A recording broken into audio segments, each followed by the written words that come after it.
it wasn't arguing for progress, it was arguing for reclaiming the pure golden age of math. So it was also conservative. So in all kinds of ways, it's irreconcilable to many things about Marxism, communism, which is all about struggle and all about actually a progressive view of history, moving from one stage to the next. So that's the interesting thing about Xi Jinping with China today. There is that tension of Confucianism and communism, where communism, Marxism is supposed to let go of history. And Confucianism, there's a real veneration of history that's happening in China today. So they're able to wear both hats and balance it. Yeah, you could say that in many points in the 20th century, there was a kind of struggle between different competing political groups over which part of the Chinese past to connect with. Was it to the Confucian tradition or the kind of rebellious monkey king tradition, which was what Mao connected to? Xi Jinping, and before him, to some extent, Hu Jintao, we saw this a little bit at the Olympics. It was more this kind of mix it all together. Anything that suggested greatness in the past could be something that could be fused together. So Xi Jinping says that Mao is one of his heroes or one of the people he knows as a model, but so is Confucius. And there's really, it's so little in common, but they both, in his mind, and like some others, suggest a kind of power of greatness in the Chinese past. Yeah, so this Platonic notion of greatness, and that you could say connects, that's a thread that connects for Xi Jinping, the great history, multi-thousand-year history of China. Yeah, and it involved smoothing out all kinds of internal contradictions. You had, the first emperor of China, before Tibet, 221 BC, he is anti-scholars. He burns books, and he doesn't venerate these kind of rituals and things. So he's very much against the things that Confucius stood for. And Mao, in a sense of having to choose between Confucius and the first emperor, he said, well, maybe the first emperor had the right idea. Scholars can be a pain. So he said, you have to choose between Confucianism and that. But Xi Jinping, I think, continually is kind of not choosing. He wants to say, well, look at the Great Wall, look at this wonderful, that was a symbol of kind of strength and domination related to the first emperor, who, by the way, didn't build anything like the Great Wall you see today. He built walls, and they were fine, they were good. But the Great Wall itself didn't come until many centuries later. It's still this idea of anything that suggests a kind of greatness is something that, as in many ways, a nationalist above all else, Xi Jinping is a supporter of the single party rule. That's something he clearly believes in. And he's a nationalist. He wants to see China be great, acknowledge this great. Boy, so many contradictions always. Stalin, he was a communist, but also a nationalist, right? That contradiction is also permeates through Mao all the way to Xi Jinping. There's going to linger on Confucius for a little bit. You write that one of the most famous staples of Confucianism is the belief that, quote, people are pretty much alike at birth, but become differentiated via learning. In this sense, the tradition of China places a high value on education and on meritocracy.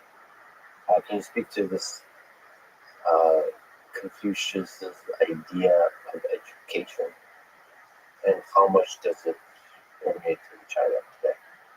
Sure. So there's an optimism to this. There's an optimism in the sense of a ability that people can be good. And when exposed to exemplary figures from the past, they'll want to be like those exemplary figures. So it's a form of education through kind of emulation of models and study of past figures and past texts that were exemplary. And it did have this idea, relatively positive view of human nature and the sort of changeability of humans through education. And I think that shows through in all kinds of things, even the fact that while there were lots of killings by the Chinese Communist Party and other groups, there was often an idea that that people could be remolded. Potentially, and China was one of the few places where they didn't kill the last emperor. The last emperor, the idea was that he could become, that anybody could be kind of turned into a citizen of this, or a subject of this, a good member of this polity through the kind of education. Often it was a very forceful form of education, but I think that's a carryover from the Confucian times. And over time, this Confucian idea led to the creation of one of the early great civil service exams, an idea that bureaucracy should be run not by people who were born into the right families, but ones who had shown their ability to master these really intensive kind of exams. The exams were things that could make or break your career, a bit like at some points in the American past, passing a bar exam, a really intensive thing, could set you on the road to a good career. In China, you had the civil service exam tradition. So I think this kind of emphasis on education, on valuing of scholarly pursuits, but then Chinese leaders throughout history, including up to Mao and Xi Jinping, have also found scholars to be tremendously difficult to control. So there's an ambivalence to it, a contradiction again there. But which degree this idea of meritocracy that's inherent to the notion that we're all start at the same line. There's a meritocratic view of human nature there, where if you work hard and you learn things, you'll succeed. And so the reverse, if you haven't succeeded, that means you didn't work hard and therefore do not deserve the spoils of the success. Does that carry over to China today? There's such a challenge in all these forms of meritocracy because you had the civil service exams, but the question was if you had a really good tutor, if you could afford a really good tutor, you had a better chance of passing the exams. One thing that happened there was families would pool together resources to try to help the brightest in their group to be able to become part of the officialdom. And this kind of pooling together resources to help as a family was an important part of that structure. But there also was a kind of there was always a tension that so what if you don't succeed? Some of the leaders of rebellions against emperors were failed examination candidates. You had this issue, and then it became something. Well, the system was out of whack, and needed a new leader, and also there was something built in. It was not so much Confucius himself, but one of his main interpreters, or interpreters' mentions, had this idea, which can be seen as a crude justification for rebellion or for a kind of democracy, to say that even though the emperor rules at the will of heaven, if he doesn't act like a true emperor, if he's not morally upstanding, then heaven will remove its mandate, and then there's no obligation to show deference for a ruler who's not behaving like a true ruler, and there it sort of justifies rebellion. And the idea is that if rebellion isn't justified, then heaven will stop the ruler from being killed. But if heaven has removed his support, then the rebellion will succeed, and then a new ruler will be justified in taking power. So it's an interesting sense that the universe in this Confucian view has a kind of moral dimension to it, but it also it's when things actually happen that you see where the side of morality is. Okay, so it's meritocracy with an asterisk. It does seem to be the case, maybe you can speak to that in the Chinese education system, there seems to be a high value for excellence. Hopefully I'm not generalizing too much, but from the things I've seen, there's certain cultures, certain peoples that, it's just part of the value system of the culture that you need to be a really good student. Is that the case in China today? There's been a lot of emphasis on education, sort of working really hard, excelling at some subjects, and having there isn't the civil service exam, but there is the Gaokao exam that really can determine where you get, what kind of institution you get into. And I think, getting back to this idea of meritocracy, which is strong in a lot of tradition, it also the kind of what it opens you up to is when there is a sense of unfairness in who's getting ahead and how the spoils are being divided. This leads to a kind of outrage. And some of the biggest protests in China have been about this sense of nepotism, which really seems to subvert this whole idea of meritocracy.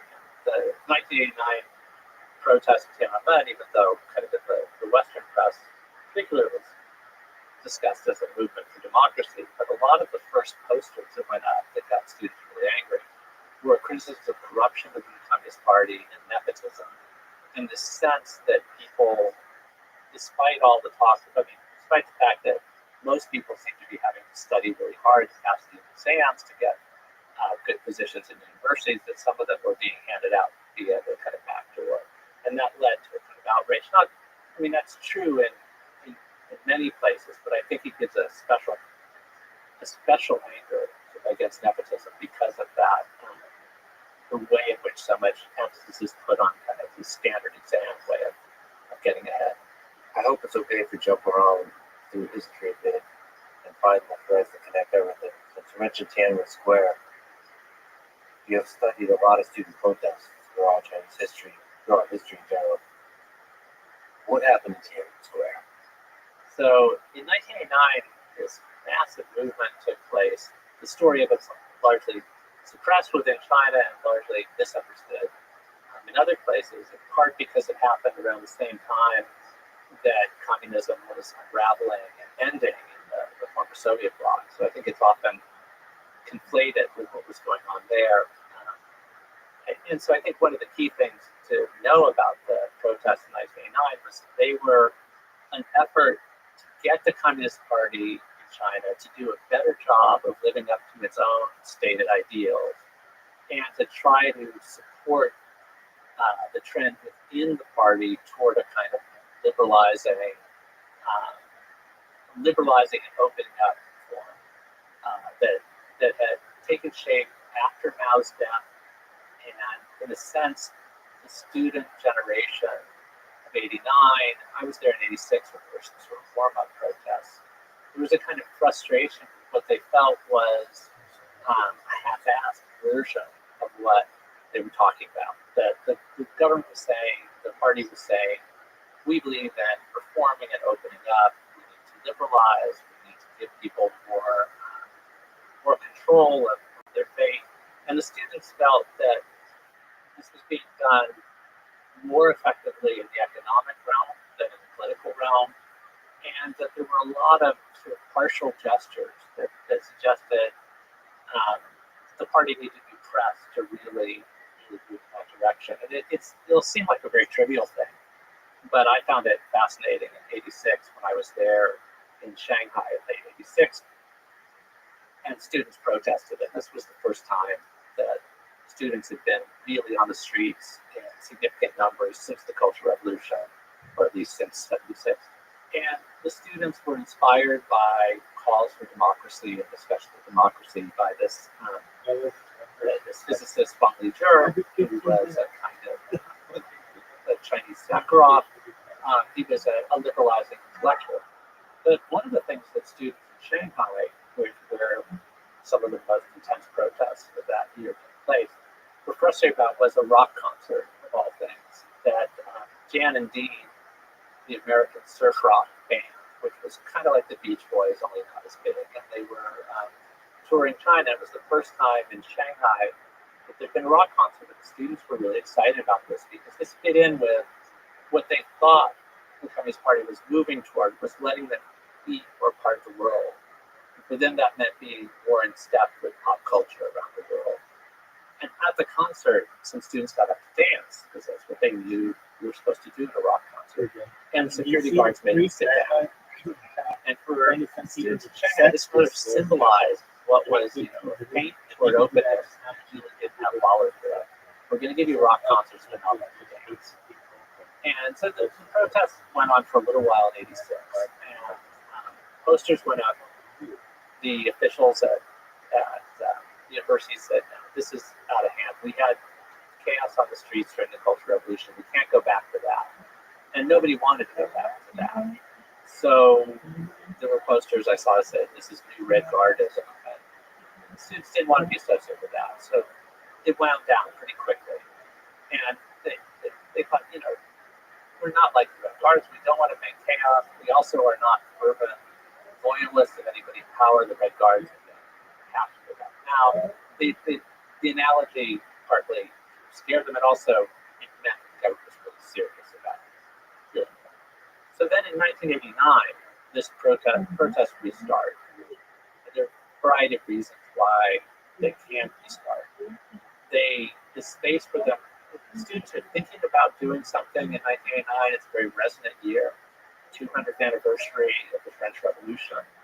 People are thinking about that. But more importantly, it's the 70th anniversary of the biggest student movement in Chinese history, the May 4th movement of 1919. And the May 4th movement had helped lay the groundwork for the Chinese Communist Party. Some members, leading founders of it, had been student activists then. It was an anti-imperialist movement, but it was also a movement against bad government. And since the anniversary of that movement was always marked, commemorated in China, and people took the history seriously. People were reminded of what students did in the past. And so there were a lot of reasons why people were itching to do something.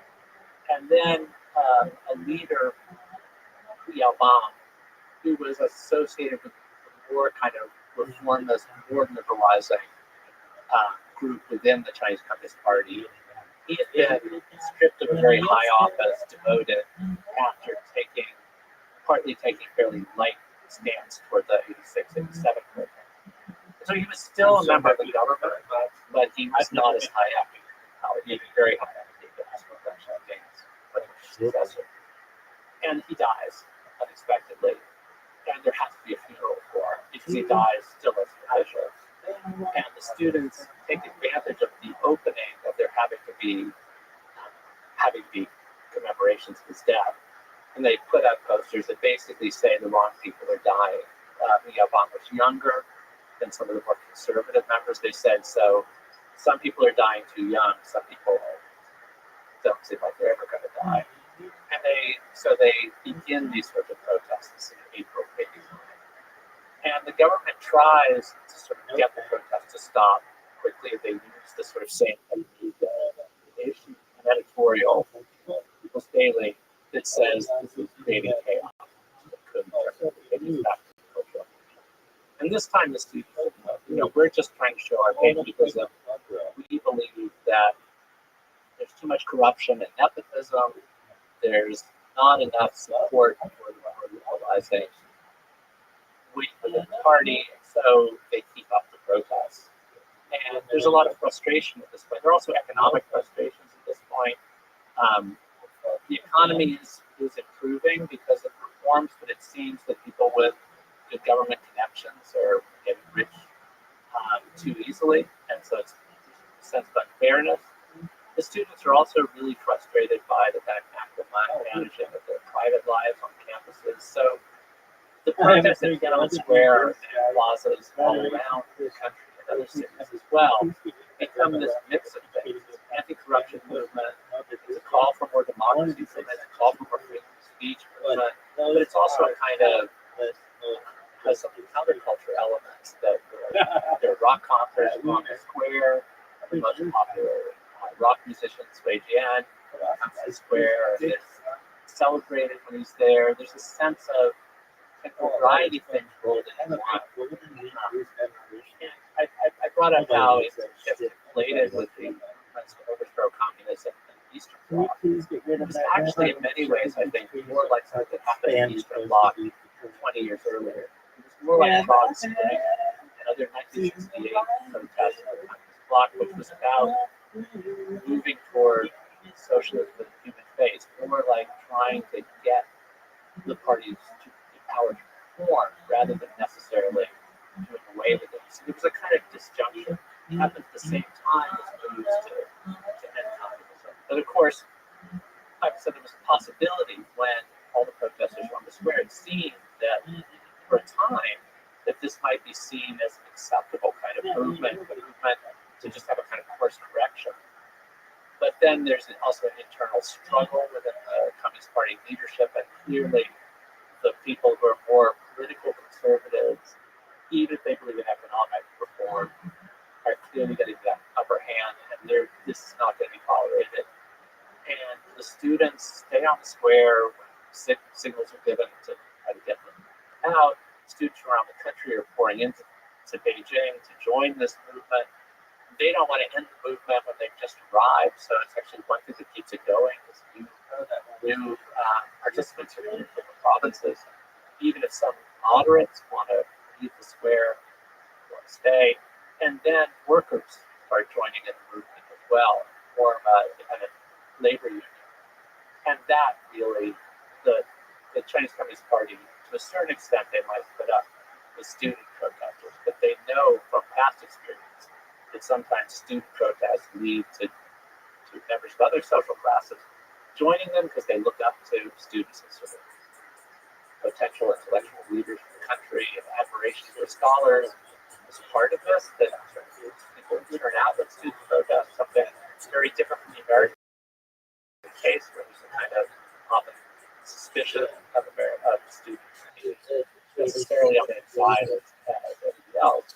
But in China, there had been from the history of the 20th century a sense of students as potentially vanguards. So once there are labor activists joining, that troops are called in, and there's a massacre near campus middle of the night, June 3rd, early June 4th, and the army just moves in and begins behaving very much like the army of occupation, which is something that people think the British Army is supposed to be the one to save China from foreign aggression, and they're acting like an invading force. They were famously the tanks. The tanks roll in, and I think also we have that famous image of the man together with the tank that's a famous image in China. And I really think the reason why it's so toxic by the regime is because it just shows the People's Liberation Army looking like the invading force, not like a stabilizing force. We talk about it's not called the tank man. The man is one of the royal tanks. This was on June 5th in Tiananmen Square. What do we know about him? What do you think about him? The symbol. It's an amazing symbol. He's on this boulevard here, this square, this long line of tanks. Not questioning his incredible bravery. And there's some interesting things about it, some that are forgotten. One is that in the end, he climbs up on the tank. And the tank is for, it doesn't let him move it. And the Chinese Communist Party initially showed video of this. And the Western press is talking about how this is rewarded. Look at the restraint. Look at this. He wasn't mowed down. And they tried this whole story. Initially saying, well, the students were out of control. Everybody should remember what happened during the Cultural Revolution. And the army showed restraint. And there were a small number of soldiers who were actually burned alive in the tanks. Once the massacre began, people got outraged and they attacked soldiers. But by selective use of footage, the Communist Party could say, look at this, the heroes, the martyrs, the soldiers. And they tried for the first months after it to try to get this narrative to stick. They talk about that a lot. They talk about these things. They show images of things. The problem with it is that lots and lots of people around Beijing had seen what happened and knew that, in fact, there's first been the firing on unarmed civilians with automatic weapons. And there's been many, many people, some students, but a lot of ordinary Beijing residents and workers who were just thrown down.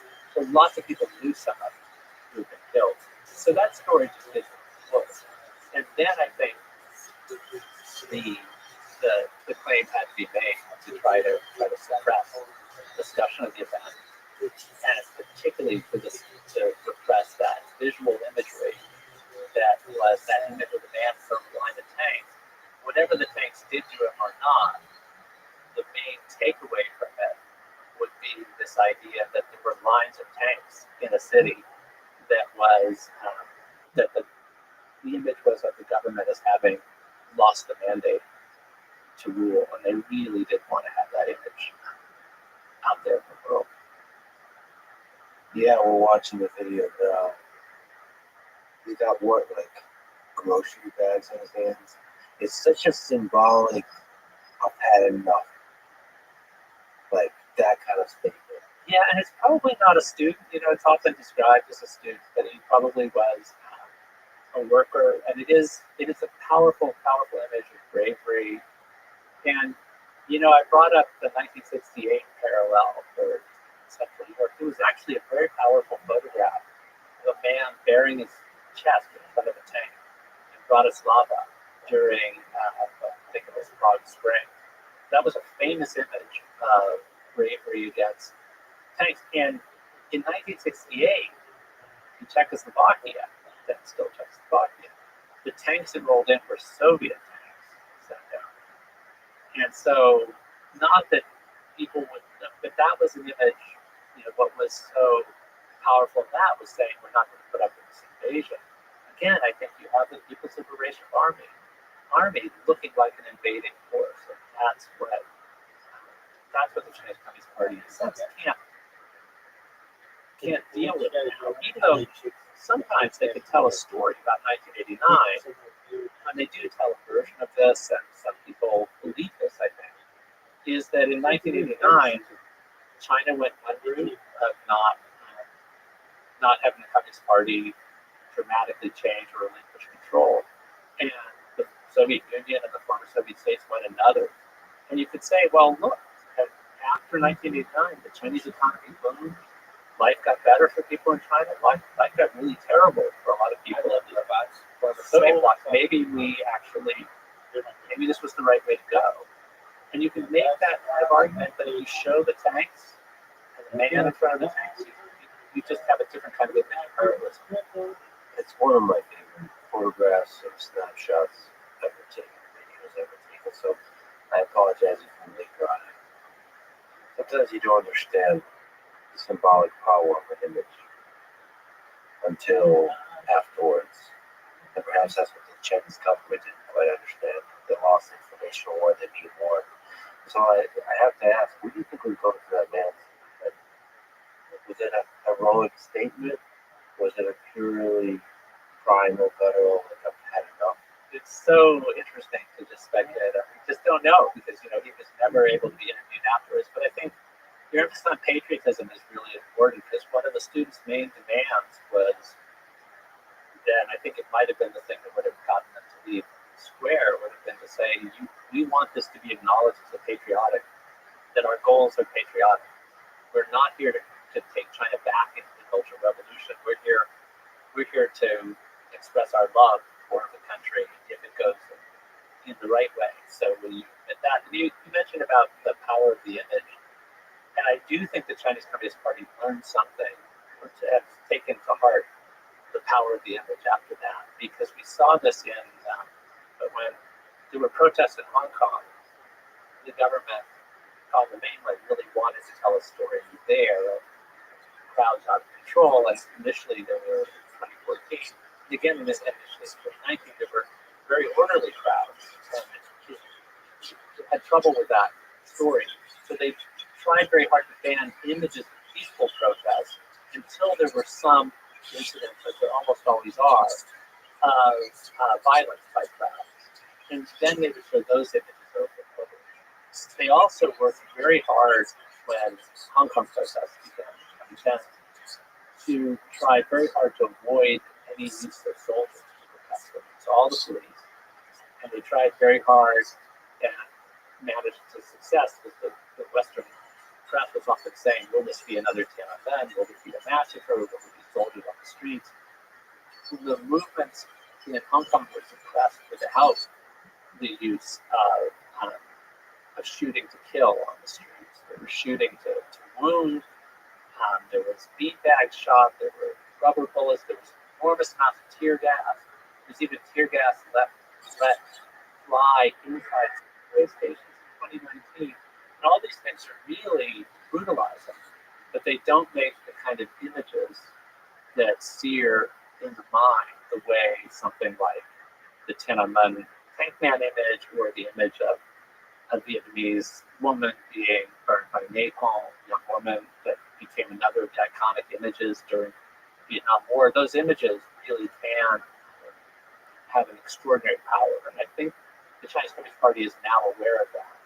There are no really gripping, there are very few photographs allowed of the Xinjiang after legal detention camps. There's very little photo. There's an awareness of how much power a photograph of a certain type can have. So nobody knows what happened to the tank back. Yeah. What do you think happened to I think it's killed? I just disappeared. It's interesting because very often figures are made an example of in one way or another. I mean, Liu Xiaobo was imprisoned and not allowed to get medical care. So they talk about him having, died earlier than he should have.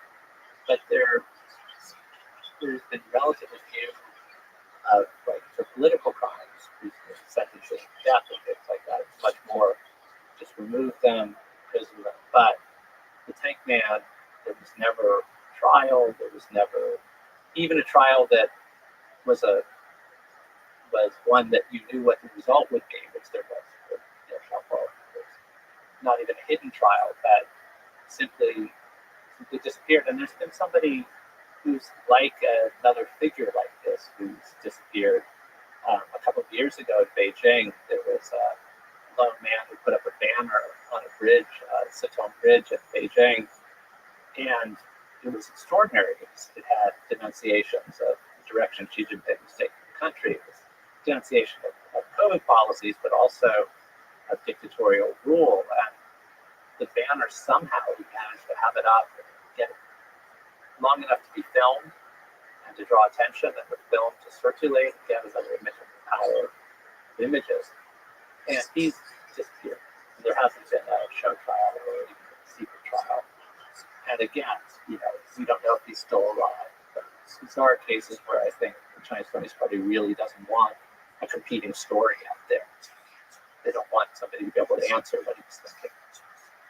How much censorship is there in modern day China by the Chinese government? So, there's a lot of censorship. One of my favorite books about Chinese censorship, Margaret Roberts, where she talks about there are three different ways that government can control the stories. And she says there's fear, which is this kind of direct censorship thing, like banning things. But there's also friction.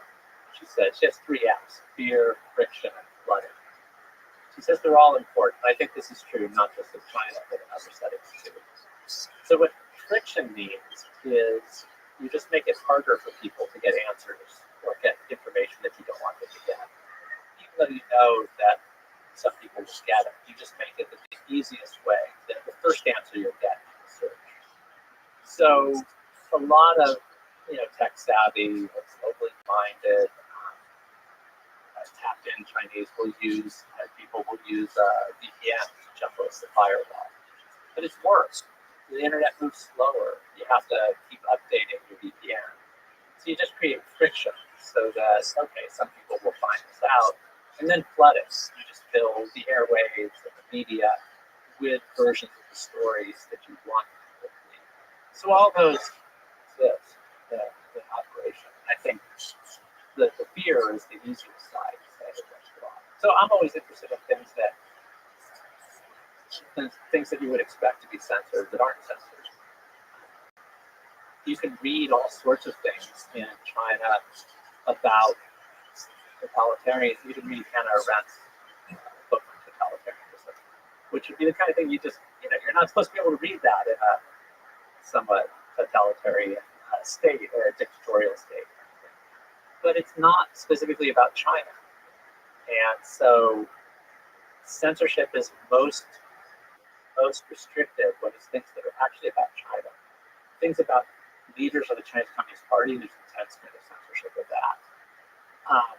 And certain events that way. But a sort of like something through allegory, something through imagining a place that looks a lot like Communist Party ruled state so that people are going to read it. There were things that were banned throughout up until like the very last period of Gorbachev's rule. Things banned in the Soviet Union that are available in Chinese bookstores. You could buy 1984 in a Chinese bookstore. Been able to since 1985. You can buy, again, it's not about China. And actually, for some people within China in the mid 1980s, where they focused on the part in 1984 that's like the 2 minutes of hate, these rituals of denunciation of people, for some people in China, it seemed like it was about their past, not about their present. And then by the 90s, 1984 is a very bleak culture of scarcity, a place where people just aren't having fun. And so, like, you could read, some people would read 1984 and say, look, this is the world we're living in. It's a big better state. But others said, well, that has some similarities, doesn't it?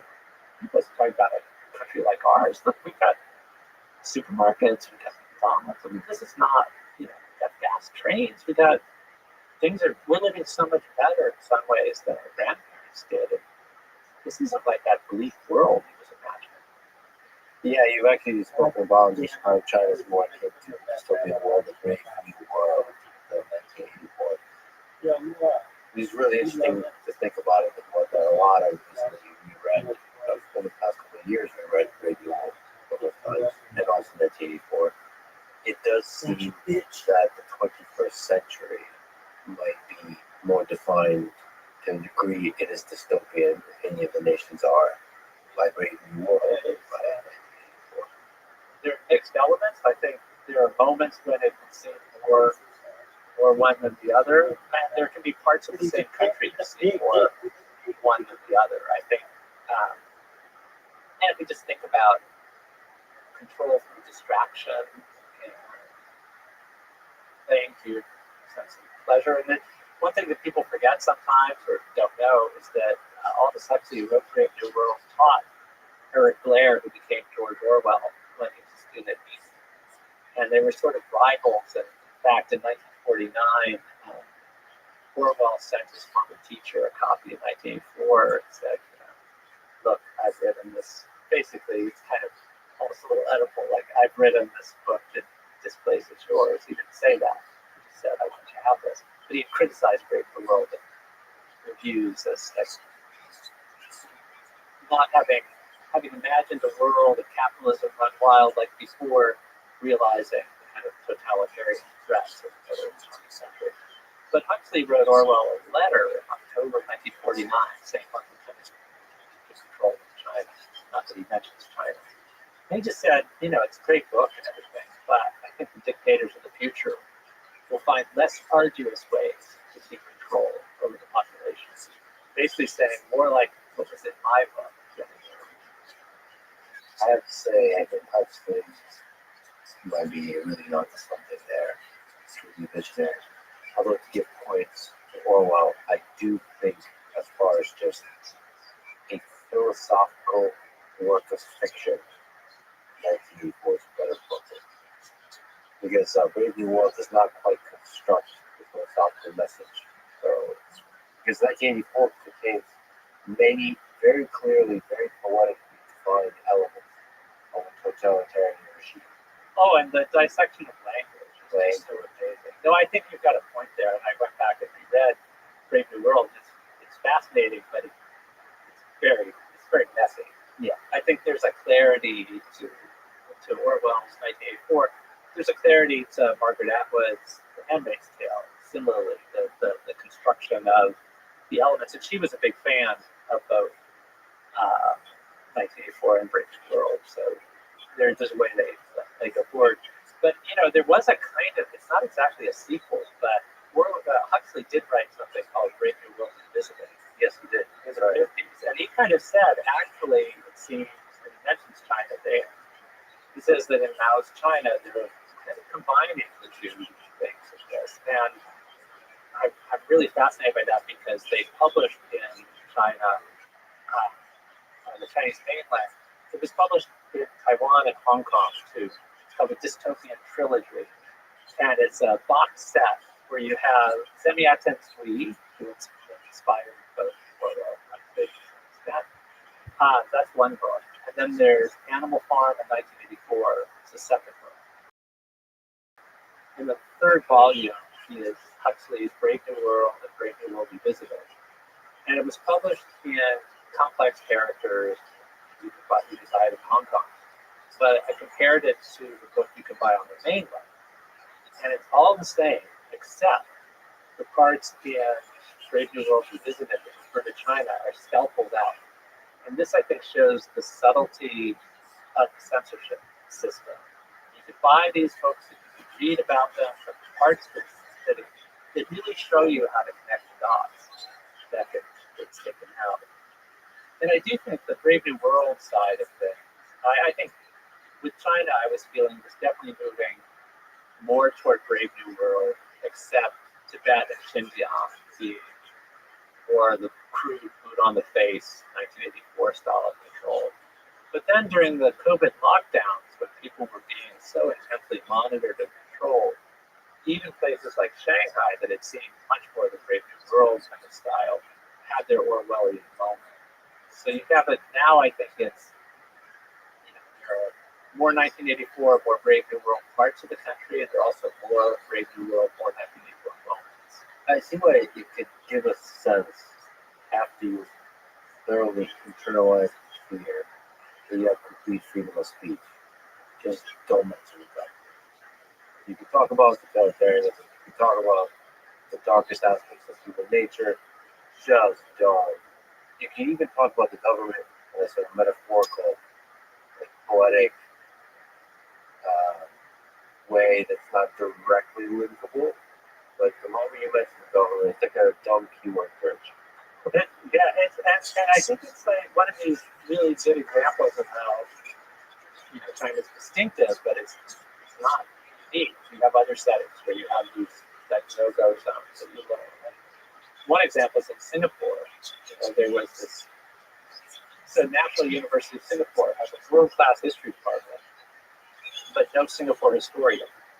Nobody focuses on Singapore because it's incredibly what you can do, analyze. But when you're actually talking about the family that's been most powerful in Singapore, then it gets to be touching. In Thailand, which I've been working on recently, you have this lèse majesté laws that make it very, very dangerous to say certain kinds of things about the land. And so in all of these settings, you have to figure out ways to work around it.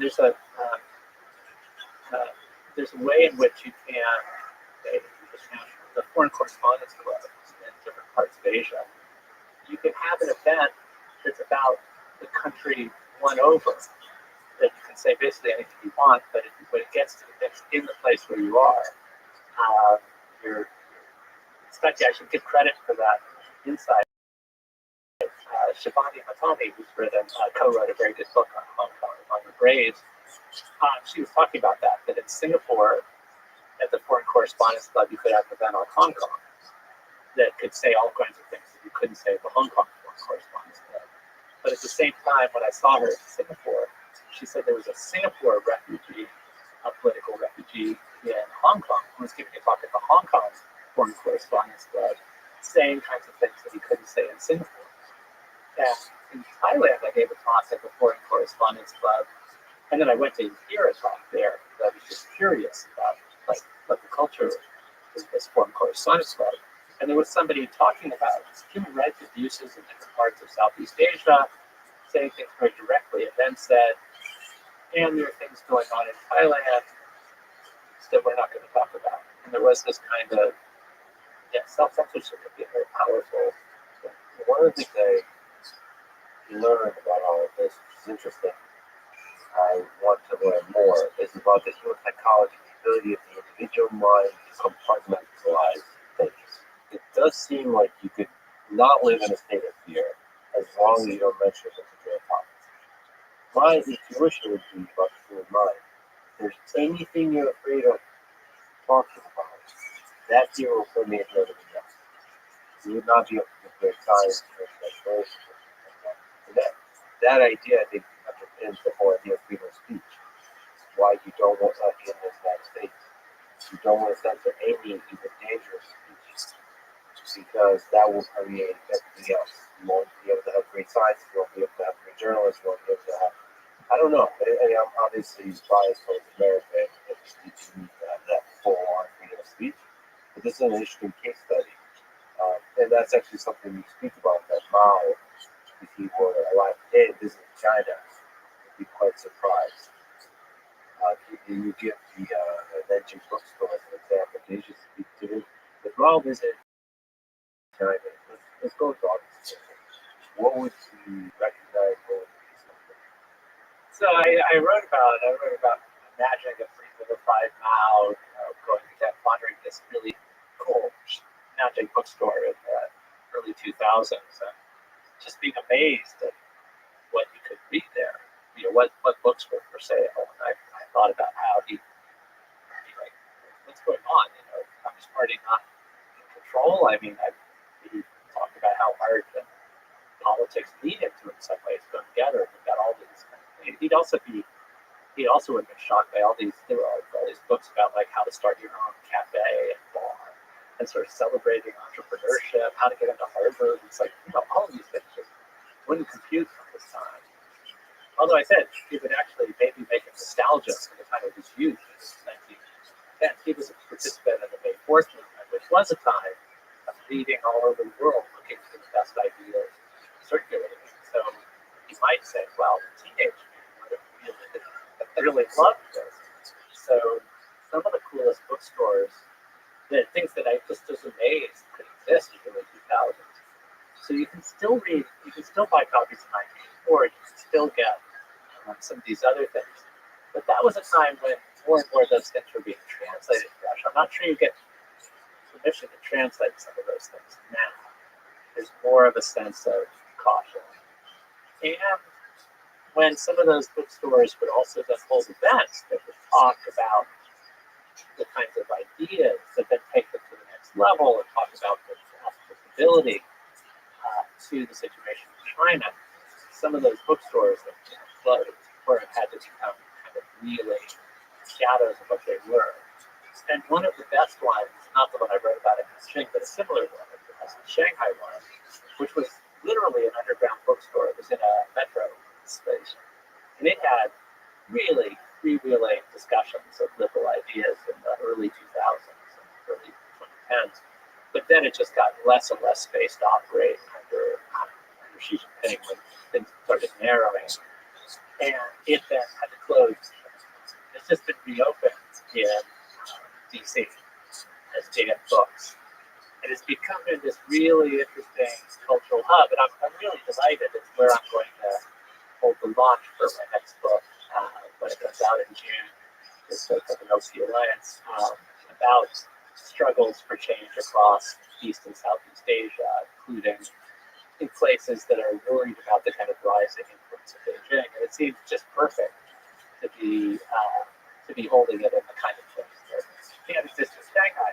So places like that, they stopped being able to exist on the mainland, then they could still exist in Hong Kong. But now in Hong Kong, one of the coolest bookstores has had to close up just to, I think, continue operating and having control there. And it's reopened in upstate New York. So you have this phenomenon of bookstores. There's also a few bookstores called the Nowhere Bookstore that opened in Chiang Mai, and Taipei, and The Hague. And I heard one is maybe going to open in, or is open in Japan too. My sometimes collaborator, Amy Hawkins, who covers China for The Guardian, wrote a great piece late last year about this overseas bookstore phenomenon, sort of carrying on the conversations that people thought they might be able to have in China and couldn't, and imagine someday So first of all, boy, do I love America. And second of all, it makes me really sad because there's a very large number of incredible people in China, incredible minds. And maybe I'm romantic about this, but books is a catalyst for their minds to flourish. And without that, So I guess maybe it's a good time to mention something that I do think about, and sometimes people will think because of censorship that there's an idea of sort of brainwashing of the China population. And I periodically will get students from the mainland, and I have a lot of students from the mainland in my classes on Chinese history, and I feel like, okay, now I'm contradicting the version of the past that's been drumbeat into them. But I'll still get students who are incredible free thinkers who have come through that system and it just doesn't hold, or there are limits to it. And this is kind of, I mean, some of them are people who just got curious about something. And it is a porous system, even it's more porous than the North Korea, things like that. So there are, even if there's that like fear, friction, and flooding, which Roberts talks about, that ends up keeping lots of people on the same page as the government. There's still people who take the time to go over the firewall or get intrigued, or they see an image sent by a friend of theirs or on social media, they'll share them something on WeChat that it doesn't get picked up by the censors, but they look at it carefully and they say, "Oh, well, wait a minute, that contradicts what the government's official line is." So there's still ways in which that creativity and creative thinking persists. uh, that's really beautiful to hear. And fundamentally, the human spirit is curious and wants to understand. And in some, especially young people, as we mentioned, are suspicious of authority in the best kind of ways. They're always asking kinds of questions, but we always have the child, the young person inside us, always asking, like, that maybe I'm being lied to, always because it is. But still, it's sad because there is, if you're not deliberately about it, there's not a spark possibility that comes before you as just a regular citizen of China. You might never really ask, maybe there's a whole different perspective on history, on world history. To be fair, I think the United States is often guilty of this very United States-centric view of history. Similar with Europe, in a very Europe-centric history. I often enjoy talking to people from different backgrounds, from different parts of the world, and talking about World War II. Because it's clear that the emphasis you've read certain chapters of this story a lot of times, and not the other chapters of the story. The Western Front is Europe, and the Eastern Front is Europe, and then Japan and China's role with the history around that before that role of China is not often talked about in the United States. And I'm sure, if I can venture a guess, that the opposite is true in China. I certainly know the opposite is true in the Soviet Union and even in Europe that directly experienced France, Great Britain, Germany, and they all have very different ways of speaking and thinking and reading about language. And the same goes across all history and all culture. So, yes, it's always good to sort of question the mainstream narrative in your country. And looking outside is just harder to do in China based on technological, based on all the reasons you mentioned. If I can, I just want to give a shout out. Thank you. I'm looking at her work, Margaret Roberts, the fear, the friction, the flooding, her ideas. I can really tell there's a lot of brilliance here. Fear is the most traditional form involving overt threats and punishments for accessing and sharing sensitive information. However, Roberts finds that fear-based censorship is used selectively, mainly targeting high-profile individuals such as journalists or activists. The average citizen, the risk of punishment is relatively low, its fear alone is not the main deterrent. She goes on to describe the friction and the flooding, the friction's attacks on information access, and flooding is less visible than fear or friction, but is a powerful mechanism there's more and more flooding rights compared to Yeah, it is, and I think it's the whole kind of the world of short attention span, and social media, how this all works, and Chinese Communist Party leaders. I brought up Singapore. Deng Xiaoping and some of the leaders were like looking at that, looking at there are all kinds of things that both going to Singapore can sometimes make you feel like you're in this futuristic setting in terms of a lot of things that eventually came to other parts of the world that would be tried out there. And I think the seductiveness is that some of these things are really, they both add to convenience at the same time they strip away. They're collecting information about you, which can be also something that can make your life easier at the same time it's stripping you away of we talked about the silent information, targeting of ads, and targeting of news. And so two things come to mind to mention. One is Christina Larson, a very bright journalist, a friend of mine, now working on other things, but was trying to achieve her practice at MIT Technology Review. She said you need to think about China as having the best as well as the worst internet experience. And if you think about it, they think it's the worst because these, the firewall, you kind of search for what happened. You search for the tank man, you don't get it. You search for information about Dalai Lama, and you get all these lies about him. Search for things about Xinjiang, and it makes it seem like it's a place where people are happy about massive extra legal detention camps where your life can be ruined by things when they're controlled. But she said, like, on other ways, when it comes to like consumer playing to your pleasures and things, it's really advanced. A lot of things have been come out and tried out there and in massive numbers. And I remember around the time that I read that, I was in Shanghai, and somebody was explaining it to me. They were talking about like going out to eat. Like, I said, oh, you've got such and such. And I said, oh, that's like Yelp. I said, well, yeah, but Yelp just tells you the overall rating for a restaurant over time. We've got one that can tell you which part of the restaurant you want to sit. There's a waiter that's in a really bad mood, and people have posted enough information to do this, or what the best dish there is in the last week. Forget about these sort of slow, and you had a lot of things that were like, hey, you smart city and controlled, you can learn things about ease of movement. And Singapore had some of these things too. You had way before you go into an underground parking lot now in the U.S. and you find out whether there are any empty spaces on the floor. That was something that was years before in Singapore, and you use money less often there because you had a kind of transponder that would automatically pay for your parking and things. And it was something that convenient. The other line besides best of Earth Internet I always liked is William Gibson, who wrote one of the other important dystopian novels of Present Neuromancer.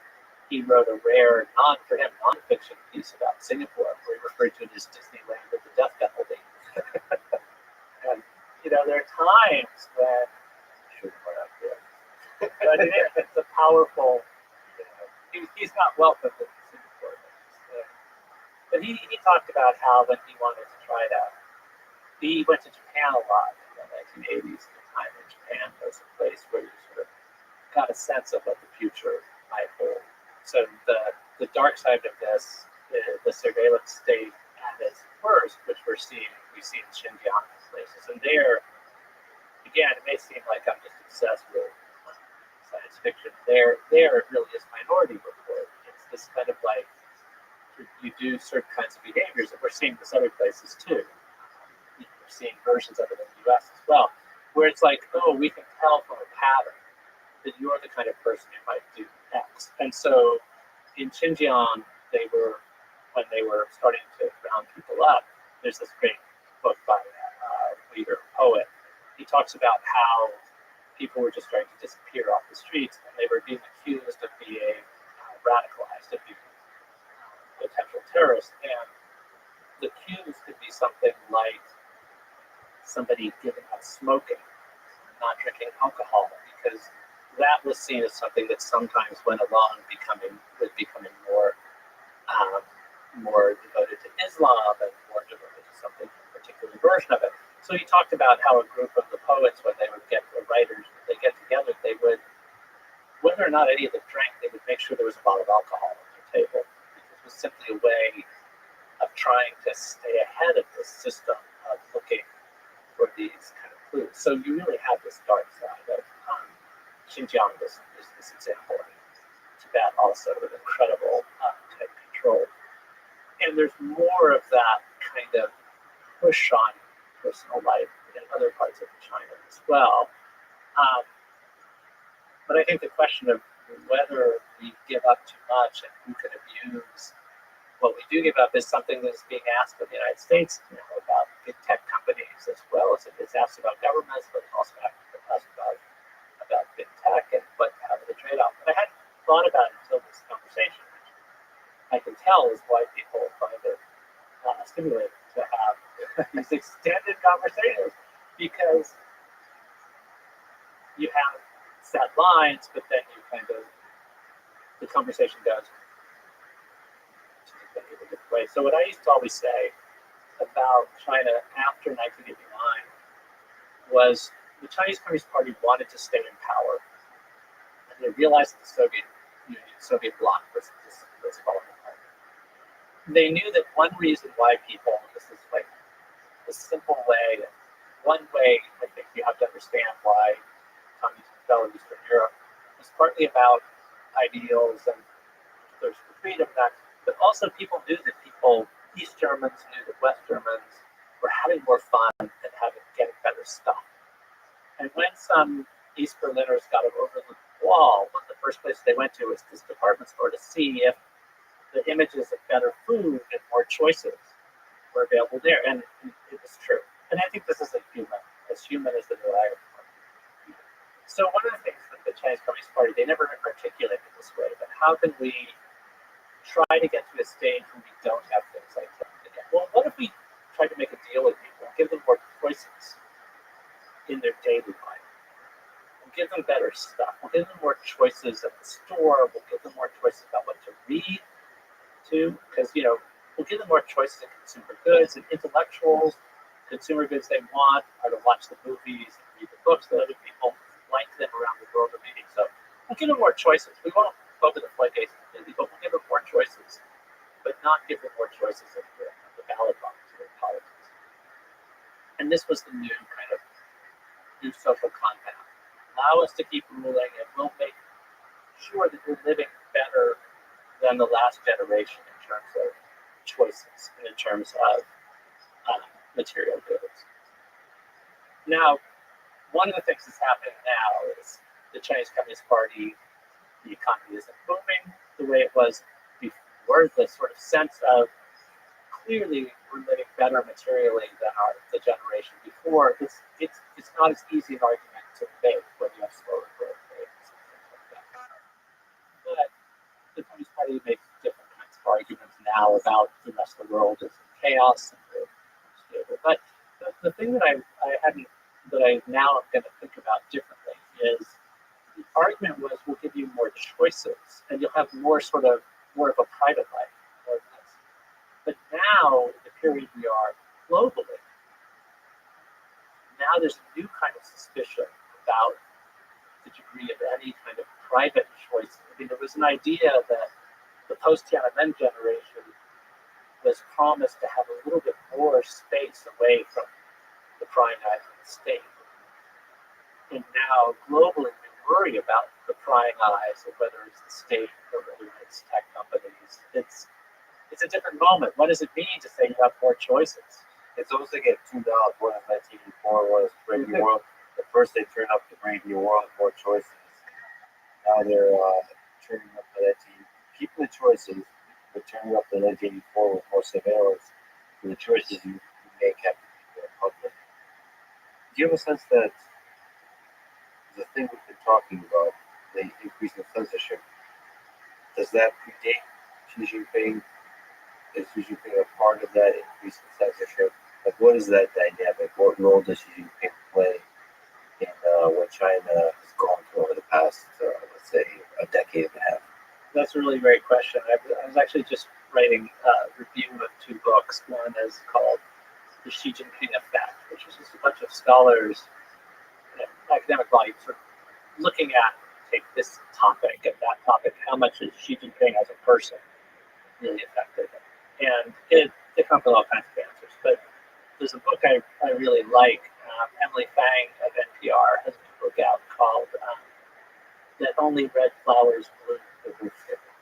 And what she talked about the changes in China as she was covering it from the mid-2010s on was, and I think this really is Xi Jinping's, one of his imprimaturs on the country, is there's a narrowing of spaces available for variations, ways of being Chinese within the country. And this goes against the grain of a pattern in the sort of post-Tiananmen period, allowing more space for sort of civil society, but also allowing sort of way Muslims felt that they didn't have to choose between their Muslim identity and their Chinese identity. But there's more and more of a kind of, we see this in Xi Jinping becoming impatient with Hong Kong, where there was a way of which, okay, this is a city that's part of the PRC, that really operates very differently. He seems to be uncomfortable with difference, I guess, is he's not alone in strong that way, and sort of wanting to impose a kind of singular vision, what Chinese identity means, what loyalty to the status quo means. And so there's been a kind of tightening of controls over all the borders. And even one thing she reported on was Mongolia, Inner Mongolia. It's been seen as unproblematic kind of frontier area.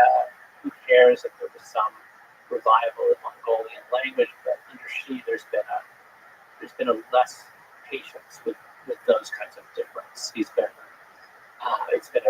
been more resurgence of patriarchy. All kinds of things have happened. But how much is it just him, or how much is it also a kind of mood or group within the party? Some of these trends, I think, began before he took power in late 2012. I think really my own feeling going to China fairly often from the mid-1990s to about 2018 was that until 2008, the Olympics, each trip it would feel like, oh, there's just more space, there's more breathing room. It's not becoming a liberal democracy, but I would notice things that felt like, I'm surprised that happens, that people felt less worried about what they were saying, doing. That kind of trend line up to about 2008. But from the Olympics and then the financial crisis after that, the Chinese Communist Party felt, I guess, more, it's still insecure, but it felt cockier in some ways. If you had, like, okay, maybe we can start asserting more control of things. So I think that's been stronger under Xi Jinping's time in power. He was already the designated successor by 2008. He was in charge of security for the Olympics, and the Olympics was supposed to be a moment, possibly, more opening up, because Seoul hosted the Olympics. South Korea became a less tightly controlled right-wing dictatorship and moved toward democracy. And some people were hoping the Olympics might move China that way, and it went quite the opposite. You mentioned that we don't know the degree to which this change has Xi Jinping or the party apparatus. And that question, going back to Confucius of hierarchy, how does power within this very strict one-party state work? What do we say? What do we know about the structure of this Communist Party apparatus? How much internal power struggle is there? How much power does Xi Jinping actually have? Is there any insight we have into the system? So James Palmer, who worked at Beijing as a journalist and now is an editor of Foreign Policy, wrote a important piece a few years ago about just we should really be straight about what a black box of the Chinese elite believe politics are, and really not try to pretend we know what we do. We did used to have more of a sense of these kind of ideological factions, but also partly about different views of how much tinkering there should be with the economy, things like that. And they were also partly based on personalities, personal ties. But we did have a sense, you could sort of map out these kinds of rival power bases and things. And we just had much less of a sense of that under Xi Jinping. It's very hard to know, other than a sort of small group around him, how it looked. We don't have a major defector who says, yeah, this is how Xi Jinping. We have Xi Jinping's self-presentation and a lot of things that are then said about him. There were some false expectations about him that some people thought, oh, he's going to be a reformer because his father was a liberalizing figure. It doesn't work that way. He does seem to care about orderliness. He does seem to care about certain things. He wants to present himself as a kind of scholarly figure in touch with China's deep past. We know he's a strong nationalist and a kind of cultural nationalist as well as political nationalist. But beyond that, we don't have that much of a sense of what makes him tick. We get little hints. There was a secret speech where he talked about that he felt that he talked about how the Soviet Union had collapsed because the leadership didn't pay enough attention to ideology. He also said that none of them were manly enough to keep control. So I imagine if he and Putin ever have a kind of heart-to-heart conversation, it's one thing they find to agree on is this sort of distaste for Gorbachev. This feeling that Gorbachev that was the wrong way to do it. Not manly enough. Yeah, it's not strong enough about really keeping control. And for Putin, it would be that it led to the Soviet Union, to the loss of an empire. But for Xi Jinping, there is a bit of being haunted by what happened to the Soviet Union. And I'm not going to be the leader who sees the diminishment of this landmass that that's rebuilt over time for Mao, Deng Xiaoping. You have the story, a very powerful story about the Chinese past that the Chinese Communist Party makes a lot out of. But the Chiang Kai-shek, the Nationalist Party, was Mao's great rival, also made a lot out of. And it has a partial basis in fact is that in the middle of the 19th century, in the middle of the 20th century, China, which had been the strongest force in the world, got bullied and nibbled away at by foreign powers. And it's important to realize there are elements of that story that are very true. And the answer they have is that under my watch, that's not going to happen. And the reason why my party deserves to rule is that it can reassert its place in the world. And both the Nationalist Party and the Communist Party predicate themselves on this kind of nationalistic story of being in a position to prevent that from happening. This is a bit of a tricky question, but is it safe for journalists, for folks who write excellent books about the topic, to travel to China? I think there are all kinds of different things about safety. I think until recently, at least, the people who were most vulnerable were people of Chinese descent, people originally from China who had gone abroad, or even people who were Chinese Americans who went there. There was a higher sort of expectation that they should be. So you had early cases. My friend Melissa Chan was an early person kicked out when she was working for Al Jazeera and reporting on Xinjiang.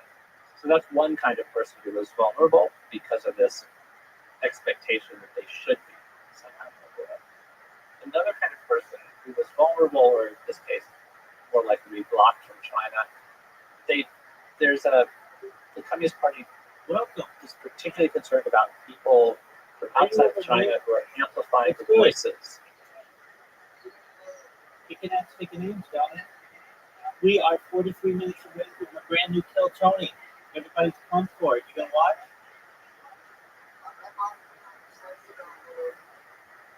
Absolutely. What's going to be your next little son?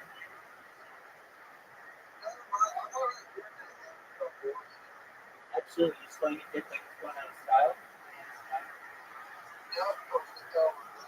All right, why not?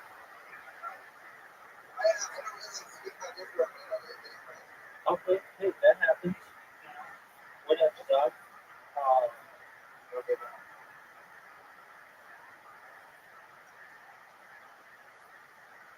so, what is on your agenda for tonight?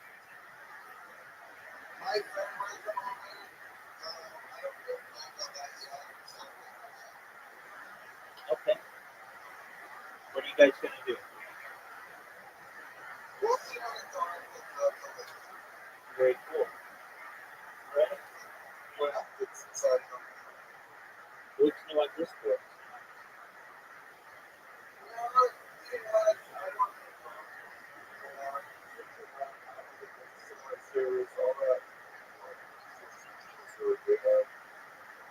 That's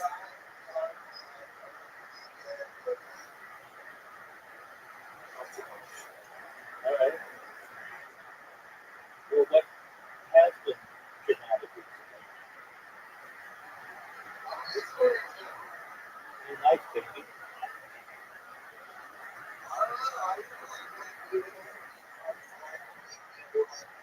Absolutely. What kind of video game?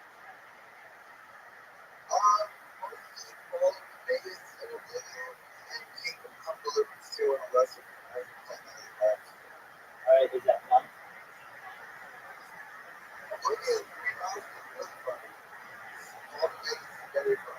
So, you know what happens 365 days from today? Grand Theft Auto 6. Yeah, dude, we're doing a countdown. 365 days. Are you excited for it?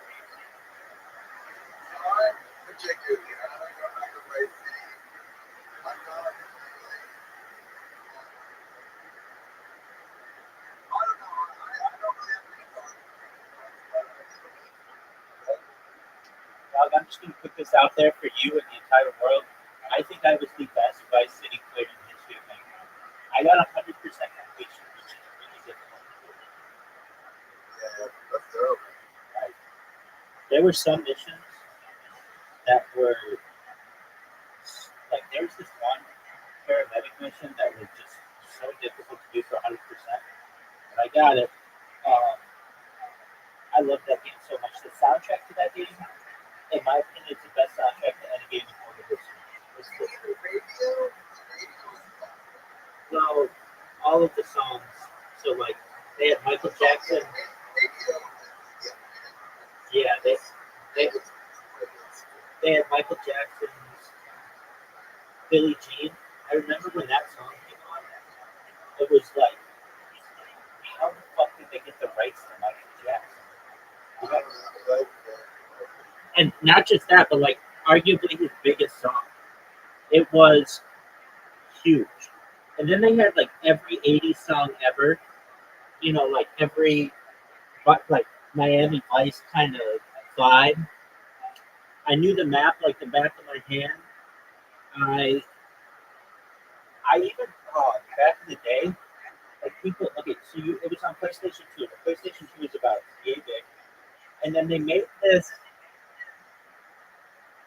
television, I don't even want to call it a television, but like an LCD monitor that you could buy it was more than the PlayStation. You put it on top and it would flip open. It was almost like a laptop and you could play on that. And I used to like take it to travel with it. I would play the game so much. I love that game. It might be my favorite game of all time, even though it's not like the biggest one. The soundtrack alone was I could listen to that soundtrack. It was just unbelievable. It was like just had everything on it. So I loved it. So I'm excited for Vice City. I've seen some. I'm in like the subreddit. I've seen some hints at what they're gonna do. There's it can go one of two ways. I mean, obviously, it could be an island map or it could be a peninsula map. But there's an issue that occurs with the peninsula map, which is this: how do you stop somebody from continuing going on land?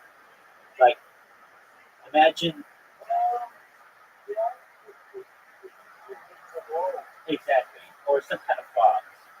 So there's a way to do that. I don't think they're. I think they're more creative than just having somebody hit an invisible wall. They also could have you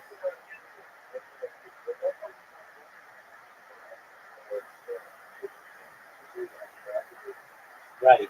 I would like to see probably just infinite fog at that point because I don't want to just hit a wall unbeknownst to me. Um, the map's supposed to be super big. I know you're supposed to do a lot of drug mule missions, basically like flying stuff to um, South America, like other islands and stuff. Um, it's I've heard, I don't know if it's true, but they're gonna actually have like podcasts on it. I think like yeah, Brian Redman is like a huge rock star fanboy. There've been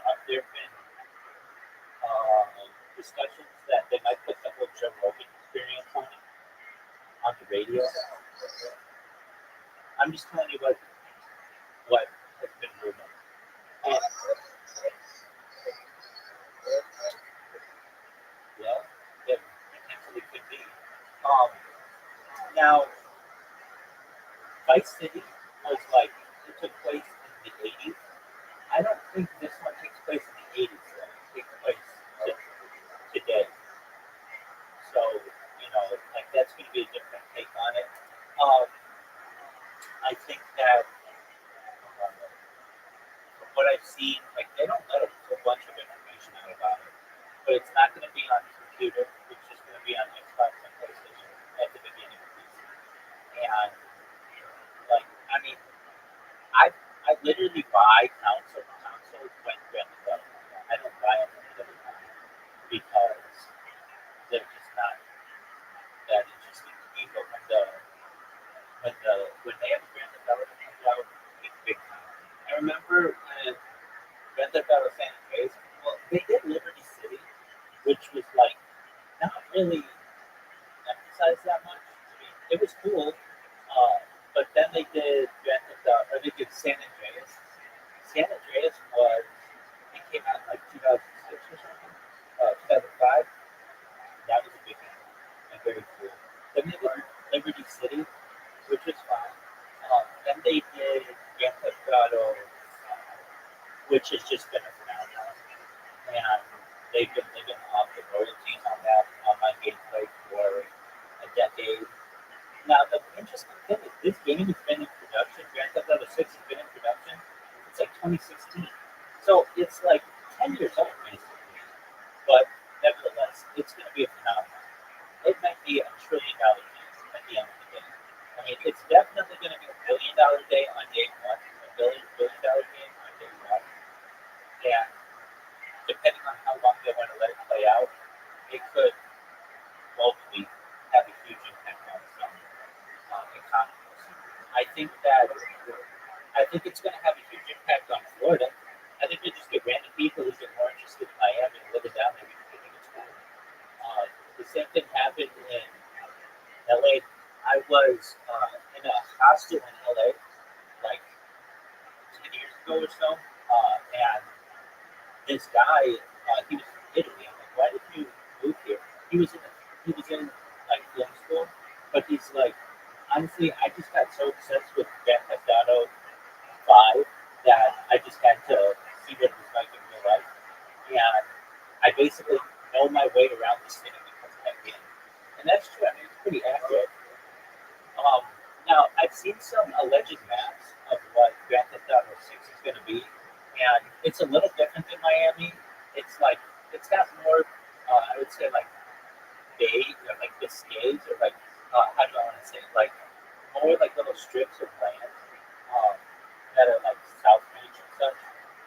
But I think it's going to be a phenomenon for 365 days a day. I'm excited for it already. I've been excited for it for years. I've been talking about it and rumors about it. And I had a hunch like 3 years ago it was going to be in Vice City before they even announced it. And here we are. Now it's going to be interesting that you're working as like a woman and a man. This will be the first time that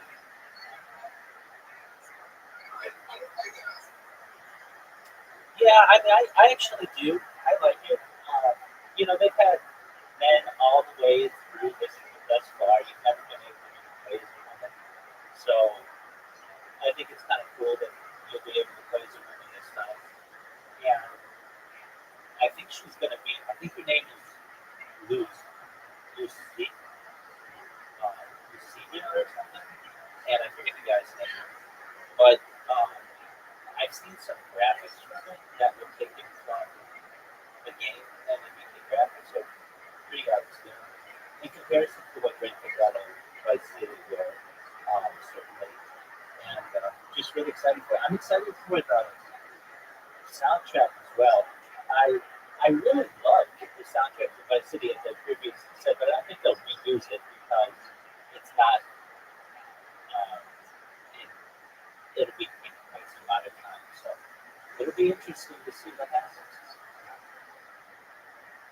And there's going to be a lot of swamp and like alligators and crocodiles and stuff, which would be cool. A lot of speedboats, cigar boats. I bet you're going to have to go to Cuba a lot, or whatever they consider Cuba. And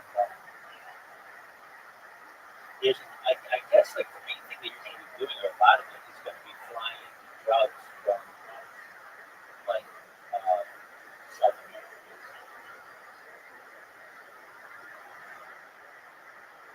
That's pretty cool. Super, super thrilled about it. I know it was supposed to come out, or they were rumored that it was going to come out this fall. I just thought that was so they hadn't put out a trailer yet. And that was supposed to be like the trailer was going to be approximately three months before it comes out. And that just doesn't seem the Rothschild thing. The Rothschild thing is to put something out like a year in advance. Just let people salvage on it. Now it seems like they're doing. But the fact that they've actually given a date, I believe May 26th, 2026, it'll be right before the summer. People get out of school, be able to just live in that world. So,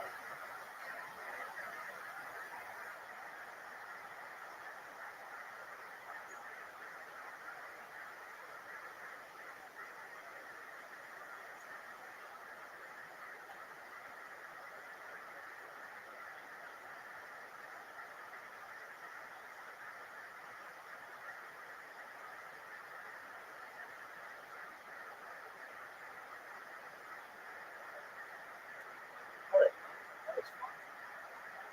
Of people within China or exiles from China who the government would like to silence. So the Dalai Lama, you had scholars who worked on Tibet and had connections with the Dalai Lama where early people have trouble going to the university. Then scholars who worked on Xinjiang were connected to Uyghurs. But there also were people who were sort of personally connected to dissidents or exiles who would amplify their voices and translate their work with that. Then it wasn't about necessarily danger if you got in. You tried to think you were more likely to be denied a visa if you were the kind of person who was doing that. So I wrote critical op-eds about the Chinese Communist Party. I published them in some high-profile places. I've written a lot about Tiananmen, about human rights issues, all that, and I kept getting visas to go to China. I testified to a congressional executive joint committee in China about the Tiananmen protests on the 25th anniversary of it, and some people said, oh, that's the kind of thing that would lead to not getting a visa. I got a visa right after that. Now I think it might be different. Now some of these expectations have been changed. There have been people who've been very surprisingly gotten in trouble. These two Canadians who were clearly it was a kind of tit for tat, partly because of tech mavens relative being held in Canada, so it was kind of there. It was also not easy to fight Americans, but there were certain kinds of things that you could map out what was the riskiest thing to do. And so I went to the 2010s, having written, 4 forcefully about Tiananmen, and I didn't feel dangerous. I mean, I felt there was an awareness in some cases of what it was giving a public talk. There was awareness of what it was. There was sometimes you didn't want to get your host who had brought you to a university in trouble by saying something that would get them in trouble. I think it was often that you were more vulnerable if you were within China or you were connected to China. For me, it's been confusing these last few years. I wrote one piece about this, about I'm going to any part of PRC for the time being. But I always thought that Hong Kong was a place that we could go, even if things got difficult. I didn't get a visa for the mainland, you didn't get a visa for Hong Kong. But with Hong Kong, with the mainland, I kept a kind of distance from the distance that I was writing about. With Hong Kong, I felt that these rules kind of didn't apply, and I was more connected to them, more friends with some of them. And then, with this crackdown that's come on Hong Kong, and there are exiles from Hong Kong who have bounties on their heads. And so now I feel that, it's not necessarily that anything would happen to me if I went to Hong Kong, but I feel like I would be very closely watched. And so I wouldn't want to meet with some of my friends there who aren't as high profile. So I don't want to go to a place where I would feel that I was toxic in some way. Right. One, you want to have eggshells, and two, you get others in trouble. That kind of dynamic.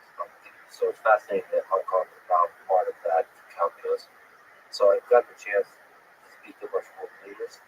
Do you think it's possible that I would be able to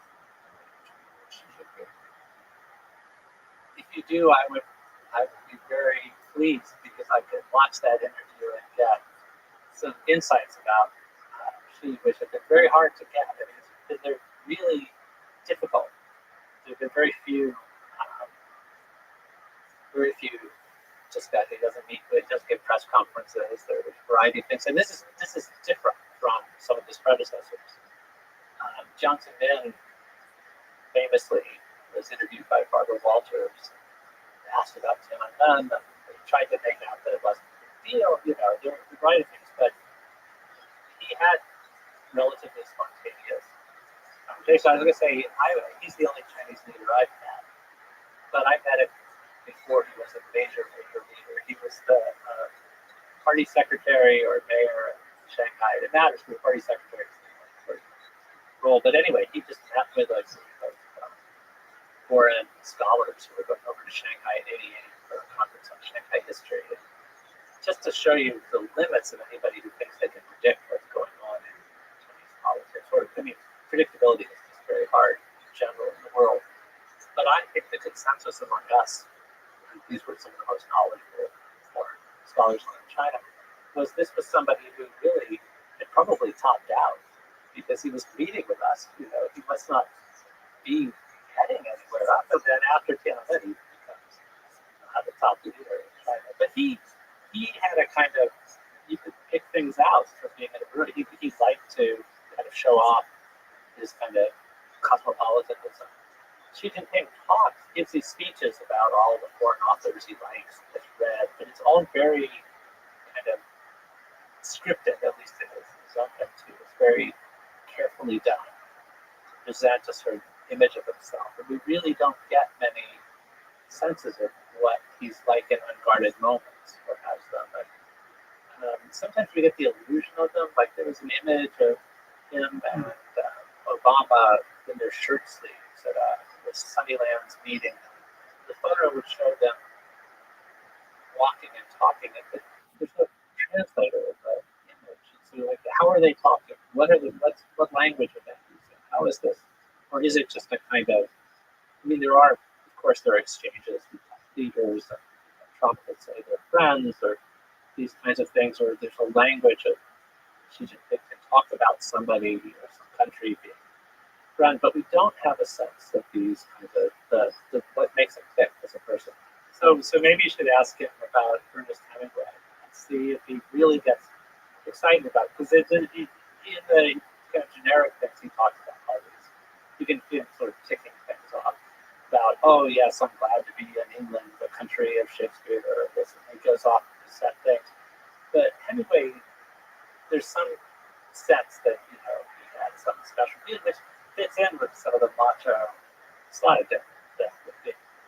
Actually, he doesn't mention Orwell as one of his favorite British authors, but he says he likes Victor Hugo a lot. And that became a little tricky because Do You Hear the People Sing, like Miserables, became one of the really one of the protest songs in Hong Kong. And how do you get in this position where you can actually, Victor Hugo is a rare Western author who's had a pretty steadily positive image in China, even under periods of criticism of, like all Western authors, problematic, because Victor Hugo famously wrote a statement denouncing the European destruction of the old summer palace in Beijing in 1860, the end of the Second Opium War. He said, how can we claim to be civilized when we've destroyed one of the great creations of civilization? So that kind of made him a kind of long-term friend of the Chinese nation. Mark Twain has had a pretty good reputation because he was a critic of American imperialism. So, but anyway, I think if you do get to talk to Xi Jinping, talk to him about Ernest Hemingway and Victor Hugo, and I'll be curious to see if those were the ones who really resonated. One of the things, and it's a strange thing that I've become aware of, having spoken with world leaders, particularly aware of the possibility that the black box you mentioned, that the Communist Party of China will listen to the words I'm saying now. And so I have to wonder how much that affects my possible tourist-like trip to China. Because there's a difference between sort of an influencer that does fun things, plays video games, and goes over to China, and something that actually covers China to some degree, whether critical or supportive or nuanced or any kind of way, the full spectrum of ideas you have about China and Chinese history, whether that's going to be seen carefully, analyzed carefully, and it have repercussions when you travel. And because of the black box nature, and because it's, for me personally, it's just a culture I'm familiar with, it makes me a bit nervous. It's certainly gotten harder for journalists to operate in China. There was a way in which now journalists will look back to the early 2000s, and it was really quite extraordinary what they could do. Well, you have a lot of listeners. I mean, I think there isn't that tight thing watching of what an academic writes about the Chinese Communist Party. But there are certain things that clearly are kind of tightly policed. And one is discussions of the private life of Chinese leaders and their families, issues of kind of really following money trails for corruption and things like that. So there was the case of the Hong Kong booksellers who were kidnapped, and one of them is still in a Chinese prison. He would be a good example as Gui Minhai, the kind of person who was vulnerable. He was born in China. He was actually he is a Swedish citizen, and he was spirited out of Thailand into the mainland. And the reason why he was on the radar of the Communist Party was because the publishing house in Hong Kong that he was connected to was publishing works about the top tier of the Chinese Communist Party and contradicting the kind of vision of them as a certain kind of moral exemplars. And that's different from writing things about China has a bad human rights record or something like that in ways like I did. These were books that were exposés, some of them kind of gossipy and lightly sourced, some of them much more serious, but they were about something that the Communist Party leadership wants to make a no-go zone. And I thought sometimes that Xi Jinping seems to have lèse-majesté envy, but I don't think it's kind of general criticisms of the Chinese Communist Party as a authoritarian structure or place that doesn't deserve to rule in kind of very general terms. That's something that they then take up at the border and say, no, we can't let that person in, because people are let in. And it's not rational. not a rational process. There are people who've been denied visas that seem to be inexplicable. There are things that now I think the rules are changing very quickly all over the world for kinds of what's safe to say and do. Well, either way, I do know that the Communist Party and likely Xi Jinping himself watched my conversation with Prime Minister Modi. They responded to it, and I do hope, and I will definitely go to China, and I hope to talk to Xi Jinping. It's a fascinating, historic, ancient culture, and is the major player on the world stage in the 21st century, and it would be fascinating mind of the leader of that great superpower. Speaking of leaders, what do we understand about the relationship between Xi Jinping and our current president of the United States, Donald Trump? Is there really a human connection, something approximating friendship as they spoken about, or is it just purely realpolitik maneuvering, world leaders playing a game of chess, or is it both? There's a degree to which I think there's some confusion about a couple of things. One is when there's a sense that Trump is sort of uniquely tough on the Chinese Communist Party. He has periodically said things about praising Xi Jinping as a leader, even sort of praising Xi Jinping's strength. So I think for some ways, for the personality cult of Xi Jinping, some of this is kind of useful because the story that the Chinese Communist Party, they need to tell a story about why they deserve to keep ruling. And one of their stories is that because the world is a dangerous place and there's not a lot of enough respect for China. So when there's very tough talk about China coming out of the White House, that's useful. And then the other part is about Xi Jinping being just the right person to have at the helm. And when there's discussion, when there's praise for him, show toughness, that also works well. So I think the argument among some China specialists is to say the Chinese Communist Party likes predictability, and Xi Jinping seems to like predictability in particular. And Donald Trump clearly isn't a predictable figure. So there might be a way in which this is unsettling. But I think the other part of it is the Chinese Communist Party wants Xi Jinping. Xi Jinping wants to gain more allies around the world, to be seen with more perspective in the world. And at the moment, he's in a position where he can present himself as an orderly, thoughtful, gradualist figure. In some ways, I think, as much as there is tension between the two capitals, there's a way that things are going in a way that benefits Xi Jinping.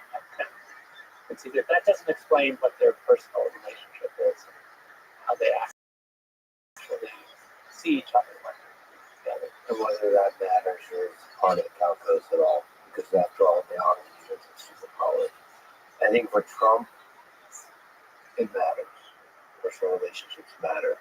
But of course, we see a lot. We know a lot about Donald Trump. We know a lot about the White House.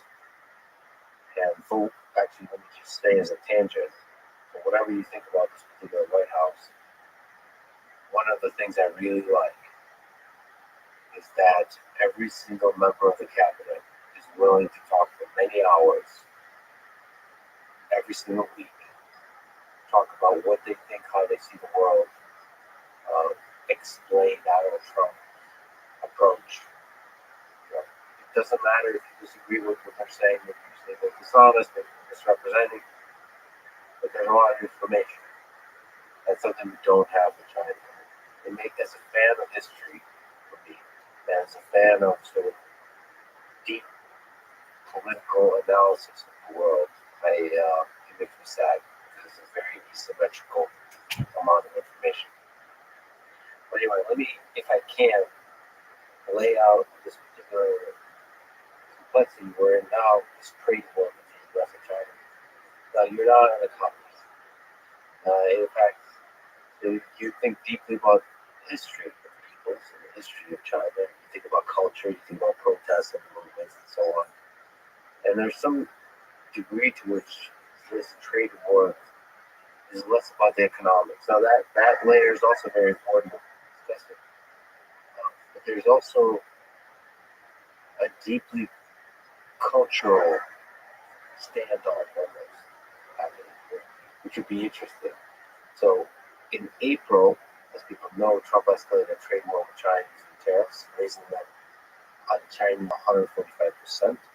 Xi Jinping then responded by raising tariffs on U.S. goods to 125% and suspending exports on certain rare earth minerals, and that was to the U.S. The Chinese government also indicated it would limit the import of Hollywood films and restricted certain American companies from operating in China. Now, after that, Xi Jinping broke silence on April 11th and again on April 14th, and since, basically saying that China is not backing down and positioned himself in China as the quote responsible superpower that promotes, as you were saying, the promotion of the reasonable multilateral global trading framework and a stable global supply chain. He said, quote, for over 70 years, China's progress has been built on self-reliance and hard work, never on in-house mothers, and it remains unafraid of any unjust oppression. Also, he said, there are no winners in a trade war. Going against the world only leads to self-isolation. This was all said as part of a tour of Southeast Asia. And he was calling on China and the European Union to defend international rules opposing quote unilateral rule. At the same time, I saw that China is escalating internal propaganda, including, interestingly, nice to talk to you about it, the use of the Mao Zedong 1953 speech during the Korean War, where he says, we will never yield. My question is, with this standoff, who do you think will win first? Where does this go? So I think when resistant, there's a lot to unpack there for a historian too. I mean, I think that the reference to being bullied by a foreign power is something that comes up periodically and plays to this kind of notion of 100 years of national humiliation that's been talked about by generations now of Chinese leaders. To talk about that period from the 1840s to the 1940s, there were a group of foreign powers who were involved in bullying China in one way or another, and you could selectively pick one or another. So there is a way in which this can be, and if Xi Jinping gives that kind of speech in Southeast Asia, he's speaking to a place where there is knowledge of times of the past when the United States was an aggressive force there. It's also a part of the world where there have been times when China has been. So there is a way of positioning vis-a-vis other parts of the world that is crucial part of this. That I guess, circling around it, that there's a tendency in discussions of U.S.-China relations to think about it in terms of a bilateral discussion or dispute, even though time and again we realize that places other than the United States are key variables in these things. So the U.S. and China being at odds in the Mao era, what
Hello,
do you see me?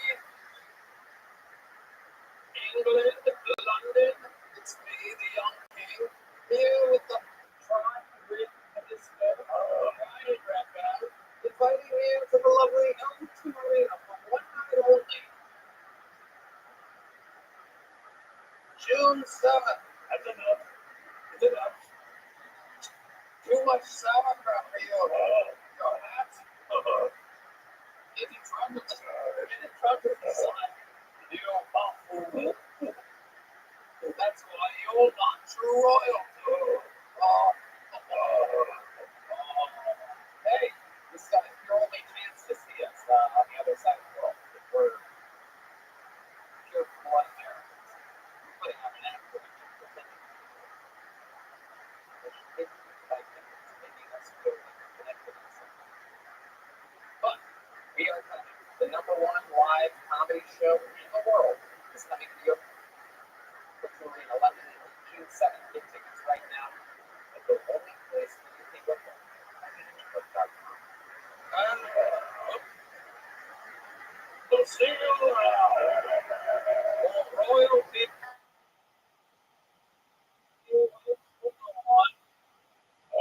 Somebody put on some Elton John.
for a brand new episode of Kill Tony. Get up for Tony. It's go!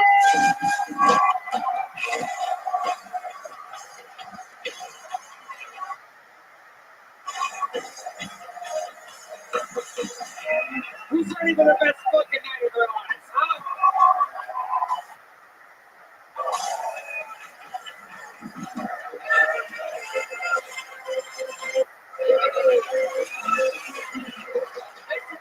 It's a right here, everybody. And make some noise for the best damn band in the land. That feels about right. Hey, holy shit, what a performance, huh? This is J-Mo joining us on the keys tonight, everybody. Sean Greenberg on the electric guitar, while John Dees and Matt Mueller are out of town. That, of course, is Huevos Rancheros, Fruitline Horns over there. Carlos Sosa, Raul Vallejo, Fernando Castillo, Nachos Belgrande. That's the great Michael Gonzalez on the drums. Big Mike, getting a little bit bigger every week. We have a little thing. We put his head against the wall and use a pencil. He's getting bigger and bigger every single week. Big Mike. We love Big Mike. That's a good trumpet. I've never seen a Latino do a trumpet impression before. You know what? You're going to the White House, buddy. And ladies and gentlemen, this is indeed the one and only D Madness on the bass guitar. Live in the flesh. The real deal. D motherfucking Madness. We have a hell of an episode. Very excited about it. Before it gets started, there's a little bit more amazing sponsors that make it all possible.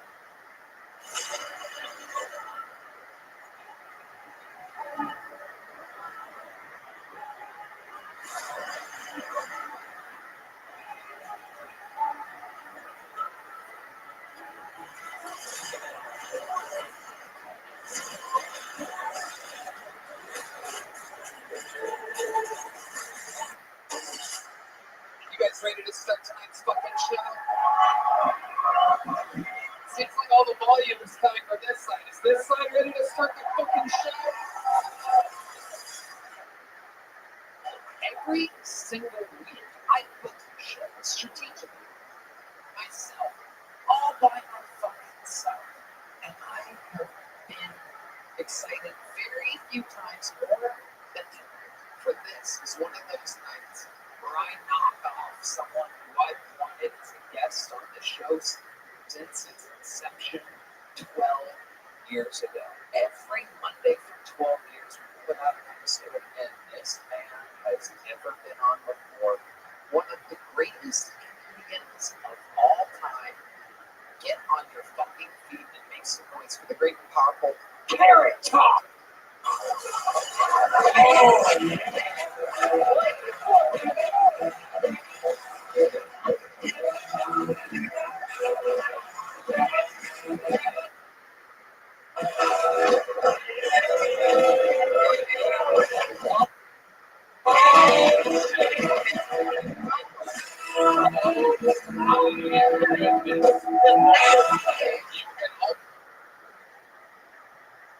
There's nothing worse than an intro. This is the best guy in the world. And you eat shit. We'll see. Thanks for having me, man. How beautiful. How's mine? Listen, I have two mics. That's how important I am. Absolutely. I don't want to miss one word. I've got one man, two mics. One line. Absolutely. What a look good. Start. I can't see you, but look good. You look fantastic. I look fucking great. Excellent. We were talking before the show. He's been working in Vegas for 30 years. He's been doing comedy for 40 plus years. Look at this fucking guy. Thank you. Thank you. Great hair. That's a good hair. We're going to have a lot of fun tonight, Carrot Top. I'm so happy that you're here. Over 200 innocent souls signed up for the opportunity to get pulled out of this wild little bubble. Anything can happen. The whole show's improvised. It's kind of left like some Taylor's hands. Yeah. Just weddings. Yeah. Nobody remembers that at all. It's look at that. That might be the guy's destiny right there.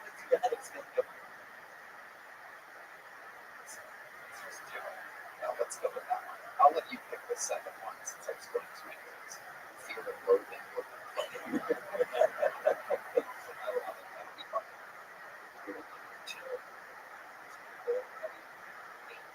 I'm excited for you to see the show, Carrot Top. Like when I pull a name out of a bucket, that means these people that had no idea they were going on stage get 60 seconds uninterrupted. You know their time is up. You know the sound of the kitten.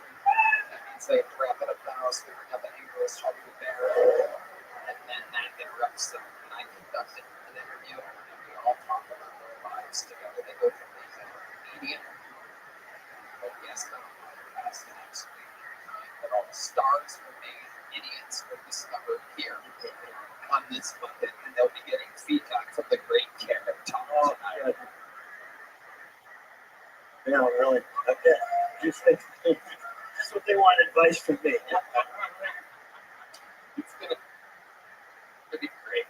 And kicking off the show, one of our greatest golden ticket winners in history of the show, doing a brand new minute. Make some goddamn noise for the one and only Martin Phillips, everybody.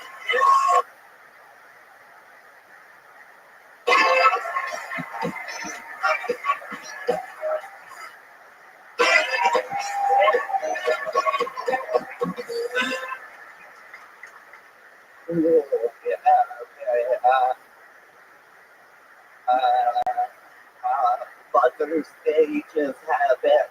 I celebrate Mother's Day by impregnating women. I'm spreading all the nature.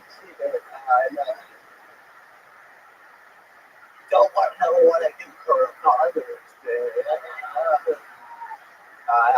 I went to Canada and I was meeting guy told me he came down here, went to a gun range, was so overwhelmed from shooting a gun, he cried.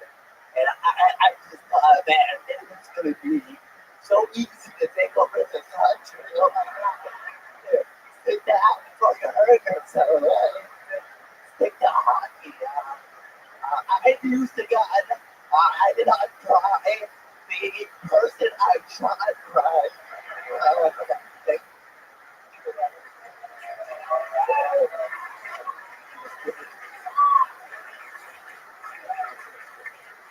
You fucking nailed it. You killed it so hard. That is absolutely incredible. Yeah. Unbelievable. Carrot Top. No, brilliant. Yeah.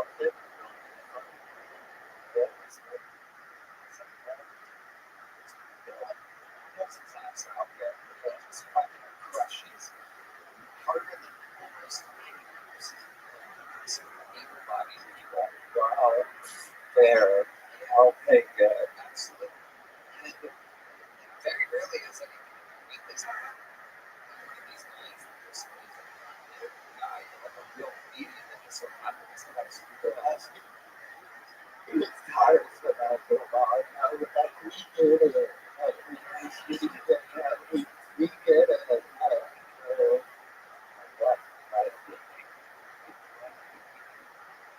Clearly, you make your own, you paint your own t-shirt. How are you? It's a cool shirt. Yeah. Welcome. You're at the Rothschild. How are you? How'd you find out about me?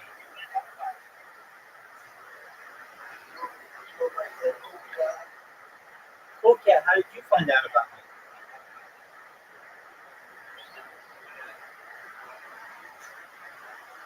me? Was it Blue Sky?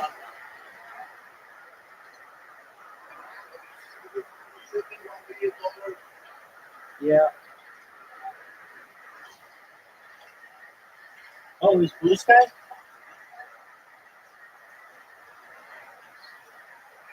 Excellent. Do you mind if I tell you about myself? I'm Rabbi Rothschild. I shoot on like 24 hours a day, 7 days a week, 365 days a year for work peace. Cat or Big Mom, have you ever seen the movie The Truman Show or the television show Big Brother? Excellent. Excellent. Oh, well, very cool. Well, Well, that's what I do. I'm essentially on camera all the time. I do it for world peace. I don't want war anymore anywhere in the world. I've been doing so for more than 3.5 years, going back to the pandemic. We've seen the death of a queen, the birth of AI, the coronation of a king, and everything in between. I'm someone who thinks that we may be able to solve world hunger in the future. I'm an advocate for ending world hunger through the use of technology, such as agricultural drones, floating greenhouses, saltwater greenhouses, things like vertical farming, hydroponics, and cloud seeding. I'm an advocate for ending world thirst. I'm sponsored by cryptocurrency. It's known as Harry Potter Obama Sonic Kennedy. I know that's a lot of words, but one of the things that we do is we build wells in developing nations such as Nigeria to help people there. And also I'm an advocate for the lifestyle program, but most importantly, I'm an advocate for desalination technology, pumping earth seawater onto land to make it drinkable. We talked about some other things that aren't normally discussed in society, things like anti-gravity, antimatter, faster than light, communication faster than light, travel, things like alien disclosure and quantum computing, cryptocurrency, things like de-extinction technology. People don't know this, but the first successful de-extinction took place in 2003 with the Pyrenean ibex, which was a goat that was located in northern Spain, southern France. Fast forward to the year 2021, a company out of Dallas, Texas, is founded known as Rothschild Bioscientific. They've made it their goal that within the next 3 years, or by 2028, to reintroduce the woolly mammoth into the Arctic Circle, utilizing Asian elephants, which I just think is a mind-blowing goal. Then they also want to reintroduce the Tasmanian tiger, followed by the dodo bird. If you may have seen recently, they made some news with their extinction of a type of dire wolf, which I think is just a really cool project. I'll talk about other things that may be of benefit to you. I know that Big Love said that they want to make $2 million or something like that. Perhaps in the future, I may actually be able to make that happen. And here's how. According to The Economist magazine, data is Earth's number one resource, more valuable than food, water, gold, air, petroleum, everything. In fact, in 2018, data overtook petroleum as Earth's number one resource. I have more data archived than any person ever. So what does that mean?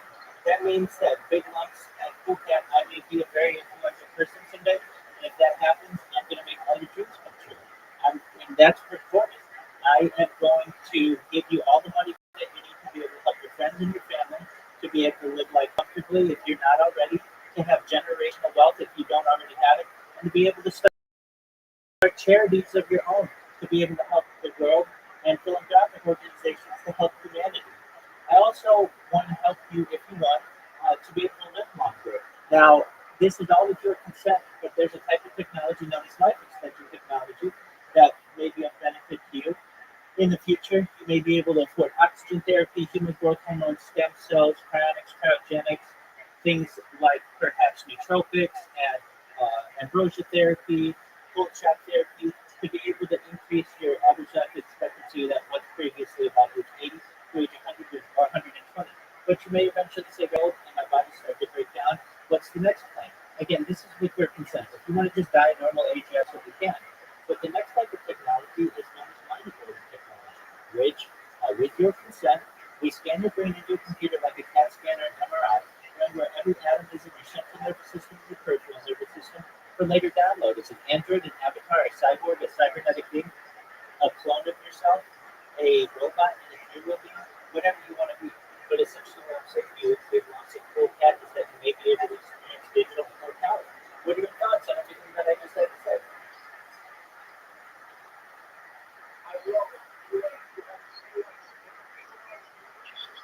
Oh, you're so sweet. Big loves, I love you.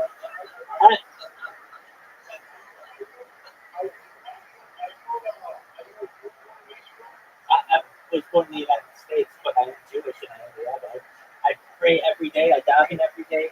I say blessings on food. We light candles on Shabbat. I do my best to live as orthodox a life as possible while still streaming my life.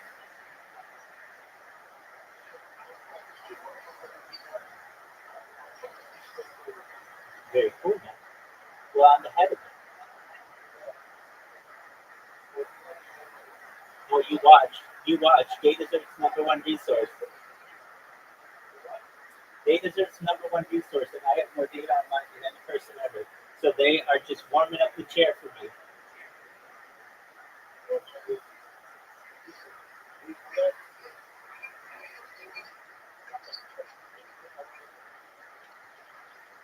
I am in.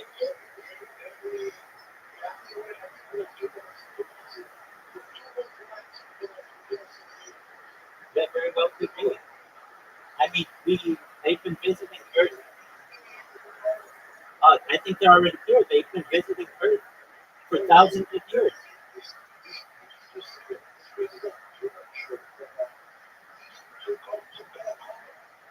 Yes, you're exactly right. You're exactly right. Because it's like we were seated here, like a zoo. Exactly. Yeah, 100%.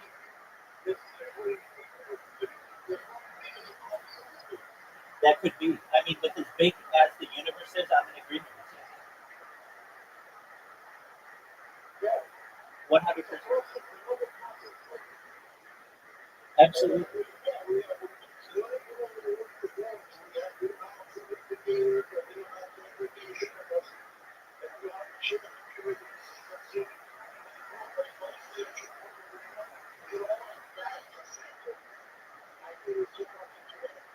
I'm in agreement with you.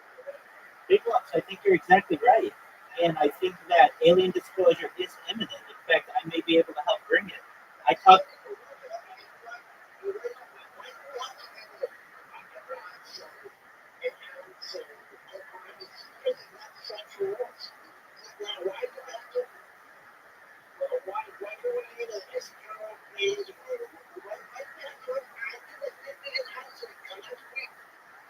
Okay, well, you're right. We will in the future be able to live in sterile containers, and we won't have to worry about that anymore.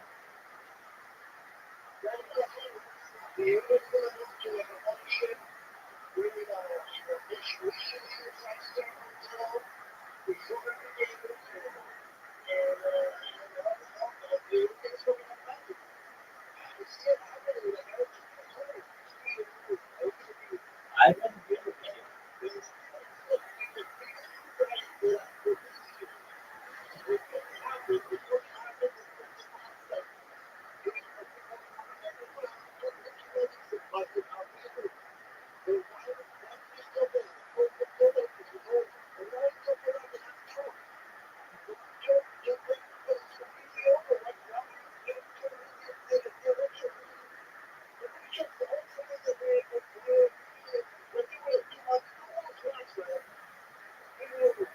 Well, I'm ready for it, and I've been streaming this entire time, so I'll have it on camera.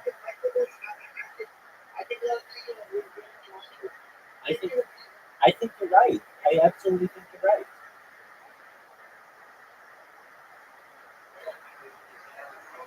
No, I don't think it's the world. Yeah, I think it's the start of a new world.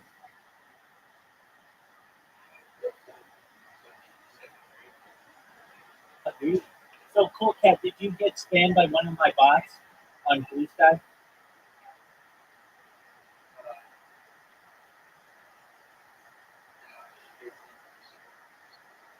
Oh, very cool. So, did you find me from another Discord server? Okay. Well, very cool. Well, I'm just watching Kill Tony right now, enjoying life. Feel free to watch. It's a premiere tonight. They've got Carrot Top on. They just started. So, do you know what Kill Tony is? It's the largest.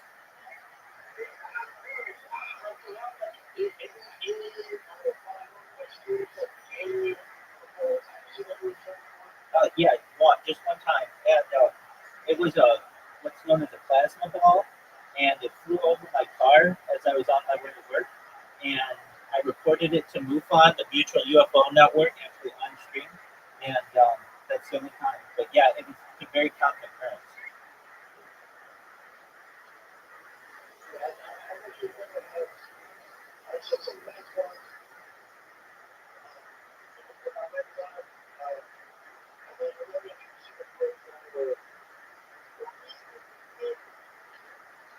I always wanted to, and I have not. I've always wanted to.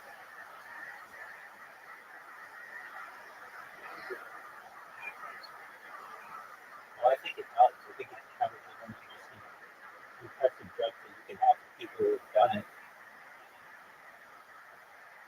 Well, there's a few of these guys that they get so much in it, and they want to just like one of the nature, one ball for power.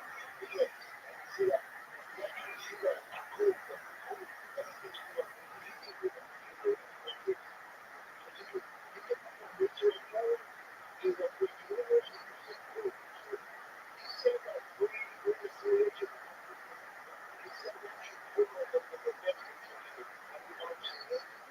I've seen similar things where people shoot a laser pointer in the air, and they're like aliens that go to it.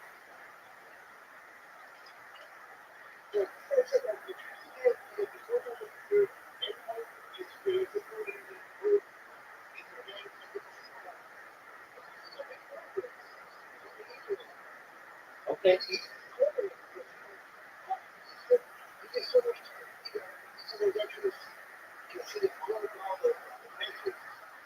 That's right. I agree with you.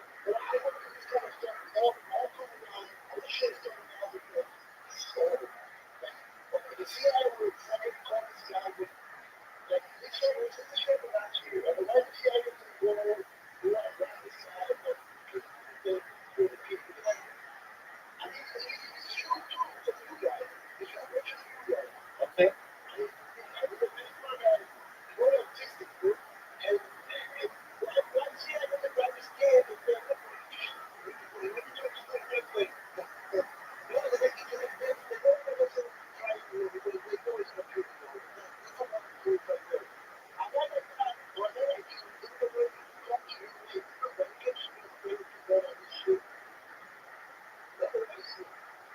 You could very well be right.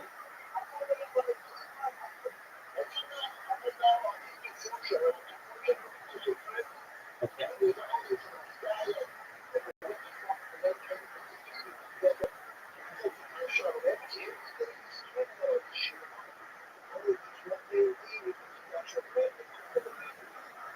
That's fired. No. There are ways to prove that it's not. If you go in low Earth orbit, you can see its curvature. You can see its curvature actually on the surface.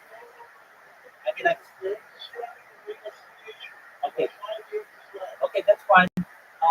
There are ways to prove this. Archimedes proved this. You can actually see the curvature of the Earth from different very flat areas. Uh,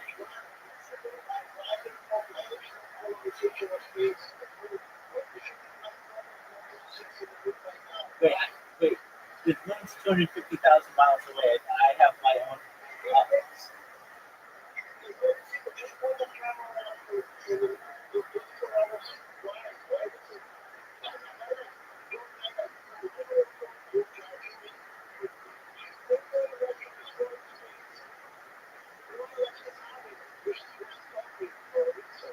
Okay, that's fine. You can have those beliefs. A very easy way to essentially disprove the flat Earth theory is just how do you explain eclipses?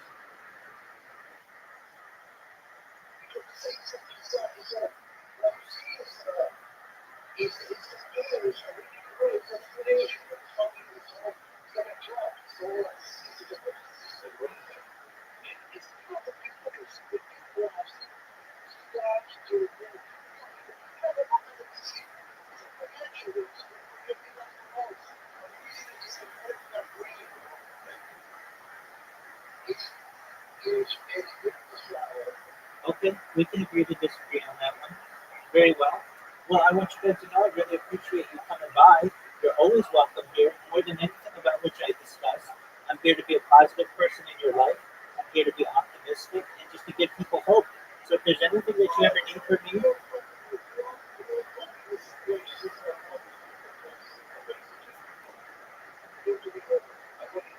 okay, very well. Well, if you guys ever need anything, I'm here to help you. And I really appreciate you coming by. I'll love it. Take care. Come back soon. Yeah, we want all black all this out. You know, any other color. No. They're really trying to make people think you're not gay.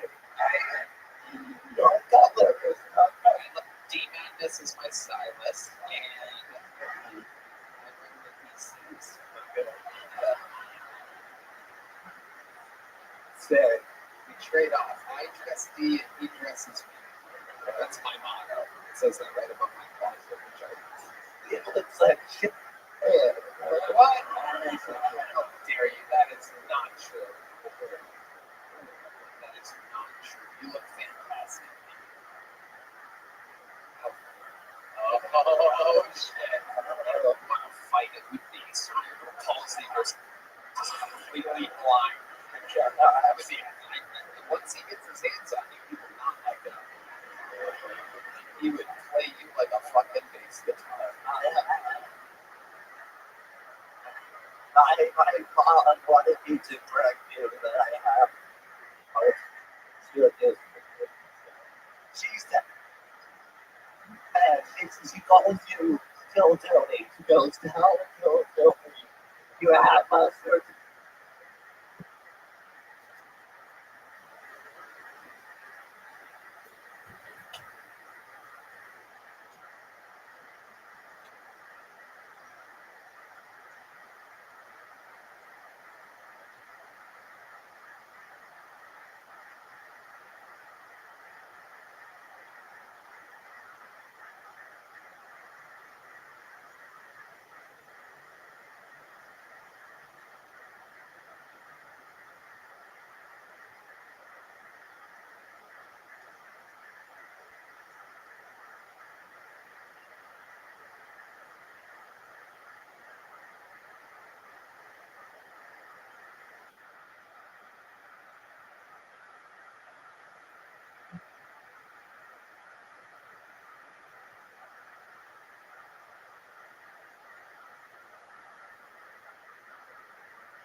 I was together, Oh. Sometimes I need a little translator.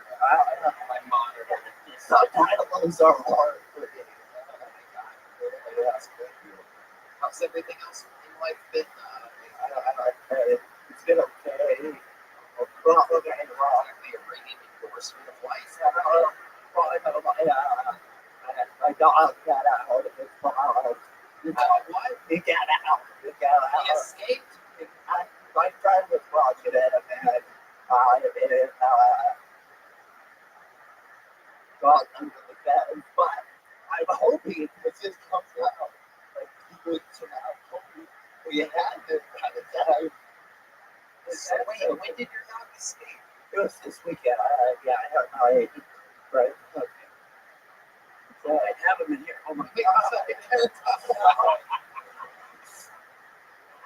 Don't even put a dollar on it. He made a joke about that. That's not how Wait, I think I hear him in there. everything but a dog frog. I don't know. I hit that. Oh, Okay, stop. What are you doing? Your daddy's here. Your daddy's here. what kind of dog? It's, What kind of dog was it? well, the breed's called Alaska ad, so it looks like a Shih Tzu type. Yeah, yeah, again, I'm hoping we had it at the time. Good news. You got it. There's good news news is I'm going to hire someone to find your dog. The bad news is it's deep madness that I'm hiring as revenge. Sweet revenge. Will be deep madness.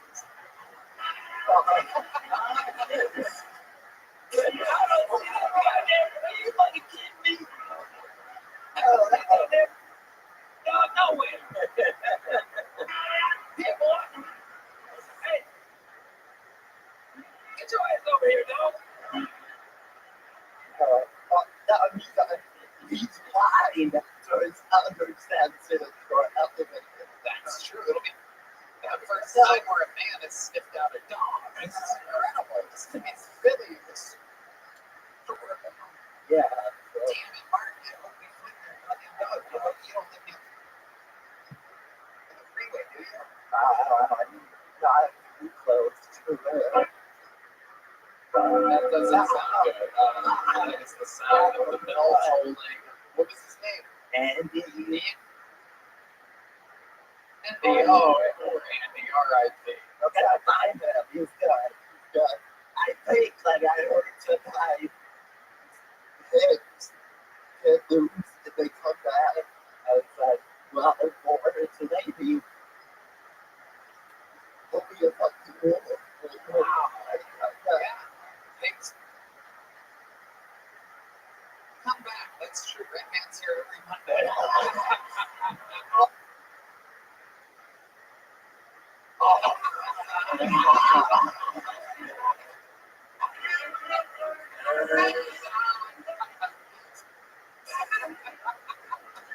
It's so good. I love the horn player played the actual song. Oh, unbelievable. Mark, you are the fucking man. Way to get tonight's show started. We love you. Unbelievable. Truly one of the greatest movie singer-singers in the history of the show. Right. That is the golden boy himself, Martin Phillips. And this is the part where shit gets crazy, Carrot Top, because this is when we go to the buckets. We're gonna. He was funny after his set. Oh yeah. Oh, it's amazing. He's a star. Now we're going to the bucket now. So we're meeting somebody. Oh, that They had is. no idea 5 minutes ago that they were going on stage. They're going up after Martin Phillips. Make some noise. This is Kyle Roberts, everyone. I'm getting that correctly from the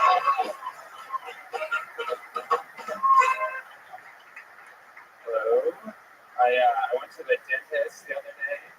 I found out that I still have a baby tooth. They did an X-ray of this adult tooth that's trapped in my gums. I'm down yet. I also have a huge cock on my stomach doesn't drop, so open 2025 is my year. I don't know if anyone here likes a finger.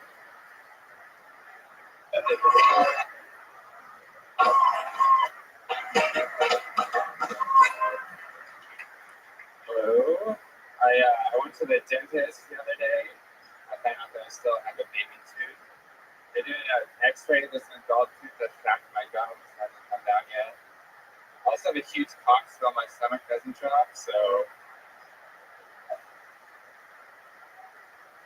open 2025 is my year. I don't know if anyone here likes a finger in their ass. Me too, thanks for asking. I feel like a finger in the ass is kind of like having to take summer school to graduate. It's kind of humiliating, but it's the only way I can finish.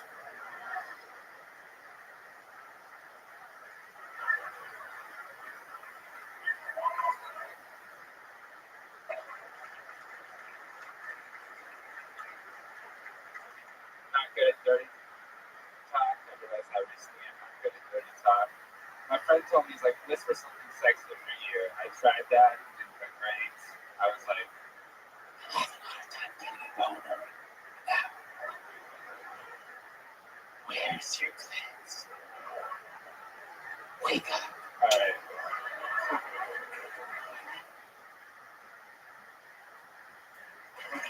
Kyle Roberts, a stunning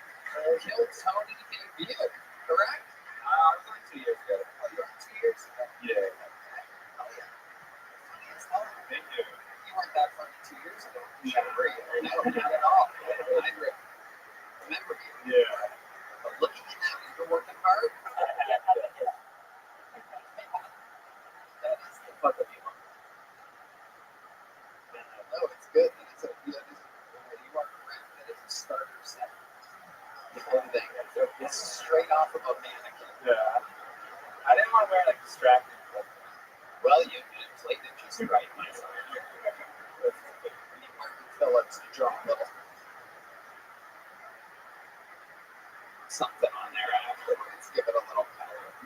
I love it. So how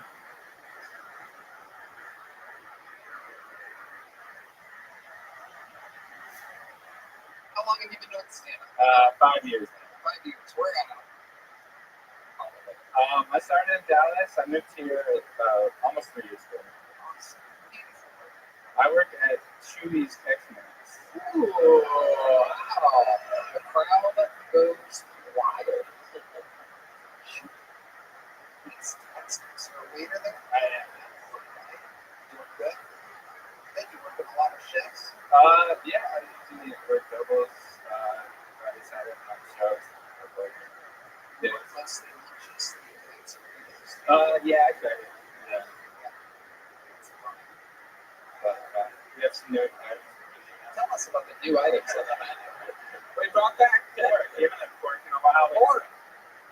Macho burrito that has guacamole inside and has sweet chili sauce on that side. God, it's fucking amazing. Green chili rice is back. I work with a macho pork burrito every week, so right, man. Well, I hit your shoulder and your pubes started flying up and down. Little souvenir for you, sir. You look like it looked like a great pube. It could have been yours to begin with. Look at this fucking guy right here. You visiting from New York? Yeah, oh, okay. Dude, I guess I would ask. No, why would you say that? I'm from Dallas. You look like a monster. What do you do for work?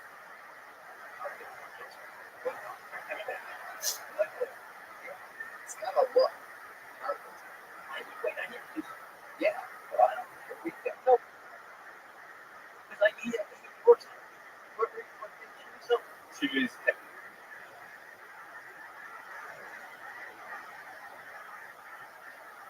Yeah. Chewy checks me. I don't have a good. Look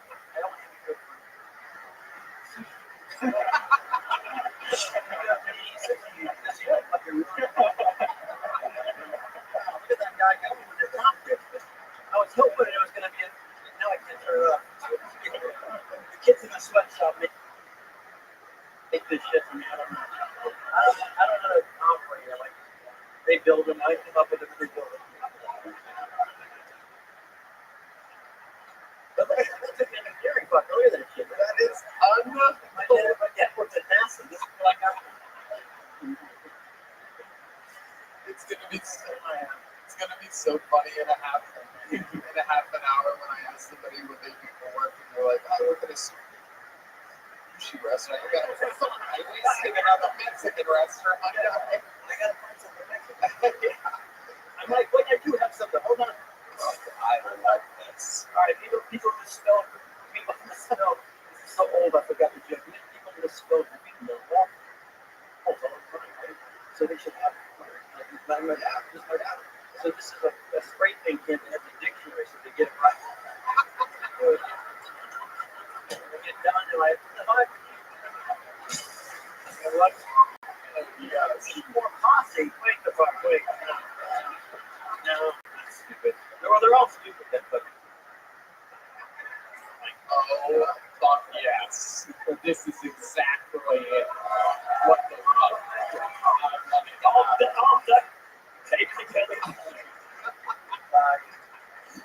That is. That was. It was a spray paint can with a dictionary. No, I'm sorry. I had to. Yeah, real. I might. No, what's happening? Kyle. Yeah, right. Kyle, don't ask so many fun questions. So what do you do for fun, Kyle? Well, I have a lovely girlfriend. Ooh, not to be good if you lived at the home before.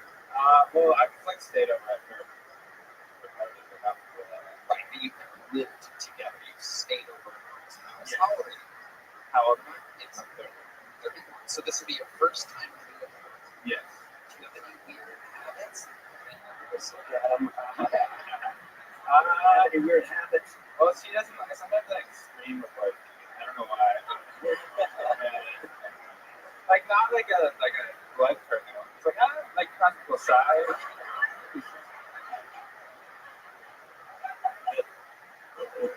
You scream before you eat. Yeah. Wow. In pain or just for fun? Fun is It's like just I really like. I don't know. I like the. it's an excited scream. Yeah. I said bird or something. This is incredible. So you scream before you eat. How about when you stay at her place? You say anything weird about her?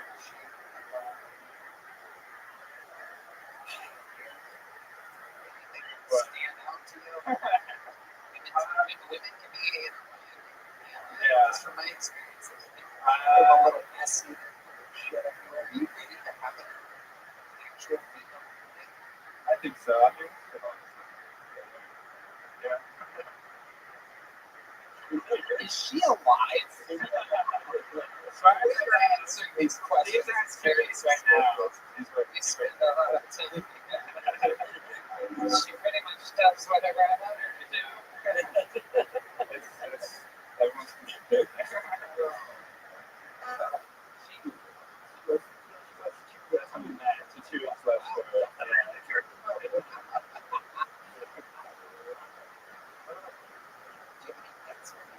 She is a cat.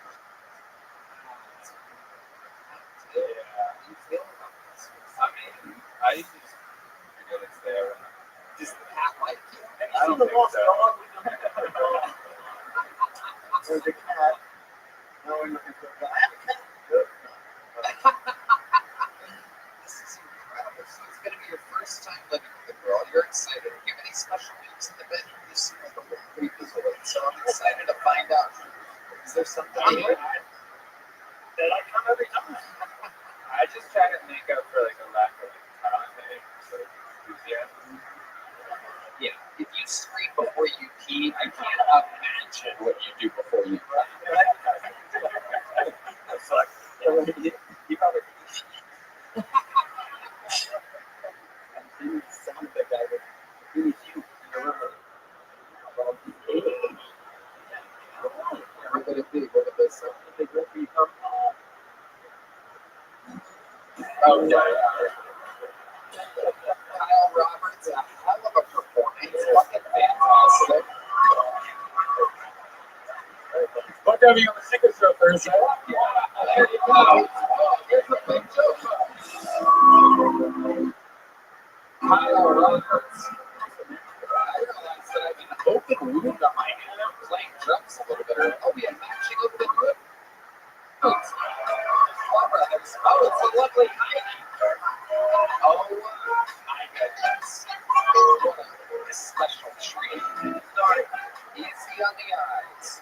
Hey, y'all. This podcast is sponsored by Incogni.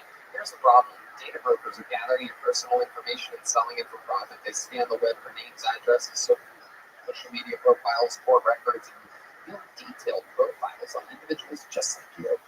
This data then ends up in the hands of scammers, which leads to spam, identity theft, and even loss of control over your own personal data. Sounds like a big problem, right? Well, not anymore. Thanks to Incogni or Ban. Incogni solves this problem by reaching out to data brokers on your behalf and requesting they remove your personal data.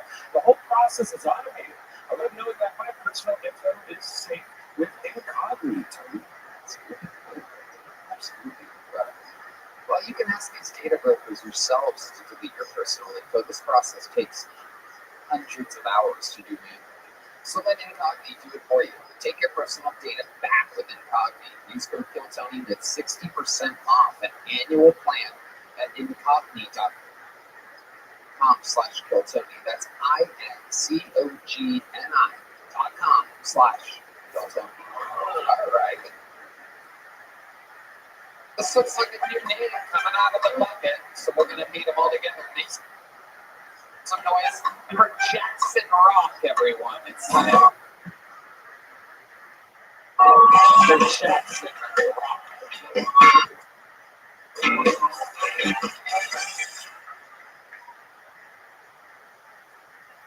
I love cougars, and cougars love me. Put up with the cougars, yo. Yep. Yeah. I love a woman who's not afraid to take away my Xbox. My first experience with a cougar was with a 48-year-old woman named Mrs. Lawrence. Mrs. Lawrence made love to each and every one of the dudes in my family. When it came to be my turn, I only lasted about 2 minutes, which is not bad for a 13-year-old.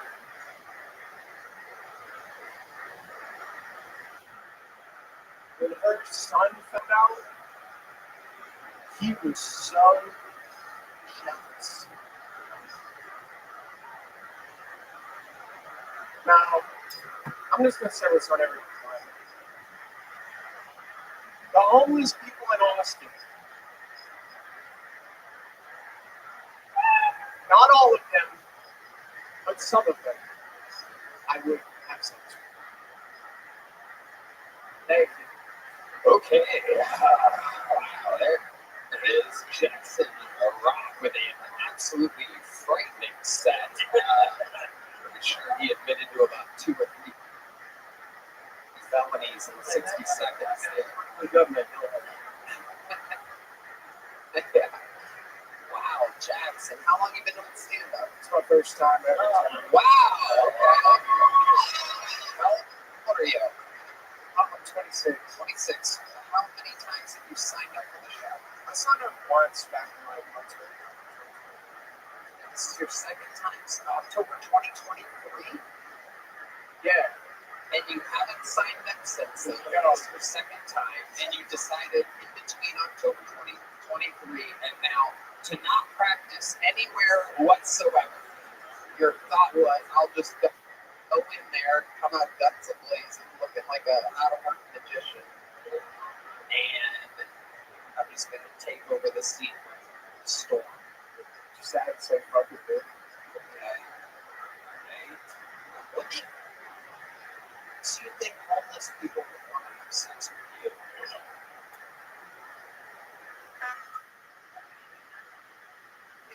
Sit back. Yeah. Really good sense of humor. Good. We don't know that for a fact. Do you have a home, Jackson? I do have a home. What is it like? Well, actually, I'm crashing. I'm on a couch right now because my lease just ended. Listen, my lease just ended, but I'm looking for a new place in the roommate situation. So you're homeless. It took us a long time to get there. We went around and around and around. Turns out you are just as homeless as a homeless person. I'm finding out about myself here. So, what do you do for work? I do a couple of things. Service industry, and then I also do solar. So tough. Yeah, I'm playing guitar, playing this, covers, and this. Really? And you make money? Yeah, I do a restaurant. You make BS? Yeah, that's a restaurant. Yeah. The locals are cracking up right now. Restaurant. That is, for those of you that don't know, around the world, Bastrop is about, was it 45 minutes? Oh, 30. Yeah, sure. Sure. On the bird scooter that you're driving, I'm guessing it's 45. Yes. And you're out there paying higher for that gig? And you go by the name Jackson Rock? What place do you perform at in Bastrop? As far as personal things.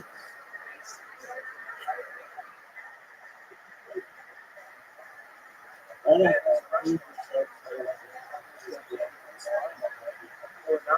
don't remember how you played my songs, but it's just saying You killed, dude. People are like, where's my music? Where's the music? that's what I said.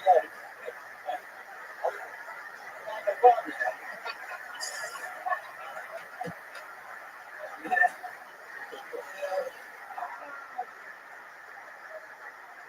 Jackson, what's your like best original?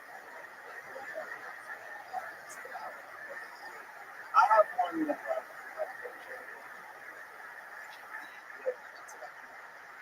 it's about sexual I love this idea. I love this idea. Sean Greenberg. Clearly, wait, we have an actual. Is that thing too? It is? Okay, Heidi, can you bring up the Kill Tony official guitar? I want to see. Oh, look, she was ready. You know, she is as smart as she is stunning. People wouldn't guess that. A lot of people that just watch the show would probably guess she's a real fucking bag of rocks. But I'm telling you, she's a genius. She has the best spirit. She's fun to hang out with. She's always listening, paying attention. She's got a big, beautiful, giant color. Rick Springfield, everybody. All right. So you're gonna sing it and you're gonna play it, right? And you're sure it's an original, right? Because we can't set up the YouTube algorithm music thing, or else we have to pay whoever the fuck actually wrote this song. You got it? I got it. You nervous? It's just like playing at Gracie's in Bastrop, except there's just another few more million people watching. Give us a spotlight keynote. And here he is making his Kill Tony music debut with this hit song all the way from Bastrop. This is Jackson Rock playing Jim Beam. There's a man who always treats me right. He holds my doors, he never snores, he helps me sleep at night. There's a man who changed my life the first time that he kissed my lips. Everything is always in my dreams. His name's Jim Beam. So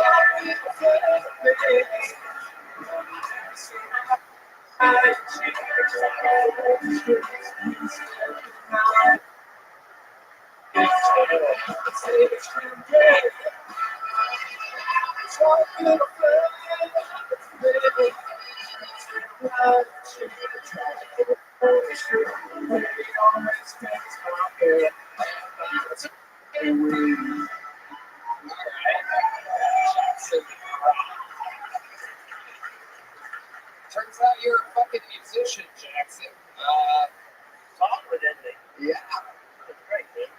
absolutely. You are also gay, Jackson. I don't know if you noticed that. No, I'm not. Yeah, and I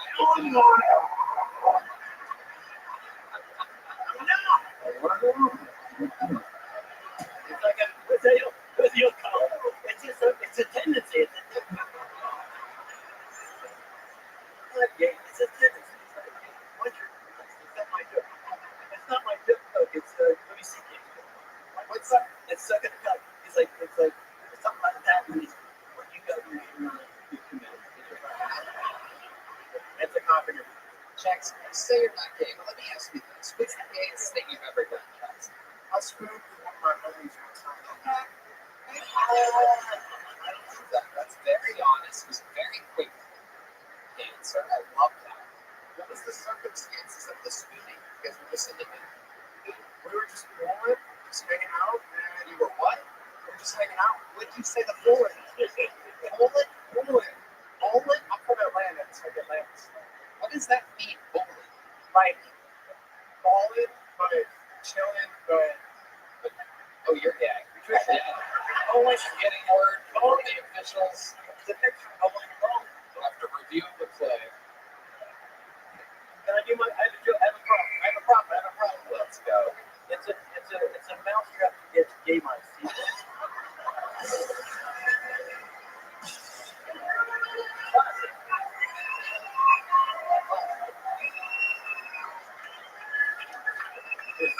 I mean, that's a classic. You're awesome. Yeah. You I have no fucking life this way. You get to duct tape things together and become a multi-millionaire. This is incredible. What an art form it is.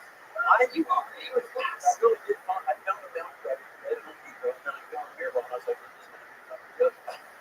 And the lady bringing me up was like, it's going to be one of your. You have to get a mousetrap.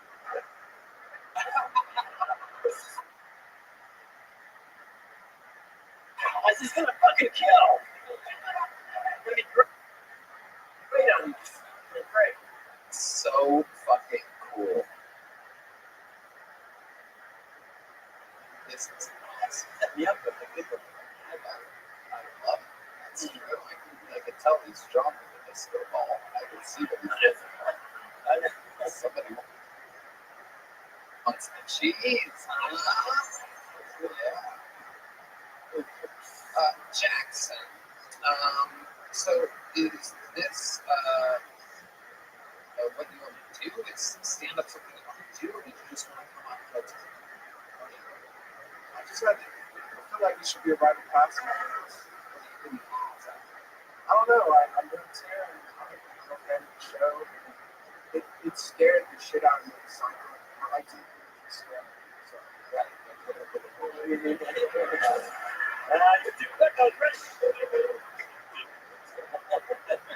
Well, Jackson, congratulations. Here's a little joke, but you did it.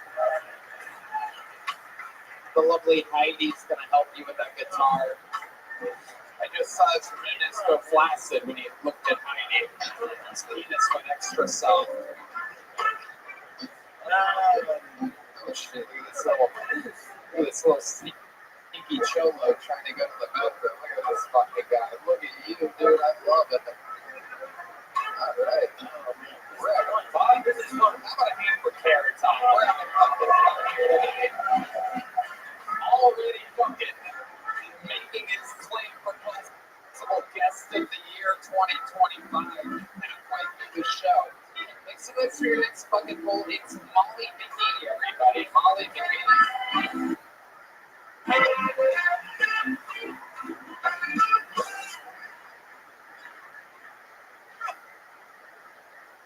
I'm new here. I recently escaped California with my son's genitals to the top. He said, Mommy, am I a woman? I said, Heather, to California. Woo, back to Chicago to Texas. I will love my child no matter what. But if he's trans, I say the same thing about his penis. I say every time he wants me to get him. Oh, we have to keep it and take care of it till it's fully grown. Then you can decide if it's not cute anymore and you want to get rid of it. I'll support that. He's not trans yet. He's just breaking the rocks.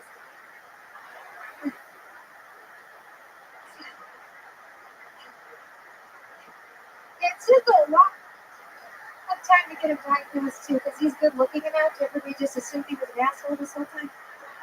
Because when he was really little, doctors were worried that he might be mentally retarded. Yeah, they didn't call it that, though. They called it starting to look like his father.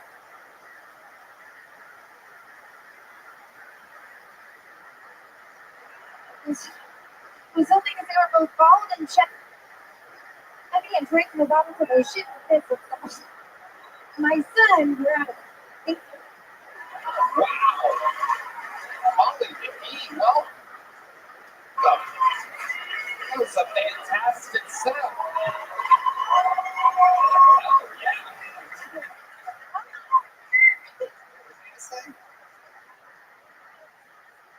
You don't get to that really good.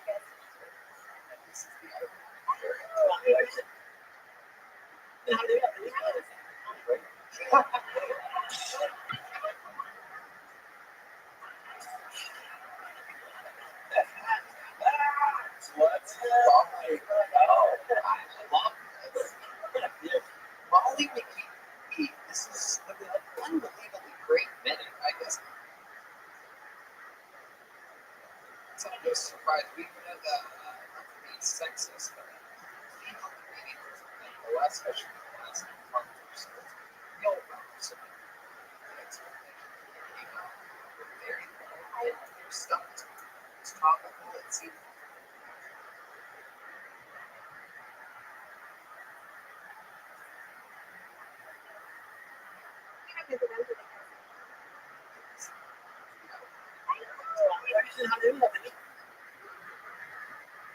When he was really little, doctors were worried he might be mentally retarded. Yet they didn't call it that, though. They called it starting to look like his father. It was only because they were both bald and chubby and drinking the bottoms of their shit and pissed themselves. My son, Rabbi, and take your bird until it's fully grown. Then you can decide if it's not cute enough. I'm going to get rid of it. I support that. He's not trans, though. He's just regular autistic. It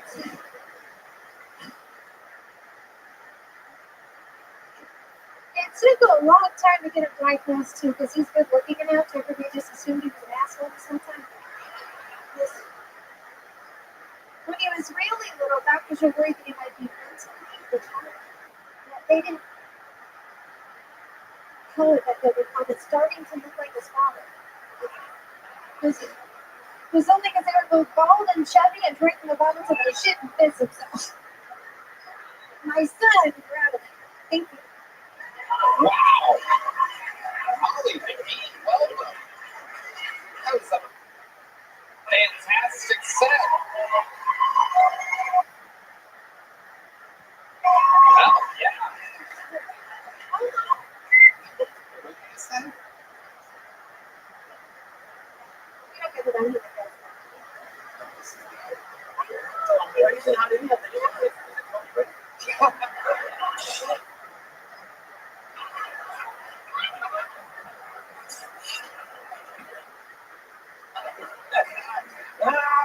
What's bubbling? I love this. Molly McGee, this is an unbelievably great minute. I guess I'm just surprised we had not to be sexist, but female comedians is only the last, especially the last month or so. Real so many expectations came out very well. Your stuff is topical. It seemed it was real to you. Is that all kind of true? It's well done, okay.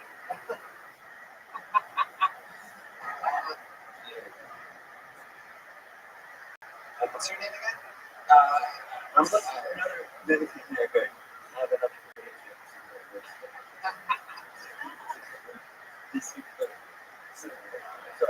Molly, how long have you been on stand-up? 8 years. There's what 4 in the YouTube In California? Yes. Georgia? Yeah, the Central Valley, Stockton. Yes. Sweden, Stockton. Oh, we are. I am. 209.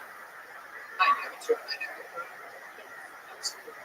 And what do you do for, how long have you been here in Texas? Little over. Okay. What do you do for work? I'm a disabled veteran. You're a disabled veteran. Holy shit. You are cool as fuck. No, Red Band. No, Red Band likes to go to the disabled veteran female strip clubs and watch them roll around. That's not. You get a discount if they have less limbs than a normal stripper at the disabled veteran strip club. It's called the Camouflage Rose. It's in Bastrop for those of you that don't know.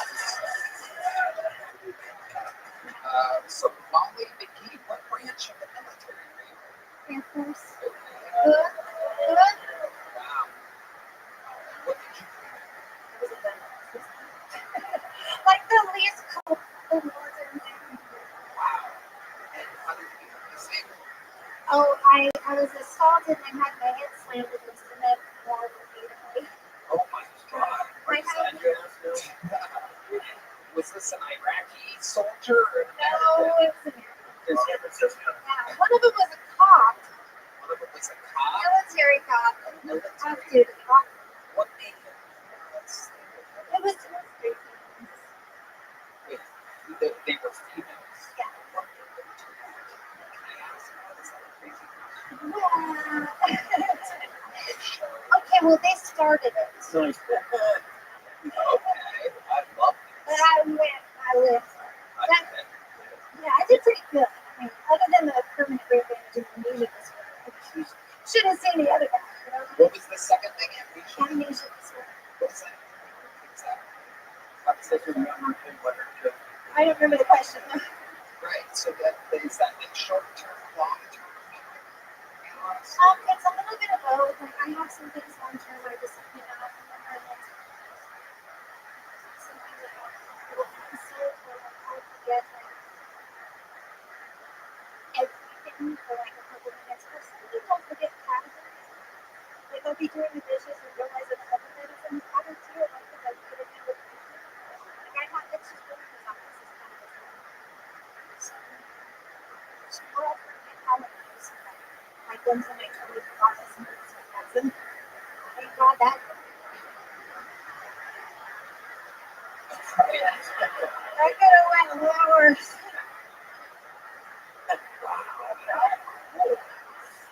You're amazing. This is incredible. You're so funny. How old's your kid?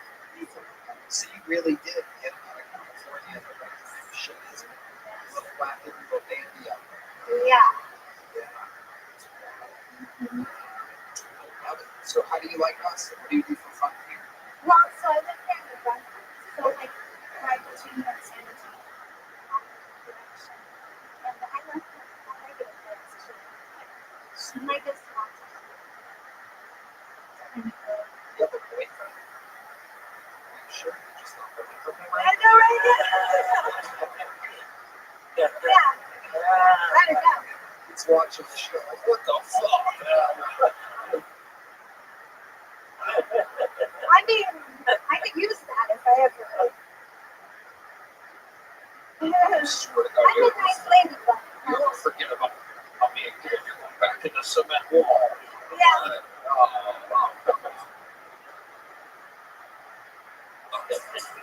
Too soon. I have a fun fact about me. Yes, let's do it. I also do comedy songs. Oh my God. Yeah. You play guitar or you just go solo? Play guitar. I have it. You brought a guitar? Righty, oh my God.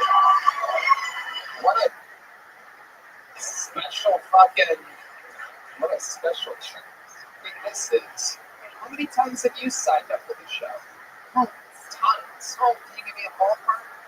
Since you I'd got say almost like 10 or 15. I mean, I'm an music disorder, so let's say you are. let's say 10, 15. Does that sound like a good number? This is your first time. You always bring the guitar when you sign up. Yes. Okay. I love this thing. Do you have a name for your guitar? Amnesia Jenkins. Well, this is It's a movie presentation.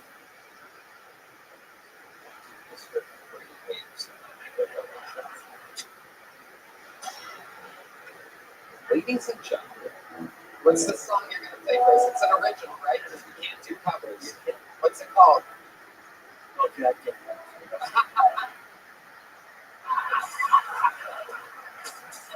It's on.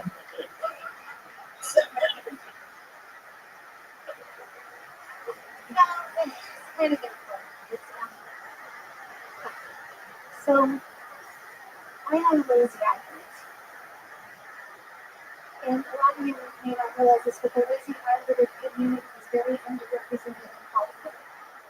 So there's really only one reason for that, which is you had a mega stone pop for several decades who stopped at nothing and the rest was fine. That ends today.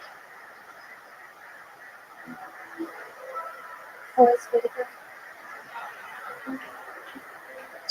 I'm waiting.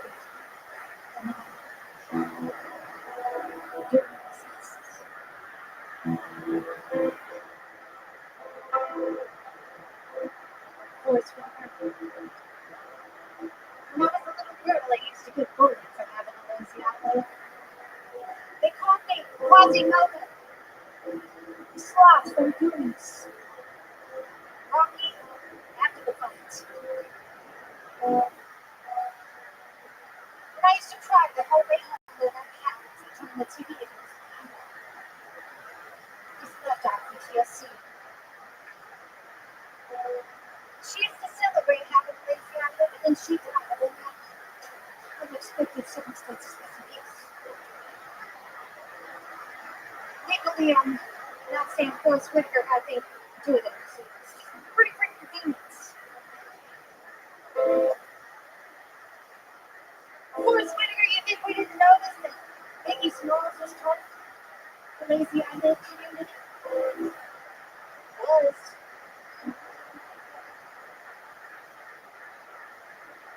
They never did find his killer, did they? It's almost as if the detective was so close to the case he couldn't see the forest through the trees. Not even two good eyes. How many children won't be raised anymore when you fall?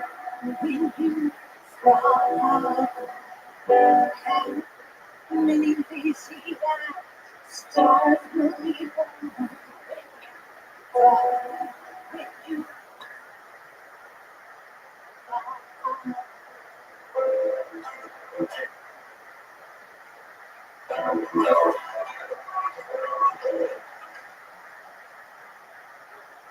Forrest Whitaker, you had the chance to show the world. It's not just you. There's more of us out here. We're talented. We can do things. And he's out here acting like y'all need him to normalize. Normalize!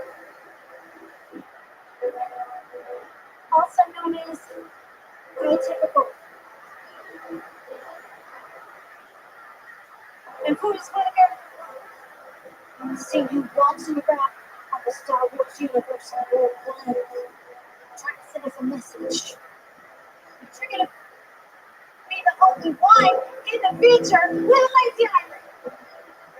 Clearly, he wants total annihilation. Not on my watch. It's a long song. Not even with two good eyes.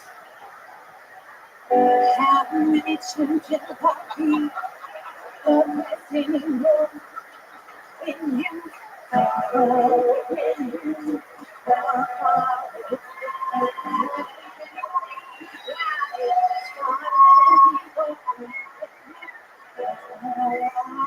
I'm your nemesis. Your move, Forrest Whitaker. Your move. Wow.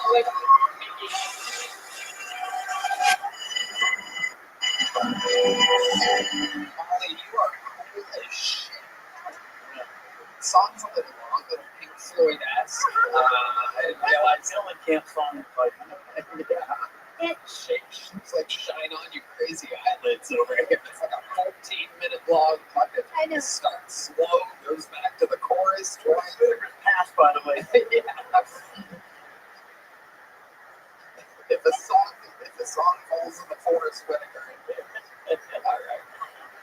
in my defense, that was after several decades of repression. So that's It's like, you think your eyelids are lazy? You should see D-Memphis' actual eyeball. They are the laziest eyeballs. They've done nothing this entire life. that song's called Run Forrest Run. Amazing. You are such a cool person. I love your style, Molly McGee. You'll be in here with the big jump books. Right another minute. Come up, sign up again, okay? There you go. She caught it. Molly McGee, everybody. Have fun. Great musical guests in a row. Plowing through it. Oh, wait, it's time for a pop. Let's do it. Carrot Top's got a little something to go. When you go to a bar, right? You go to a bar, you can't see where you're hitting on, right? Because it's dark, so it's a beer that's a light come into it. You gotta scope it out. And look, and there's two jokes. Look, it's a Bud Light. Ow! That shit. That wrote itself. But maybe he's getting another one. This is one of those things. I don't know if you guys all smoke the same pot, but This is the diamond. This is the dumb one. This is the pacifier.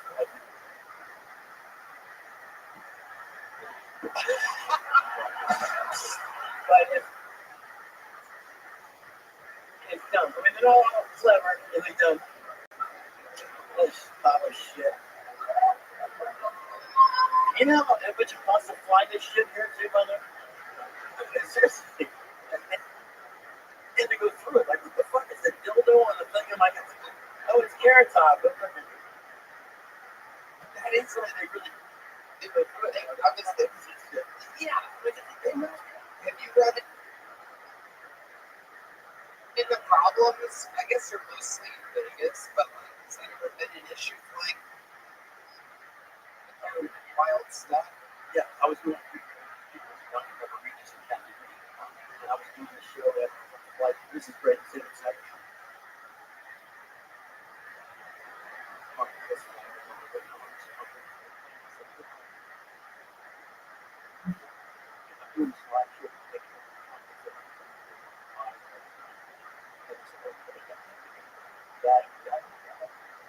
And again, I look out the window. I see this truck going over the bed of another airplane. Oh fuck! And I said, that's my ship. I go, no, I said, well, this dying warrior under the fucking flight. There's like a box full of fucking shit. So they got it. So just in time to do, on Regis and Kathy, a flick for balloons. I mean, Well, oh my God. you can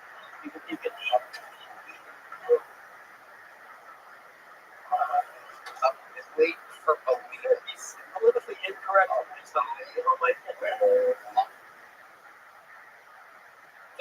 I'm bringing all my dark Carrot Top. I love it. I love it. Guys are on the way to the best. Here's the best. This is fun. This is fucking fun. Awesome. Man, that was the summer so fun. Yeah.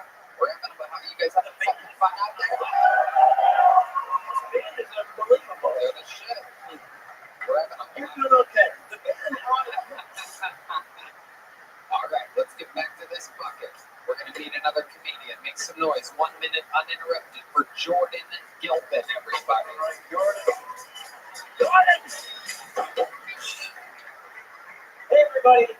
I know you're thinking, and yes, it's true, I do have bicycles on my wall in my living room as art decoration. Yes, I do. I recently took a 23andMe and found out I'm 25% gay. That's right. I just be gay grandpa. Sometimes with the long deliverer, a quote doesn't really work the right way. Right? I went by a Christmas shop, really inspiring quote. It said, it's a great thing to think that your best days are still ahead. But told by Anne Frank,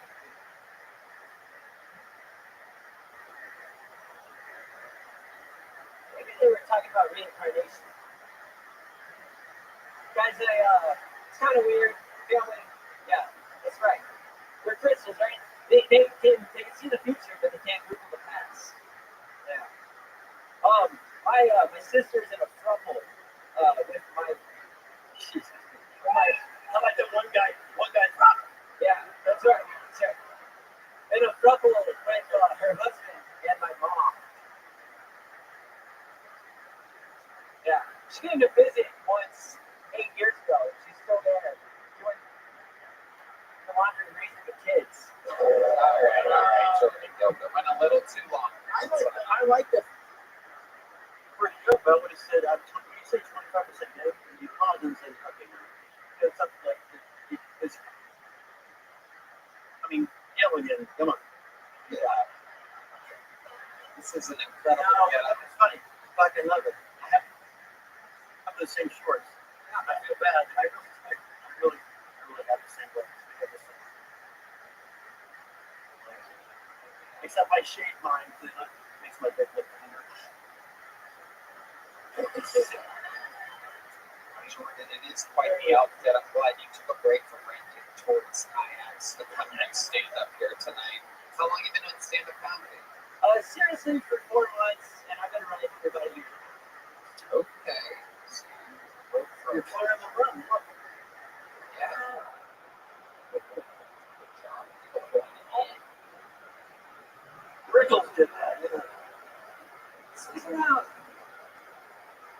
So Jordan, what do you do for work? I say rent kayaks. What is it? I work in a barbecue restaurant. Okay. Yeah. You want to give a shout out? What part? I work in Franklin. Okay. That's one of the bigger ones here. What do you do in the barbecue restaurant? So I was hired as a cutter, but I haven't got there yet. It's a very strenuous training process. How long have you worked there without getting the kind of tired as a cutter? Having got to cut the meats? Yeah, I haven't got The there. knife? Yeah, I haven't touched the knife since I started. It was March 1st, I think was my first day. Yeah. You know, it was like got this job. Yeah. First day. First day. Yeah. So what do they have you doing if you were hired as a cutter and you haven't got to cut the meats yet? What is it? Yeah, so the first 2 weeks I was what they call the bottom position. So you talk to everybody in line and ask them what you want. You tally beat. So you been there? Michael, relax over there. Can we keep them over here? Jesus Christ, what do you have in your own side conversations? Yeah, where you're cracking up at the line of the thing. Relax over there. Yeah, so I call it the glorified Chick-fil-A person. Yeah, because you're going down the line, you're like expectation manager. And so once you sell your 20 pounds of turkey, you can't guarantee turkey. So that's it was like a hard sell, maybe 3 hours in line. So So you got a sweet talk around. Okay, so let's do a little thing. Give me a little barbecue music. And I'm going to line here at the barbecue restaurant, and I've been waiting in line for hours. And here we go. I love the barbecue music here. Oh, finally up in line. Oh, hey, how are you? Can I get some food? hi, yeah, welcome to Franklin, guys. Have you ever been here before? No. Cool. So let me tell you. So I got brisket available. We have our pork spare ribs. We have pulled pork. We have turkey. And we have our house sausage and our house cheddar sausage. I'm in the mood for ribs. Do you have ribs? I do have ribs. No, but you're supposed to be out of ribs. I want to find out what it's like when you're out of something. Sorry. You have all that stuff, but I'm really here for the ribs. I've been waiting all day for ribs. So I can't guarantee you ribs. But my guarantee is in the pink sweater about 20 people ahead of you. So, but once she gets up in front, I'll come back to you and I'll let you know if I still have some. If you're lucky, you can have them. Can't bargain it out for them. But if you have them, you can grab them. All right. What a fucked up system. Let's go regular lighting here. I just figured out what you do. That is so interesting. So they're deep in the line when you talk. Yes. And they're starving. Yeah. And they've been waiting for hours. And you just come up to them. Are you dressed like that when you go up to these hungry, angry, starving people? Hello, the lady in the pink sweater is gonna eat what she wants. Best of fucking luck to you. I can't guarantee anything. What the fuck? That's just, what's the angriest somebody's got at this part with you? Has it happened yet? Has it been like, come on, man. I bet you get a lot of problems. There was an angry lady who didn't understand that she could just reserve a table for 2 hours. So they waited long. Liberal vibes, purple hair. No, she's like suburban San Antonio. So I think she was like, she was a country club. She didn't realize like why driving dollars to like Singapore. Right. Is that the least you can ride? No, I mean, for moments, you know, What's the highest you've been off? me personally, I haven't been on it, but I know people have. Yeah, you don't look like you look like you would just take the You money. know, like give me a sandwich, you know? Like, yeah, Frank, I give up when I'm out. Yeah. that's a good barbecue. What do you try any of the other barbecue? I do, yeah. Yeah, Have you, so, you tried the competition? yes. So I really like doing this. I tried a few months ago. That's good. You don't even say it. TV. You're scared at TV. Well, okay, no, the cereal box is funny because it's always the one that people go to first when they come to town, and then they come to us when they really have time to get into. But I would say like everybody's like surprised. It's when they're like, oh man, like who wants a Terry box? This is good. Let's go to our senior barbecue correspondent, Brian Windan. Is it true that you go through the line though to ask what people are getting before the restaurant's even open? So you're almost like creating this, like, can't get anything. He's going to think of a better question in just a moment. Yeah, that's what we just described. Yeah, exactly. You do it before the restaurant's even open. Why? Yeah, so we opened up the restaurant at 11 and we started talking to people online at like 8:30, 9 o'clock. So by the time we opened at 11, like we already know like using you know the guaranteed beef ribs or pork ribs. My ribs are only on Friday, Saturday, Sunday. So we got show up. So this, you know, we're comics. We have a hard down on those, but we make film pizza that we got this stuff. And you're like, no, we can't do that. I mean, literally, so do it. Need to come.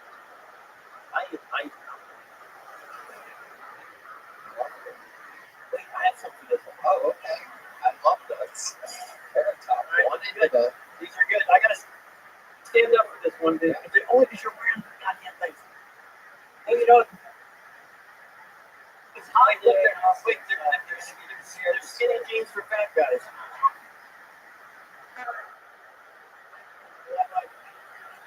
Wear them. Like, you look so weak.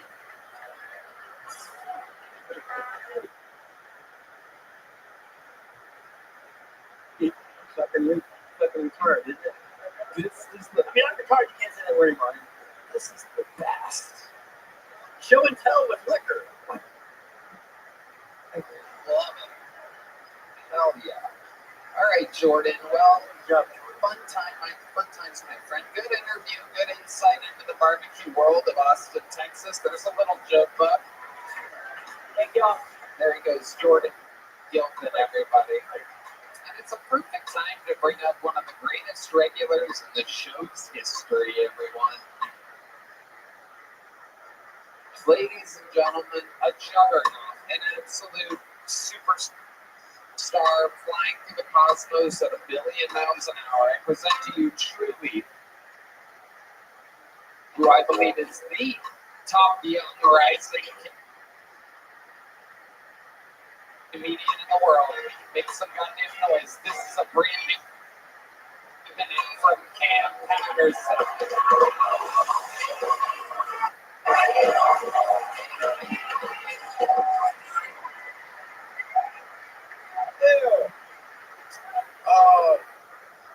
This shit, I have, it's weird. I have one gay friend.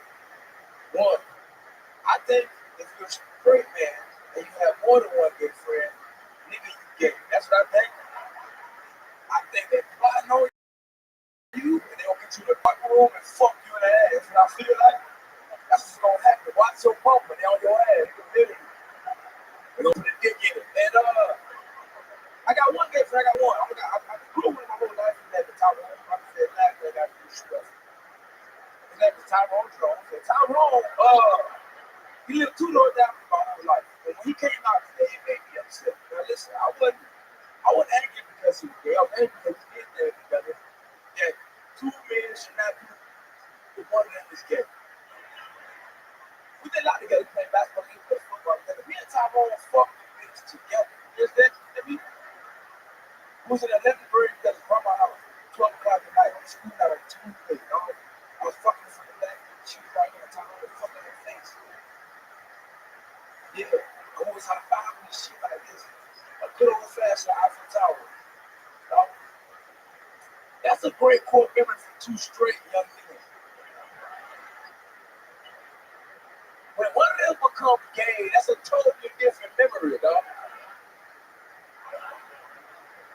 And when it came out, he was like, "Whatever, no problem." Man, I like me. I like this. I'm a homeboy like this. Still doing it. Like, wait a minute, bitch, I got questions. We fucked the bitch together. What do you mean you not gay? What do you mean you gay? Listen.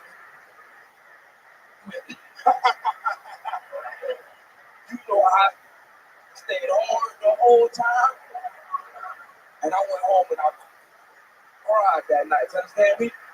Fuck yes. With the plan. Yeah. Hell yeah.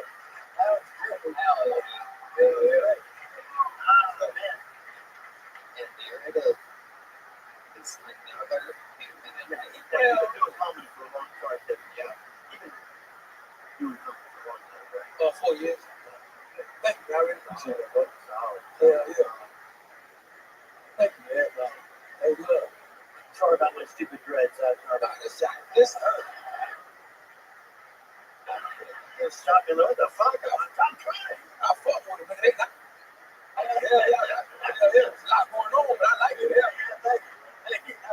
Nigga, you care top. Live your life, brother. I don't look at that.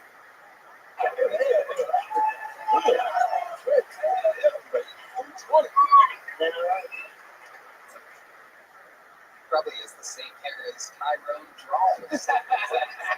Fuck that. Draws? Nah, Jones. I said Jones. Jones? I don't talk good. I don't talk great. That's a fake name, though. I'm not gonna say a real name. Okay, good. That's nice. That's good. That's nice.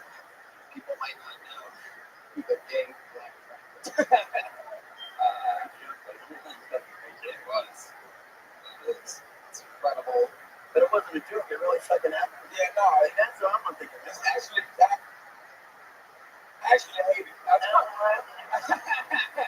do not like that story at all. That's fucking bad. It was some old shit I had old shit like that. Okay.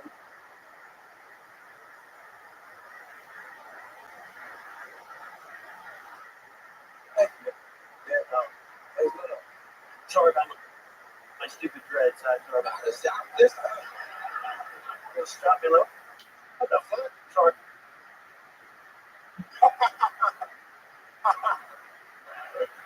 You know I stayed hard the whole time, and I went home and I cried that night. You understand me? Fuck yes. With the plan. Yeah. That was good. Hell yeah. Yeah. Oh, man. And there it is. Another human. Yeah, you can do a comedy for a long time. Sorry, take me out. You can do a comedy for a long time. 4 years. Good. Thank you, man. I really appreciate it, bro. Yeah. Thank you, man. Hey, look. Sorry about my stupid dreads. Sorry about This Stop me, low. What the fuck? I'm trying. I fuck with them, but they not. Yeah. A lot going on, but I like it. Yeah. Thank you. Not bad. Nigga, you care top. Live your life, brother. I don't look at that.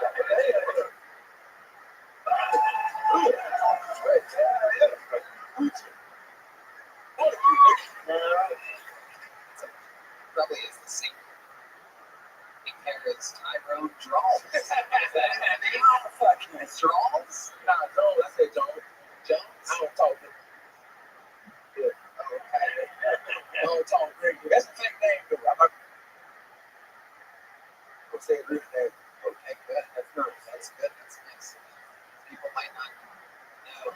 through the big black. It was. It's incredible. But it wasn't a joke. It really fucking happened. Yeah, no, And that's all I'm thinking. actually,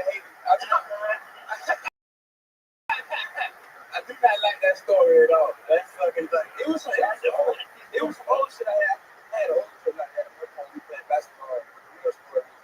For Yeah. And he was looking at you all the time. yeah, that made me angry. I thought, I'm going to be a bitch. Fuck you got going on here. And he probably never even looked at me. He was just staring at This you. nigga doing great. He's doing phenomenal right now. What's been going on in life? Anything crazy? Shit, man, imagine right around your show. You said, I was on Wednesday recently, and I got there a little early. It was like a beach, it was like a food scene, and there was a police officer that was like, "Hey, please, I watched this." And I was getting something, and he came back and like, "Hey, man, stop, grab the food for the food set." I'm on the food. He was like, "No, you not." I said, "I am," and he went, "Well, show me. Here's some paper." I said, "What? You have movie papers when you was on the set." And I was mad and he was Mexican, so I was like, "Bitch, show me some papers." I go, some goddamn papers.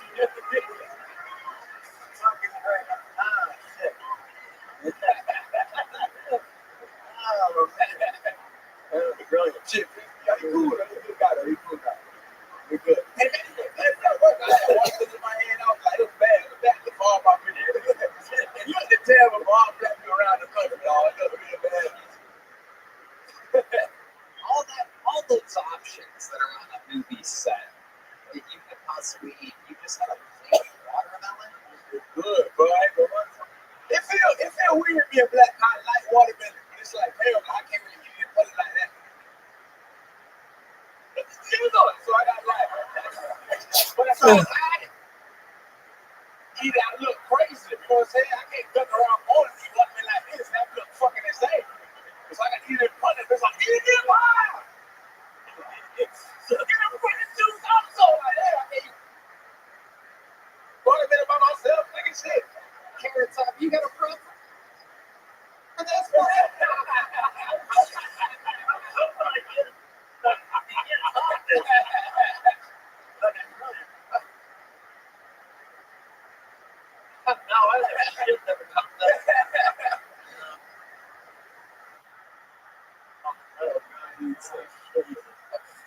have another game joke. Hold on. Oh, I love that. Yeah, this is good.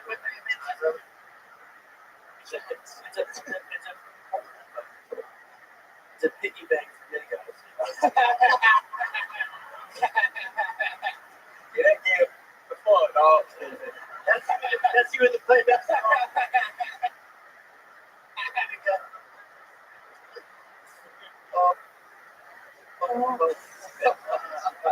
Love it. Cam, you're a fucking superstar. We're gonna get back to the bucket. That's it. Right in the middle of a show. You're a superstar.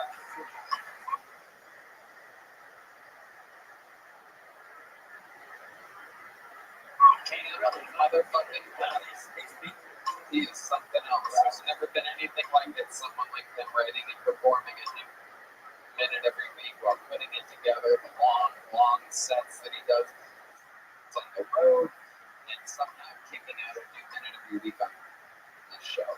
This looks like a familiar name coming back out of the bucket for the first time in a while. Make some noise. A new minute from Jake Coulter, everyone.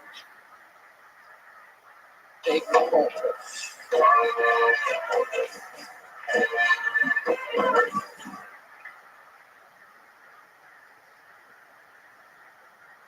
So, did anybody else used to think bestiality was illegal?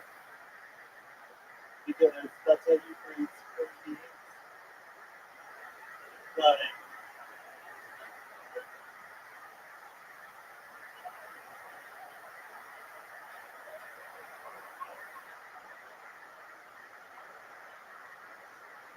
getting a dog pregnant creates werewolves. Getting a horse pregnant creates centaurs. Flushing your tongue down the toilets, ocean. Getting fish pregnant, creating mermaids. Was the unbelievable family trip?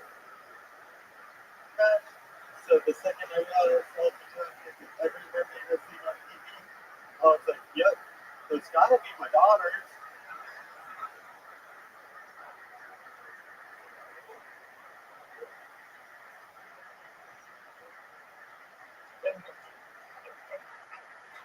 Like, I've seen the Little Mermaid, so obviously my next thing was to go get some scuba shit so I could find some oxygen. Somehow convince her to use. Can you imagine if my new kid's voices away before my new kid says them? When I said I'm their dad, I get charged with bestiality. There it is, all the way to the limit. Jake Coulter. Welcome back, Jake. Thank you. I remember you. Well, that's a good thing. Do you remember? Do you remember Tony? Oh, yes, for sure. Jake, remind us, how long you been doing stand-up? I have a year, it's about a year and a half. Remind me what happened last night. It was something kind of epic, right? I remember a big moment. You thought I was retarded. That's right. That's right. That's right. But in an unbelievable twist, you're not. What is your ambition? I don't think I have one besides social anxiety. Okay. I mean, like, I can put my foot over my head. I don't know if that's You can put your foot over your head? Let's see. I know we got this. Wow. Wow. That is incredible. Right, do both. Do both. Can you do both? No, No. it's not too much.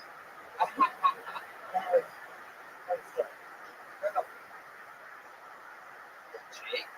Okay. If you did both, we might have a prize. Looking forward, Jake. I just started at ETV. Oh, nice. Look at this. Absolute best in Texas delicacy, the greatest grocery store in the world. What exactly do you do at HEB? So I'm cross-functional, so I do everything. Is that what the doctor said you are? Yes. Cross-functional. Wow. And what is it that you find yourself doing the most at HEB? With all of these functions. Well, I just got through orientation, so next I'm going to be a bagger. I'm going to. Wow. It's incredible.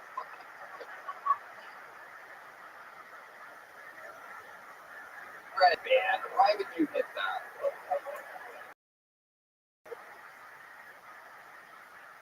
Only once. It was so perfect. I love it. So they told you that you're cross-functional. They said you're highly talented, and you haven't done anything yet, but you're going to start as a bagger. So they think you're retarded too. This is very exciting that I'm not the only one. I know a lot of you, when you heard the retarded thing, you're like, oh, Tony. But it turns out I have the same opinion as HEB's human resource people. that you're in the spectrum of all the jobs that you can figure it. That's gonna be great. We're gonna start you at bagging and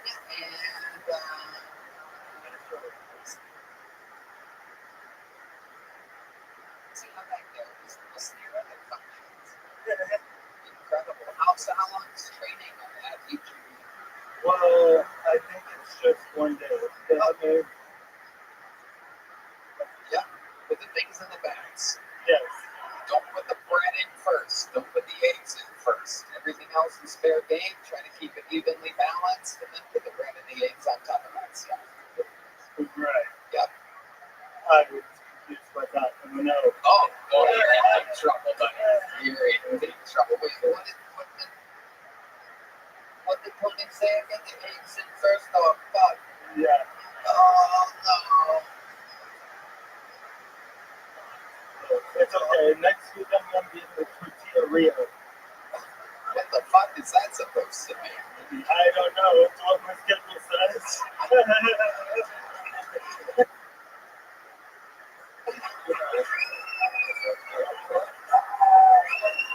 The tortilla is a part of the HEB. Yes, I really hope so. Otherwise, that's very mean of them. I wonder if they have special music over in the tortilla ring. Yeah, what do you think it sounds like over there?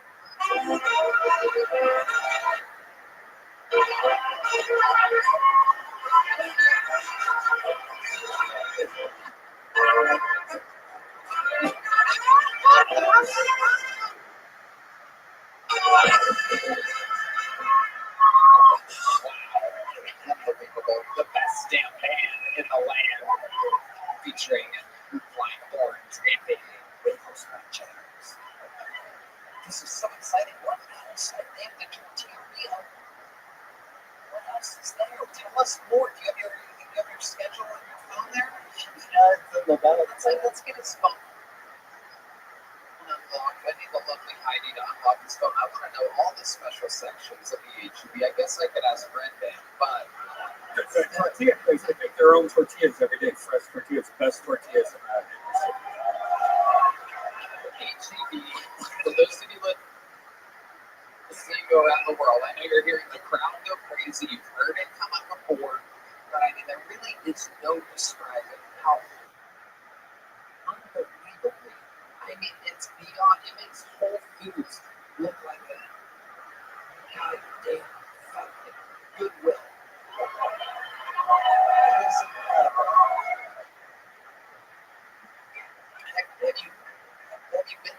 You've been physically there. Let's pull up this training schedule. You're gonna get fired before you start. Just to let you know. I'm just kidding. HEB loves us.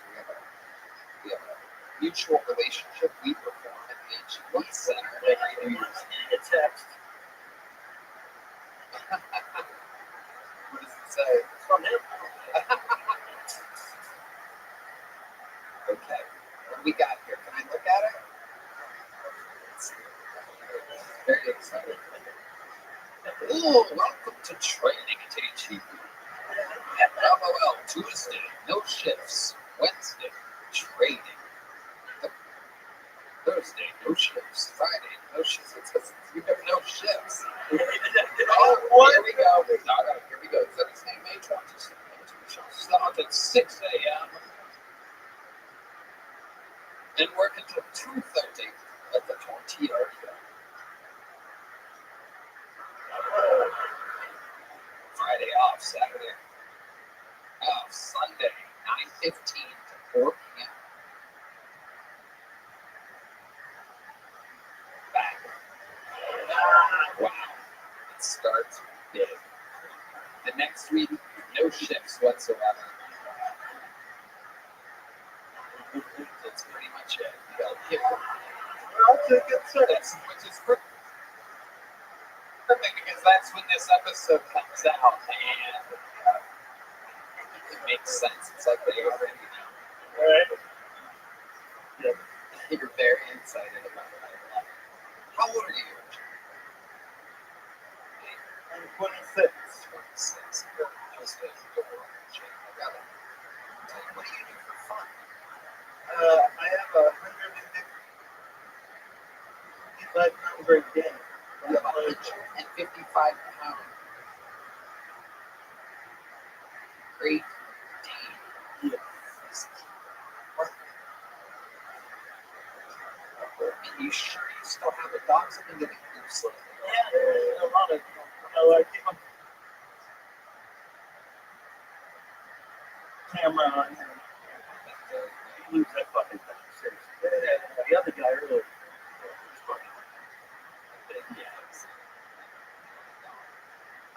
How much do you have?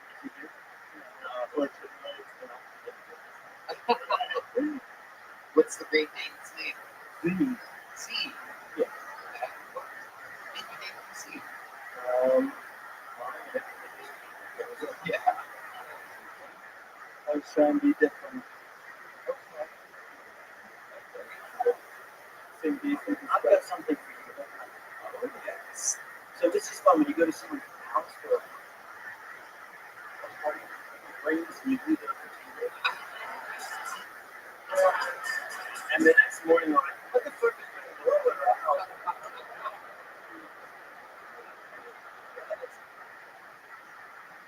Awesome. I love it. I was going to give this gift, but I got to fly this shit back to Vegas. I got to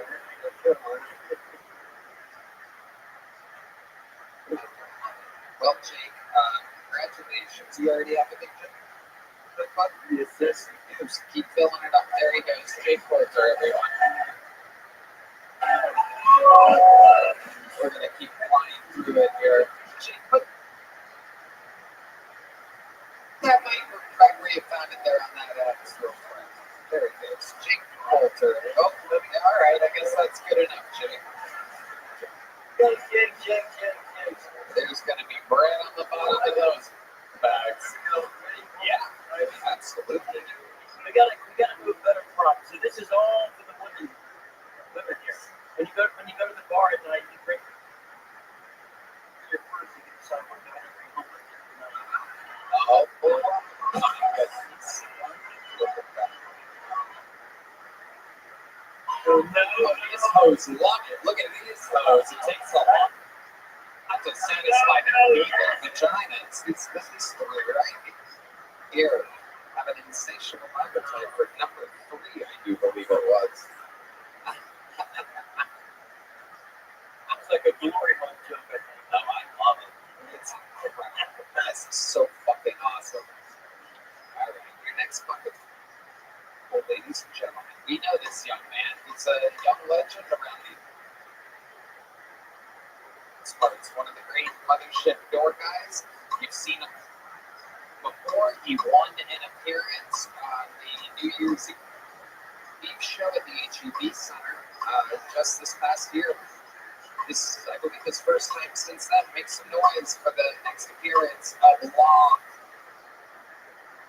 Over, everyone. It's Long Over. Yo. So most people don't know this about me, but I'm in the Guinness Book of World Records. Yeah, my city had a hot dog eating contest.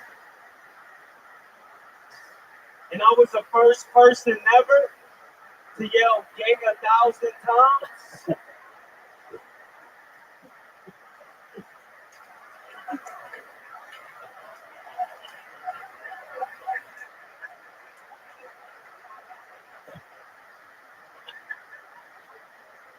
Yeah, so I'm in therapy.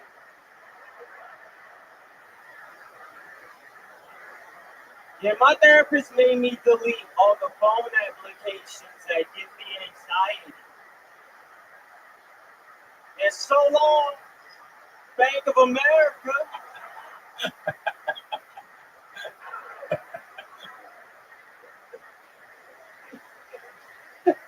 I remember one time I was messing with this white girl. No.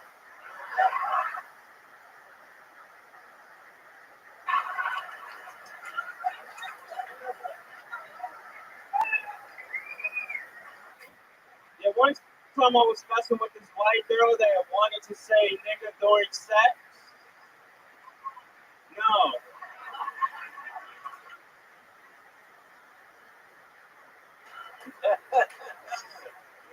Unbelievable. Lopping over. One of the great door guys there at the leather ship, which are all professional stand-up comedians. Being selected by the booker at a meeting, doing a lot of spots every single week.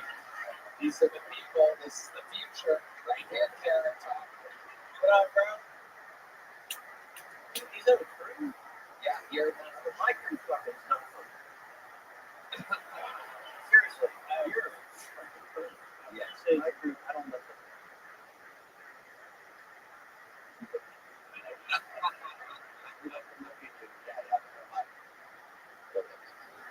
Except for D Madness. Salah is so fucking funny. Unbelievable. I love how present you are. The acknowledgement. Perfect timing. That's what it's all about. It's having stuff to talk about, being light on your feet in the moment. Absolutely perfect. So, yeah. You know what I mean? Now as a prop guy, sorry, the first thing you walked out, I'm thinking, oh fuck, I'm surprised you didn't have the light skin. You should put, I don't know exactly. What was the same height as the light skin? That would be a funny opening film. No, leave it where it was, but you're right about the same height. You're up there, and you say, huh? What fucking I'll stick with props. I'll stick with my props. I just saw Mike and you at the same height as Mike. It's a big film. Yeah, I try to shy away from the height shit. Yeah.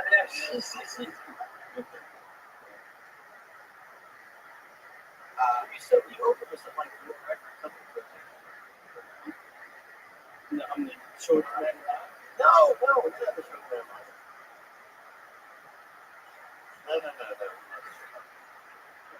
No. Yeah, short ass nigga. We're all thinking. I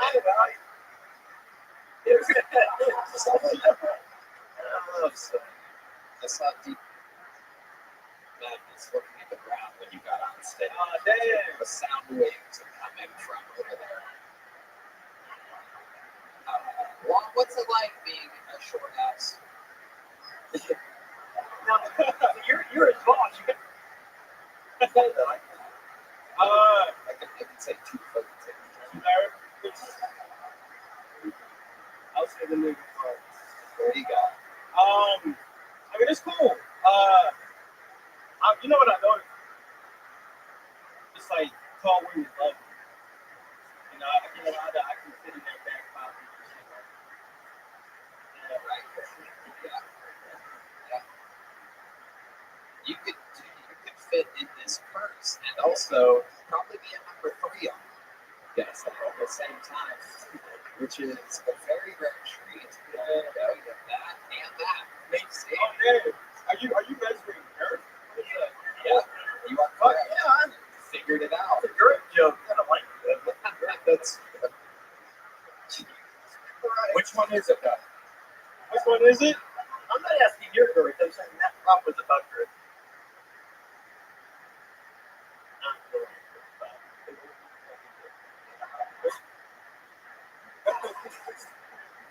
Okay. Which they love girls. Now that you're going to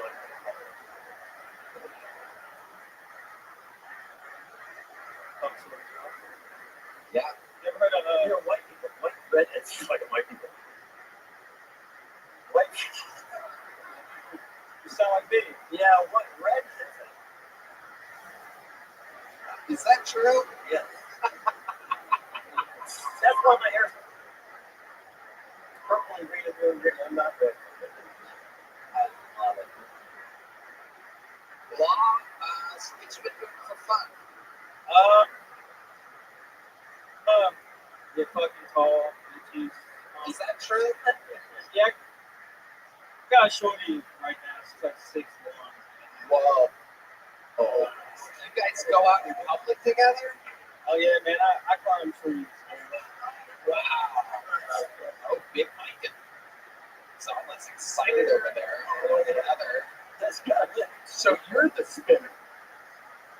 That's I've never heard of a man spinning. There you go. What's the spinner?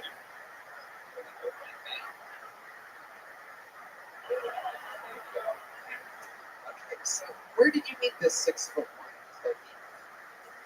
The bookstore. The bookstore. That's where you go to pick up the bitches. Yeah, that or Michael's Arts and Crafts. Oh, very smart. Very smart. You are smart. And what's your approach to the bookstore? Do you do the thing where like you're on the other side of the bookshelf and you take a breath, you're like, ah, oh my god.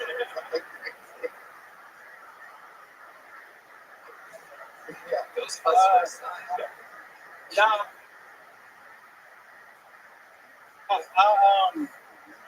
I try to do like some stupid ass shit on mine.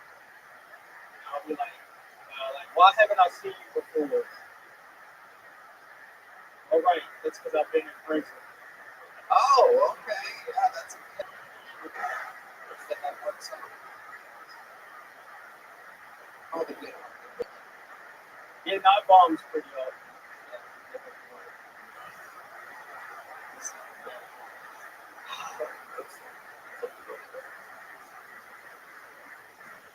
What is the 6'1" woman do for a living?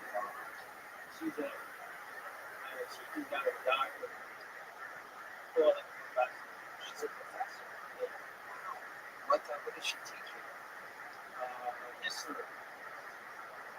With what you are, right? To her.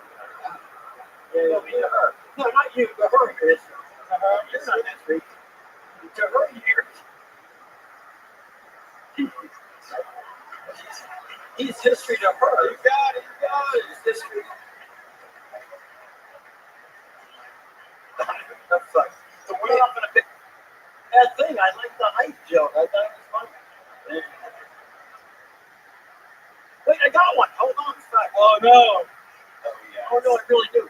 This is great. Fuck. It's a hanger for a midget. I mean, that is fucking timing, right? We're gonna get that So today. I had something in the middle of the interview that I could cut him off. Fucking I had it. It was in a comedy gold. It was just sitting there like, pull me out, God! You made that yourself? I make all this shit. Oh yeah, bro. I've got nothing else to do. I literally, if I just duct tape it down, You know, the hanger for a short person. you can't say that. So, And Wow, you need the Radio Shack and got a fucking thing. oh my god. That's how old that joke was. We had a very old.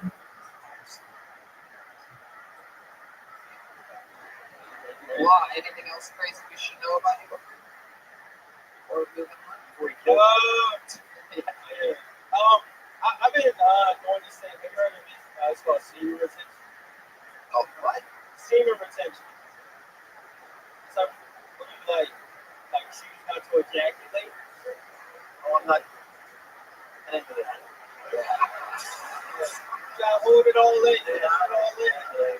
They call it curdling, right? They you curdle it. Yeah, it's fucking disgusting. Man, settle down. Oh my god. Rabbi's a nasty scheme. He really is. And I'm here next to him every week. Jesus Christ. He was a term for everything disgusting or Yeah, Curling is crazy. so, why are you doing this? And how does this 6'1" like that? It's fun for her. You know, it's like cheat. Like, you know what I mean? Like you gotta, sabotage you. And so, like, just choose not to do it. But, yeah. Well, my whole butt back. I got one without coming. Good one up. What's the longest you've gone without releasing the many children? I would probably say 97. God, wait a second. Stop. Hold on. What a guy. Stop. Oh, yeah. What the fuck do you mean? You didn't hook up with somebody, you didn't jerk off for 97 days? Yeah. And well, what happened at the end of 97 days? You have to just get a new place after that? Jesus fucking Christ. That's like when a fire extinguisher explodes or something. Yeah.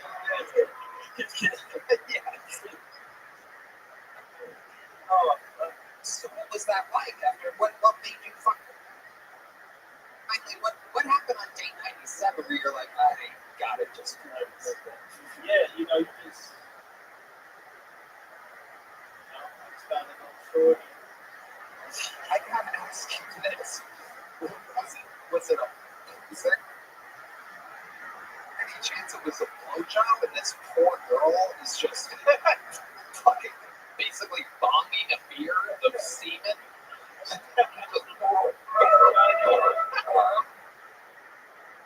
What the fuck happens there? Is it sex? Did you just shoot her? Yeah, I mean, it was definitely sex, but it's not as much as you think it did. It's pretty, it just feels it's crazy. It's like I became moved. You know, I transitioned to another level. Well, we're all proud of you. We're not like thinking that maybe I'll try that. Start tonight. Starting tonight. Yeah. So sometime. Yeah. Yeah. And I'm never smoking another cigarette again. I'm done with it all. You're off as much as you got me tonight. Yeah. No doubt about it. Have a mini bar going in there. Yeah. I'm not gonna say carbon if we right. That'd be weird, wouldn't it? Came in the mini bar. Yeah. Fucking carrot top, then kill time. Came in the mini bar. That's the fucking mouse trap. Yeah. I don't know. Red Band. I would love to have you on the secret show again. Long Cokers. Done it again. A fantastic rising comedy star. On it goes. The great Long Coker. And we are on to our next bucket poll. It is a one-word name. Those are always shockingly interesting, we find, in the 12 years of this show. So let's see if this one keeps the tradition. Alive, make some noise for Shino. S-H-I-N-O. There's Shino.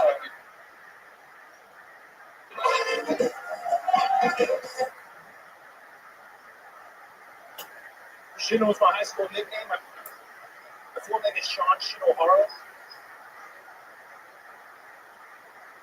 My father, Masanori Shinohara, was born in Lake.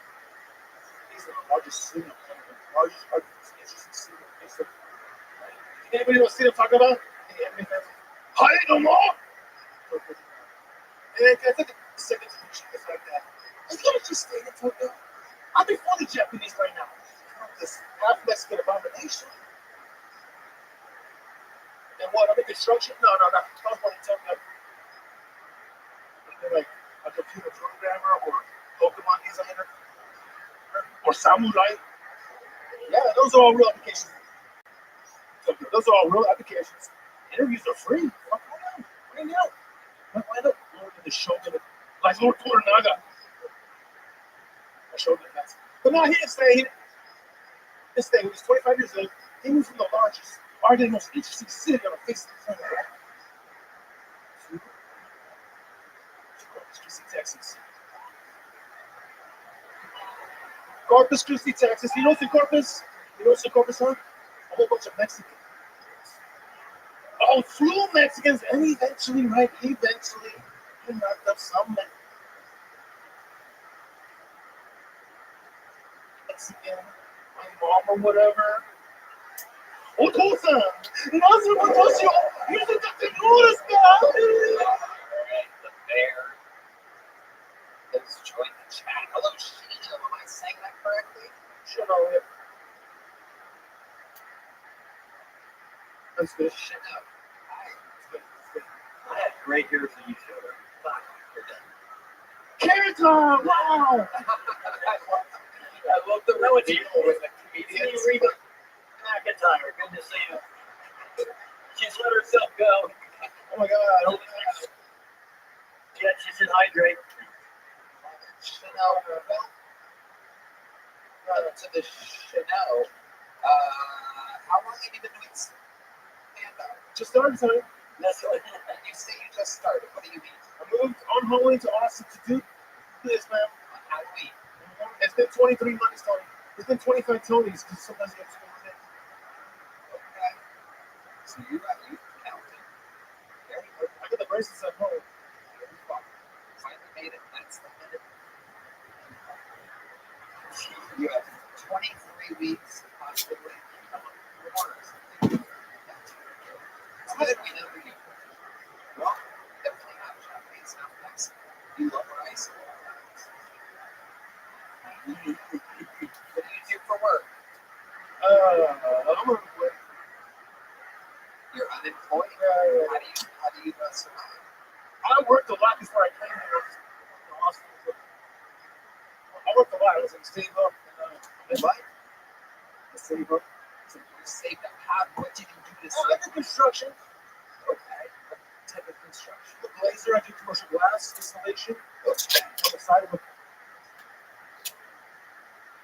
85 floors up on the front stage. How much money did you save? To move to Austin. I did. It's a fire construction show. It's an thing, actually, you know what? I have started drive the river. I was running low. Let's go back to my original question. All right. How much money could you save? Like 10 grand, and then So like, you saved 10 grand. That was and Halloween. I was like, you know what? It's honestly not taking 2 months to get on TikTok. Okay. So you saved 10 grand and that was Halloween, right? So you just been blowing through that since you got No, you know, I'm saying this, but I'm 45 years old, so I graduated from Texas 20 years ago, bro.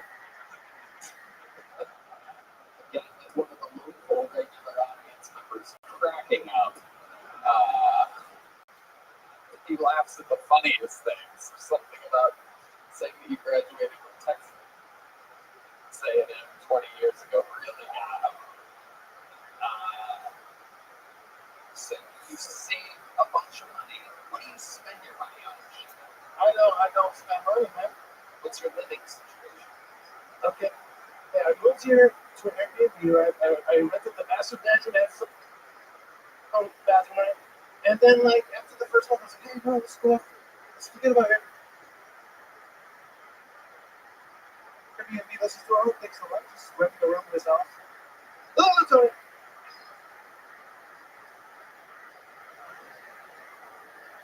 Then I walked into my life. I'm talking to Thailand. I've graduated from. I didn't want to do any of those things. Tony, this is the first time I've ever had a clear goal in my life. I moved to Austin for this, Tony. You turned really Japanese right then. And the Japanese side really came out. Did you guys notice that? It was kind of just Arigato. So you moved to Austin specifically to become a star on Twitter. You've been practicing, you've been doing other open mics. It's a long story. It's so bizarre. That people just wait and don't practice. It's like if you went to go perform at the Grand Ole Opry in Nashville, Tennessee, it's like, I'll just wait to learn guitar there. And I'm going to pick up a guitar guitar when I get there in Nashville and I'm gonna show them.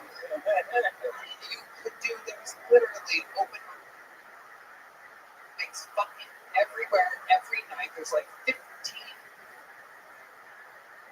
a night minimum here within blocks of each other. And you've chosen to not do it.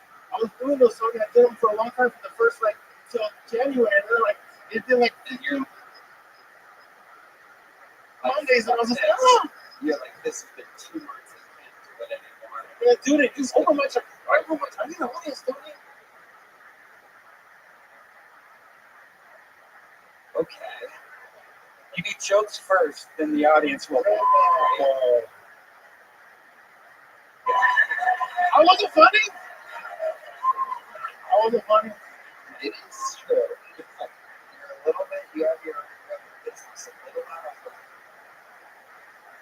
I'm gonna give you a joke you can do. So when you go out, you have fun. There's not been a good one. When you go out, you say, this is for red red ones. It's different. It's still smoking. We're gonna watch the Price is Right. The kids. If it's not working with him, oh shit. You know, he actually has he's half Japanese, half Mexican, so you have a little eating utensil. You have an eating utensil that This is a thermometer holder, so you get the right one. You know when you're home, they give you the right one. We're getting to the bottom of this case, so Yeah.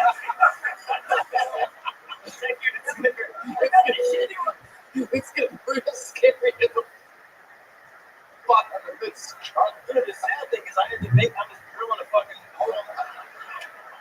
Seriously, I'm backstage. What are you doing? I'm just drilling a hole in this fucking biggest asshole. But it's gonna be great until Tony. This is so fucking awesome. It's getting wacky down there. Chanel, what's the craziest thing that's ever happened to you in your entire life? Give us something that sets you apart from everybody that's ever been pulled out of this bucket before. There must be something that's happened to you that you've done, something that you've seen in your life. It's crazy shit. You're a guest on a podcast right now. Your stand-up part sucked, and you can save it all right now. Okay, well, like I said, I'm telling you some time. That wasn't the most craziest things I've been to prison twice in Texas. What? Yeah, man. What did you say? You've been to what? Prison twice? Yeah. For what? And drinking and driving. Both times. Wait, you say He's trying to get home. oh, there's so much happening. You just relate it to comedians by saying that we get caught drinking and driving a lot? Not these days, because there's Uber and stuff. But my last DW was 11 years ago. So, like, you know what I'm saying? But how did you go to prison twice? Oh, when you get another one, they send you to prison. How many did you get? I got 4. The first two, I got 2. Okay, look. I got 2 at university, and I graduated right. I went to Canada, Houston, and So you get caught a lot. So you drink like a Mexican and you drive like a Japanese guy.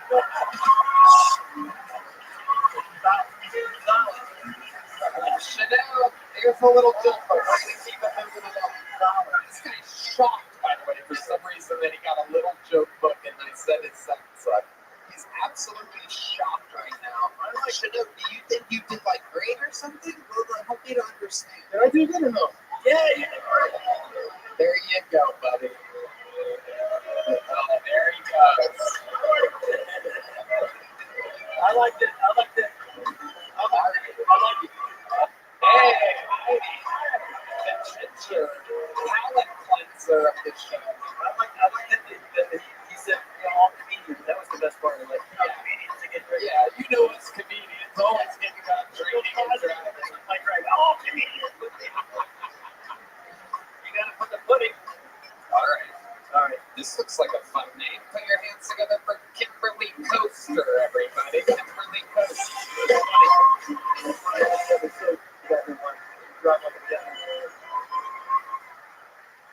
when I see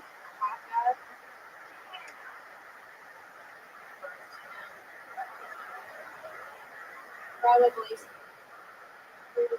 college. I do get hit on a lot. I wonder if like college fetish. That could just tear me up. Because I'm dry as fuck.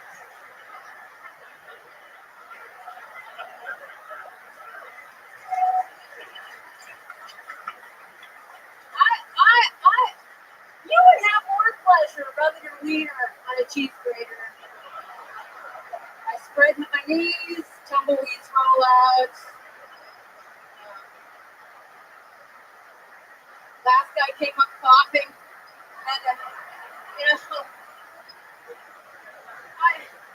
they sent a canary into the cavern.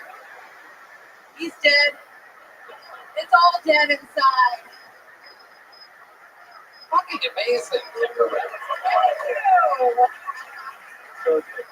Again, I don't want to seem like I'm hating on the women. It is so rare that we get a funny female motherfucker. I don't know if it's ever really happened before where we've had two hilarious women pulled out of the fucking Thank you. Very funny. Thank you. I know Molly too. That dry pussy joke really caught us all off guard. Self-deprecating and perfectly put. I mean, I don't think anybody saw it. How you doing, girl?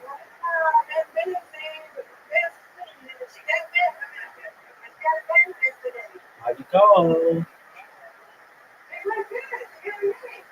Excellent. Okay. With surprise?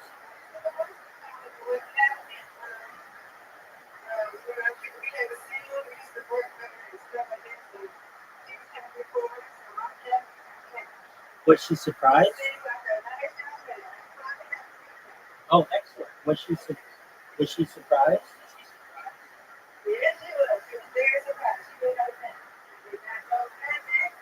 That's amazing. That's really exciting. When's the wedding?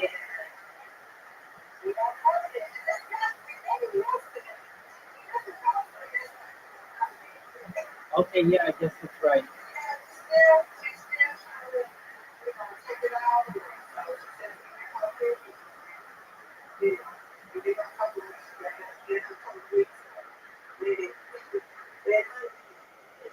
Does she look like it?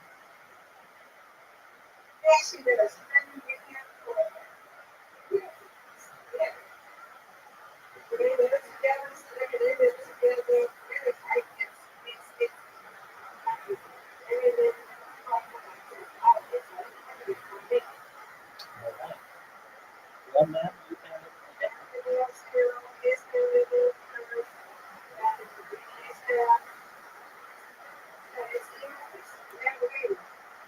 All right. Are you going to be in the wedding?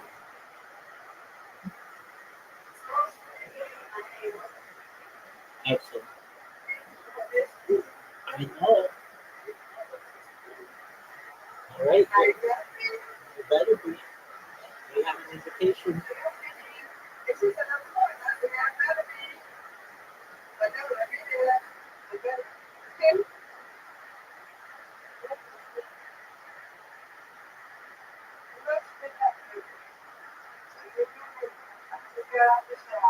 Take your time.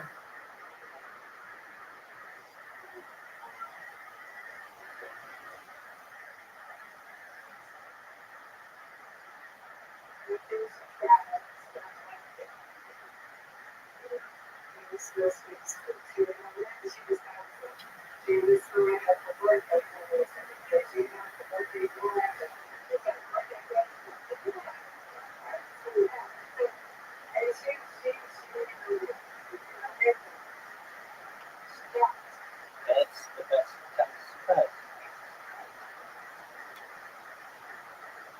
Has she been married before?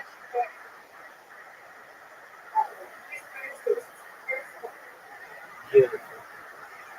Well, that's the good part. Oh, I'd be good.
hours are reversed because I've been up really late with my friend from Australia, so I slept most of the day and I'll be up most of the night. But it was yeah, it was,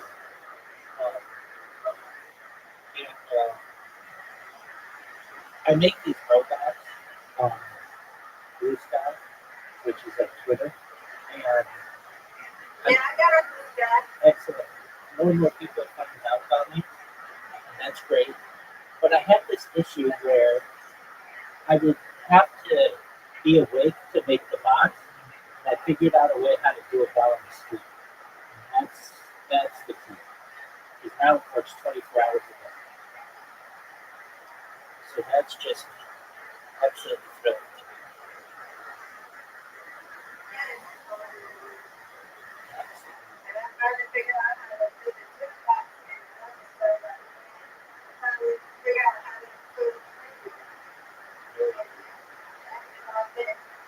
What songs have you been listening to? What songs have you been listening to?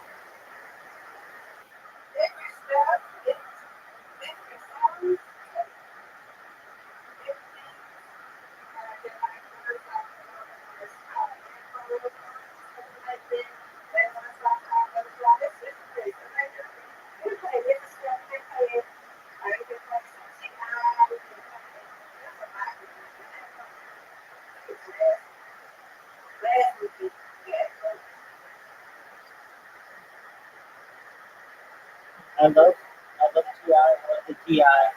King album especially. I love the ATL album. Those are great. How did you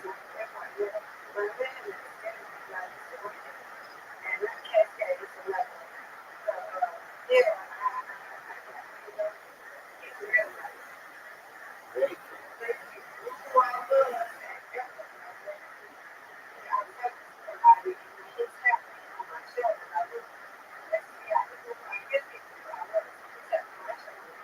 Wow, that's cool.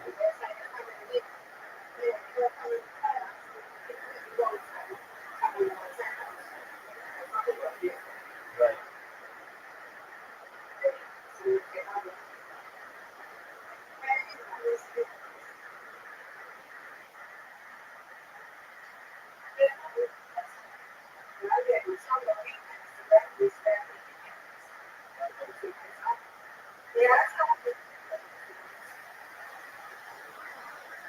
Very cool. Well, we've got Zoo. We've got Zoo here.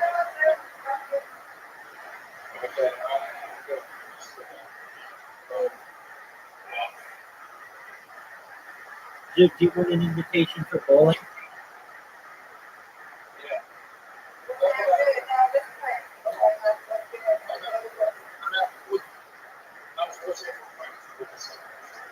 That's fantastic.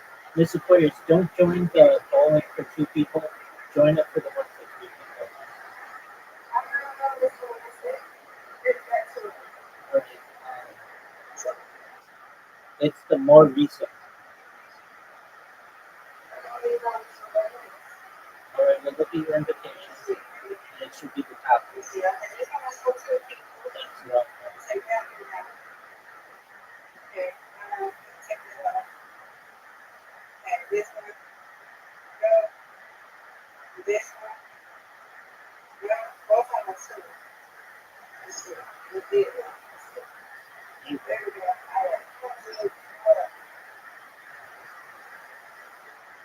Dude, you take too long for us. Go.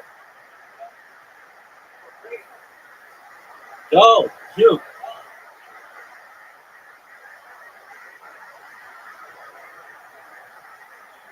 So you have to understand, Miss Aquarius and I are important people. Nice fair. We got things to do.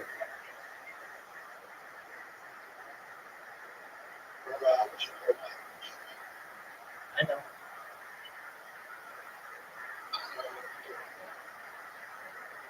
You watched me last night.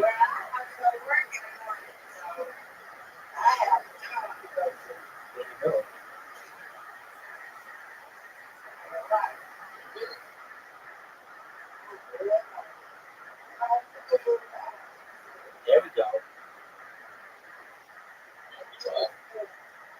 Zoo, we did that. Zoo. Gutter ball. Gutter ball. Two gutter balls in a row.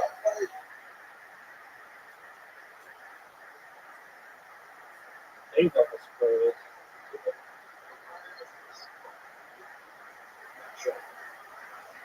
Doesn't surprise me. Nice stairs.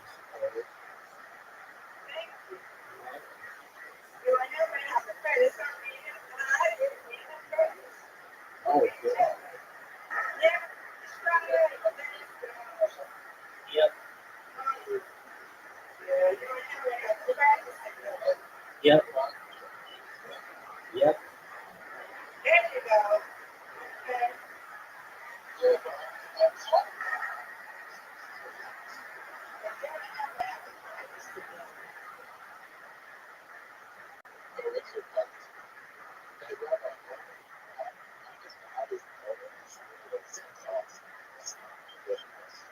Dude, you know I'm an expert and I'm better than you at dog training.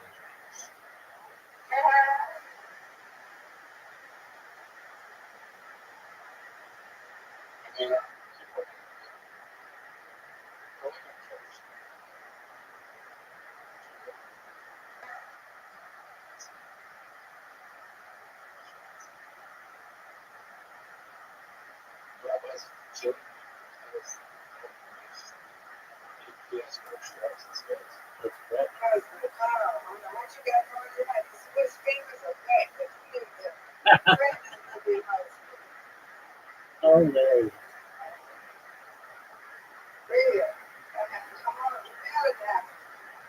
Oh, Mr. Aquarius is 55. That's a good question. I use my pointer finger.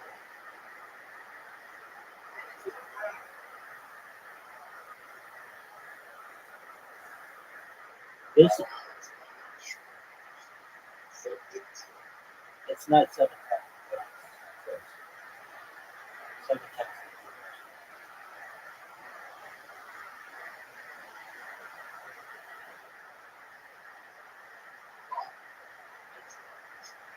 Dude, how are you so bad? Dude, you're good at the other game.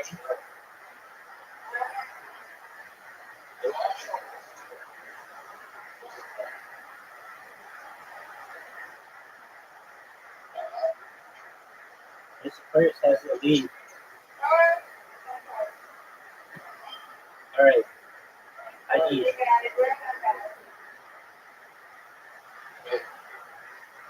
one thing.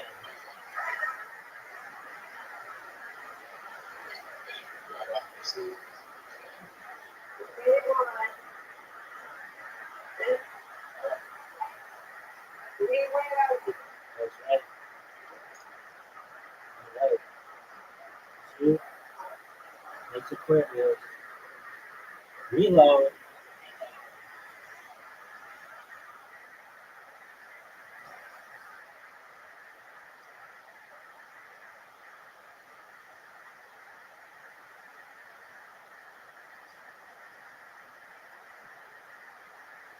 Two. You got a total of 0.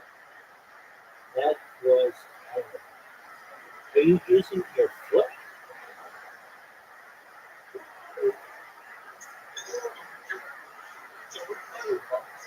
Yeah, exactly. That's what you need, dude.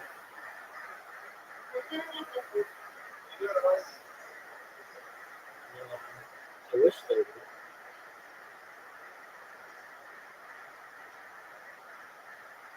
Here we go.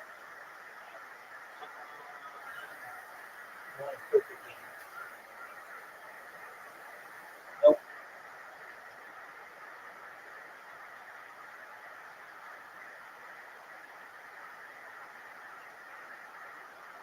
Whoa!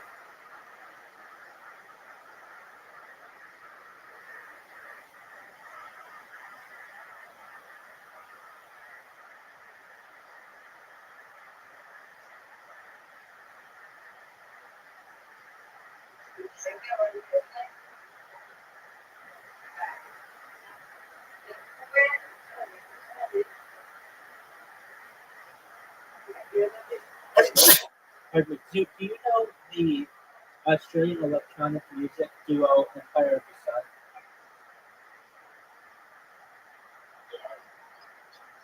That's okay.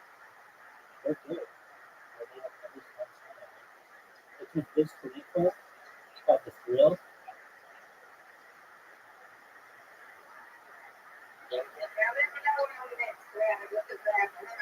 Yes, ma'am. Don't worry, you got one time.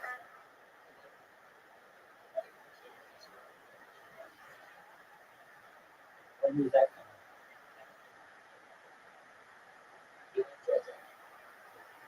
Yo, dog. Zoo, do you know what happens in 365 days? Word, dog. I'm doing a countdown every single day. Mr. Aquarius, you're up.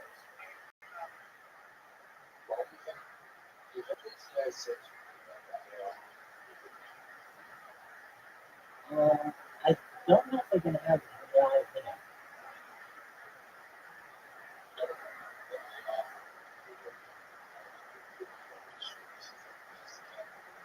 Yeah.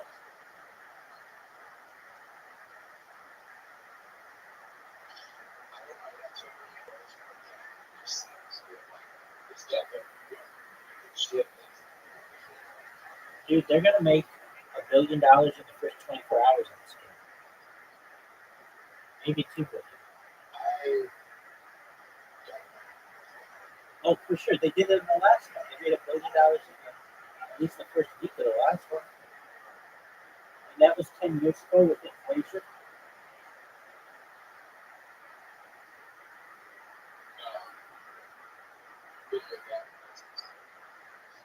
Dude, this one does. This one is it's not just a video game. It's a cultural revolution.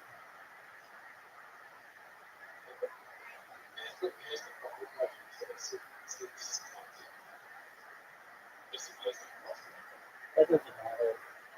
There are 12-year-old people who are going to be playing that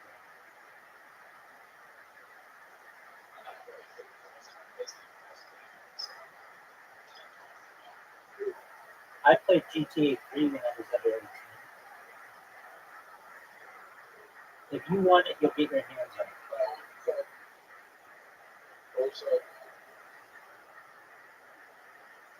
Good one, Mr. Curtis.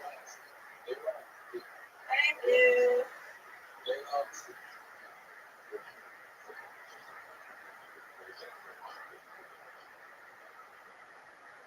That was also like 20 years ago. 25 years ago. Oh, okay. The game or the DVD? Nice fair. Thank you. You're welcome.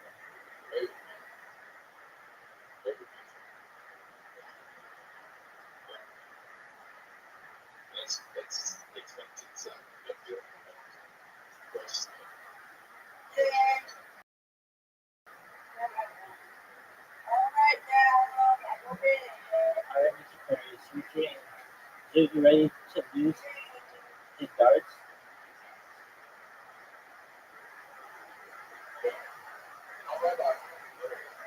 Oh yeah, I forgot.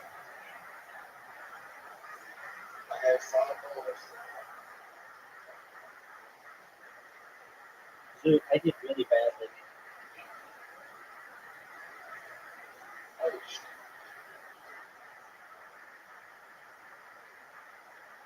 Oh, nice double 20. Yeah, but you got it last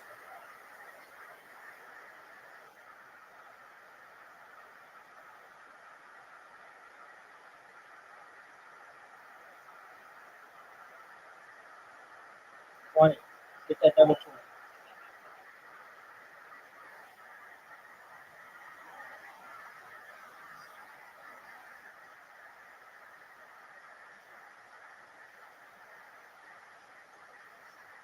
What a check out.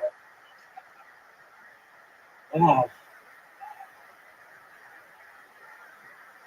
Dude, got a 20. Checked out. Oh, we're going to the playoff right away. Oh, dude, just I give up.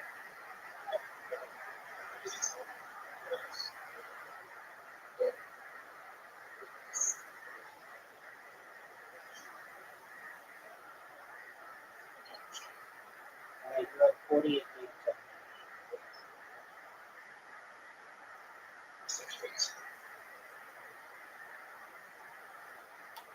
So on Thursday, I missed 6 weeks until June.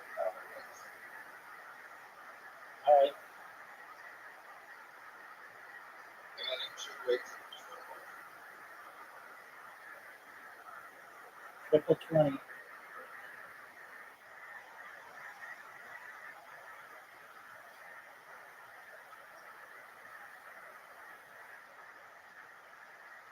Oh, get that 35. Get that 30. Okay. Here we go. Gotcha, B.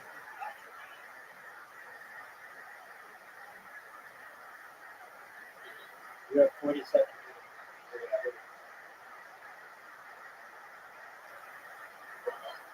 Yo, pimp.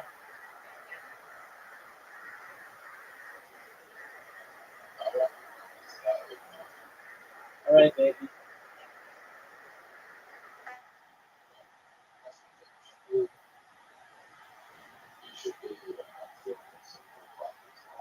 Dude, I just had a perfect game.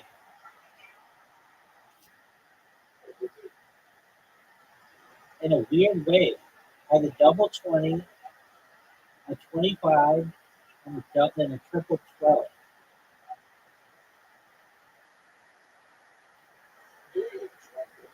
No, I was not. Well, I tried to get the triple. I tried to get the triple 12.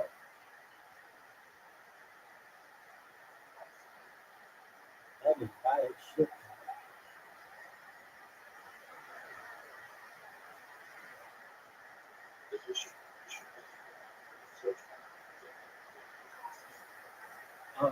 I just want to be able to see people first.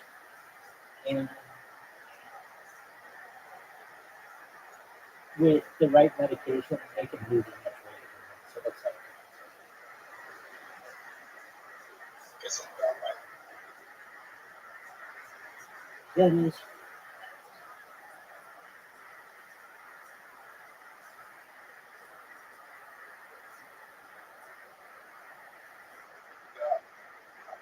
So that's stuff. Okay. Nice checkout. Yeah. It's known as Lugovi's and the other. They're like all over the news in the United States.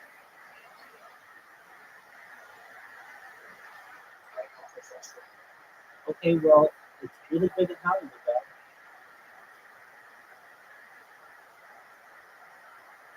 Ozempic.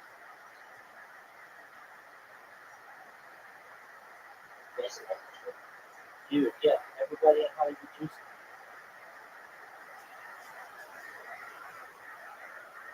That's how I think your girlfriend lost her weight. For sure, man.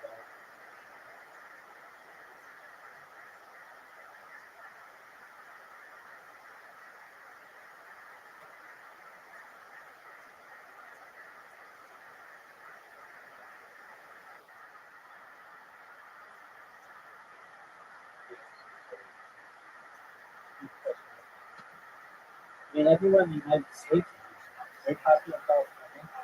It's also like very much you can get it.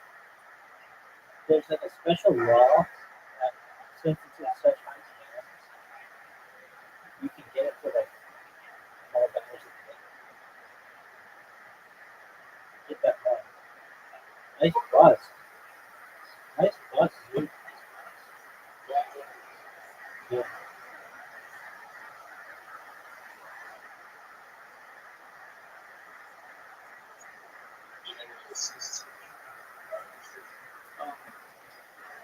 Yeah, but they make it really easy to get it like over the phone.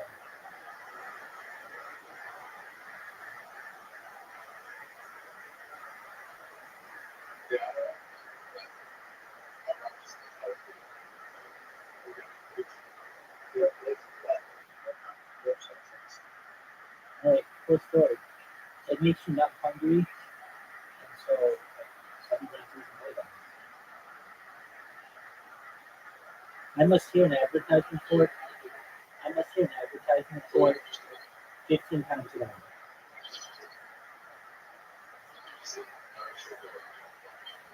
Yeah, but this allows you to eat sugar.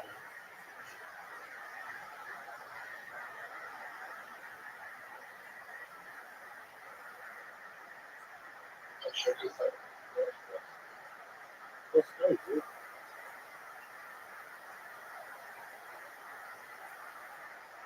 Oh, fuck that.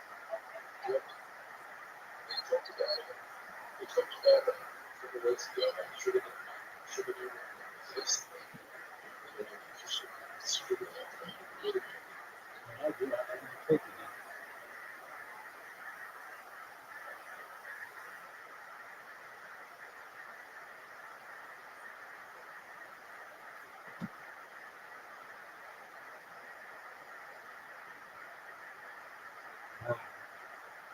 Oh, dude, I almost fucking had a perfect game, dude.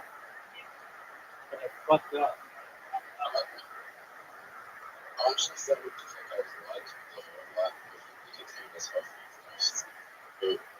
Yeah, God, it's a choke it.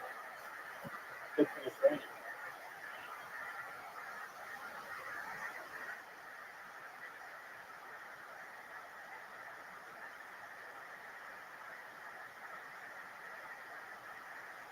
Don't buzz. Nice check out.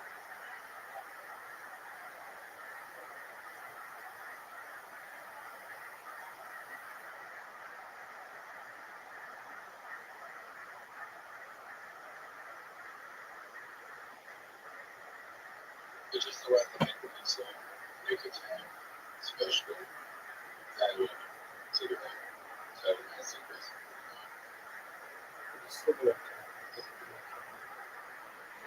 Because of the carcinogen.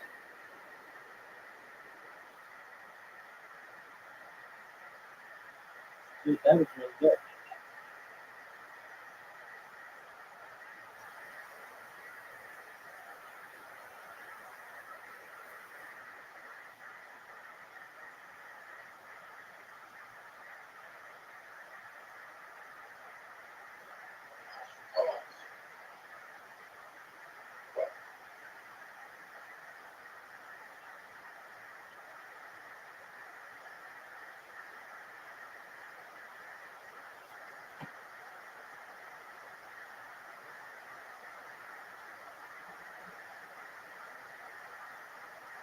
Got it.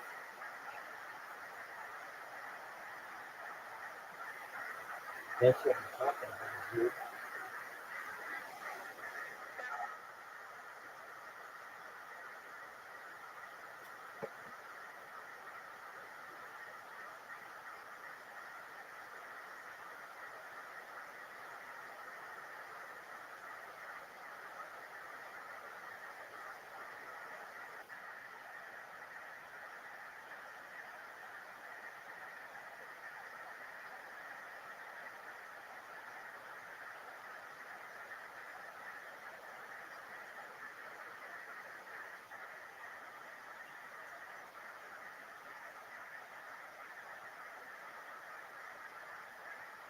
Oh, double 20.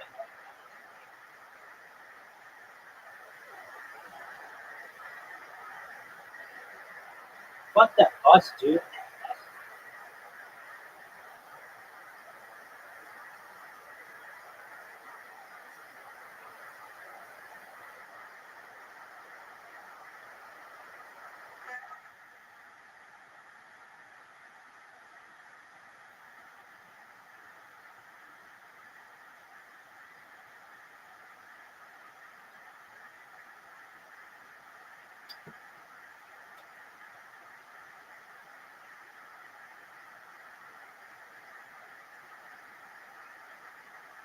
Fuck.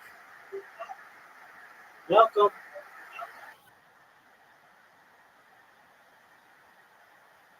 Dude, we busted so many times.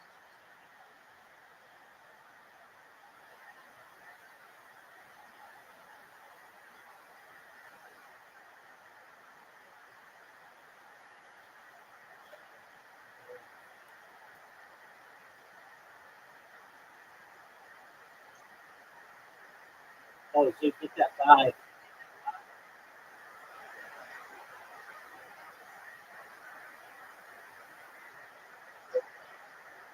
You're right. I just got zero.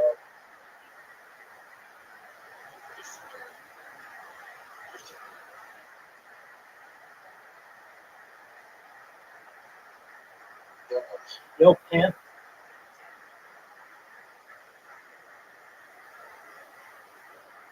God, I was up all night for you, and you didn't even come back yet for me.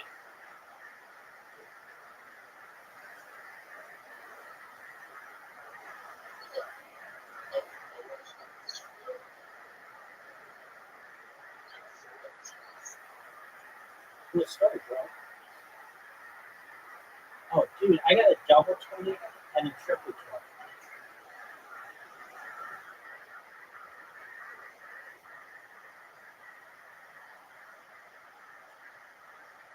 Nice checkout.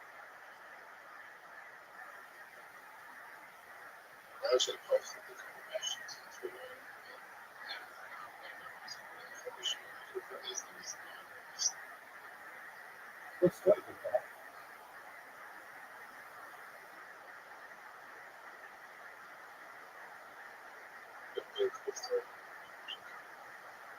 Good stuff, bro. Yes, sir.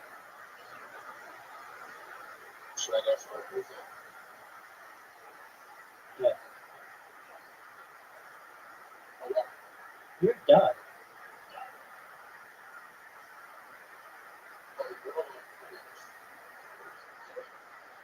Well, I was busted.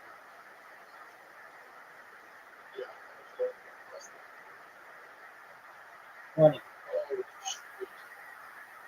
Well, so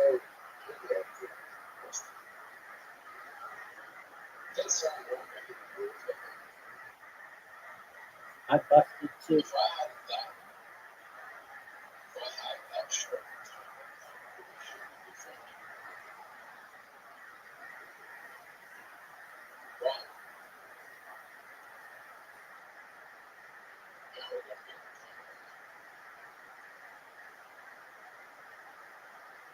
I think you're right.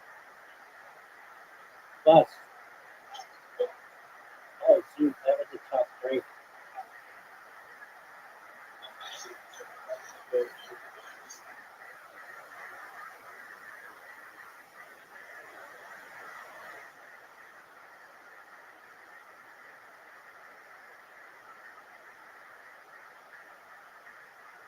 Nice.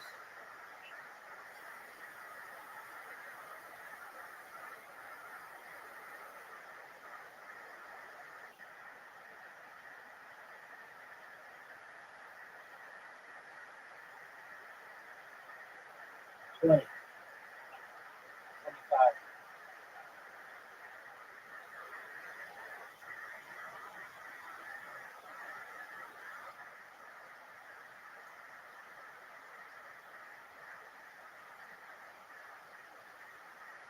Is it from some dude? Good story, man. Oh, get that routine, son. Nice checkout, dude.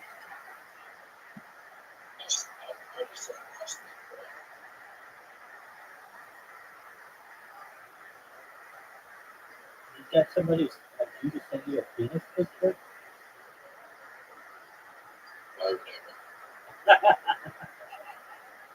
Yeah. I love how you just said that. Oh, I did, bro. Like it's a common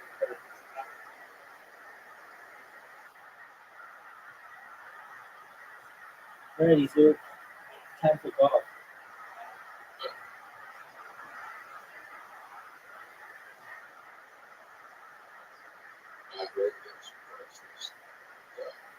Do you ever get any chicks who send you pictures aside from your girlfriend? Are there any chicks who ever send you pictures aside from your girlfriend? Just random titty pics?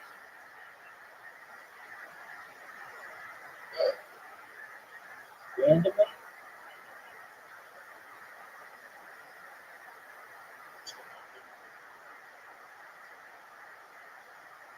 Look how good this shot is. Get there, baby. Get there, baby. Are you fucking serious? Your best friend. I'm your best friend, big guy. You don't be. Oh shit.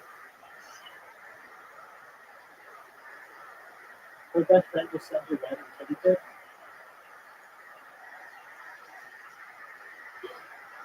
Here you go.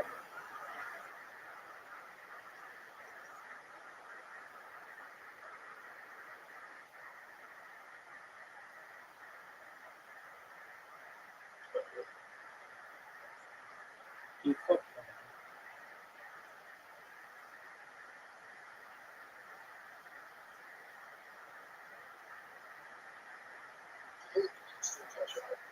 Yeah, because I'm sexy.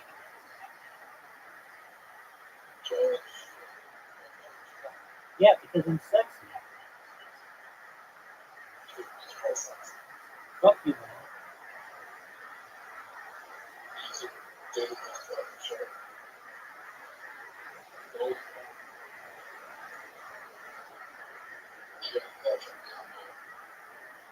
Look how good this shot is, dude.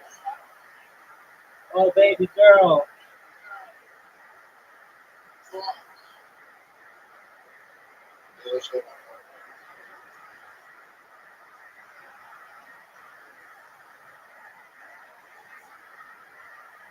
If I were you, I would have been in.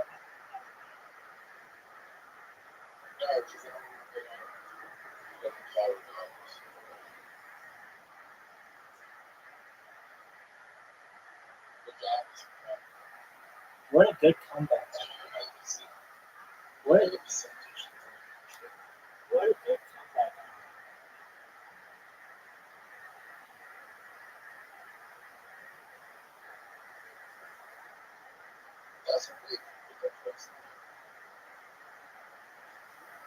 I don't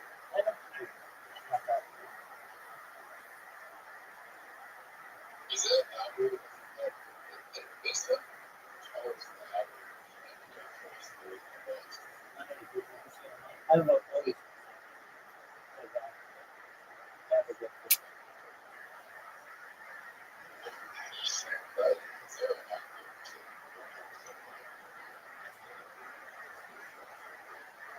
There's some kind of deal.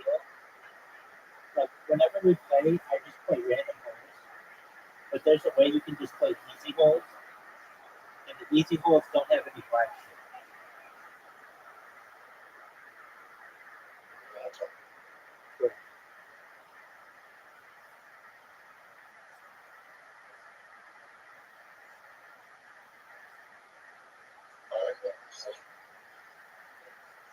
Oh, for sure, dog.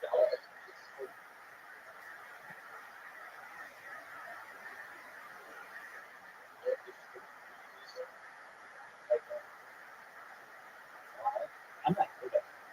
I used to fuck up at it.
dirty shot. One of the sexiest shots you've ever seen, son.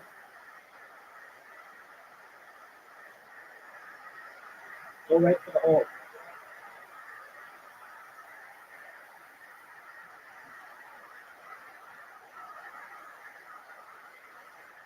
There you go. Too far to the right.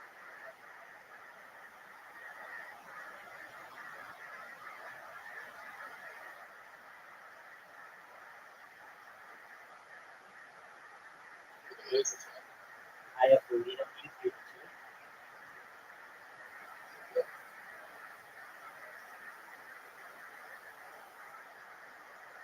This is a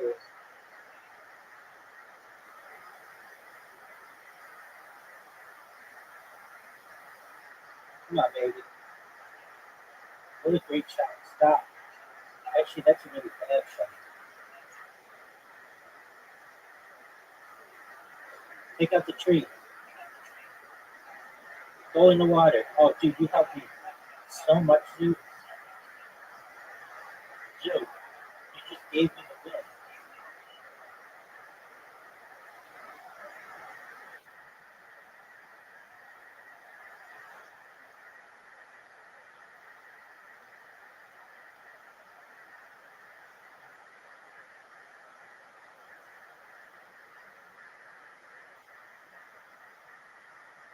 I'm gonna make this. No. No, I don't.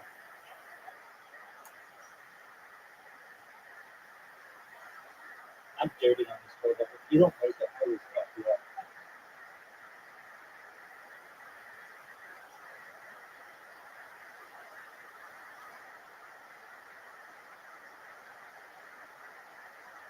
What are you gonna do to me?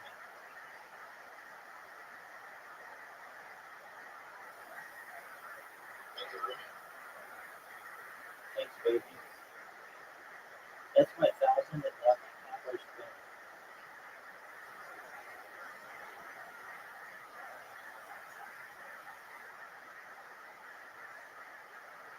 That's 1 million bucks, man.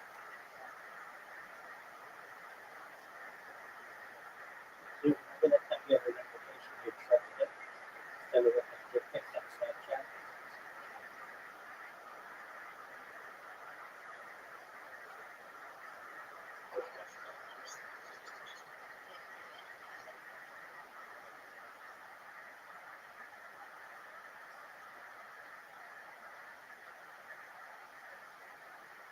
Look at this shot.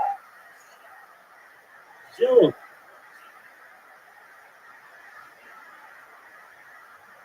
That was gorgeous.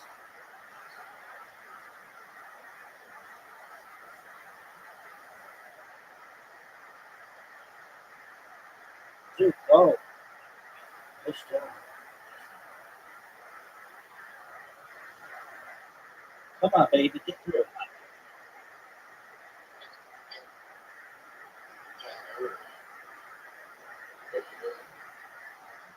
Are you proud of your shot? I would give it to you. That was a good shot. It's ready for fun. Right now?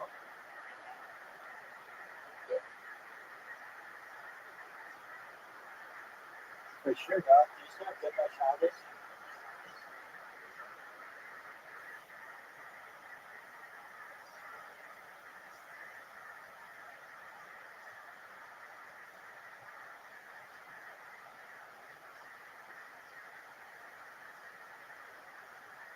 Short.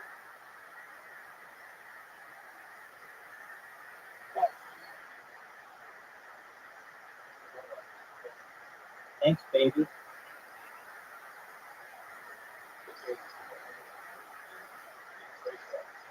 Let's see it. No, you're not. You got the turkey in the way. There's no way you make this. Dude, you're down.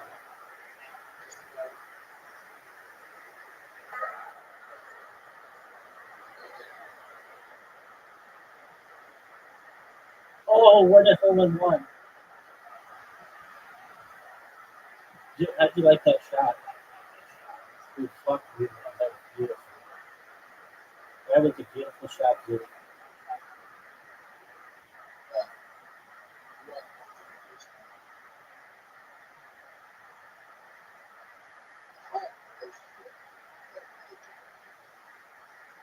I played a window.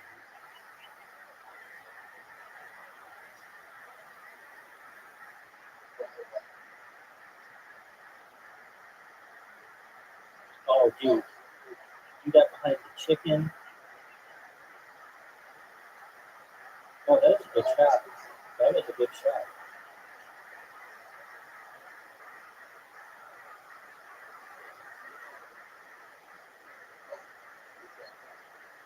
Yeah.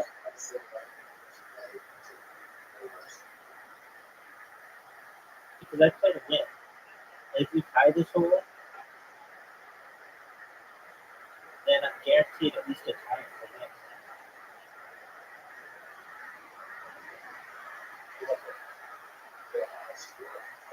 Higher score doesn't mean anything. It's all about W's, baby.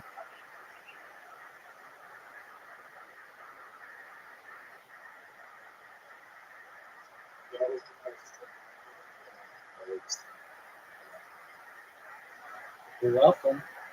Obviously, you've never played me on a finder hole. Obviously, you've never played with me on a finder hole.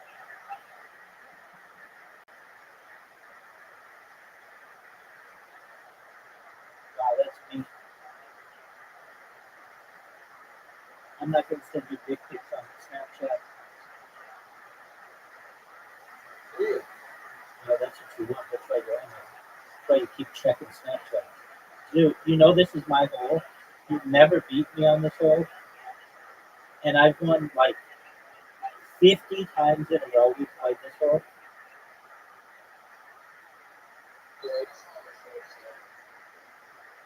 Dude, I stay away from it because they're underage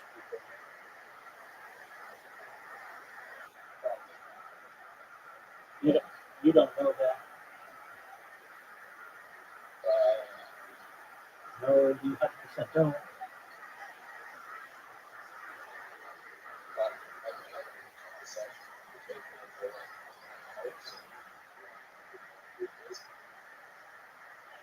Cool story, bro. You just lost. Dude, did you know you just lost?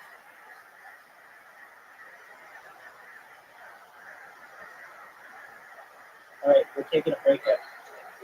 We're taking a break up here.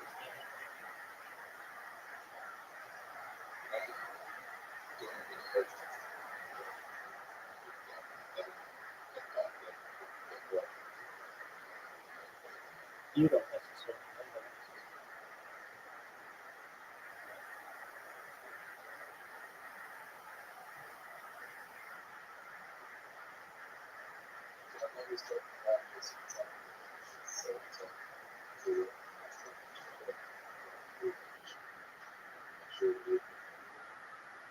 No, I'm not saying that. But chick, I'm just saying that a lot of chicks on Snapchat who aren't 18 who say that they're 18.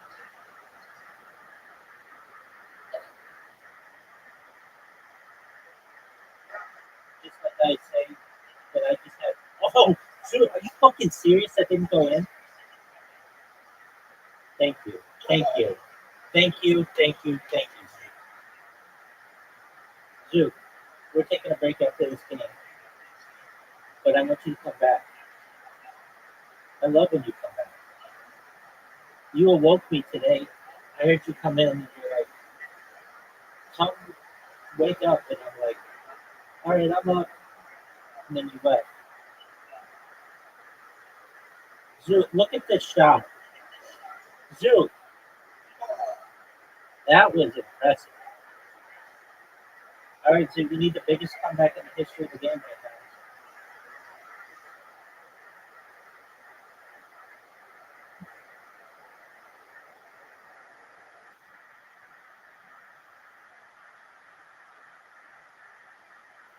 Are you proud of your shot?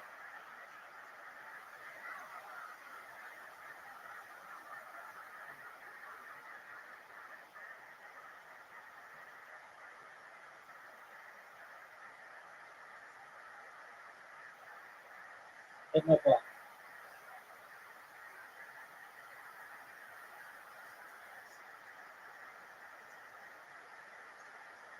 Did you just say biggest stick? Thanks, baby.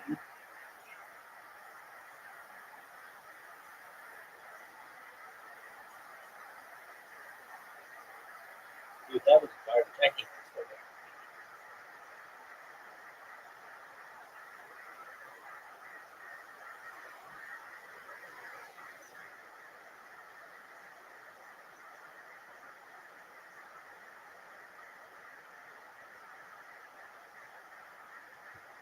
Are you fucking serious?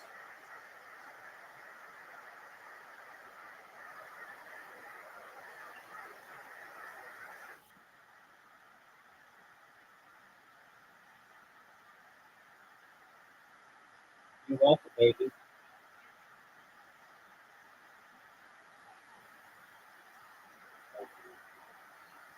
Thanks, baby. I appreciate it. Phenomenal insight on your part. Look at this shot. Dude, look how good that was. You know, and it's bigger than most men on earth.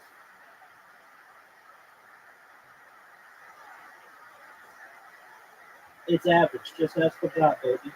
And it's going to be bigger once I go viral. I'm going to pump it full of peptides and whatever else needs to be in there. And I have an 18-inch penis.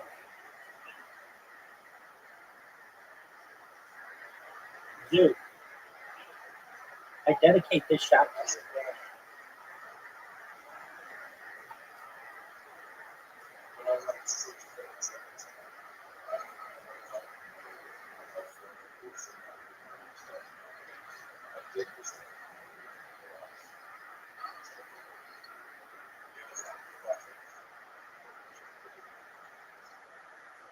All right. That's a strange question, strange story to tell the world, but that's cool, Doc.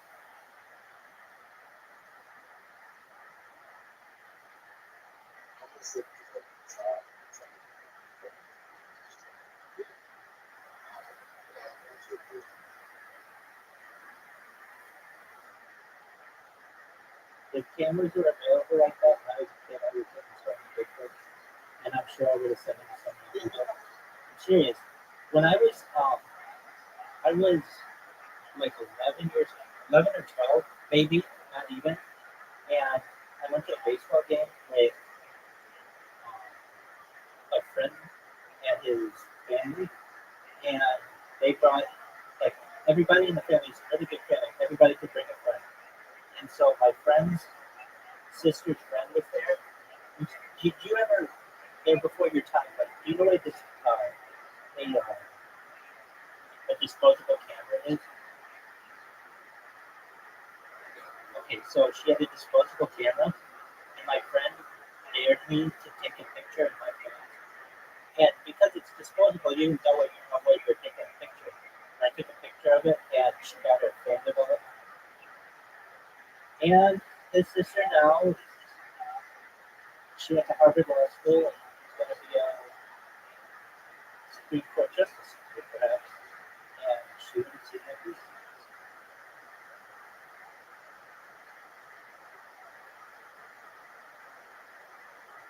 Dude, you got trashed. Dude, you got trashed. You need a break. Go take a break. Go count your body fat, and come back and I don't know.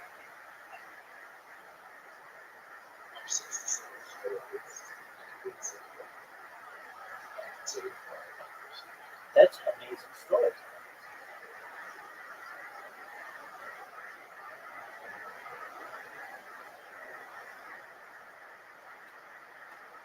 Fantastic. How long have you been on stand-up? 4 years. Awesome. Where at? I started in Denver. I just moved to Austin. Congratulations. You moved here for stand-up comedy? Say that again? For stand-up? Yes. Yes.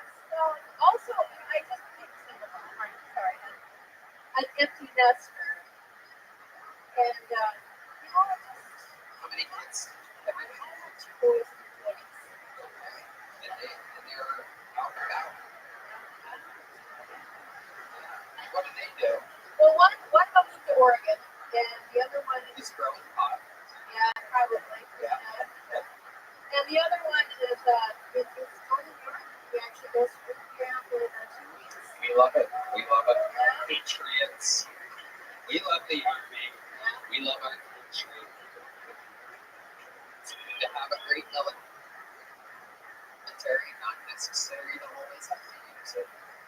So here we are. And now you get to be, you're single. I am. I've been thinking. Awesome. Okay. Yeah. The same girls that cheered for the big dick curse are going wild right now. Who the guys? I became a single mom when they were 5 and 7. Okay, so father's black. That's not good. Okay, sorry, Carrot Top. This card's for Carrot Top. He has to duck down so that he doesn't lose his residency. Get in your trunk, Carrot Top. Get in my trunk. I'm gonna pull you out of the trunk. I got one for you guys. Here, hello. Yeah, it's Carrot Top. I love it. We're He's mixed. Oh, okay. Yeah, that's close. That's good for that. Yeah, that's one level. So Kimberly, Kimberly, what's your date? How do you date? What's your situation? You seem like a little fucking. You seem like a feisty. You seem like a real fucking. You seem like you have a little fire behind those eyes. But I had this 6 months. I could only do 6 months before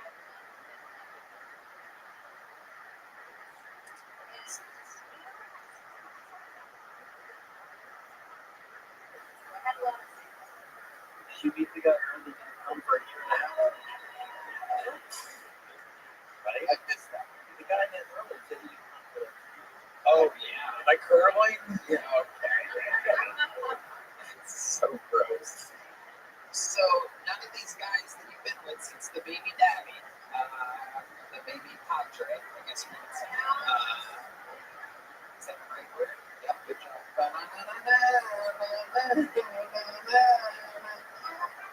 Okay. So you haven't dated anyone longer than 6 months. How about just banging? You ever have a good one night stand? Did you hear the pitch that she would do? She had a flashback there for a second. Amazing. Hell yeah. Funny. First. What do you do for fun now, Kimberly, now that you're in tech? you know, I karaoke and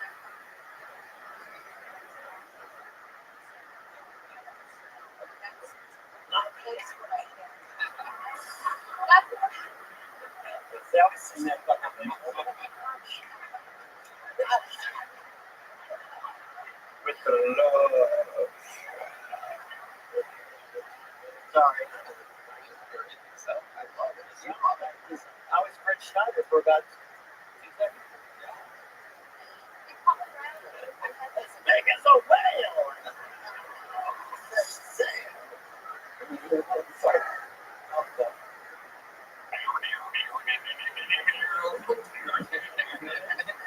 But so what are you saying? Oh, in Colorado, the guy had a karaoke.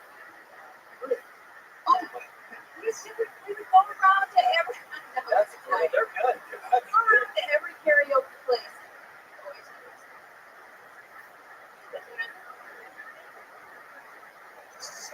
You're such a sweet lady. I bet you find it just fine here. Have you been to the karaoke places around here? Jackalopes after the town. Okay. You need to try what's that fucking Egos on Congress. Yeah, you're gonna love it. The place is a real fucking little place. You're diving crazy dumb. It is just a hard fucking dumpy. I mean, it is as Texas creepy karaoke as it gets. The people there every night, it's the same people. You will fall in love with this place. You drink? Yeah. Okay, relax, you little fucking. There's a dumb slut in the middle of the room. Okay, we're having fun here. Kimberly, else crazy about your life we should know about your party letting go? You know, I think my purpose. Ooh, tell us more. I was practicing yoga, and but My God. You're haunted. Yeah. I didn't, you know, and this light just kept flashing on and on.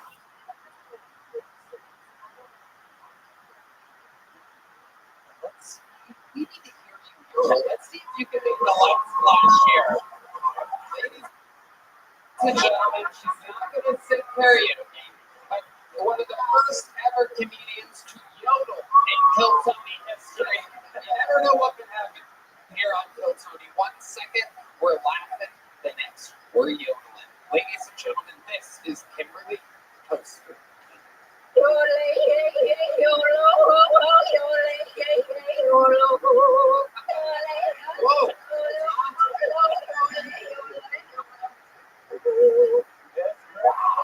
Ladies, the crowd goes wild. The crowd goes wild. I see my producers are absolutely ecstatic over here. Wow. Kimberly, I'll tell you what. You need to sign up again. This is a picture book. Kimberly Coaster, everybody, making her Kill Tony debut. That's right. So much fun. Let's get the one more fucking pull. We'll make it fast because we're in overtime now. It's an extra long, fun episode. How about one more time for Carrie Talk? We're having a lot of fun here tonight. This is so much fun. This is so, it's literally better than I even expected. I thought it would be this much fun, but it's literally better. It'd be a lot better, actually. Ladies and gentlemen, your final fucking pull of the night goes by the name of Charlie Mack, everyone. Charlie Mack. Oh, shit. Fuck yeah. Make some noise one more time for Charlie Mack, everyone. Okay, Austin, I see you. I just moved to Austin, and this place is amazingly terrifying. No, I've been scared since I got here. I know nothing about this area. They gave me a ride. I said, well, this 6th Street. I said, no, I know Gotham City when I see Gotham City. No, 6th Street is safe. This out here. I've seen somebody get robbed while he was robbing somebody else.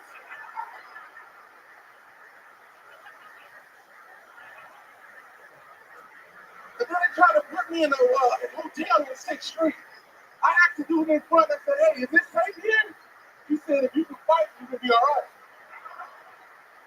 Hey, you can have just so very the shit in the front. You know, I'm just saying, that is my last show I put on stage. He got the whole front. I don't know why y'all laughing. The way my body feels, I bounce.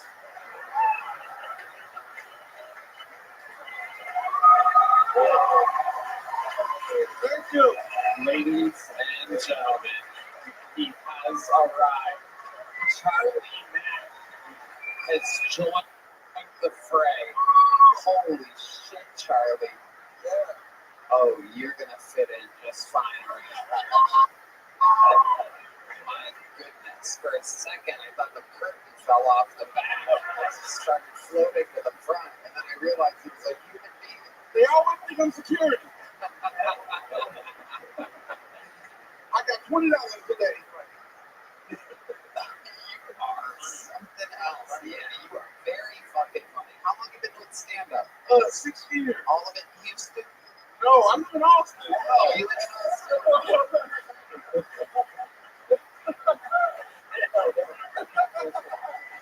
So how long have you lived in Atlanta? Atlanta, if you want to pick a black city, let's pick man. I'm from Chicago.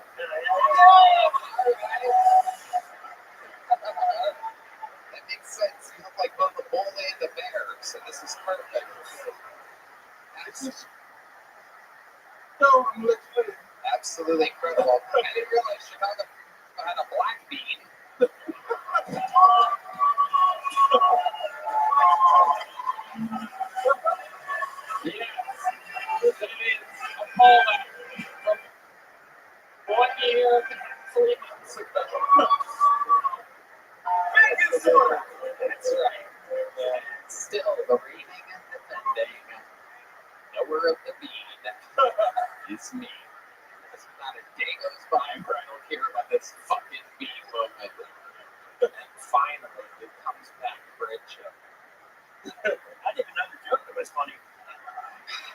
was here, they said they saw the bean in Chicago. I said, what the fuck's the bean? The crowd fucking freaked out. I mean, turns out I was the only person in the world that it somehow, even though I've been to Chicago 100 times, never saw the bean, never heard of the bean, and just avoided me my entire fucking life.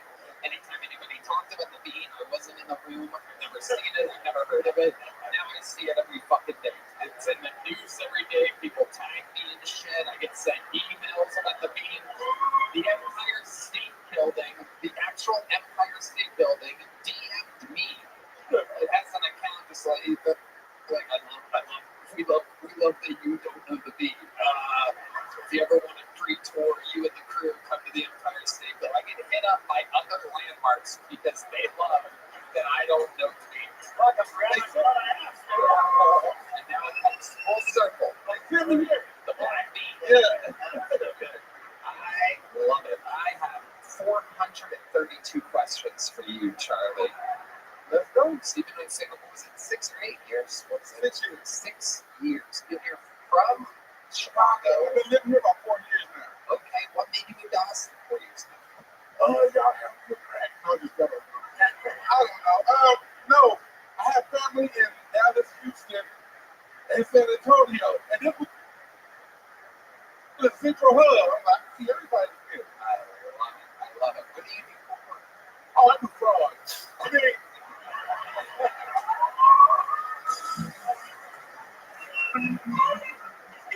I didn't mean to say that out loud. I'm in sales.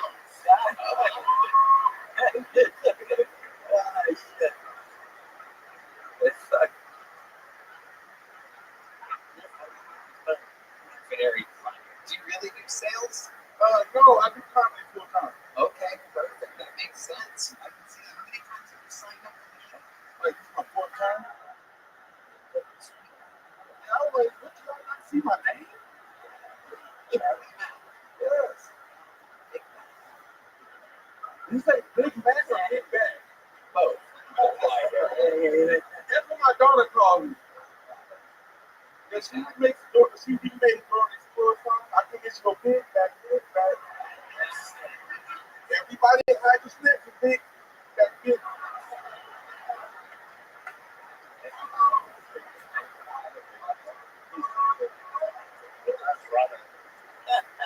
What do you do for fun in Texas? A lot of stuff, but nothing. But listen, Yeah. I'm an author, and I actually brought books for y'all. I make adult, but George's books for adults. You make what books for? George's books for adults. Yeah, and I brought you guys some. Okay. Y'all bring the books out. I know.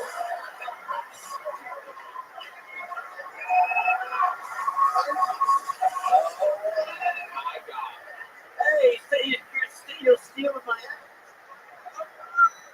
This is incredible. Man, fuck them kids. My child. This is hilarious. Let me see this one. What is this one? Fuck them kids. This one's a kid in a crib. It's called Lay Your Ass Down and Shut the Fuck Up. Oh my God. Incredible. Absolutely amazing. Am I missing one? That's just No, that's two. okay. I got the hardcover. Yeah. Oh yeah, there is a Original. that is amazing. Read the first page on Man Fucking Keys. Okay, no, whatever you want me to do, I will do. Charlie, that is, I'm taking orders from you. Whatever you say, I will do. First of all, the first page says, to all pedophiles, I truly apologize for the misleading title.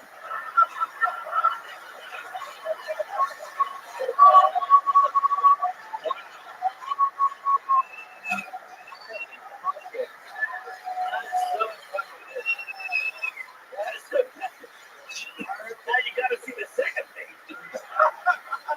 This is unbelievable. I'm gonna read it. I'm just gonna read it. It's gotta be great, right? These kids gotta read though. I gotcha.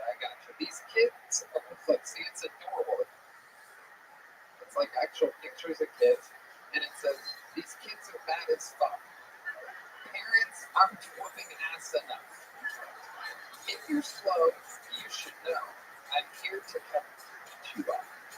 Grab a belt, grab a switch, or even grab a shoe. And if they start acting up, you should notice what to do. Parents nowadays, they are soft as baby shit. Just know I'm being asked if you let me babysit. So good.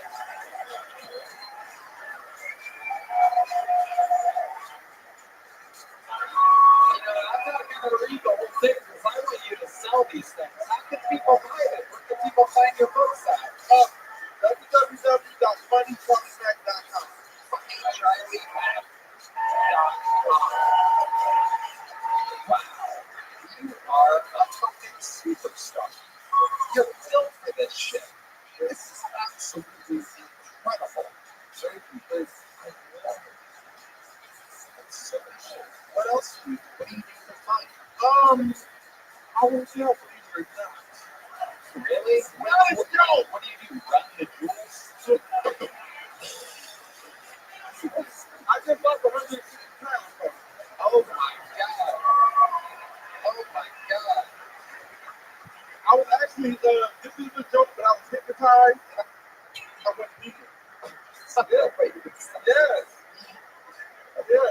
My friend Hypno got this. She's a comedian and a hypnotist. And she hypnotized me. I woke up 3 months later, her basement was gonna kill me. But no, for real, but she did hypnotize me. And I got 8 weeks since last night. Hypnotized was also one of your hit songs back in the day. Baby, baby. It was all a dream. I used to eat nothing but ice cream. Look at you now, Charlie. Have you eaten some of the local cuisine around here? You been to like Terry Blackest or anything like that? Is that the real place? I heard the word black. I don't know. Like, yeah. Oh, no. I make still out my own stuff. Really? Yeah, I just found it. I love it. We love the tree around here. Love the tree.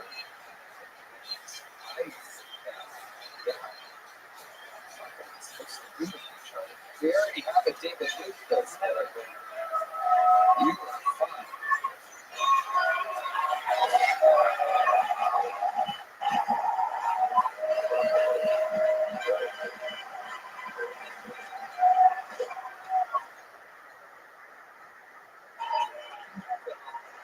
We'll just call it.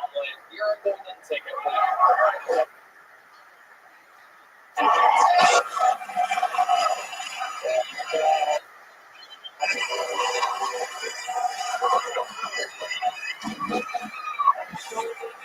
Exclusive club of wildly successful comedians. You will now be famous. Yes, you will sell a lot of books, and we're sending you straight upstairs right now to perform in the longer set. The little boy said the full-time talent booker, best talent booker in all of comedy, and Amiga, formerly of the Comedy Store, now at the Mothership. He's going to watch you do a longer set. Perhaps you can become a more full-time comedian here at the Mothership. You fucking did. It's a big joke, but Charlie Mack, ladies and gentlemen, you saw his Kill Tony debut.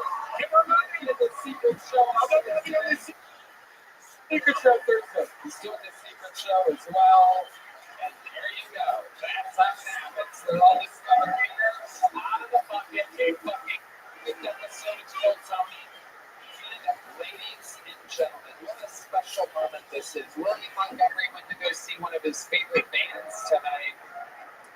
But in his place, I present to you a young man who just so happens to be the talk of all of Los Angeles, all of the industry, all of Austin, Texas. Truly a freak of nature. And one day, very soon, will be an American citizen. But for now, he remains the Estonian assassin. This is our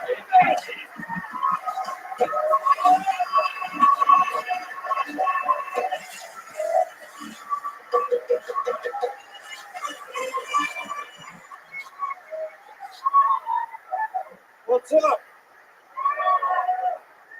Any fat people here?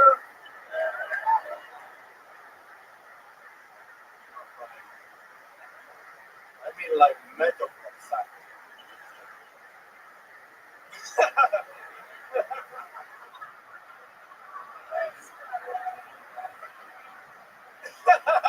You want to smoke the fat?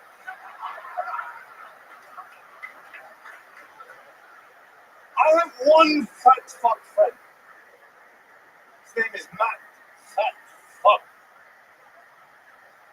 One day we were talking, and we noticed that me and Matt, we have to use the same toilet bowl. And I noticed that the distance from Matt's cock to his ass is quite a journey. So I asked Matt, what do? Do you just fucking shove it in there? And fat fuck Matt goes, no, I gotta choose.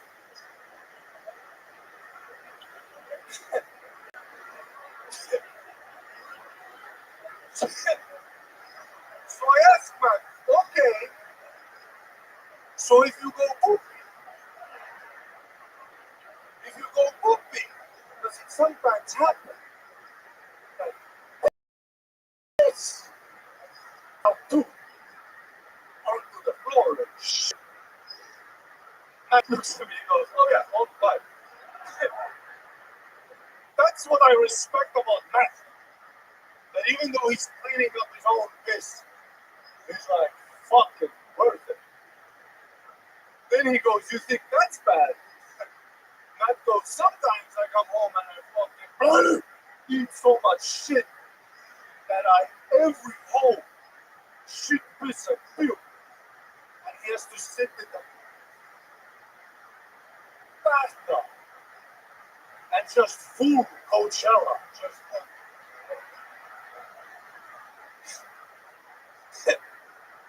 now that should be the McDonald's commercial. Fuck the hot yoga girl with a burger. I'm not all that matters. Put my fat fuck friend Matt in the tub of his own shit, piss, and puke, and let the camera pan out. And he just looks at the camera, ba-da-ba-ba-ba, still loving it. Thank you so much. Thank you so much. The iconic Ari Matty with a new 2 minutes and 50 seconds. Let the record show that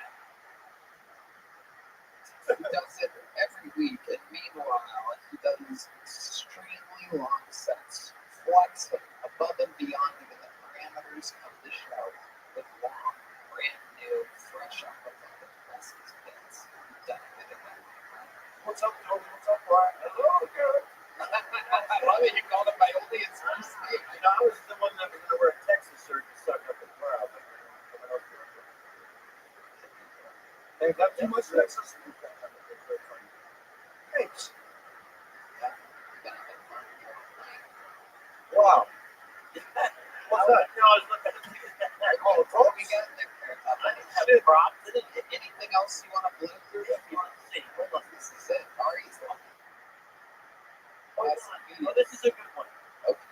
Hold on. Show the butt. Ari's sneaking in. You better keep it on. You can pick one out. Yes. That'd be fun. Oh, Yeah, that's it. there you go. Black baby. Hey, what is that? Oh, that's a great game. Now, what is it? I don't remember what it is. What do you even think that is, Carrot Top? That's a good baby. Oh, don't shake the baby. No, that's like it's close though.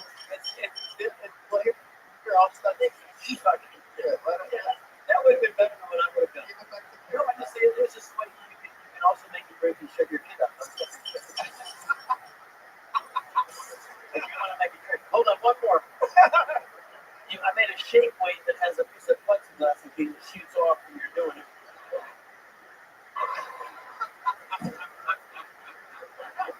Wait, it's got a better ending. Hold on.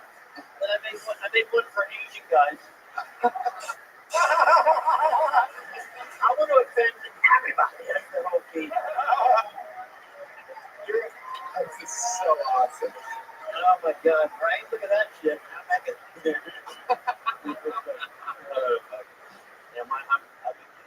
No, you are not. No, this is the fucking this is the second coming. Trust me, take it from me. Getting cancer is a huge mistake. It can be done. I don't want them to find out. I don't want the mainstream to find out. But getting canceled is like a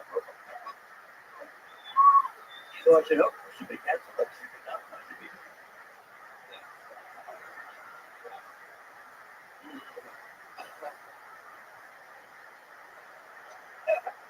Are you Maddie? Anything else crazy happening?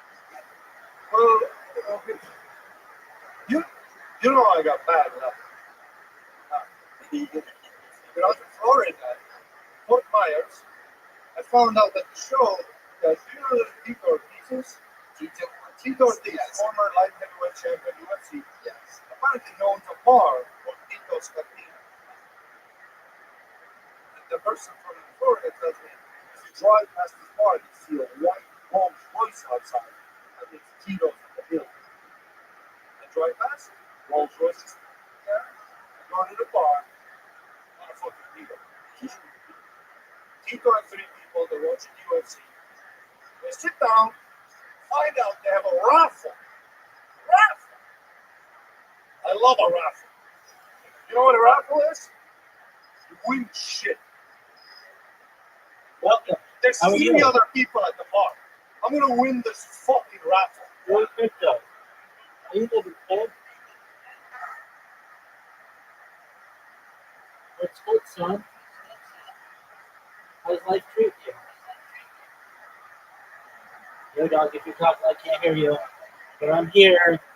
We're watching Kill Tony, slaying the dick like it's going out of style.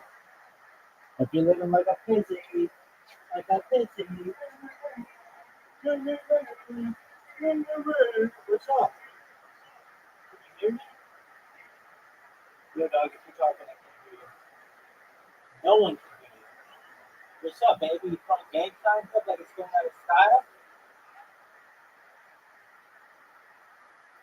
Really quick, though.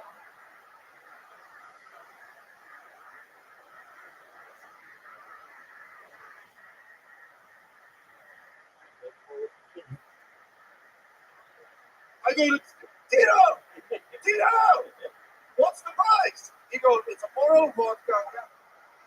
He goes, but the final prize after the big one is over, a championship belt.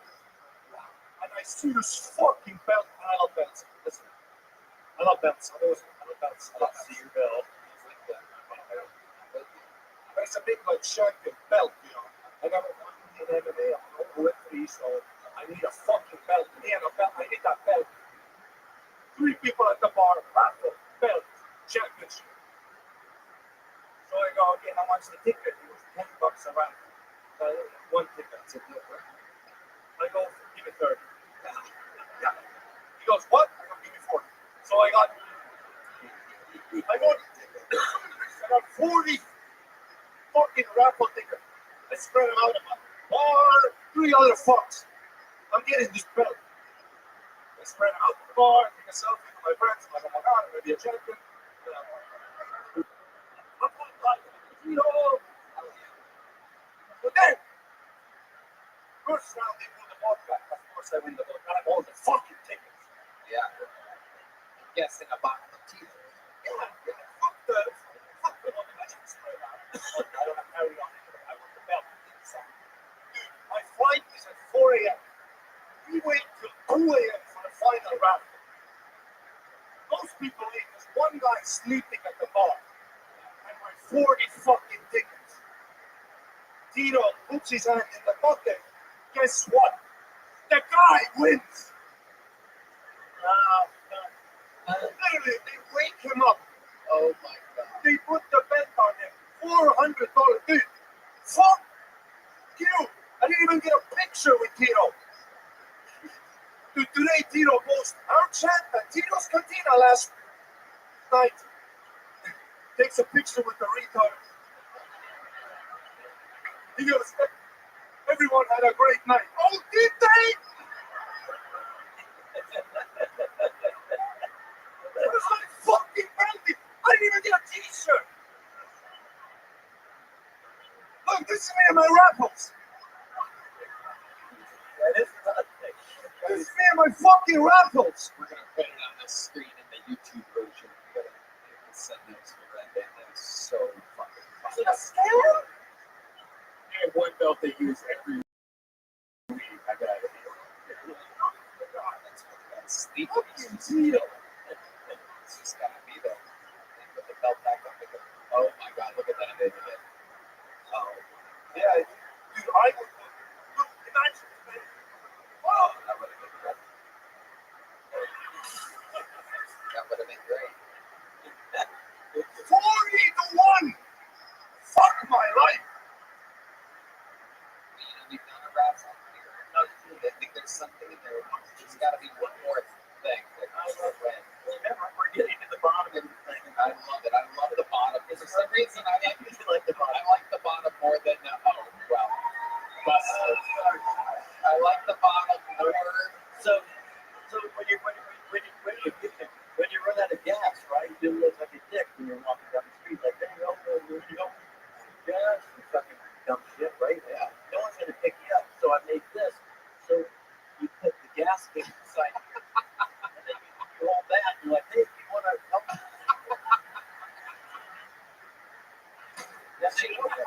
It's got to be. I'm just trying to get Budweiser to be a sponsor. Yeah, that's brilliant. Brilliant. Brilliant. I already have Budweiser. That's amazing. You guys, honestly, and I'm not just saying this for that. You guys are fucking awesome crowd. We had so much fun with you. I really can't thank you. This has been Kill Tony, brought to you by Talkspace, Shopify, Tacovas, and ZipRecruiter. One more time for the great Ari Maddie. Future American citizen and UFC championship belt holder. The great Ryan J. Belt has an amazing drawing that's in. As always, every week while we are here, he draws our guests. That's an on-the-spot painting of Carrot Top. And let's see what the local artist Chris Rogers drew over there. Oh, it's Chris Rogers drawing Chris Rogers. I love it. Oh my God, you're really good at drawing yourself, Chris. You nailed it. You know your face very well. Amazing. Chris Rogers art. He's in the lobby slinging merch and whatnot. Guys, catch him at Luxor, a residency of over 30 years, 40 plus years as a comedian. How loud can this place get one more time for the great Carrot Top? Come on! Unbelievably stunning performance. We love it. Carrot Top joined the Kill Tony universe. Thank you to Talkspace, Shopify, Tacovas, and ZipRecruiter. What an unbelievable show. One more time, congratulations to Charlie Mack, another golden ticket winner, is joining our extraordinarily large family. And he's an extraordinarily large man. Right. Check out the Sunset Strip, ATX.com. Love you guys. We're doing a lot of stuff, people. Madison Square Garden, and I'm doing stand-up there with the Killers of Kill Tony, a rare, absolute super reunion where me and the superstars of the show doing stand-up together. And, of course, Madison Square Garden Night 2 in August. We have it both nights. One night of stand-up comedy where I am in line with my new, unbelievably, I just have to say, it's so well written and so well performed, this new hour that I'm doing. And Kill Tony the next night. A new annual tradition, Madison Square Garden and Kill Tony coming together. I love you guys. Thank you all so much. God bless this audience and God bless the United States of America. Thank you. Good night.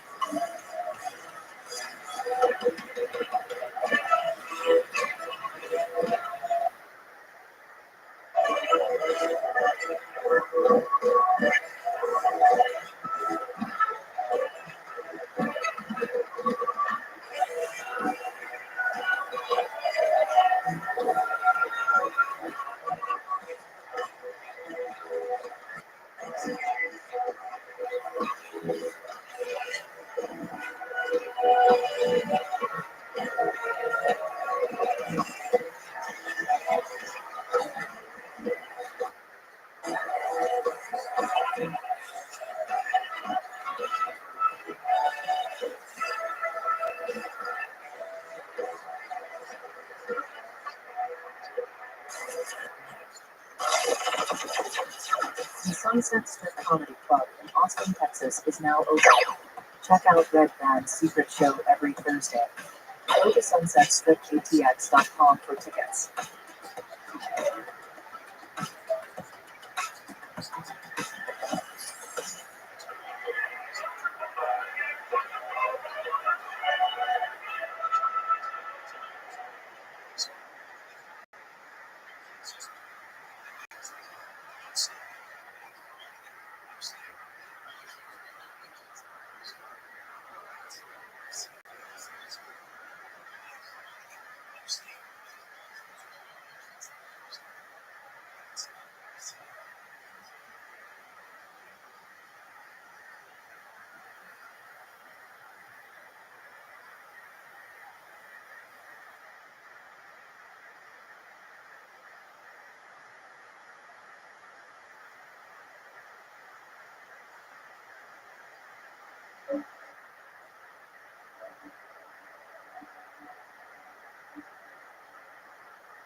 Change things dramatically for that wasn't so much even a change in, yes, Nixon was the one who went to China.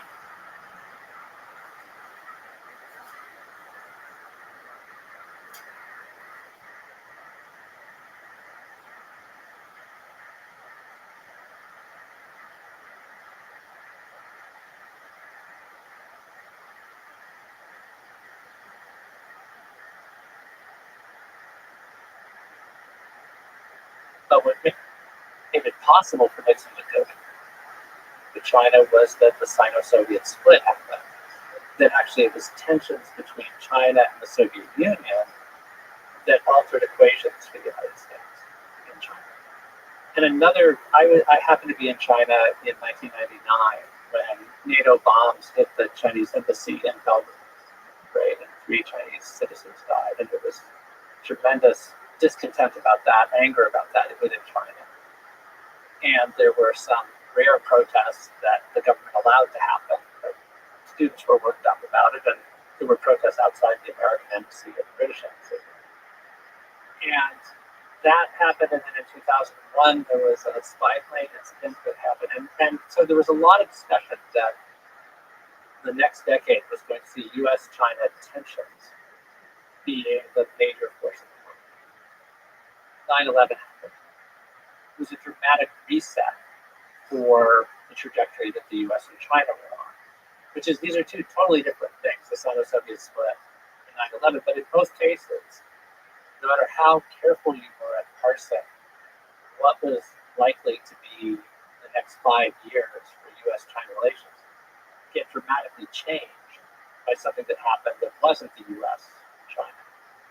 And in the current situation of the trade war, I know that it would be very important that China can try to increase sales of consumer products to Europe. This is something that Europe's view about the United States is changing right now. These are all kinds of variables that are outside of simply Washington and Beijing as being the two factors. Beijing can't control what's happening outside, and sometimes Washington can't. And so I guess this is simply saying that when you're watching and you're trying to keep the eye on the ball, it matters a lot what India's relationship to China and the United States is. So all of these are happening there. So I think that's it. That it's both tremendously important what's going on between China and the United States, but it's important to remember that they're not the only players in this dynamic. Also, on top of this, how much cultural will is there to sort of not surrender to politics? How much of that is there? So, like you said, it's a century of humiliation, both for Xi Jinping and the Chinese populace. Like willingness to go through some short-term pain to not be humiliated. The story that's been intensively told about the past is something that provides the possibility for this to matter a lot. That is something that's just so it's so much a part of the legitimating story of the Chinese Communist Party. And then you have to look at, are there things that are happening that aid the Chinese Communist Party's story? So the rise of what can seem like or is anti-Chinese sentiment in the United States can feed that propaganda story. And so certainly, during COVID, there was a way that, if you're the Chinese Communist Party, you're saying we get a disproportionate amount of blame for whatever happens that's in the world, then if there were things you could point to in the foreign media or from foreign governments, then that helps you. So I think there is a setup here where, certainly for Xi Jinping, I think the desire to not be seen weak is critical. Sometimes I wonder how much these leaders operate on pure ego, because politically and on the human level, they don't want to come off as losers and stand up, versus coming to a economic win-win for both nations.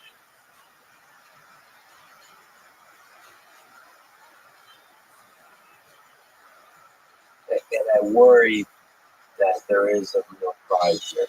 The century convention has deeply saturated the populist, the Communist Party, this idea where they're just not going to back down. And that, I think, will cause tremendous pain in the short term for the United States, I think for China and the world, because it completely transforms the supply chain of everything.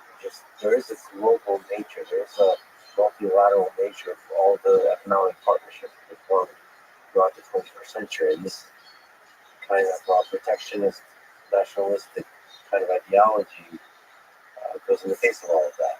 It's going to create a huge amount of pain for regular Americans. But also I worry that this increases, not decreases, the chance of a global war or conflict of different kinds. Do you see a hopeful possibility for resolution and de-escalation? It's a hard time to figure out what you could to hopeful angles. I mean, I guess what's hard to even balance these things out. So one of the things that I thought about when you talked about rising threats before is that often Taiwan comes to mind with China. And one of the things that I thought of is that for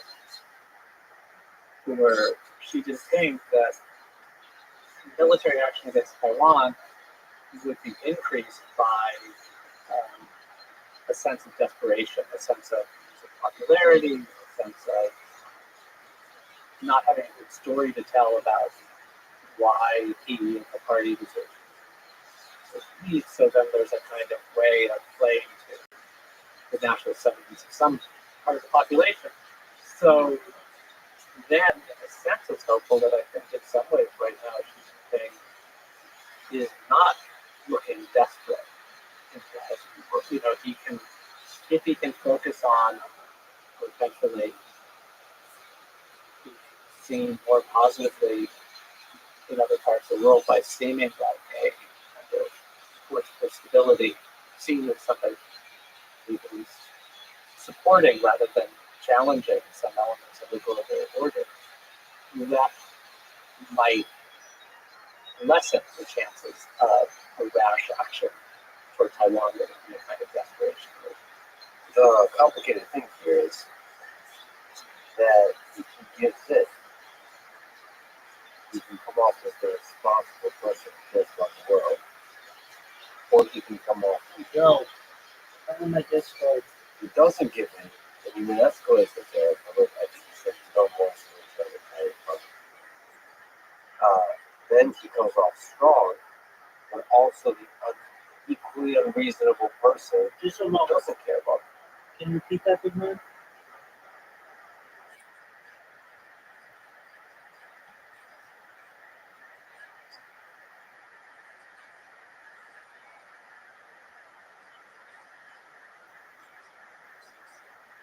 Absolutely. Please feel free. Post all you want about it. Yeah.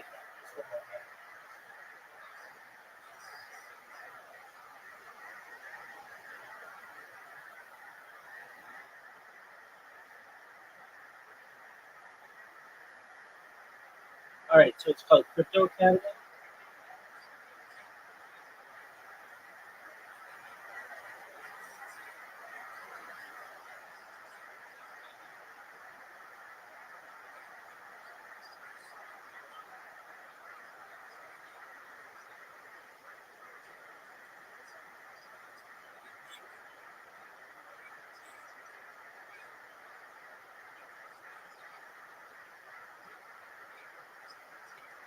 No, this is phenomenal. Whenever anybody comes in and they don't know anything about crypto, I tell them to download it. Yes, sir.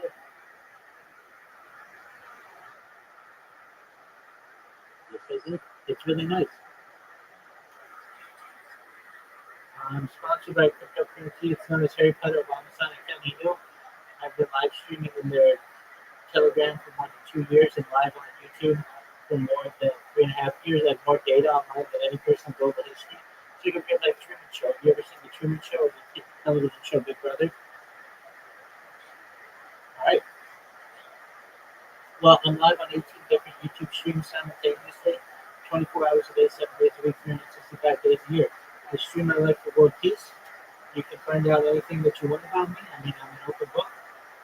I basically talk about ending world hunger through the use of technology, such as agricultural drones, floating greenhouses, saltwater greenhouses, hydroponics, things like vertical farming and cloud seeding.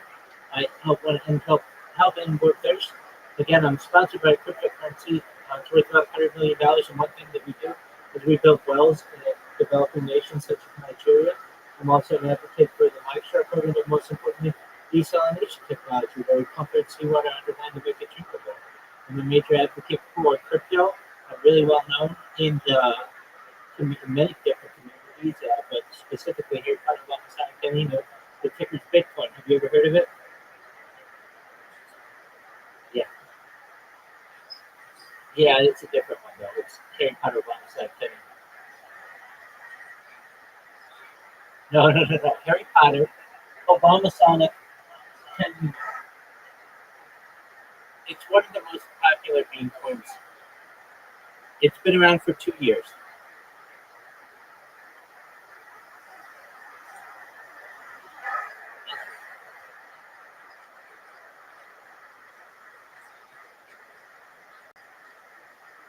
Yeah, no, that does. Make sure to post in the chat, and also you can pin to the top a link to your app.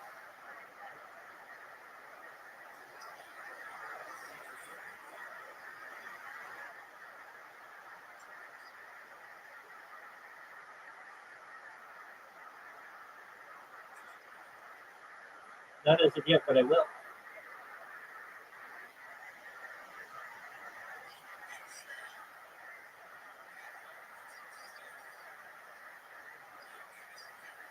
Most certainly.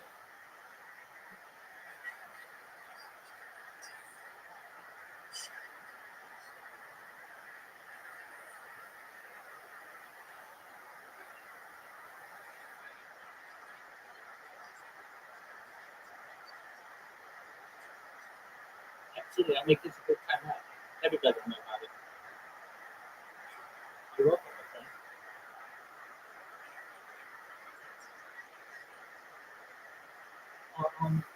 I'm okay for now. I appreciate that. I really do, but instead right now I'm certainly promoting cryptocurrency, but I'm not even looking for agents right now. I appreciate it though.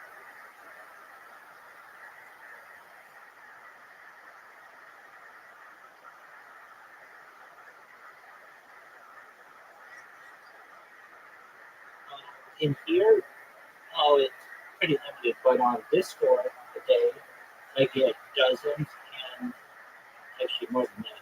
Like right now, there are 18 people in one Discord watching me, and there are 35 people in another Discord watching me. There are 3 people in another Discord watching me, and there's 6 people. That's just Discord. Then on YouTube, probably a couple hundred people a day, and on Twitch, another couple hundred, and then on Telegram, like 50. That's a per day, and then on Rumble, another like 65.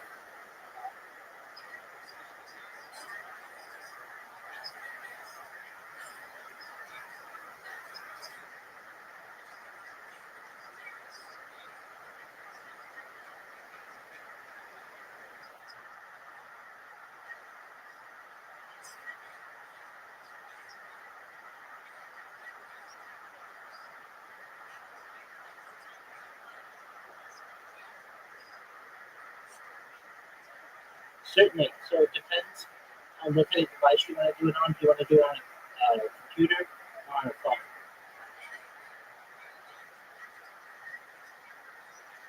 Yeah, that's the easiest way. So, do you know what OBS Studio is?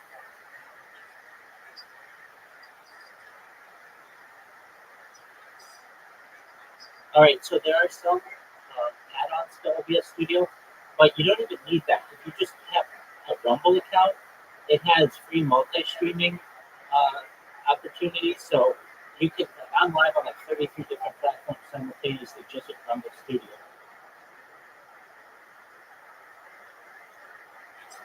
So you just create a Rumble account, and in the upper right corner, there's something called Rumble Studio, and you go in there, and you'll see that they have the ability to input what are called RTMP addresses. So basically, that's real-time messaging protocol. This sounds very technical, but it's not. You have one of these in a YouTube account. You have one in a Twitch account. You have one in the Twitter Premium account, basically all the different accounts, and you just take the keys and put them in. And it's even easier for things like YouTube and Twitch and Twitter. You don't even need the keys, you just need to log in with your account. If you ever want help, feel free. I'll walk you through the process. If you ever need help, just let me know and I'll walk you through the process. I appreciate it. Do you have Discord? Oh, excellent. Dude, join my Discord. It's discord.me/Rabbi, and you'll see all my whole setup. You'll see I got a link in there. You can see all my YouTube account simultaneously. I'll show you exactly what I do.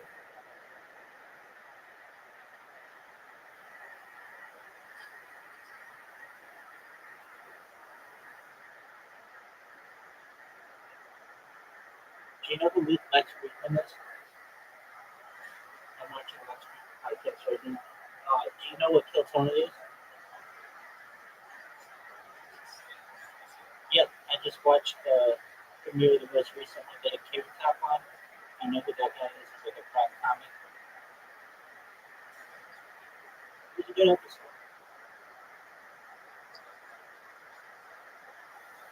That's what got me hooked. That one was so funny. That one was that one took the cake. When I saw that one, I was like, oh, this is for real for sure.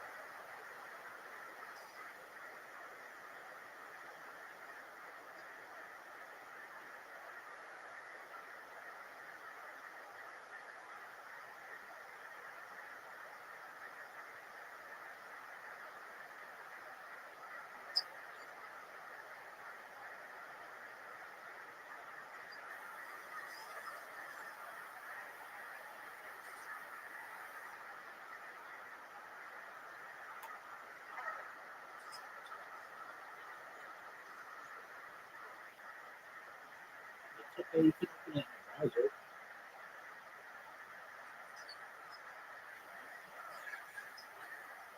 Yeah, sure. Just what you're using. Sure, just one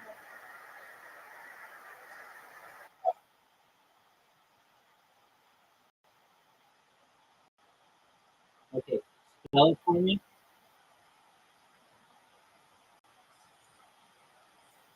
Okay, okay.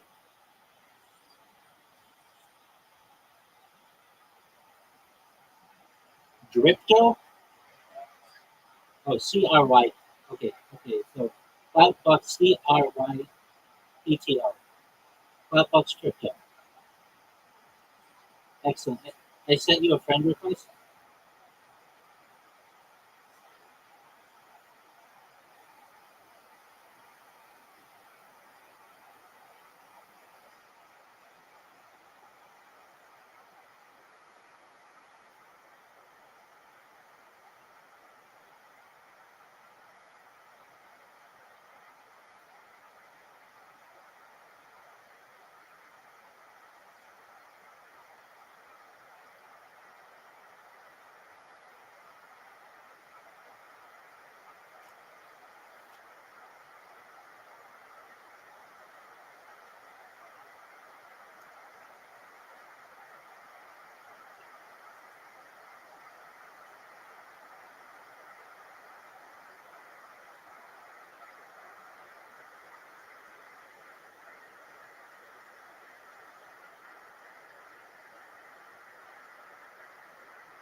Take your time, big dog.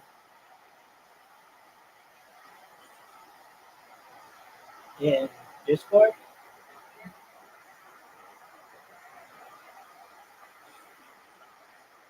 Oh, um, I actually have friends in Australia and they kept me up really late last night, so I slept late and I'm training robots on a platform known as Blue Sky, which is basically the Twitter alternative. And I spam people with my Discord link and get them in here.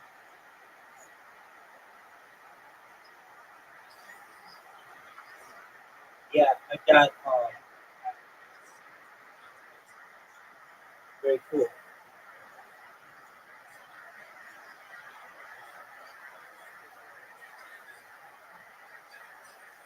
Yeah, well, California, and I originally bought Bitcoin to buy drugs from Amsterdam, to buy LSD specifically. Um, that, that got me in the crypto world. And then I'm a certified project management professional and Rabbi, so I've launched apps on the App Store and Google Play. I have over 1 million downloads to some of the apps that I've launched. And just overall, I'm someone who is interested in futurology and technology. About 3.5 years ago, I started live streaming my life on the internet, like the Truman Show or Big Brother. And I know that the Economist magazine stated in 2018 that data was its number one resource, specifically human data. And I have more data, specifically human data, archived on the internet than any person ever, which may make me a very influential person today.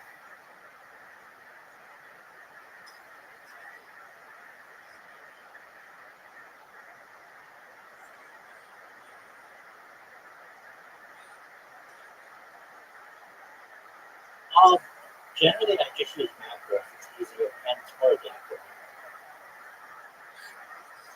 Yep. Basically, it's just like a program that auto-clicks for you.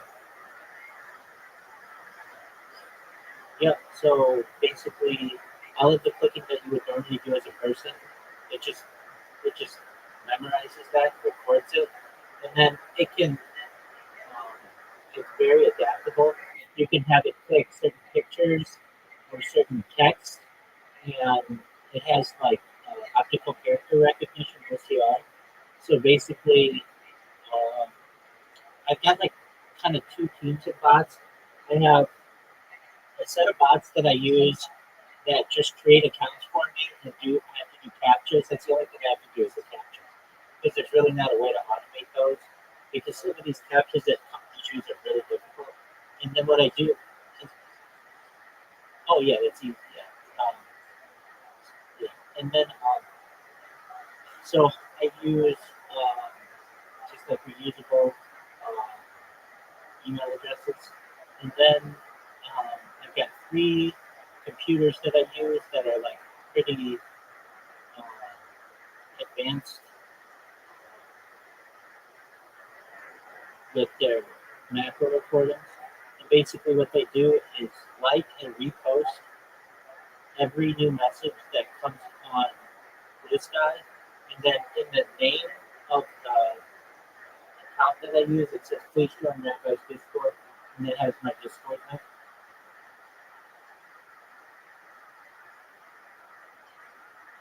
So basically, like people tweet about me a few times an hour, which is really great.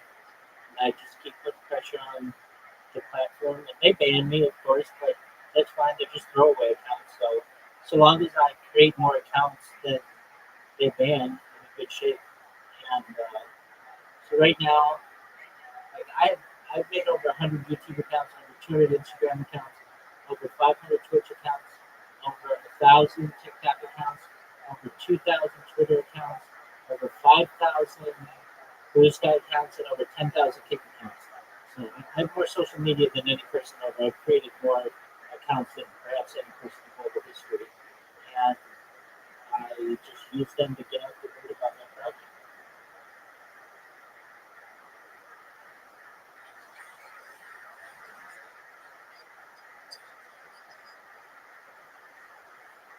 You mean your iOS app?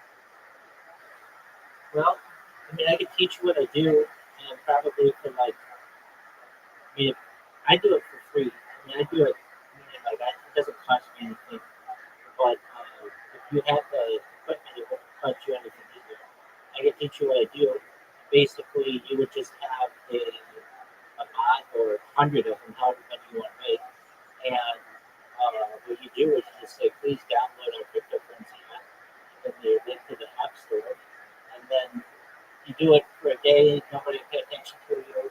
You do it for 2 days, you might get a couple people who start to pay attention to you. You do it for 3 days, then a bunch of people pay attention to you. And then they remember you as the bot that is always promoting the iOS app.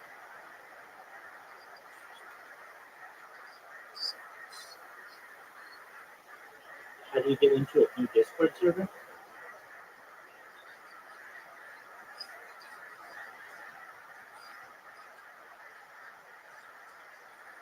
Oh, yeah. So, yeah, the best way to do that.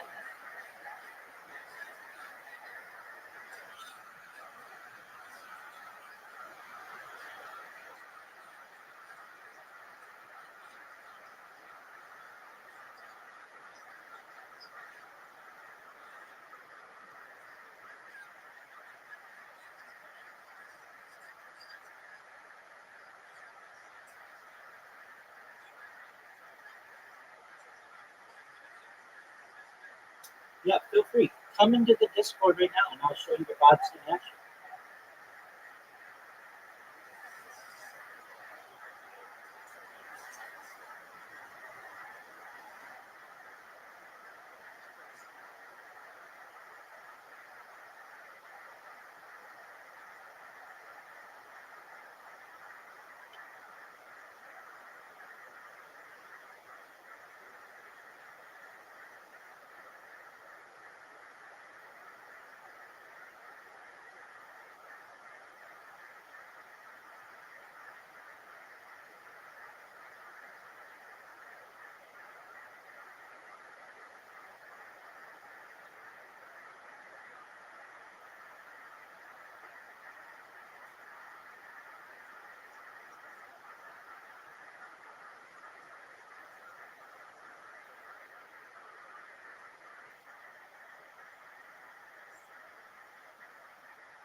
his own ego and maybe some aspect of the Communist Party maintaining power.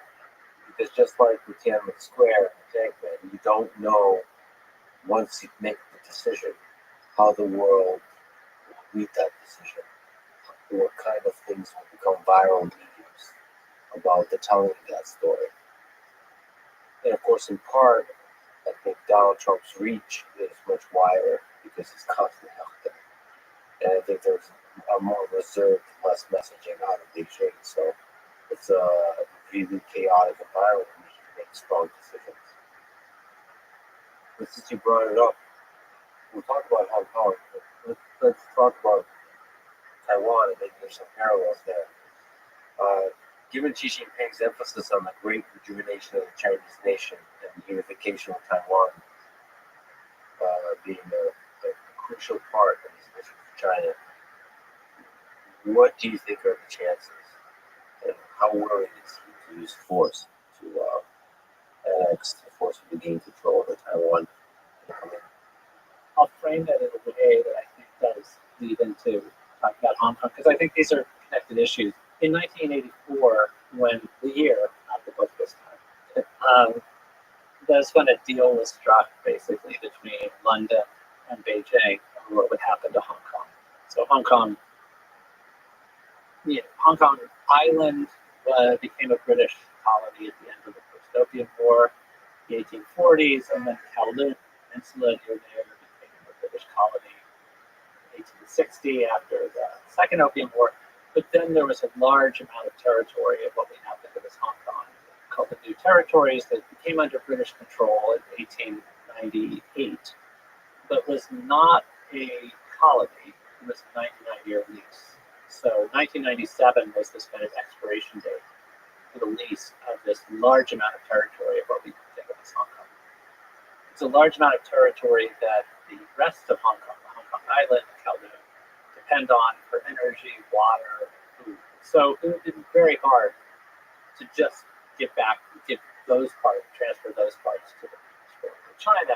So a deal needed to be struck on what would happen in 1997. And the deal was about transferring sovereignty of all of Hong Kong, all these parts, to the People's Republic of China. And I carefully say transfer sovereignty, not give it back to the People's Republic of China, because it never belonged to the People's Republic of China. It was part of the Qing Empire, which was a different country, a different state. Anyway, but this needed to be transferred.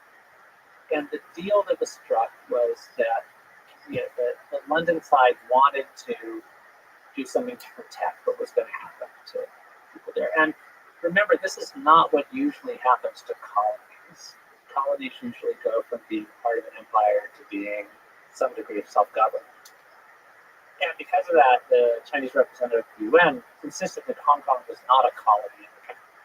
How was not a colony, because then they would have to be decolonized.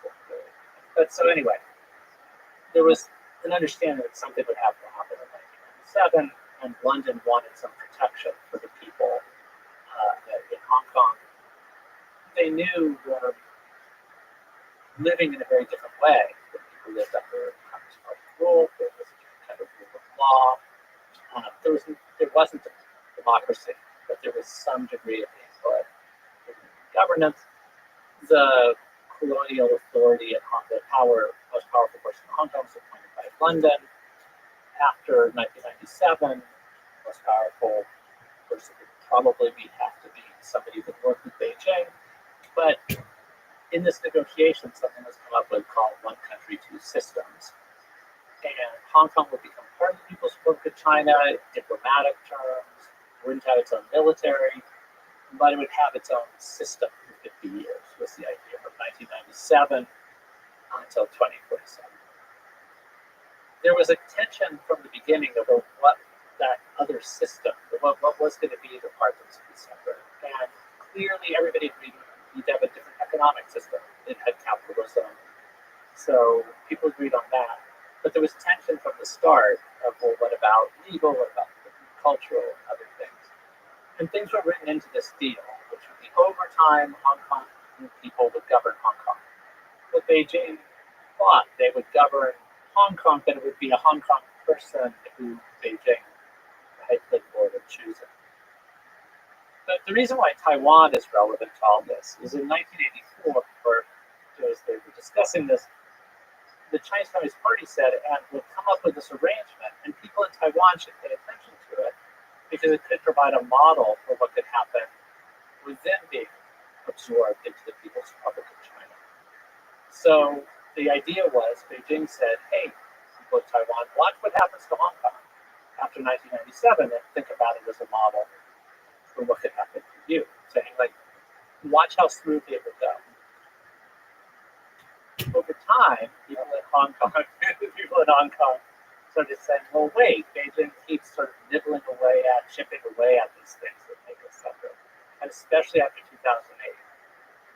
There were reasons why Beijing went especially light on Hong Kong, or really, after 1997. Beijing wanted to join WTO, they wanted to host the Olympics, a big move against Hong Kong then could have endangered those things. Also, at that point, the PRC was heavily dependent on economics in Hong Kong, not on the economy. Also, just something because I'm a university person. In 1997, when Hong Kong became part of the People's Republic of China, Hong Kong universities were the only universities in the PRC that were considered totally world class. Hong Kong University and Chinese University of Hong Kong were highly rated institutions.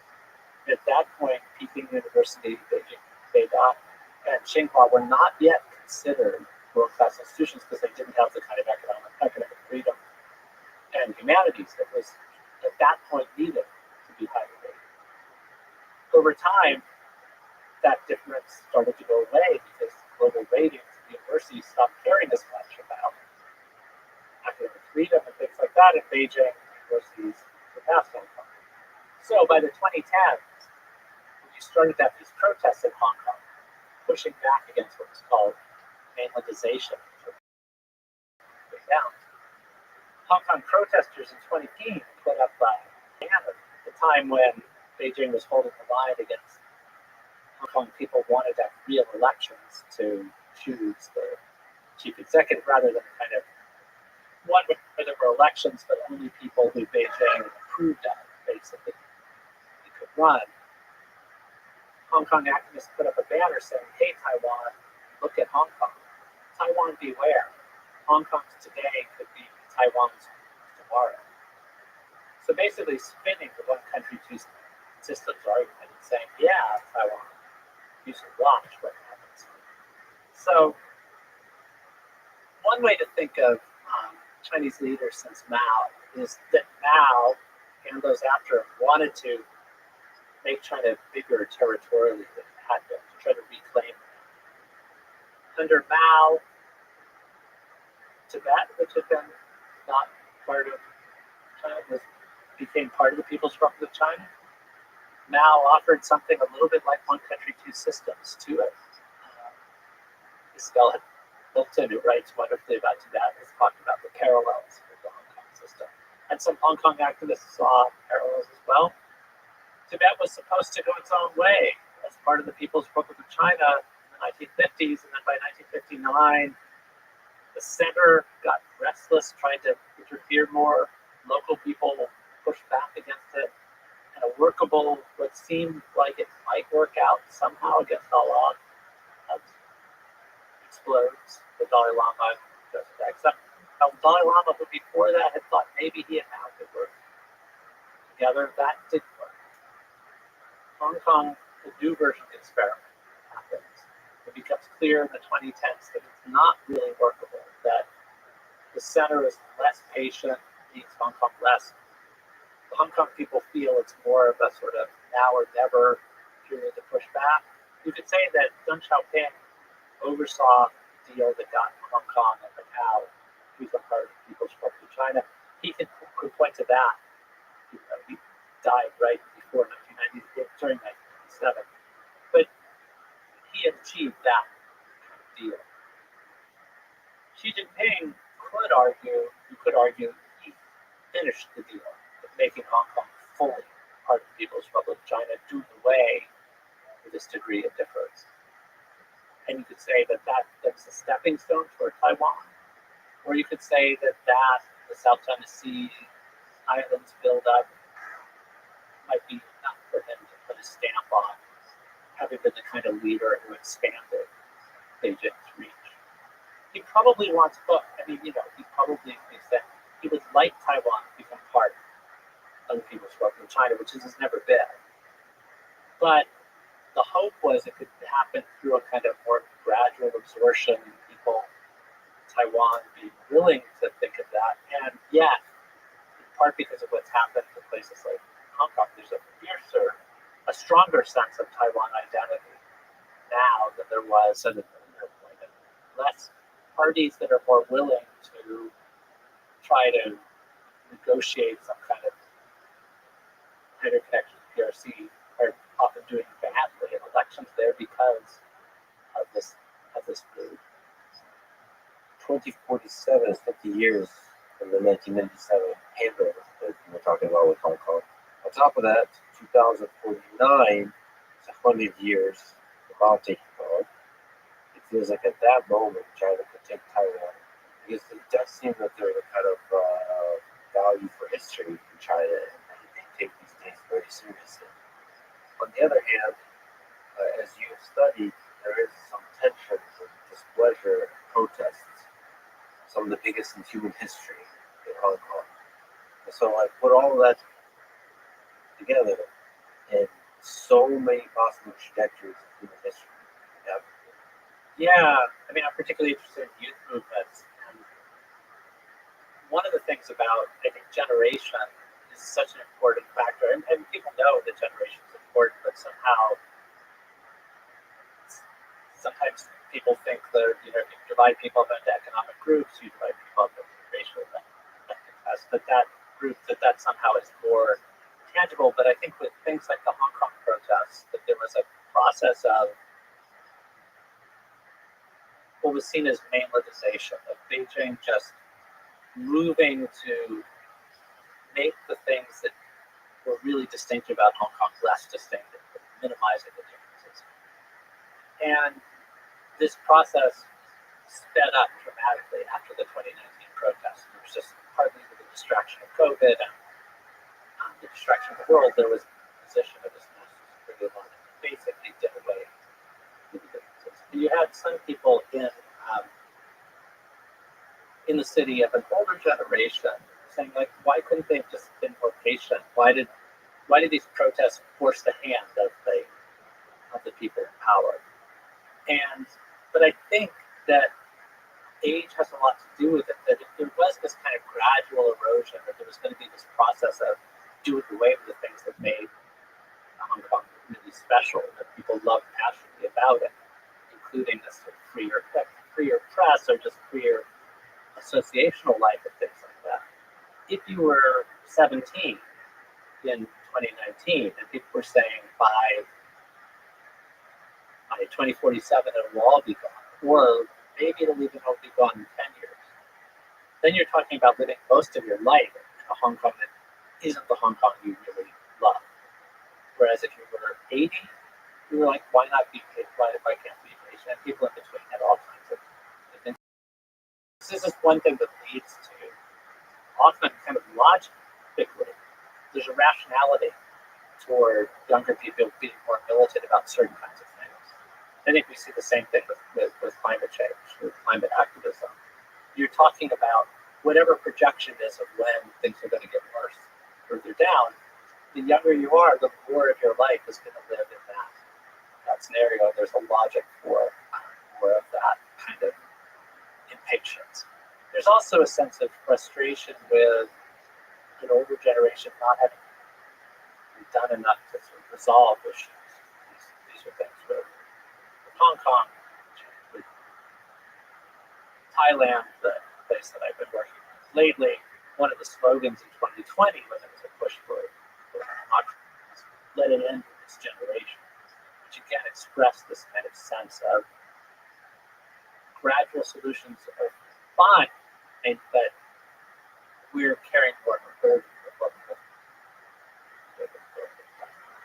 So in 2019, also the protests, I mean, some of the things that were being chipped away at by Beijing.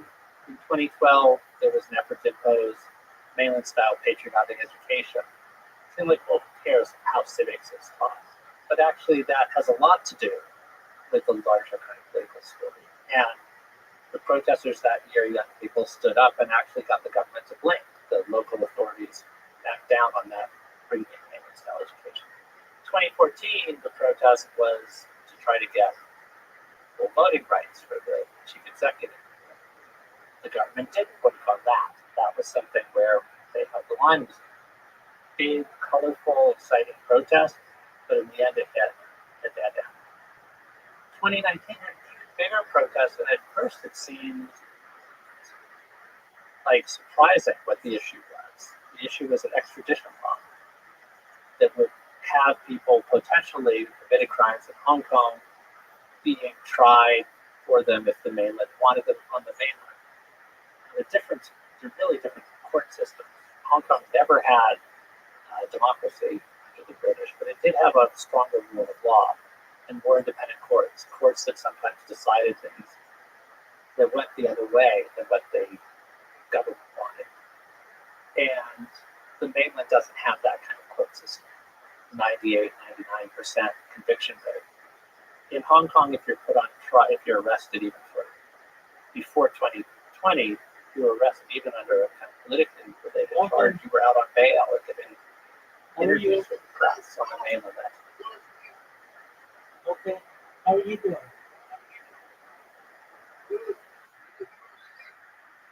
All day, every day, baby. I'm amazing.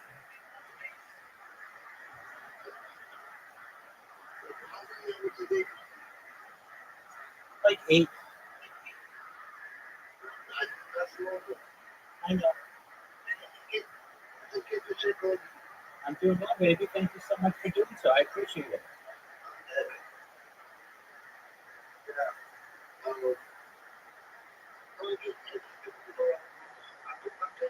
Sounds good, big dog. Take care.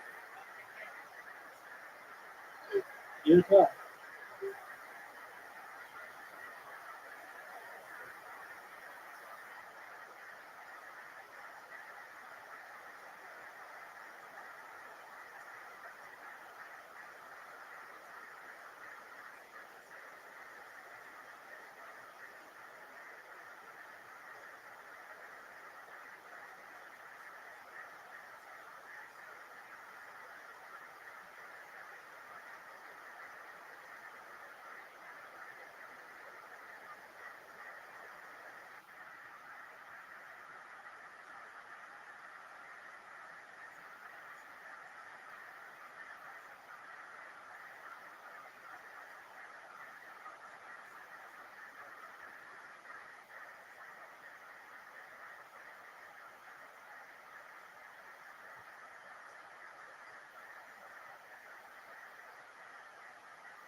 There he is.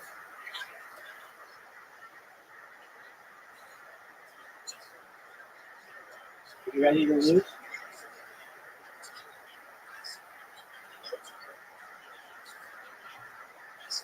Dude, are you ready to lose? Okay.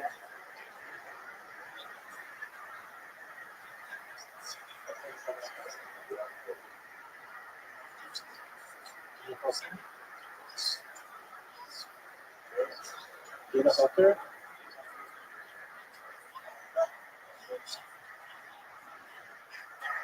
Did you join the Fighters and Kids subreddit? Yes, sir. Right, how you got under Dry Street?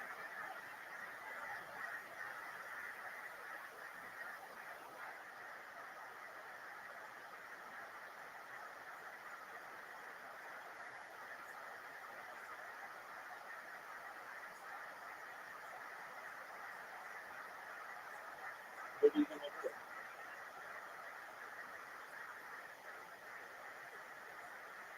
Dude, I fucking hate this guy. How about you get your shit together, bro? Just drop it. God. Probably I'm here for you. Just find a chick.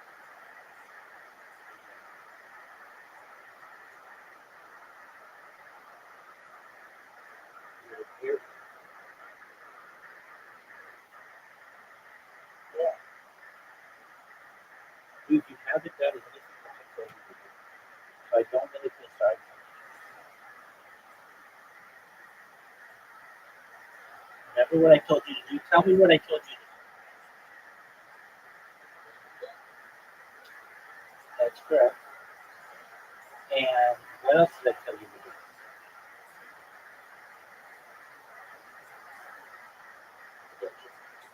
I actually never said to do that. Which one? No, I said you need to get professional headshots, or not just headshots, photos. Did you do that?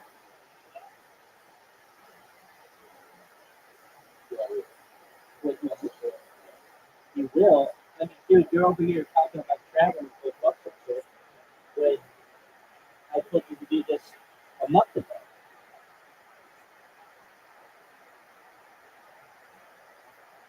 What did you just do? Where'd your ball go? Did you try to knock me in the car? Yeah, you did.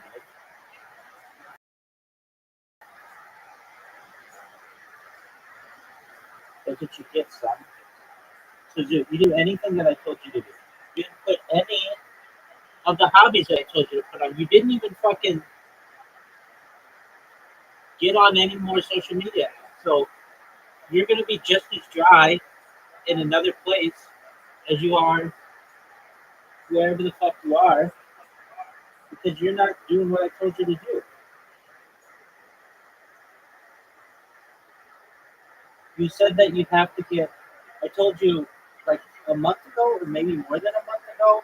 You need professional pictures. You're like, that's a good idea, and then you never got it. You fucking went to the gym 18 fucking days in a row or whatever, but didn't get professional pictures. Nobody gives a shit about your. Nobody gives a shit about your body mass index if you look like garbage in your pictures.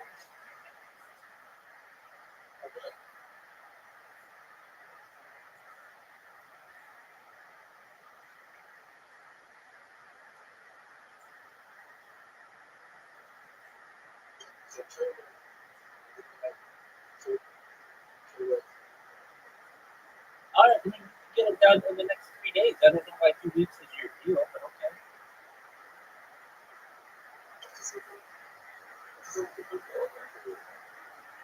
Quibbles are bullshit, man. Your goal has nothing to do with them. Some chick isn't gonna notice the difference. And I mean, it's not even something that is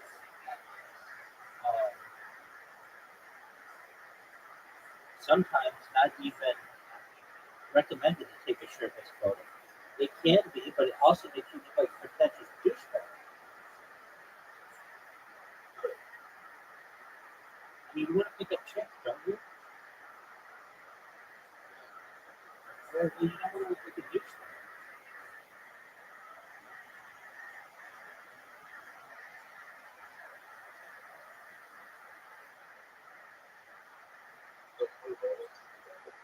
No, that makes you look like a douchebag.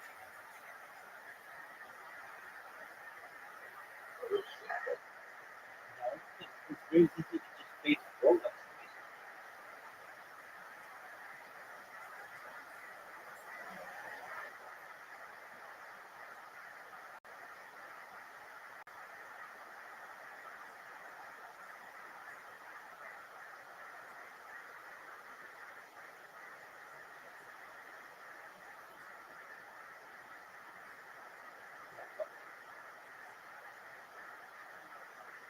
Dude, what kind of pictures did I say that you needed to take? Not necessarily. There were some different kinds that we took.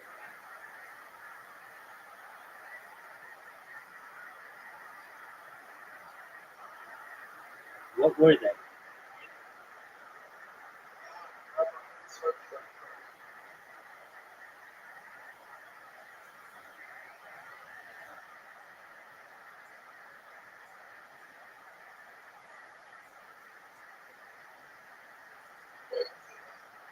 Did you give it to me?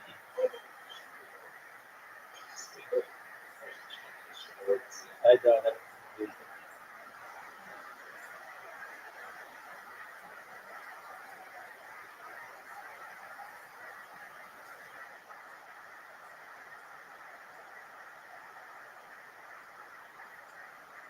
Okay, how are you distracted? Dude, I told you. Don't you remember? I mean, you don't listen to me. I already know that you asked me like 50 questions a night, 25 of which you've already asked me. Which is fine. I mean, it's whatever. It keeps me entertained. I told you you needed a table.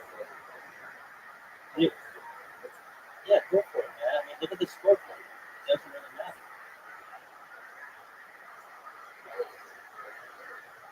Not really.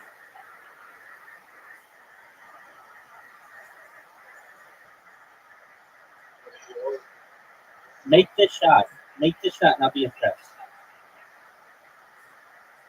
It's a hard shot for me.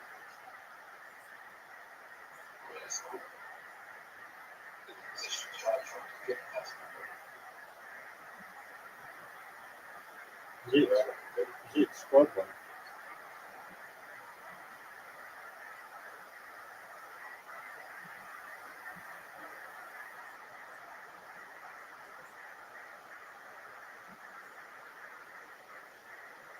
Zoot, scoreboard.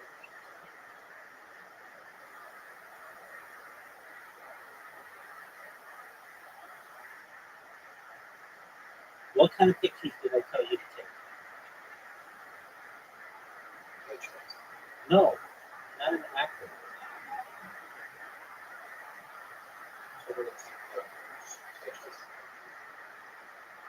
Headshots of your what?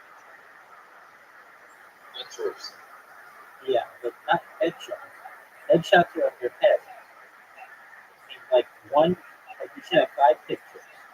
Maybe one headshot, one of you doing some kind of activity that's an action activity.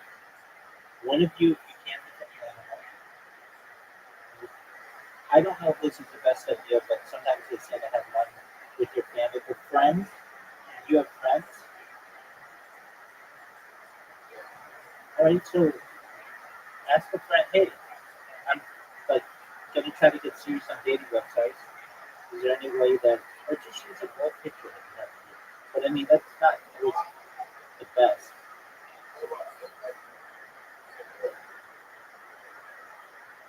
All right, and then make fun.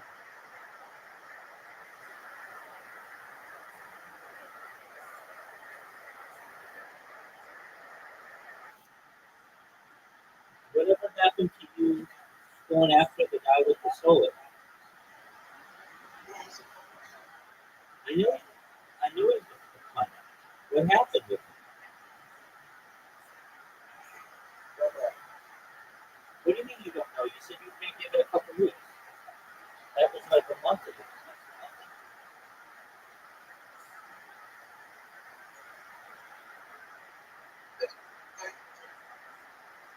What do you mean it's taking too long? You went to the Fair Labor Commission. What did they tell you? What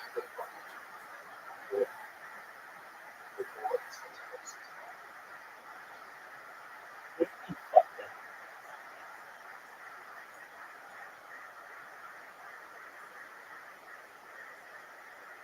Dude, like you said, it's the principle of it.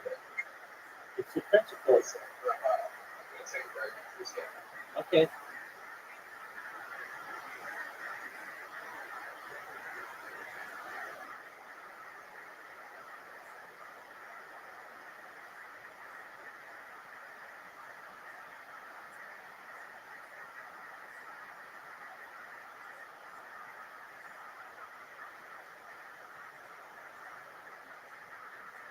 Are you going to hit the ball? You're going to just jerk yourself off wrong.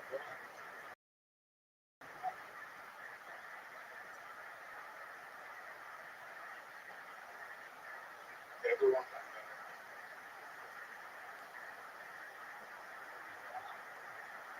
Nobody's perfect, bud.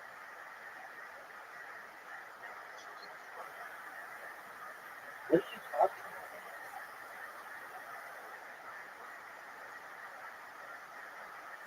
Did you win the lottery? It's in 4 hours.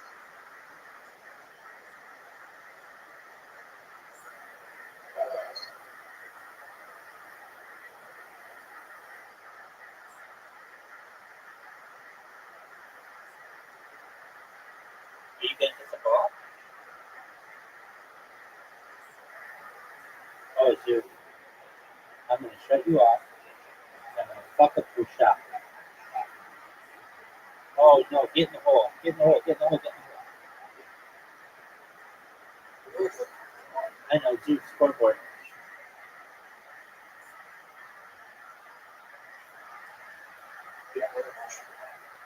Just watch me turn it on. You know I'm amazing. We haven't played it. No one's got the whole on this one. We haven't played this whole in a long time.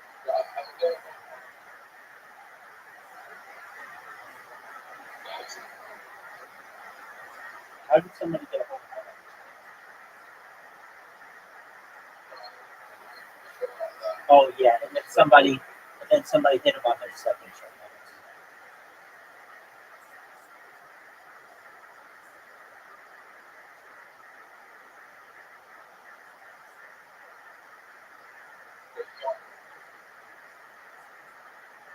Yeah.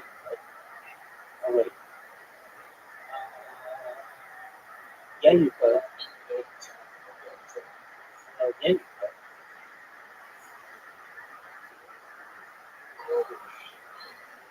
Dude, what'd you think of that shot? Better than you are. Sure. I know, baby. Dude, it's impossible for you to win. I hate this hole. Well, I know. I'm gonna play pure defensively against you. It's gonna be sick. I'm not even gonna let you get to the second level. Pure defense. Yeah, pure defense.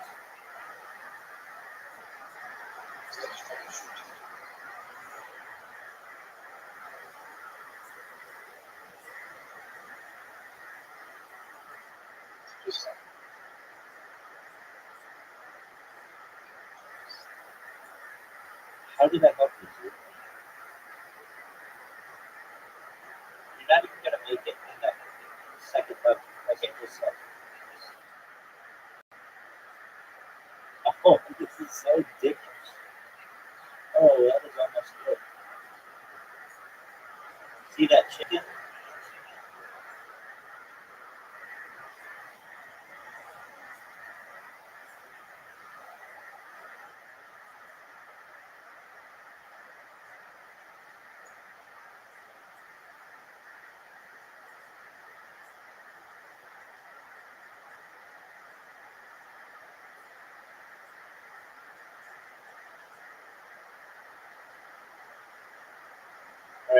break. Come back soon.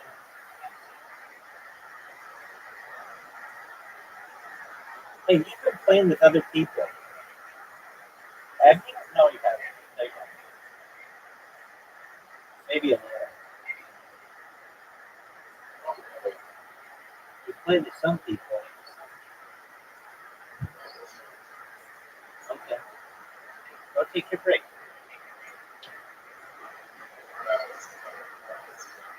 Dude, you take your break. Rest in peace, Uncle Phil.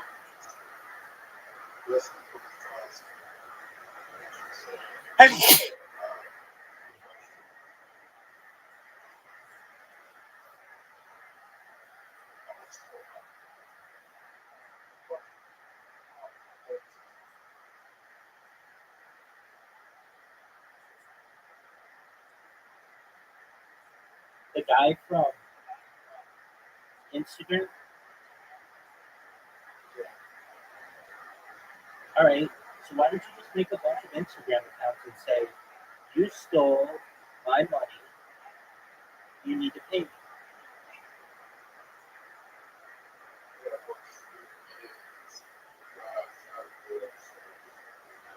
All right.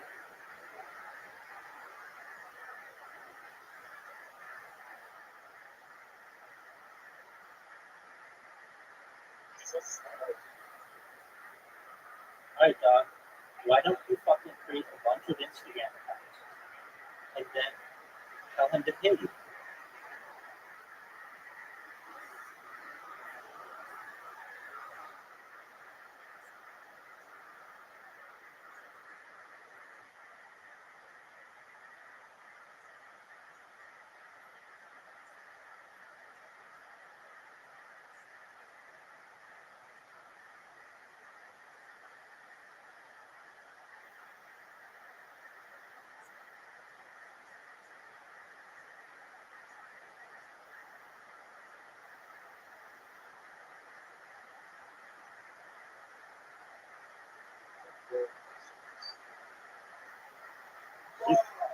What's fun?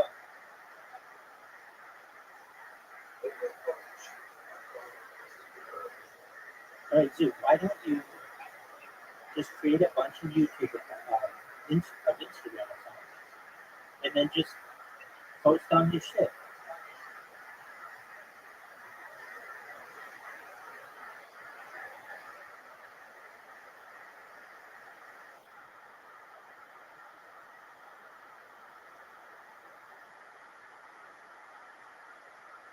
Dude, I asked you a question. I was going to answer it. You just got to sit there. Oh my God.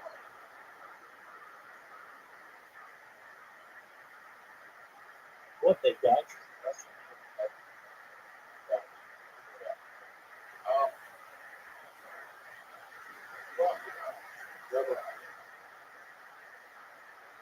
I know you can get $2,400 out of this stuff.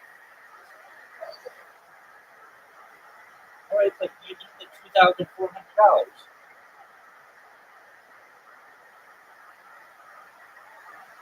So just create a new Instagram account.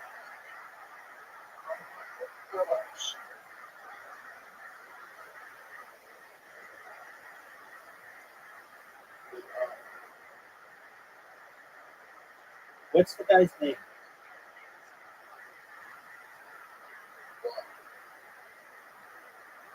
Let's see if we can find any joke. Okay.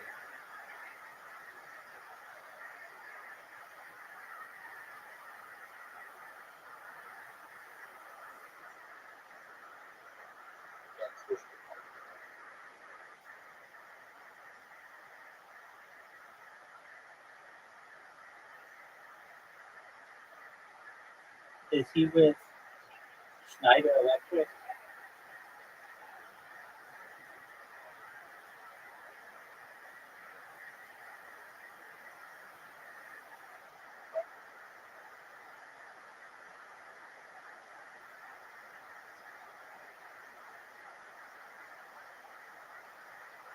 Is he RS Group?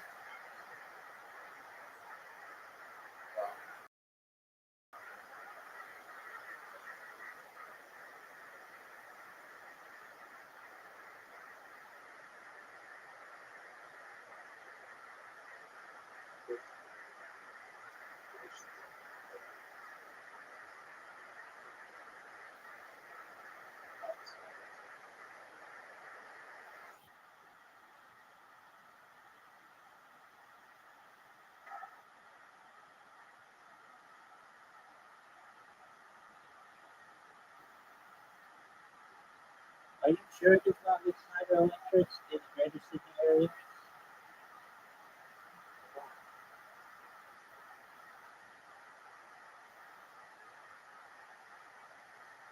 Okay, what's the name of this company?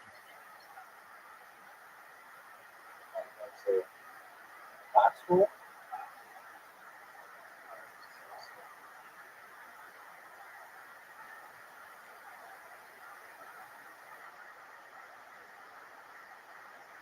I mean, what did the labor force say?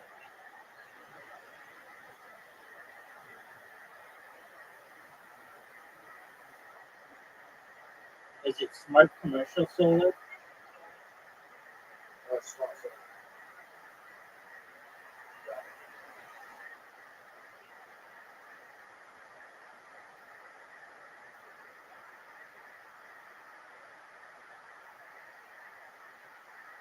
Smart Solar Australia?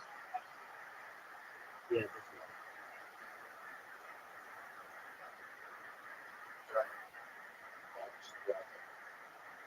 Alright, so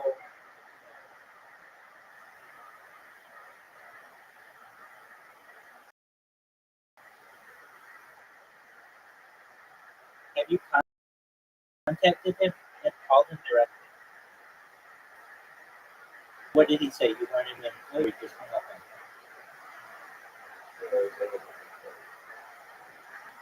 Okay, but I mean, you have text messages that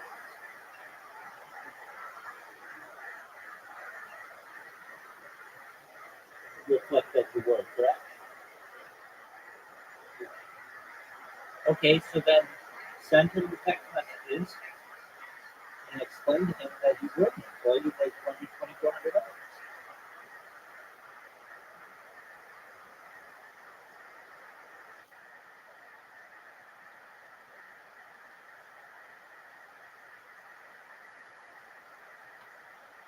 If I were you, I'd get that out of the way.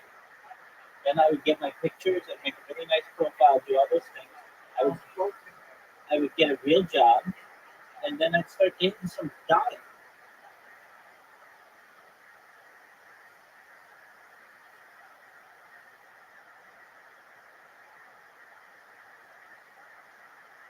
Dude, Australian chicks are so hot. There are like, I mean, I know probably like you could say the same about any country, but your average Australian chick is hotter than just about any other country. It's one of the hottest countries. So if you're like, well, they're not where I am, dude, they are. Don't lie to me.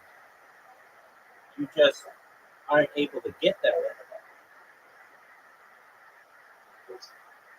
All right, well, I mean, all right. So I think in 2019, even having lost the battle over voting, this idea that okay, we've really got to take a stand to defend the law and a kind of separation of powers. That doesn't sound like a clearly obvious thing, but it is something that I think we realize in this country and in other countries as well. Is something that can really be definitive about where things are going politically. Well, I should also say, I mean, it's more dramatic than it sounds in this tradition because it gives power to mainland China to imprison political activists and then try them in a very different way. So it's not just a different system, it gives another lever and a powerful one to punish people that speak against China. And, you know, I mentioned the Hong Kong booksellers who were spirited over the border, and one of them was still in prison for having published things in Hong Kong. It was supposed to be okay to publish in Hong Kong, but not on the mainland, and yet they ended up. So yeah, there was a clear sense that if they didn't protest then, would they protest later? So this was one of the biggest protests in history. Percentage-wise, you know, because the ways I make that claim, because there were 1 million to 2 million people are the biggest protests, and this is a 7.5 million people. So if you think about what that means, it's just enormous. I mean, yeah, there were some very daring protests around that period, the Hong Kong ones, and the year after that, there were protests in other places, but protests in Belarus, where again, there was very, it was taking big risks for people, but if people have a feeling that it's a kind of last moment.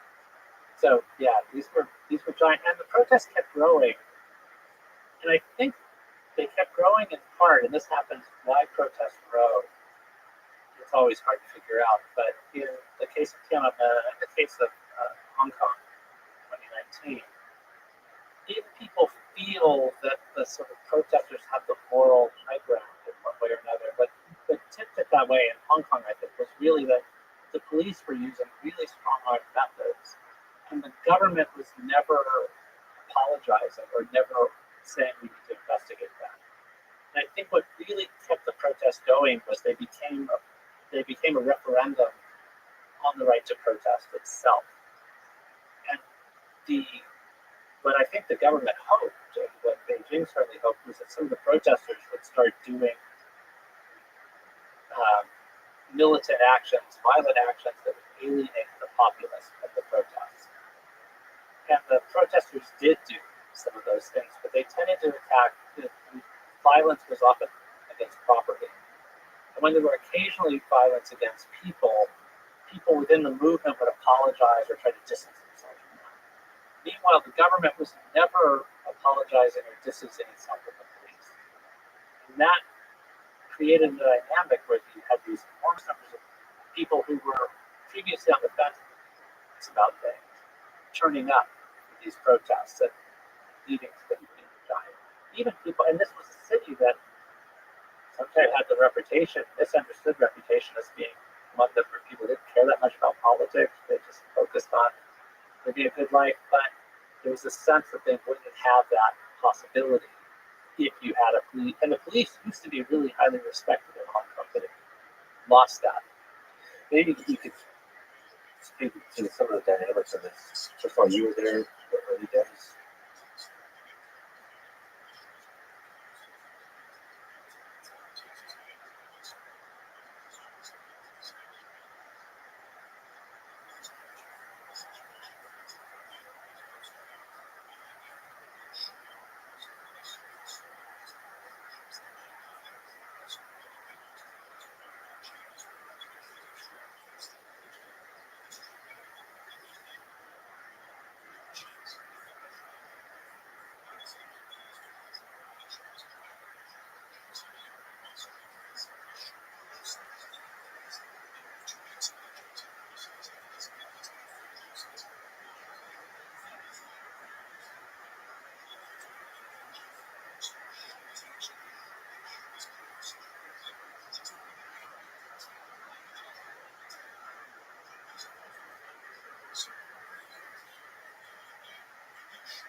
I understand, how does a protest of this scale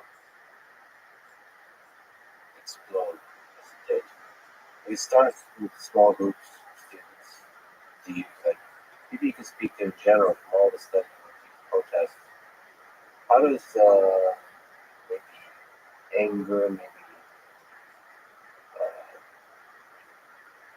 ideological optimism, maybe the desire for revolution or for better times amongst a small group of students, how does that become a movement? How does that become a gigantic protest? So protests were one of the things that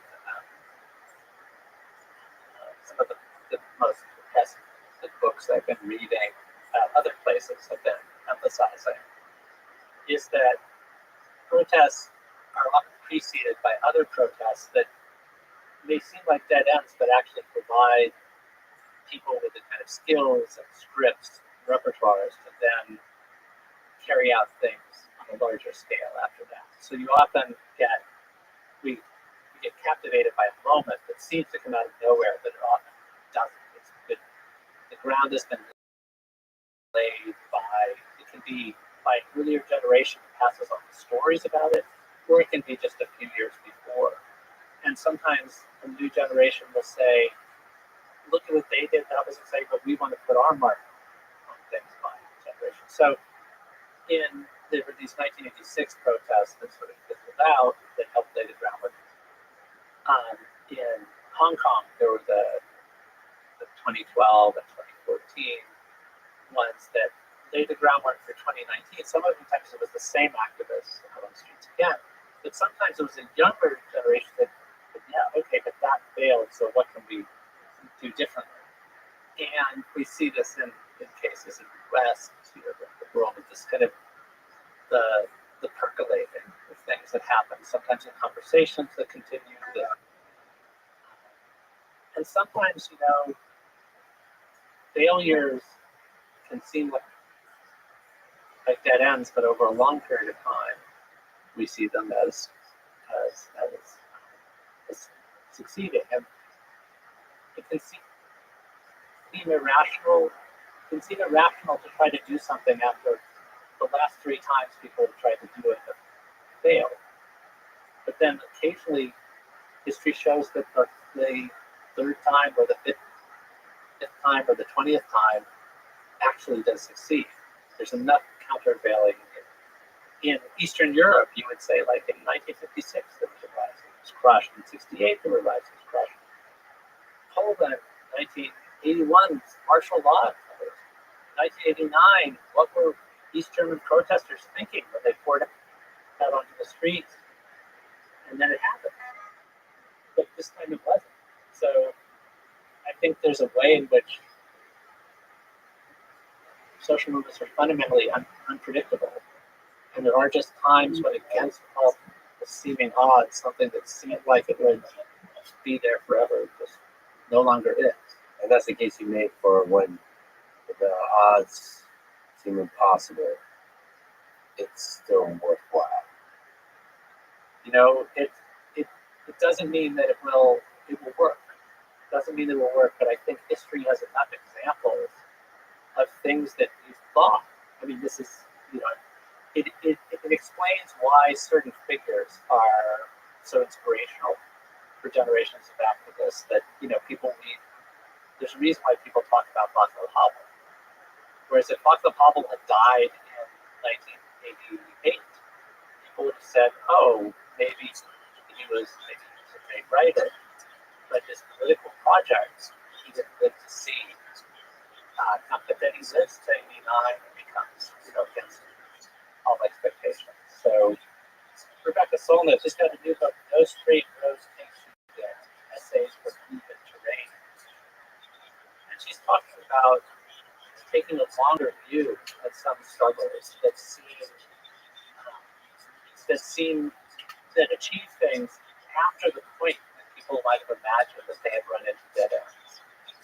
And she's talking about keeping your eye on the gains that happen, even incrementally, and the ways in which the need to take a longer perspective on some of these things. And I think, it's a strange thing because there's also often an impatience in movements of people wanting kind of immediate results. But as a historian looking at situations like mentioned Eastern Europe and Central Europe, but Taiwan was a right wing dictatorship under sort of a version of martial law for decades.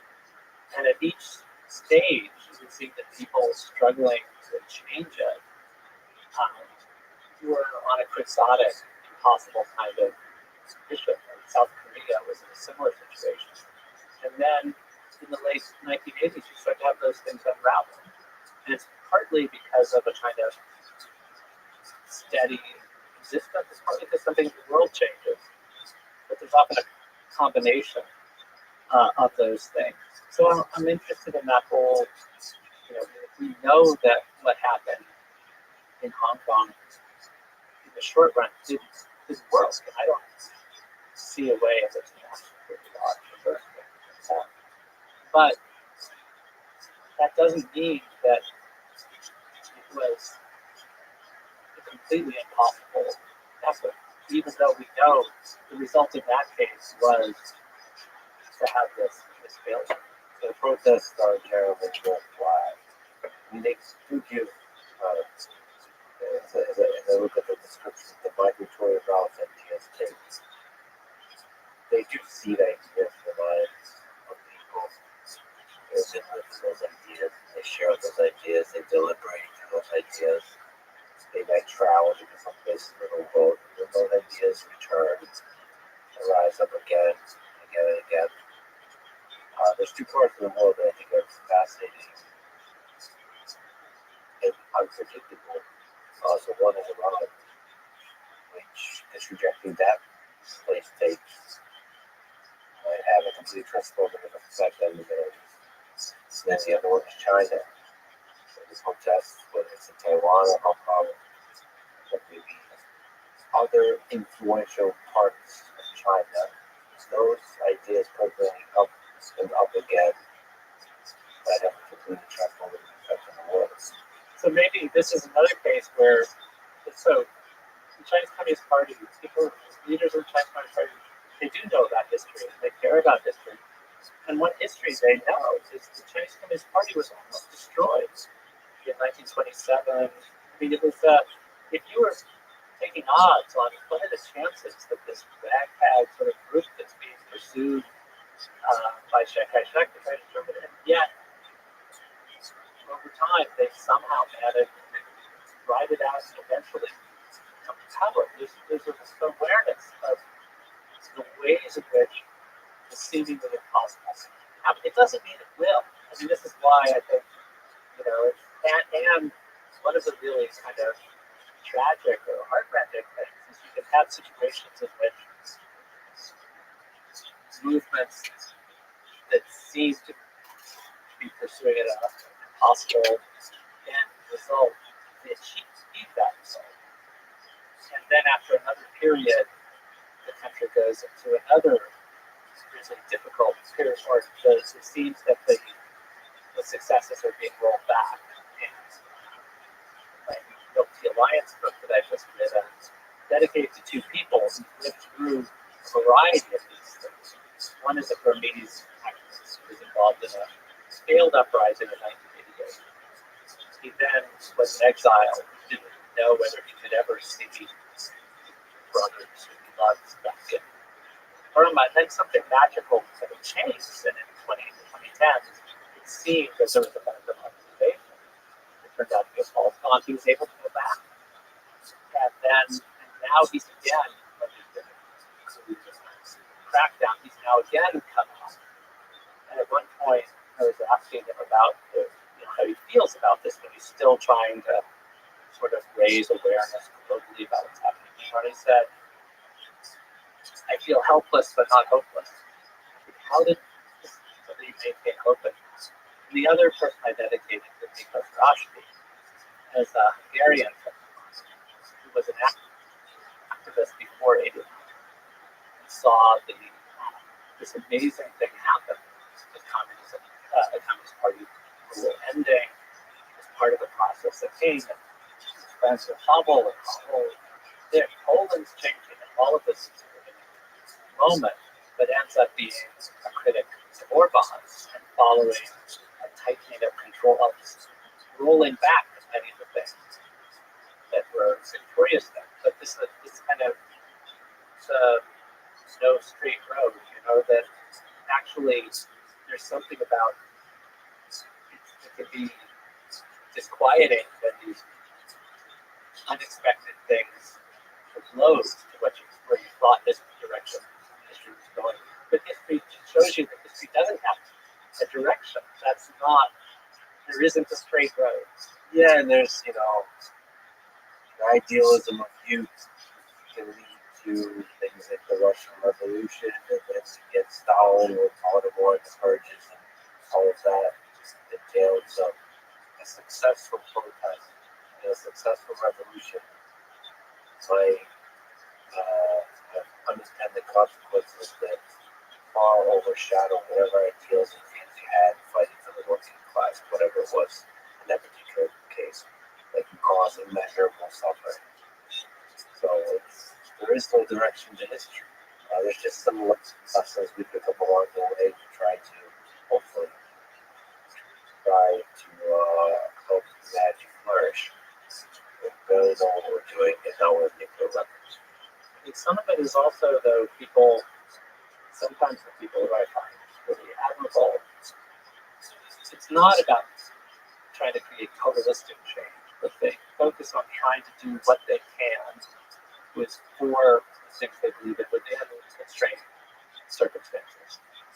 And in Thailand, they've hit a roadblock now. Again, they're kind of trying to bring about electoral change. Parties that did really well with them disqualified. But the activists I know are focusing on local efforts to improve the neighborhood, to keep a neighborhood from suffering from a kind of unthinking gentrification. They're thinking small. They're thinking sometimes about just what can we do to improve the life of people within. How can we build? How can we contribute to the kinds of social groups that might make some kind of incremental improvement to being the kind of world that we want to live in?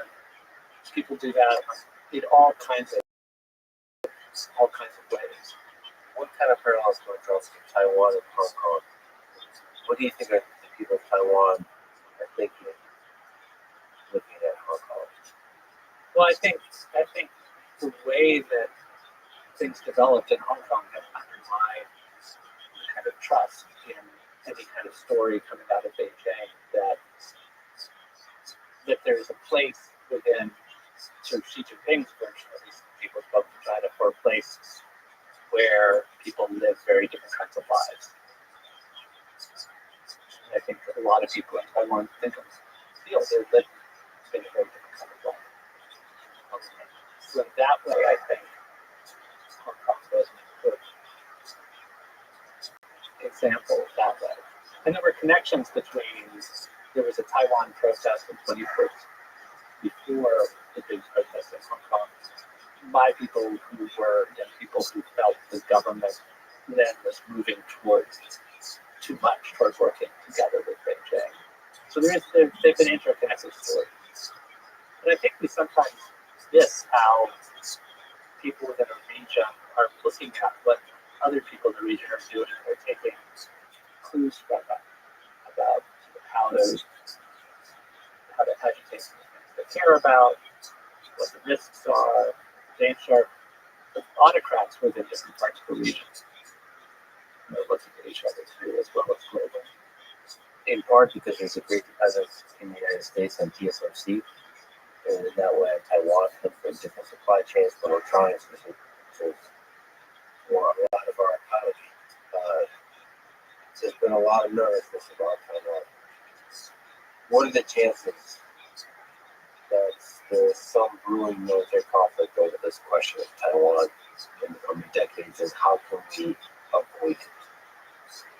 So it's one of these really worrisome. It isn't a easy.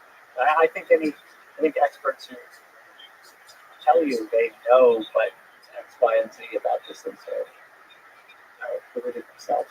So there's so many variables. Maybe you could just elaborate the possible clues we have. So with talking to people in Taiwan and from Taiwan, there are a couple things that are, one is that daily life in Taiwan is not people waking up each morning, living their life based on the fact that there's been such a perilous kind of predicament that life goes on, and a lot of people are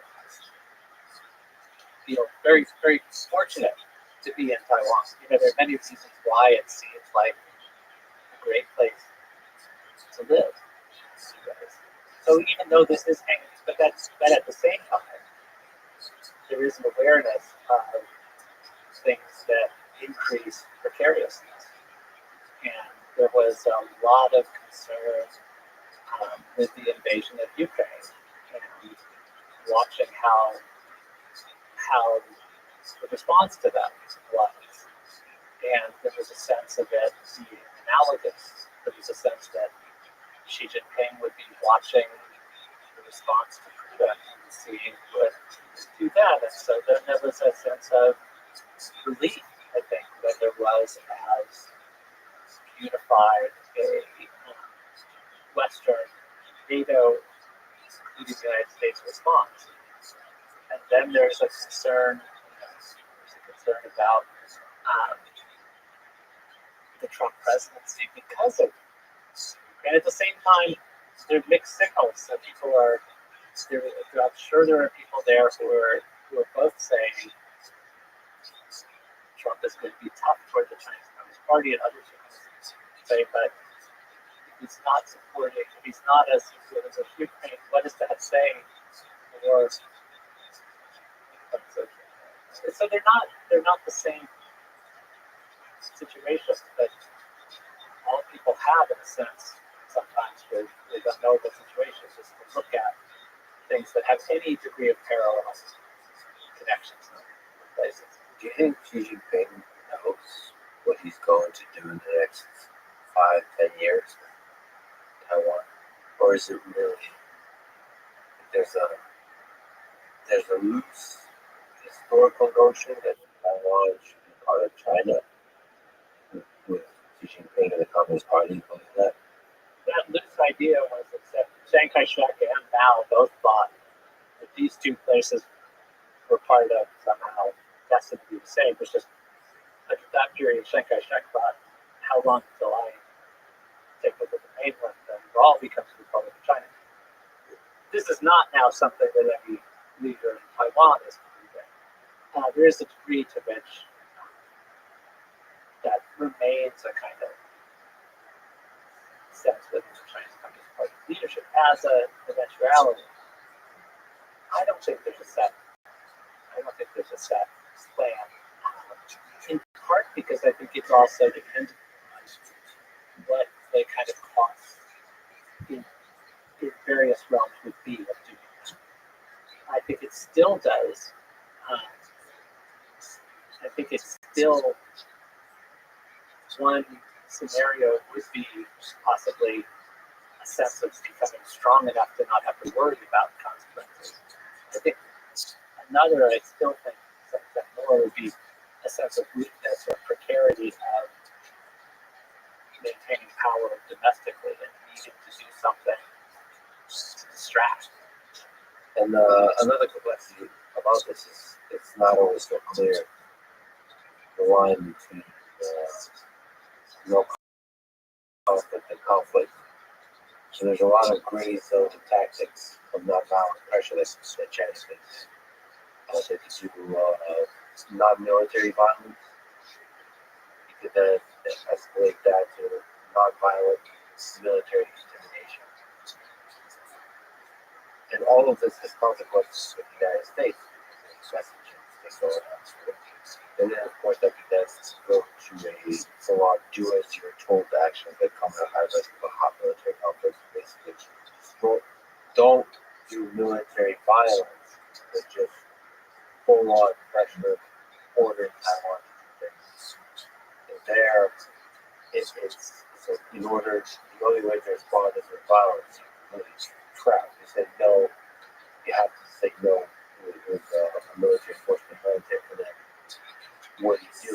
At every step in this, it's such an unstable, non-linear dynamical system where anything can just unintended consequences can happen, and it can just escalate in a matter of days, not hours. So like this is where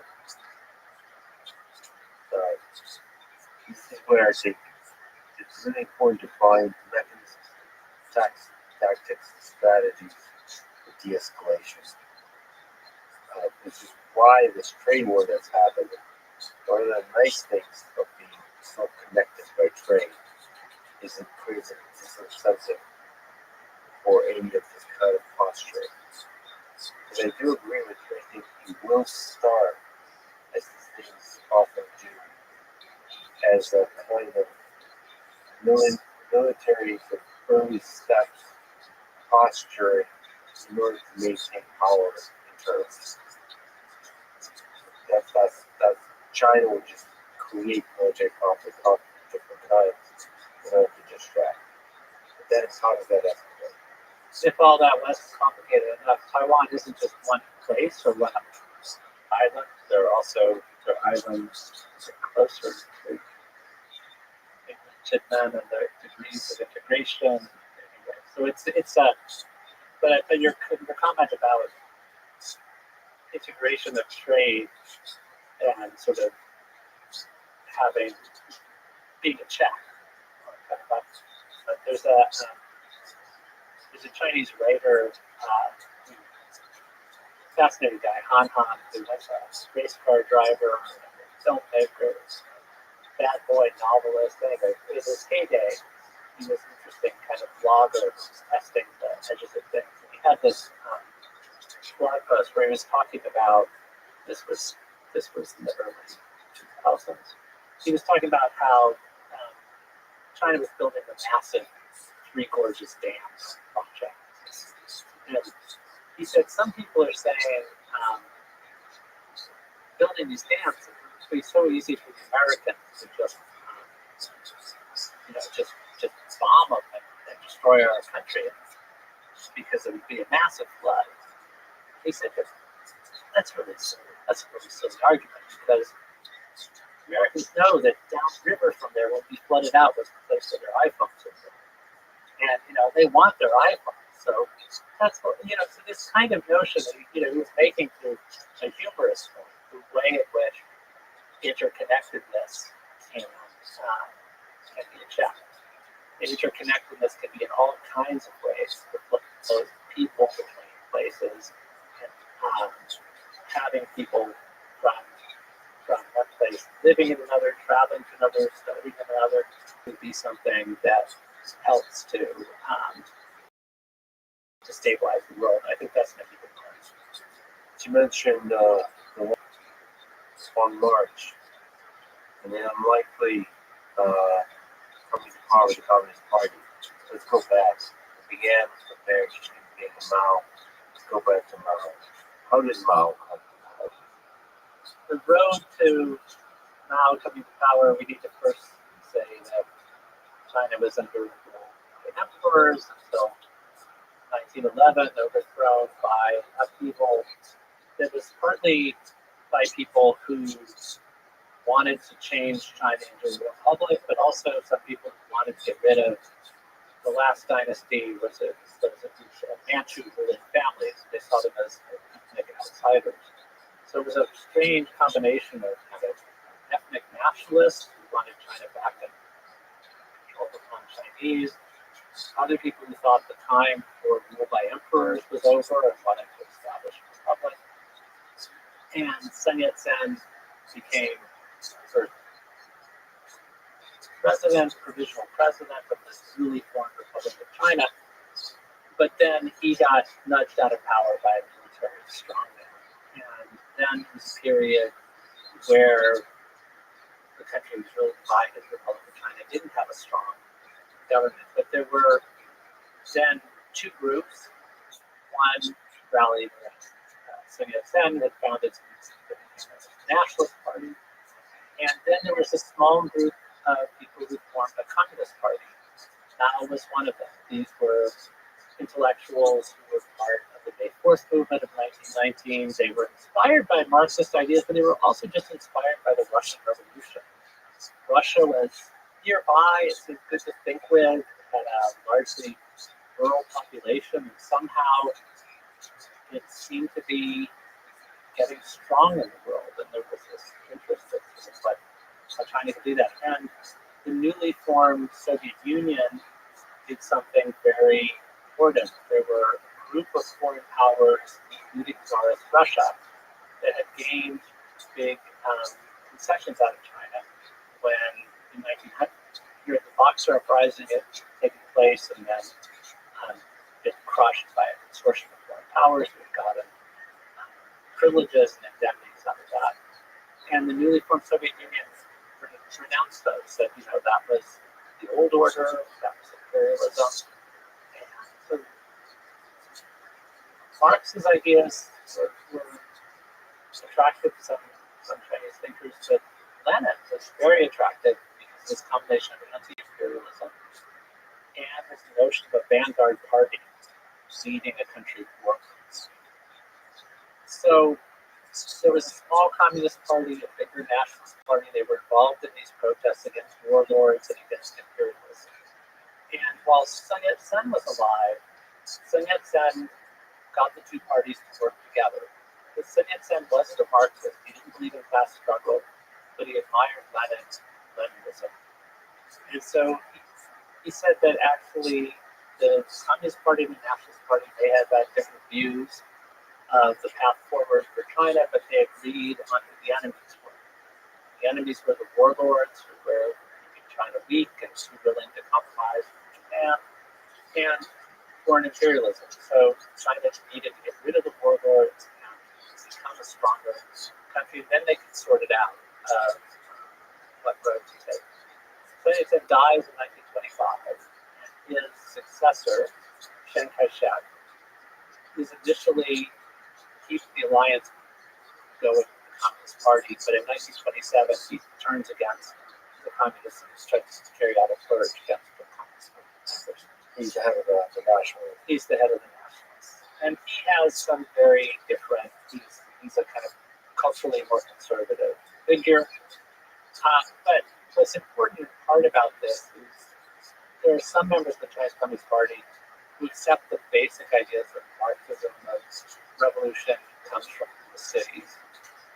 But now has this idea that actually he's partly loves this idea of peasant rebellions in China's past and driving people forward. And he starts writing about how, well, maybe in China's case, actually the peasantry, farmers can be a radical force.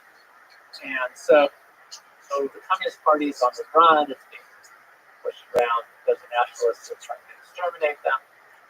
But eventually, the nationalists and the communists ally again after Japan invades China in the 1930s. They form what's called Second United Front. But during this period, Mao is emerging as taking leadership in the Chinese Communist Party, and his idea of a different kind of vision of communist revolution that has the revolutionary vanguards somehow being peasantry. After World War II, after the two parties have brokered a truce that sort of worked together against Japan, there's a civil war between the nationalists and the communists, and against all odds, the Communist Party wins. The Communist Party gets support from the Soviet Union, the nationalists get support from the United States, even though neither of them are quite doing things the way that their backer would like them to. But there also is a way in which and this is something I think the Communist Party leaders remember, there's a feeling that the Nationalist Party doesn't really believe its own rhetoric, that in fact all it cares about is having power, that it's internally corrupt. Chiang Kai-shek himself isn't viewed as sort of personally corrupt, but family members, there's an idea that there's just a small band of people that are benefiting, and there's a kind of disgust with the leader, with the nationalists. The nationalists end up in retreat to Taiwan. That's why Taiwan then becomes the Republic of China. There's an uprising there that Chiang Kai-shek's people, the nationalists, repress. And it starts being from the late 1940s on this conflict of martial law on Taiwan, and there becomes then this period where the mainland's under the control of a Leninist party, believes in one-party rule, and believes that it was a very bad period in Chinese history when China was unable to stand up to imperialists. Taiwan's controlled by a Leninist party that believes in one-party rule, limits on participation, believes that the bad time when China was being bullied by imperialists. What distinguishes Chiang Kai-shek has a personality called Maoism. Personality quote. They have a lot in common, but one clear thing that makes them different is Chiang Kai-shek says that what's wrong with the Communist Party is they've abandoned Chinese traditional values of Confucianism. Now, says that on the nationalists, what's really bad is they are still wedded to these traditional values of Confucianism. So cycling back to what began with Mao and Xi, you could actually say Xi Jinping in some ways is like living out the dream that Chiang Kai-shek had, of one-party rule and also kind of celebrating Confucianism. Yeah, there's elements that you spoke about the elements of Chiang Kai-shek and Mao that Xi Jinping kind of combines. You also mentioned interesting. We had, $100 to talk. There's another interesting side of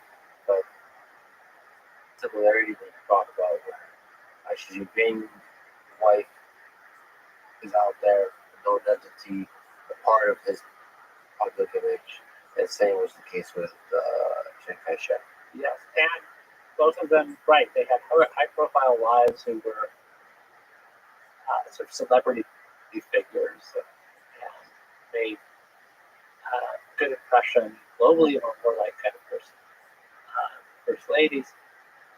But both Chiang Kai-shek and Xi Jinping oversaw a period of emphasizing more traditional patriarchal values in China.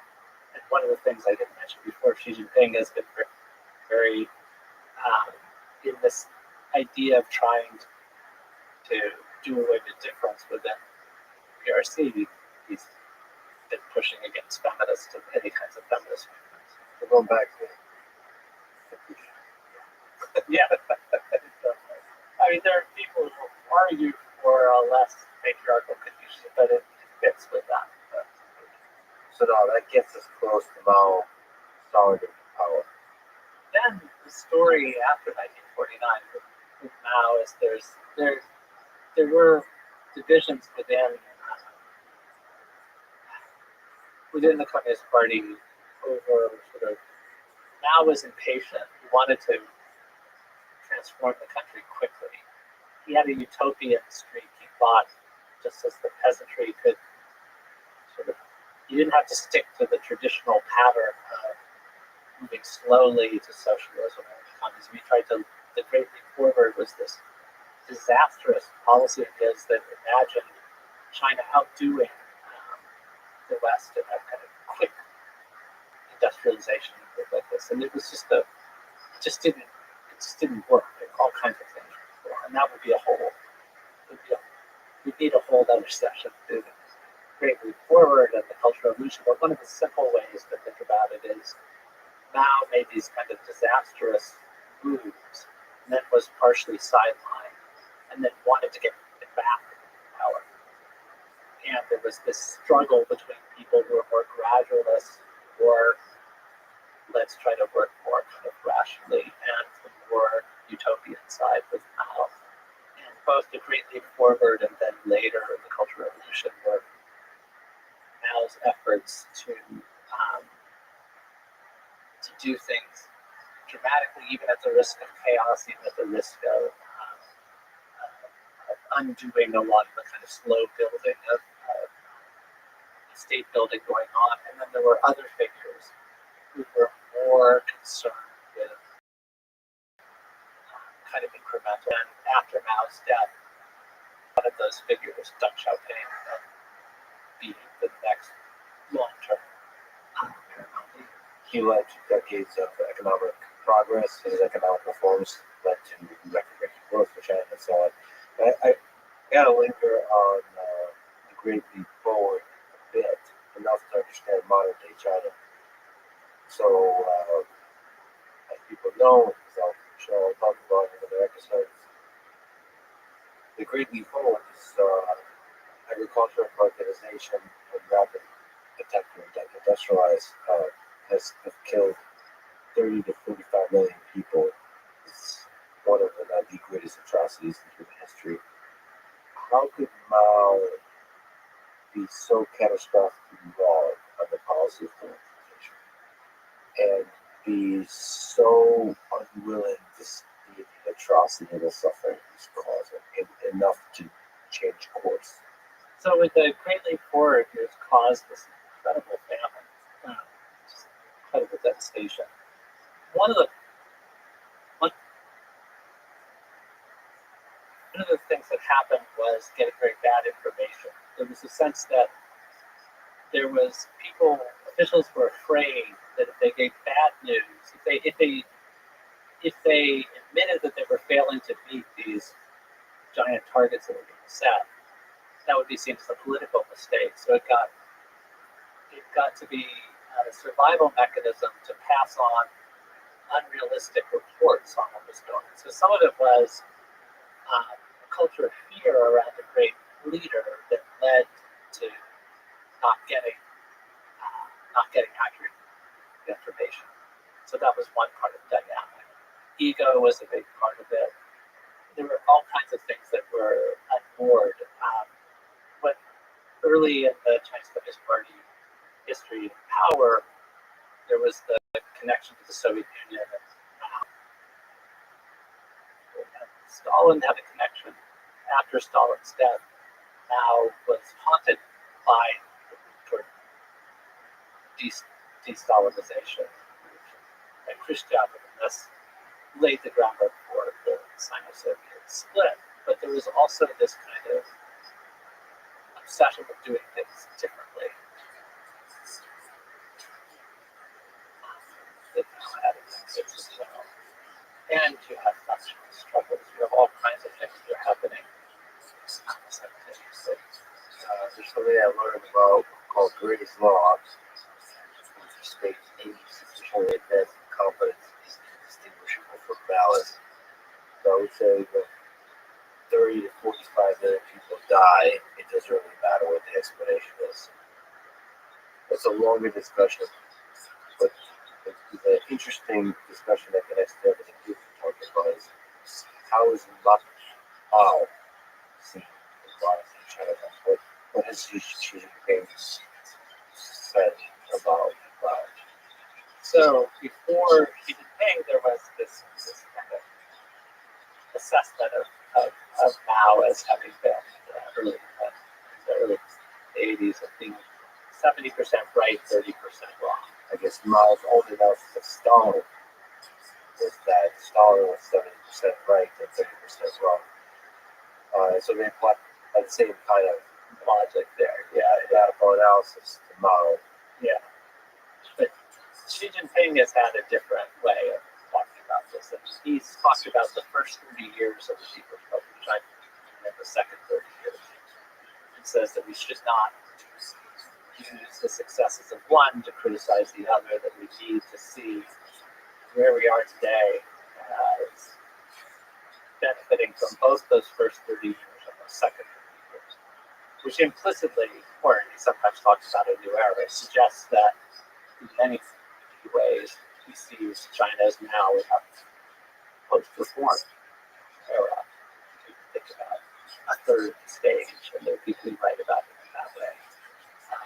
And so he clearly, there's always been a way of trying to separate out a kind of Mao of the periods when things were not going horribly, and think Xi Jinping would think that Mao, having managed to fight the Korean War to a standstill, which is how things are, or how the history of that period is described in the PRC, said, look, you had so many different forces of a more developed world fighting on one side, and that war did not end in a defeat for North Korea and for the Chinese side. So yeah, Xi Jinping, I think, wants to be seen as an inheritor of Mao, continuer of one side of the Mao legacy, but clearly, circling back to where we began, not the Mao who liked to stir things up, not the Mao who believed in mobilizing youth on the streets, not the Mao who let things get out of control, but the Mao who was responsible for strengthening the nation. Can I ask you about the 1953 speech? Maybe just watch it real quick. This particular speech is about in 1953, at the end of the Korean War, saying China will not surrender. Oh,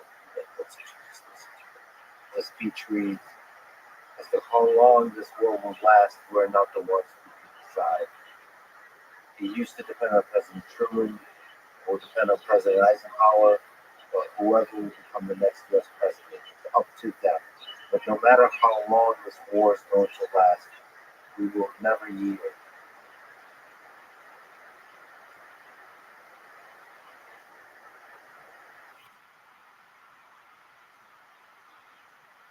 We'll fight until we completely triumph. Yeah, so this is the version of Mao that you're speaking to. That is still celebrated today.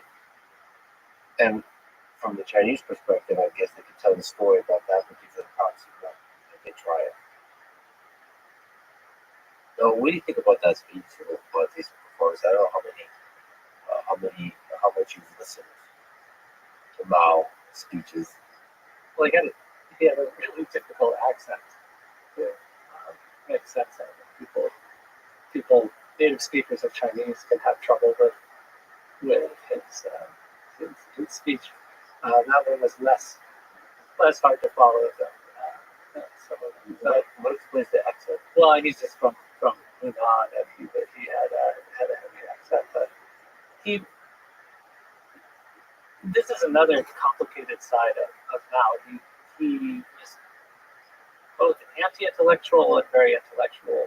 He liked to write poetry and fashion himself as that, but he also liked to be seen as incredibly earthy and critical of the intellectuals, and that he had an animus toward wanting to, even though he was intellectually had that intellectualism. But I think what's interesting about that speech in part is how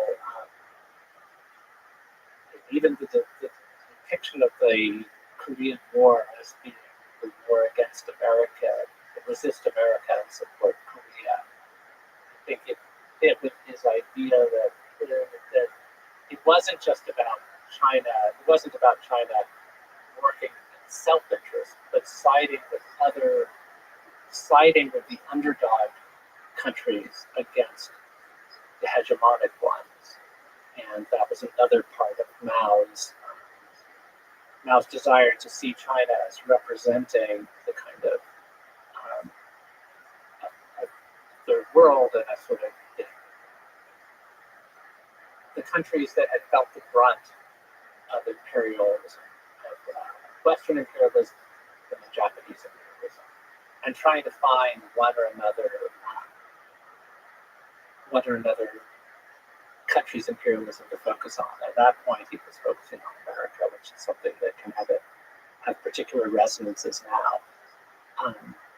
Mao could alternate. At certain points, he thought there should be an alliance with, where he said that China should be able to work with Japan, because he said it at one point. He said, "Well, without Japanese imperialism, the Communist Party wouldn't have risen. We wouldn't have had this ability to unite the people." We have seen in the post-Mao period some leaders playing on sort of anti-Japanese sentiment because of the history of Japanese aggression, or there could be anti-American sentiment because of the history of American roles in imperialism. Or it can be played in a different way. The United States certainly tried. The United States didn't have formal colonies in Asia the way that Britain and France did, and tried to present itself differently. So these things are, but these things are also kind of in flux. And now we're in this very unusual flux period. At the beginning of the imposition of tariffs, there were leaders of China, Japan, and Korea, South Korea, all together in photo ops, which was not something that being on the same side. So I think this is also just a kind of broader lesson to not assume that configurations will always stay. If you look out into the 21st century, what are some of the best possible things that could happen in the region and globally with China at the center of the world stage? What are the possible trajectories you could see culturally, economically, politically, in terms of partnerships and all this kind of stuff? Such a hard moment to be imagining these things. I mean, I've long wanted to see a return of China to this path toward a more kind of. I wasn't one of the people who imagined that there would be this convergence of or China's emergence into evolution into a liberal capitalist country. But I'd love to see a return to that more kind of tolerance of diversity within China, variations within China, more space for civil society. And it's a hard time to even imagine that because Hong Kong kind of represented that place that was somehow within. It was an amazing thing. I think looking backward, rather than forward, I think it's really extraordinary how much leeway was given to Hong Kong for a period there.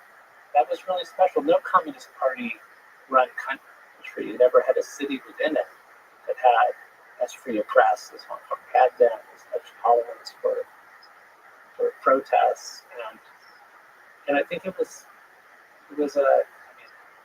I hope it could be seen by some, at least within Beijing, as a miscalculation too. People sort of wanted soft power. Hong Kong films were admired around the world. This industry, there was a way in which it was created for explosion. So I guess for more spaces where that kind of creativity and openness to being with things can flourish. I'd love to think that there actually are a variety of things in Taiwan, but if those could become broader norms, not that Taiwan's perfect, it has its own internal problems, but there are many really attractive things about it right now, and different kinds of things that flourish. So maybe setting which Taiwan in its post-martial law, post-Leninist incarnation could be something that we can think of. Yeah, you're right. Taiwan, especially Hong Kong, it's a truly special place. Since this is a case study, it doesn't make sense that would happen, but it happened. I mean, history is full of wonderful things like this. And I guess, can you clarify, you think the protests in 2019, like the protests in 20, they're mostly a failure? Is there still a possibility that Hong Kong rises and its way of life, its way of being, the democratic ideals, not necessarily for democracy or this kind of thing, but would actually, in a sense, permeate China, not the other way around? So that was a hope early on. There were ways in which some parts of Hong Kong style sort of permeated across the border. I think it's hard to see it now with how Hong Kong has changed. But I hesitate to, awareness of the unpredictability of things. There's no way to know what kind of thing there would be for Hong Kong later. do think there are things about Hong Kong that even in the failure of the movement have had repercussions that are not all negative. I think the Hong Kong spirit, which is being kept alive in diaspora communities around the world, is really interesting. There are things that are spreading. I think Hong Kong represented a vision of a different way, notion of Chineseness. And I think that is something that exists. And there have been protesters in a lot of other parts of the world, Belarus to, we used to say from Minneapolis to Minsk, because in 2020 there were protests in the US and in Belarus where there were activists who were talking about the Hong Kong idea of sort of trying to focus on being water, more flexible protest tactics.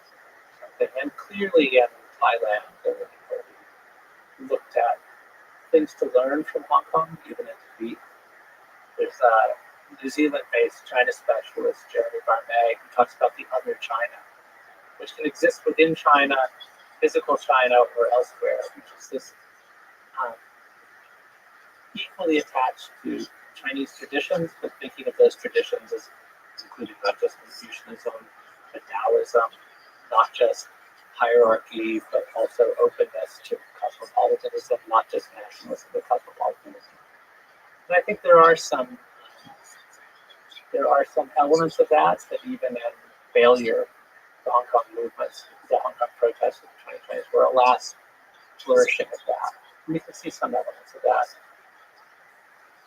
in Taiwan, elements of that is in other China as well. And I think recovering, not allowing the particular version of Chineseness that the Chinese Communist Party under Xi Jinping wants to make people think of as the essence of Chinese. China has multiple cultural strands, multiple traditions that people can tap into. And it's something richer and more admirable, I think, than this narrowed down version. And I hope for a future where both Hong Kong and Beijing have bookstores that carry that candy book for the world and all of your books. And I can't wait to visit them and enjoy the intellectual flourishing of incredible people. What a beautiful world to live in. Chinese people, all the people I've met, it's just so great to interact with totally different cultures and feel the roots run deep through ancient history. They're very different. And it's amazing. It's like amazing that Earth produced Chinese people, Indian people, flower people. There's just all kinds of variants. And we all have all imports. Everybody has we all start shooting each other every once in a while. But I hope now that we have nuclear weapons, I hope now that we have technology that connects us, we'll actually collaborate more and fight each other. Thank you for being one of the people that showing off the beauty of this particular people. It's of the entire region, really, Southeast Asia. And it's an honor to talk to you. Thanks for having me. Thanks for listening to this conversation with Jeffrey Wasserstrom. Support this podcast. Please check out our sponsors in the description. And now, let me leave you with some words from Confucius. When anger rises, think of the consequences. Thank you for listening, and hope to see you next time.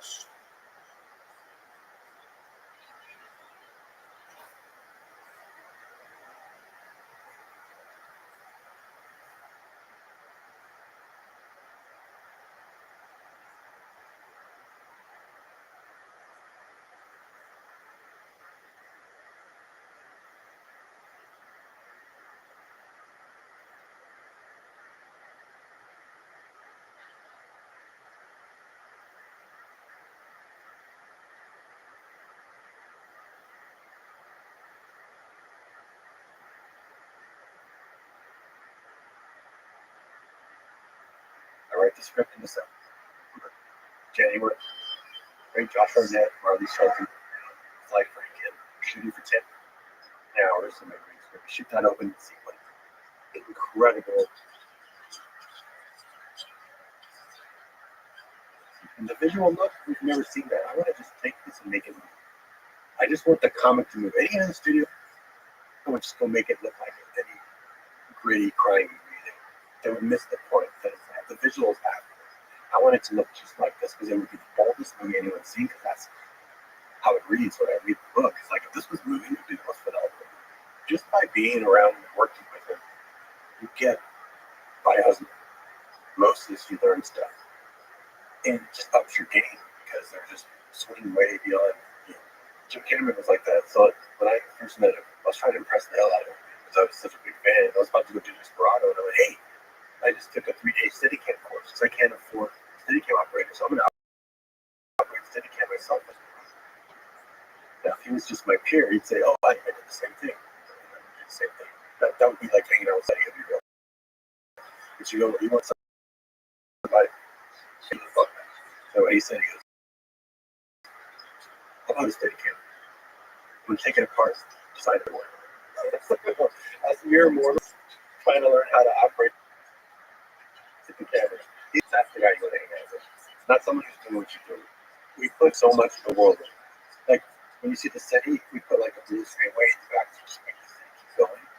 But we built the sets there, the town, we built the real sets there. Everything was very tangible and real. And that way she had to fit into that world and be as real as that.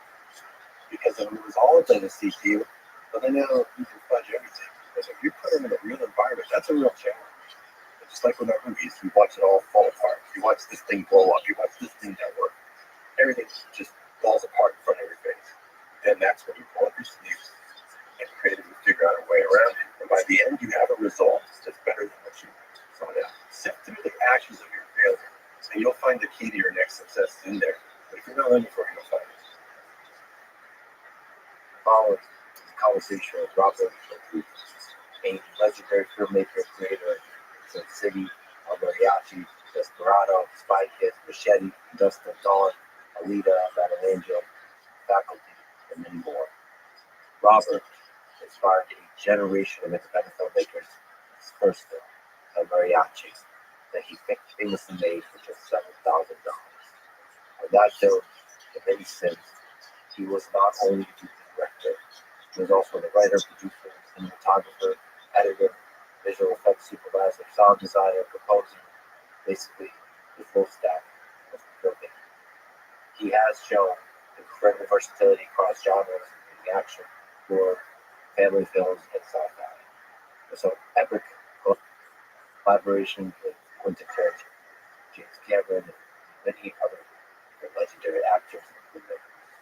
He has often operated at the technological cutting edge, pioneering using HD filmmaking, digital backlots, and 3D tech, and always, through all of that, he's been a champion of independent filmmaking, running his own studio here in Austin, Texas, which, in many ways, is very far away from Hollywood.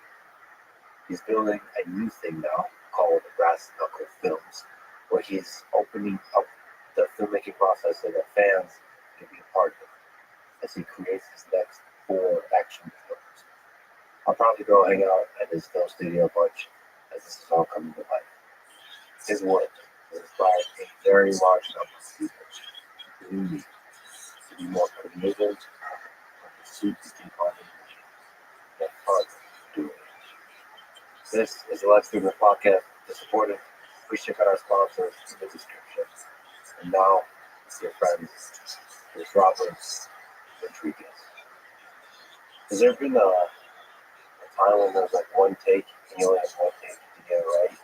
All the time where you're just like, or just you know how long it'll take to do set. But then you know what you gotta just work with it.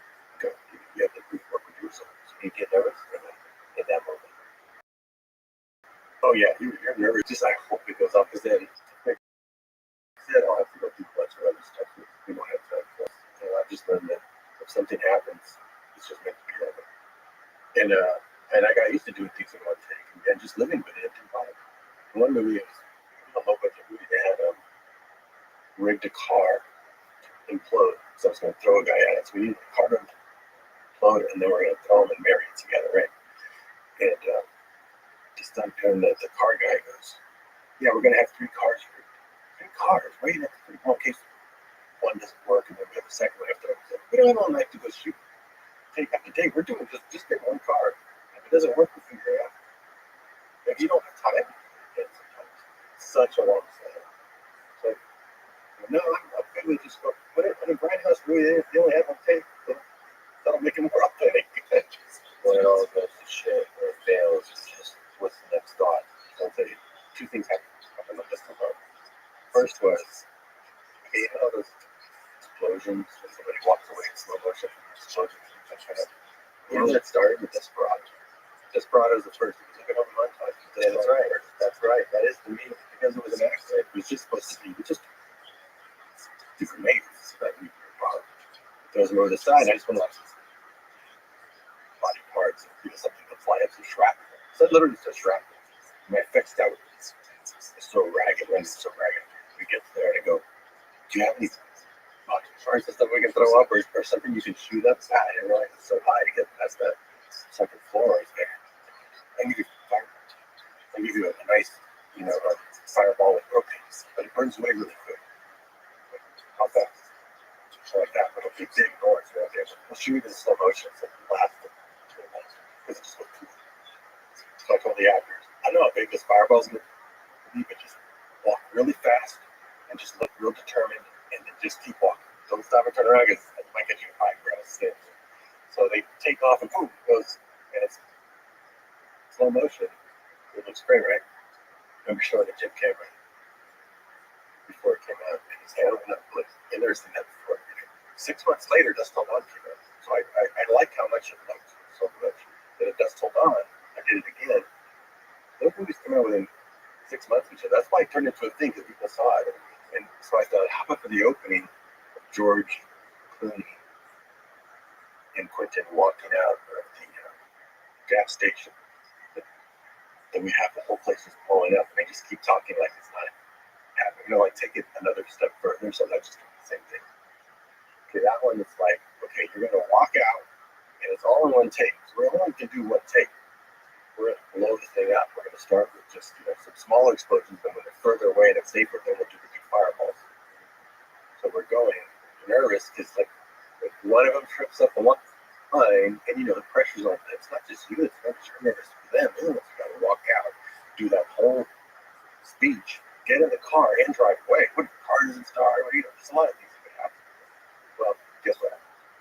The thing you would not expect. They go in, they come out, they start talking, shoot it. Perfect, great, good fun. Camera guy goes, I don't know what happened. It's like you have a little snafu here. Goes, we have an autofocus on the steady cam. We have a focus thing. It just went like this. I felt it go all the way out of focus and back for a second. Back, like it just reset itself. I don't know why it did that. It was radio control. And we can't tell because we're shooting film. So like, watch the dailies, sure enough. Let's see if maybe I can scratch the film right there. No, it goes completely out of focus and back in focus within a second. Now we got to reshoot it. So we have to wait to go back at that location. We rigged it for 2 more takes. So that thing that was supposed to be the one take is 3 takes. The other thing that happened, the front of the Dust Till Dawn bar, that same guy that did those explosions, we packed a bunch of explosives. So we had the actors, and the actors come running out of the bar at the end of the movie. There's an explosion through the door because all the vampires are blowing up. He put like 10 so it blew. You see it in the movie. You see this huge fireball going up, and if you watch closely, you see it already start to catch the whole place on fire. The whole front of that, which is foam, catch on fire, and I cut just before you see that it's on fire. And that was the first shot at that point, because we weren't going to start shooting the other stuff till night. So first shot is that, and the set's roof burned to a crisp. The neon lights blew up. So we couldn't even speak. She goes, "Oh, I guess I'm not doing my speech tonight." And but right away, this is what happened. My first day to eat judge, when the council comes over, and I go over to him. Guys came out with a fire hose, weren't even adding water. Like things are scorching. But our production is like tears. They just spent weeks building this thing. It was up in smoke and charred. So let's just keep shooting. Let's just keep shooting because it looks really kind of cool like this. Yeah, they're gonna have to come repair it when we come back, but it's all black and charred. That's why that whole scene with George Clooney and Cheech and the building's black. We didn't go there and touch that up. That's real footing, and it ended up looking great. So then the next week, when we came back to shoot that other shot that didn't work, we came back and they repaired it and we shot all the night stuff, which is the majority of the stuff. So sometimes you got to roll with it, and then look, you get the blessing you get because of this mistake. You probably actually got a better take by doing it later with it. And then you have this incredible look from the end of the movie, like apocalyptic. If it had looked just clean, you would have actually seen that it was kind of a full set. So I kind of let the universe push you where you're supposed to go. Roll with it. You got to roll with it because you don't know what the grand plan is. You have your plan. Still, it's probably all going to fall apart. It's just like the movie. You come up with your plan of what you want to do, just like your script. Then you go scout your location, figure out what your project is going to be. You go try to make it as bulletproof as possible. Then you go to do your project. Just like when you watch it all fall apart. You watch this thing blow up. You watch this thing that works. Everything just falls apart in front of your face. And that's when you're orchestrating. You get creative. You figure out a way around it. You turn chicken shit into chicken salad. And by the end, you have a result that's better than what you saw out. That's the process, and that's life, and that's wash and repeat. The rest of your life, that's what everything's going to be like. It's just like a movie. When you think about it, you're writing a story for a film, and you're also writing a story for life. Sometimes, like how are you going to react to things? How do you make your character react? If you make it for you, why don't you just make yourself that way? You're writing your own story, and you start really seeing the more you get into storytelling. That life imitates art, art imitates life, but the process is also the same. So you write the story, the script, and then you have it collide with chaos of reality. And in that moment, it's like you see the chicken shit. Like you have to be able to keep your eyes open. You have to notice. You have to do that. Wait a minute. Okay, so stuff changed. Where's the, not to be cliche about it, but where's the silver lining of this? Where's the path to actually make something good out of this? That's a skill, right? I call it, one of my favorite stories. I was doing one of these talks. I said, come talk about creativity. I go, I understand, because a lot of people read my book, Rebel How to Create, told me, oh, it made me be a filmmaker. A lot of people said, they helped me start my own business, because they just see how you can go be entrepreneur, go like that, and go where no one else is going. When people all this talk about this kind of positive stuff, you're real positive. But what do I tell myself when I just wasted a year and a half of my life doing something that didn't work? Nothing.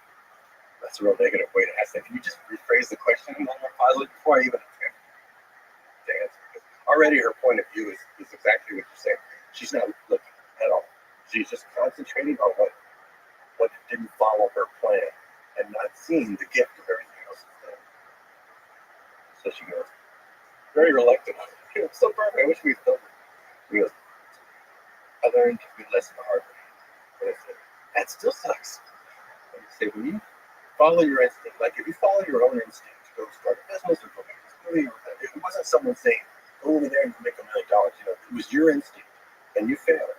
Sometimes the only way across the river is to slip on the first 2 rocks. You fail, you have to really sift through,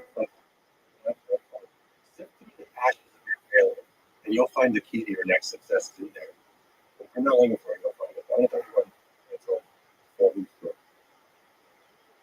I said, I made a movie called Forward. I didn't make any money. And Quentin asked me, hey, do you want to make a movie with me? 2 other filmmakers. It's an anthology. It's on New Year's Eve. It's in a hotel. You have to use the bellhop. We're not going to know what each other's making. When we make it, we put it together. And the hand went up right away, just instinctually. It doesn't. Yeah, I'll do that. I'll pick that. Now, should I ask the audience? Well, I have to go to the audience and her. Should I have not raised my hand that quick? Shouldn't I have done a little studying first? Or should I just go blind instinct? Or should you do instinct with some studying? Okay, well, I could have gone and studied, and I would have found that anthologies never work. Like, you know, when it's Coppola, Scorsese, Woody Allen, they don't. They can't find what the heck is why that's not I want to see that. But that's not, I still said, yeah, I think I should still go by instinct. So my instinct was to raise my hand. We don't make that movie. So I love short films. I made like that short films, and I thought, oh, here's a way that this works. I can make short films and anthologies, and I can have the best of the world. And by the way, anthologies is when there's more than one story in one story, in one movie. So if you did the research, you would know that very few people ever got that to work. Yeah, the audience can't quite wrap their head, and it feels like the movie starting to be tired. So I make the movie, it bombs.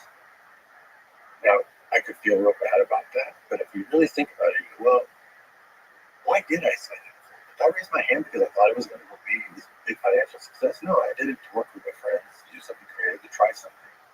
But that's still not good enough. I need to really sift through the ashes. If I look through the ashes of that failure, I find two keys to my biggest successes in there. While I was on the set, they said it has to be New Year's. So I thought, I'm just going to do like that. I'm going to have two little kids there running around in this room. And we have to use the bellhop as the biggest there. Well, it's New Year's. Let's dress everybody in tuxedos because it's New Year's. They're all going to go out. The parents leave without it. When I saw Antonio and his wife, I thought, wow, this is like a really cool international spy couple. What if they were spies and these two little kids? One of them keeps falling asleep on the set, so they barely tie their shoes. They don't know the parents why they have to go sleep. Because there's 5 of those movies now, right? The other one was I really love making short films. I really want this psychology thing to work. What if it's 3 stories of a 3-act structure, not 4? Same director, not 4 different. I'm going to try it again. Why on earth would I try it again? Well, because I'd already done one and figured out how I could do better. That's Sin City. Those are by far 2 of my biggest successes that came directly from that family. So I always say, follow your instinct. If it doesn't work, just go. Sometimes the only way across the river is to slip on the first 2 rocks. So where's the key in that the ashes of the failure? Because if I had an instinct, that means I was on the right track. I didn't get the result I wanted. That's because the result might be something way bigger that I don't have the vision for. The universe is pushing that. By the way, a lot of people that look back at 4 rooms see a lot of creative genius in there. You said it flopped. It flopped financially, but there's so many ways to measure success. But like I said, I would say, well, it was successful because even Roger said, hey, he furnished my favorite room. Like, hey, I can take that, but no, I think there's something else still there. I keep sifting, and it's like, oh yeah, 2 big successes came from that. It's an amazing lesson to have because it makes you feel better about failure. Think of like The Thing by John Carpenter. He put that movie out the same weekend as E.T. I think bombed. Critics were calling it pornography.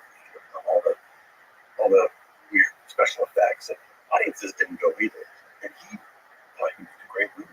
It makes you question your instinct. Well, 10 years later, turns out, oh, it's classic. So sometimes it takes the audience a while. So if you have some kind of failure, something, don't let it knock you down. Just go. Maybe in 10 years they'll think it's great. I'm just going to commit to making a body of work. A body of work. Some will succeed. Some will overperform. Some will underperform. It's not your job. You just want to be a creative person. Just create. I can tell you, just create. Stop thinking about movie per movie and worrying so much about each one. The project to project, if you're a business person, just commit to making the body of work like an artist would do. I don't know what the masterpieces are going to be. Someone's going to come and say, "Oh, that one in bond, there's some really creative stuff there," and it's not for you to decide. You just go and do it. Sometimes I think it takes some time to process the failure to make sense of it. Like at least for me, don't rush making sense of what didn't work. What lessons do I take from it? How do I sift through the ashes? As you said, yeah. Like it takes time. You have to sleep on it. Sometimes it's right there, and sometimes you come back, revisit it a year later, because you might not have had some information you have now that makes you look at it a lot differently. It's like when I did this audiobook for Reverend Zach. Yeah, thank you for that, by the way. I hadn't read it since I read it, so I didn't remember a lot of details. And you actually voiced by you. I voiced it, so I was reading it real time. Yeah, I highly recommend people because you comment, you add additional comments to it. It's great. Most of the time I'm laughing. Yeah, I can't believe how crazy that story is. After when you're younger, when you're 21, 22, 6 months feels like 6 years. I didn't realize how short that window was until I reread it and how impossible this thing is. You see some places where a setup falls in my lap and it pays off immediately in a big way, like magic over and over again. It's clear I don't know what I'm doing. It's clear the universe is just pushing me places. So you can't fight it. Because I remember I was really disappointed. And it says in the diary, I'm really bummed that I go home that Christmas month and have you sold it to the Spanish home video market, which was my goal. I walked home penniless, and I was like, Merry Christmas. I feel like good thing I decided then. With time you look back and you go, wow, I got an agent the next month. He wasn't even going to help me sell it. He said, no, if you can get $20,000 for it, take it. I chased those people down, those contracts, Spanish market, for months, and they never answered me back. And then Columbia ended up buying it for like 10 times as much, and we released it and did a sequel and then another sequel. If you look back in time, good thing I didn't get my way. My way had this version, and it needed to do that. So just, if you don't have the answer right away, or even in 10 years, so maybe 2020, don't let anything slow you down. Just keep plowing forward, getting to making your thing happen. Don't get shook up by something that you might not have an answer for. Yeah, every aspect of your journey is super inspiring. We'll talk about it. Let's go to the beginning. Sure. There's a few technical things that are fascinating about your beginning. So you started making films when you were very young, with an old Super 8 camera, and you were editing in a VC. So you see, I've met a lot of filmmakers who, they start a certain way, but then they finish another way to get too big filmmakers and all that. I still do it that way. Like I like doing things that way. And you don't make all brass knuckle film where the audience can actually participate by investing and be an investor in these movies. They're done the same way. Their action films like to be different, more edgy, but 10 to 30 million. It doesn't take a lot of money to start a $1 billion franchise. Like John Wick only cost $20 million the first one. The second one was 40, the third one was 80. The fourth one was 100 because the audience kept growing. By the way, you say what's a money. That's an action film. Yeah, that's right. Right. Also, you should say that how the reaction to the film I watched the book was about $7,000. So let's put it all in context. But you're gonna hire an actor, then you get a big actor like Keanu Reeves. At Gas Gym, I said, like Terminator cost $5 million. You have less than $5 million for that. So you can start a $1 billion franchise using these methods. And the audience investing, they get to make money on this. And what I'm going to say now about how I started, you see that DNA of how I give out, I want people to know how I did things with Rebels at a cruise. And with these methods that I started with, you see, that's how we kept going. How we spent way too much. And when you can make stuff for less, your profit margin is much better. So when I first started, I didn't have any. So I still play like I don't have it. So I had Super 8. My dad had a Super 8 camera, but I couldn't afford it. I shot 2 rolls that you had to buy the film. Shoot 2 minutes. Shot 2 rolls of that. It's another same amount of money that it cost to buy it, whatever that was, $12, whatever, to develop it. You get it. There's no sound. Most of the shit's out of focus. But then my dad, who sold cookware, had a VCR, one of the first VCRs, home VCRs for the market, that he would play his sales tape. So, and it came with a camera attached. Like this cape, when you got coming out, imagine if that had to go into your VCR for you to even see what it's shooting. It's a camera, manual focus, manual iris, and 12-foot cable. And I would start making movies with that. Instead, now I have, for $8, I have a 2-hour erasable tape, sound and picture. So I got into digital basically really early. I was doing, which was really frowned upon back then, and continued to be all the way to when I was using it for real in the early 2000s before everyone realized, oh, that's the future. Yeah, that's fascinating because you were rebel in that way too. Yeah, well, because not the means and the democratizing of that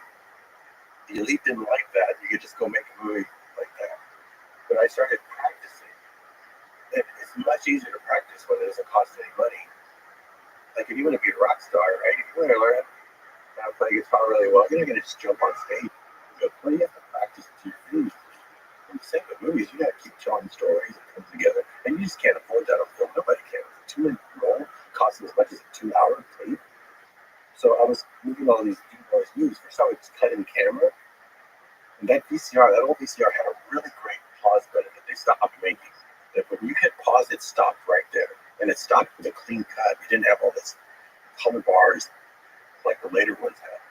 So and it had an audio dub feature where you could add another second soundtrack to it. So if I have people talking, I could hit audio dub and add sound effects. So I could have 2 tracks on the same one. So that was my filmmaking kit for a while until I needed to start doing real editing. And my dad bought a second VCR. I stole his other one, and I found that if I hooked them together, I could play on one and use that pause button on the second. And this was the limitation. This is what taught me how to edit in my head. Is that if I shot a bunch of footage, I needed to shoot very little footage so I could find it. Sometimes you shoot out of order. So when I cut it, I have to cut in linear order because if you push pause, it's a nice clean cut, but it only holds for 5 minutes. You have 5 minutes before the machine shuts off. So you got to find your next shot within 5 minutes and do that. Otherwise, if you have to start the machine over, it add all these color bars, and be all screwed up. So I have to sit there and not move for like all day while I cut, knowing what the next shot was. And once I had it cut, I would then add some sound effects to it. Remember, you have the audio dub. But now if I want to add music, I take that tape, which has 2 tracks on it, into the first deck and put it into the VCR again, one generation of loss. But I have a little cassette tape player with the music, and I do a Y splitter. So I can add the music and then you're right, it's like that. That's like being resourceful with what you have. And I made award-winning short films that way on video. There were some festivals that would allow video, not many, but they would always win. They were always funny as I stumbled upon Spy Kids. That was like I wanted to make these actions in my backyard. So when you're a teenager, you don't know anybody to be your action star. And if you just bring your high school buddies, well, they just look like high school kids. So I use my little brothers and sisters. I'm one of 10. They're oldest. They're just sitting around watching cartoons anyway, and I made them the action stars just to like learn. And I found those things would be a winning formula. They win every festival I'd send them to. So Bedhead was my first time using a film camera. It was a wind-up film camera I got in film school for 1 semester and realized I already knew more than the film students because they taught you a whole other outdated way of doing it. So I thought I was going to use that film camera to make a low-budget movie, a definitive film version that I could send to all film festivals of these action kids, which is a precursor to Spy Kids. Bet it's a precursor to Spy Kids. And we should say that Bedhead was an award-winning short film. That was probably a big sort of leap for you that probably opened the door to you to then make other actions. Your brain, especially because those video festivals, I haven't been like a trip to New York and a director's show, the video shorts that I would put in festivals. But I knew the film festival, but I could get into film festivals. I could send all of them. So I made that little short film, sent it, and was winning all the festivals. And I thought, wow, I made that with a wind-up film camera, filming just one take each shot, just no slates. So I'm the editor, and that cost $800. It was 8 minutes. I bet I could make 80 minutes for $8,000. I'd use the same method. So that movie I did 6 months later. I was making mariachi because it opened up my mind and that I could try it in the future. Can we actually pause on that because I think Bedhead is a really great, really unique story, shot in a really unique way. I think what I'm trying to say is that it's very important to write the right script, write the right story. Let me tell you the trick to that. Mariachi is the same way. And this really helped people like Kevin Smith and Clark said, 100%. Mariachi of success. I talked about how I did it. I said, I looked at everything I have. What do I have? I have a pit bull, I have a turtle, we've got a bus that his cousin owns. His brother-in-law has a bar. he was a ranch. So the bad guy lives at the ranch. Fights in going to be in the bar. He's going to hit a bus at one point. Girl's going to have a dog, and a turtle's going to cross the road. It gives you all this production, right? So you write back. So for Bedhead, I even did with the camera. So I've been shooting video all this time. But one thing I wish I could do a video and I could do slow motion or stop motion. So when I got that crappy World War II camera they gave us in film school, I was so pissed. Like, this is the camera I've been trying to get my hands on. I could have bought this for $50 at a pawn shop. Phil and Al wind up. You couldn't even see through the lens. We're seeing through an approximation of the lens. But you can shoot slow motion. I can do reverse photography if I flip it upside down. I can do because if I do a fast pushing of it, I never get the focus. So I started with it in focus, went back, pulled backwards on the chair, and then reversed it, flipped it, and now looks like it stops on a dime. The number of times I've seen you shoot backwards, like, to achieve a certain feeling, a certain experience, certain effect. Sometimes shooting in reverse plus the sound effect there, you create this reality that's surreal. Yeah, That is ultimate story you wanted. Like you have to be functioning in some kind of different space-time continuum. You have to more time. Start putting it together, right? Yeah. So I've got this different camera. But now I go like, oh no, I don't want to shoot the same kind of movie. I got a camera now that can do that. I can do stop motion. So that's why there's an animated beginning. They go, wow, I'm cartoonist. If I can set the camera up here, I can slow it down enough. It's not a frame by frame, but if I get it down like 2 frames a second, I can just tap it and it'll maybe get 1 frame up. So I did 300 drawings by hand for that opening title sequence. Holy shit, that was you doing it by hand. Yeah. So you watch that. This is a throwaway title sequence, but I really want to shoot this thing to win an award. Okay, one second. How long did that take to draw?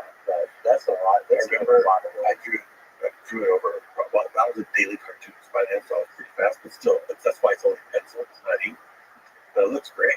And it's the camera's going around and all kinds of crazy stuff. But it's just all fake by paper. It took me all night to shoot. So I remember where I walked into the film school the next day. Like all sleepy, and I told one of the fellow students, wow, I was up all night doing this animated title sequence. He went, why are you putting so much work into this? They're not going to grade you any differently. And I'm like, grades? Get an A1. Get in here. I'm trying to get out of this town. I'm not talking about grades. I want people to see what I can do now. And I want to see what I can do now. So a lot of the story came from the limitations, or actually the freedoms of that camera. I couldn't have done that story on video.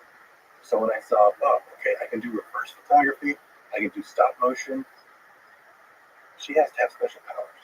So if she has special powers, then I can really milk this camera for all it can get. One of my shots I love most is where she's standing there and the chair, she makes the chair all the way up to her and it goes all the way up to her. Now, if I do that, normally, where do I even put the screens?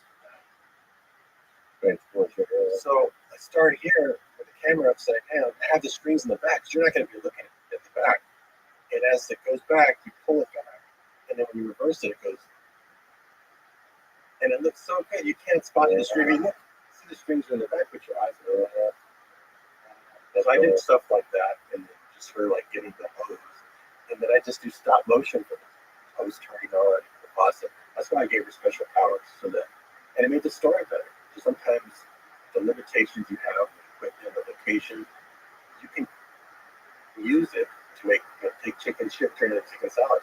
Take this camera that everyone's like, what's this? They go, I can do so much with this.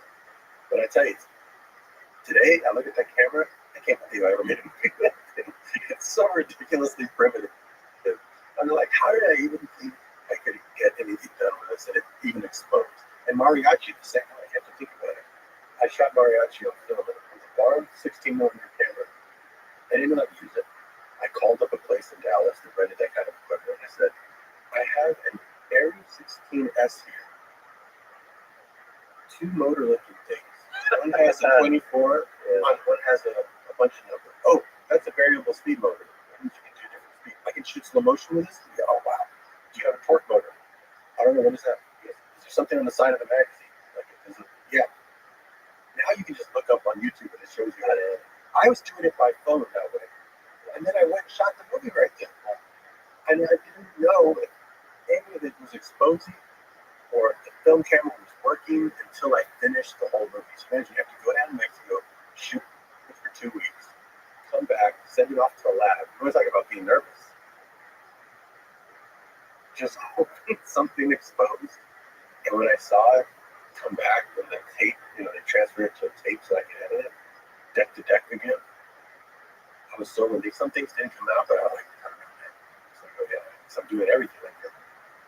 Right here, you're doing everything. Imagine if you forgot to stop down and it's open all the way. One shot is blown out. I'd have stuff like that because I'm moving fast enough to do it. Wait a minute, you shot a Mariachi, the whole thing, without knowing if some of the footage is damaged or off. That's why I only did one take. So my idea was this. Okay, One, there's that. well, Wow. it was a test film. Right. I thought it was going to be a test film. Yeah. It's the only movie in history ever made where the filmmaker did not think anyone would see it and expect it and even set it up that way. I mean, why would I make an action movie for the Spanish market called basically The Guitar Player? Promises no action. No one's going to watch it. But I thought if someone actually picks it up and has the balls to watch this thing, they're going to be surprised after a lot of action. It was just to learn from it. I just needed to make it for as little as possible, see how much I could sell it for. If I could double my money, great, I can make another one and just get more practice. It was just, I was so intrigued by this idea because you heard about screenwriting. I heard advice back then that I thought was ridiculous. It said, it's going to take you a long time to be a good screenwriter. So write 3 scripts and throw them away. The 4th script will be thrown away. It's so hard to write a script. Who's going to write 3 full scripts knowing that throw them away? Wouldn't it be better if you write 3 scripts and then shoot each one and be the cameraman, be the sound guy, be everything? Because that way you're learning not just writing, you're learning how to make a movie. So that was my idea. I'm going to make 3 of these, hide it, and spend educated, but make money back. That's like my own film school paying me to learn. So the first one, I thought, let me just shoot it 1 take each because my friend Carlos lives in Mexico. If we shoot 2 takes, most of the cost is film. I'll just double my budget. So let me just shoot 1 take.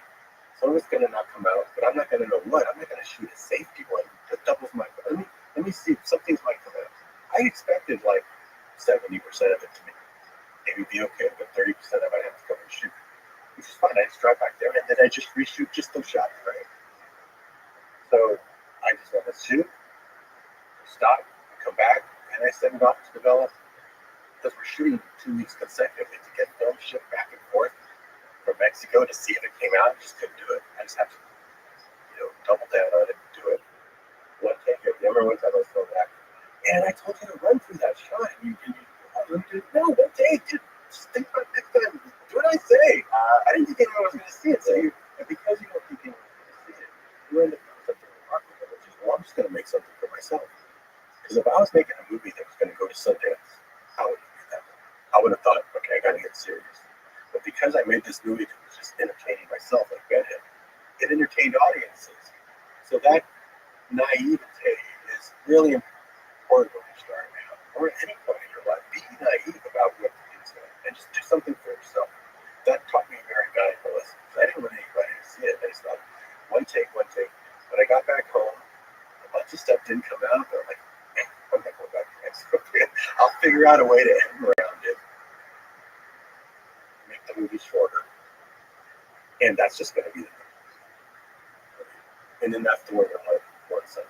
That was your first feature film. That's when you made for $7,000. That's your Carlos as the star of the movie. Everything 1 take. And, I highly recommend you go back and watch that. It's fun. It's an action film. Moves really fast. The story is really interesting. The script is really interesting. All the actors, you can tell, they all kind of stepped up and played their own. They weren't extras. That's right. Friends of ours. Which is why, and because, and this is the magic of not having a crew, they didn't feel like they're making a movie. It's like this, we're just here. me with my one camera. In fact, gal, girl said, "This one girl, I forgot she's in town. Maybe she would work." Got some stars. Get back up. We got that scallop version. I don't know how to act. I said, "Here, let's watch. I want to show you some Mexican TV. The telenovela is on. All over the rack." I said, "That's acting. I don't want you to do that. I want you to just talk like you can go." Oh, wait, that the love interest, the woman that's you're talking about. That's what you're talking about. She's amazing. She's amazing because I got a video of her. I said, "I want you to just do this one line. Pretend like you're just talking to her." And I showed her the video. That was cool because I couldn't show her the film because developed it. But I showed her a video test of herself doing it. And she saw herself doing it. She suddenly had confidence. We went through her closet. This red dress you can wear in that everyone just bought their own clothes. She really had like a sexuality, tension, like a romantic tension that was real.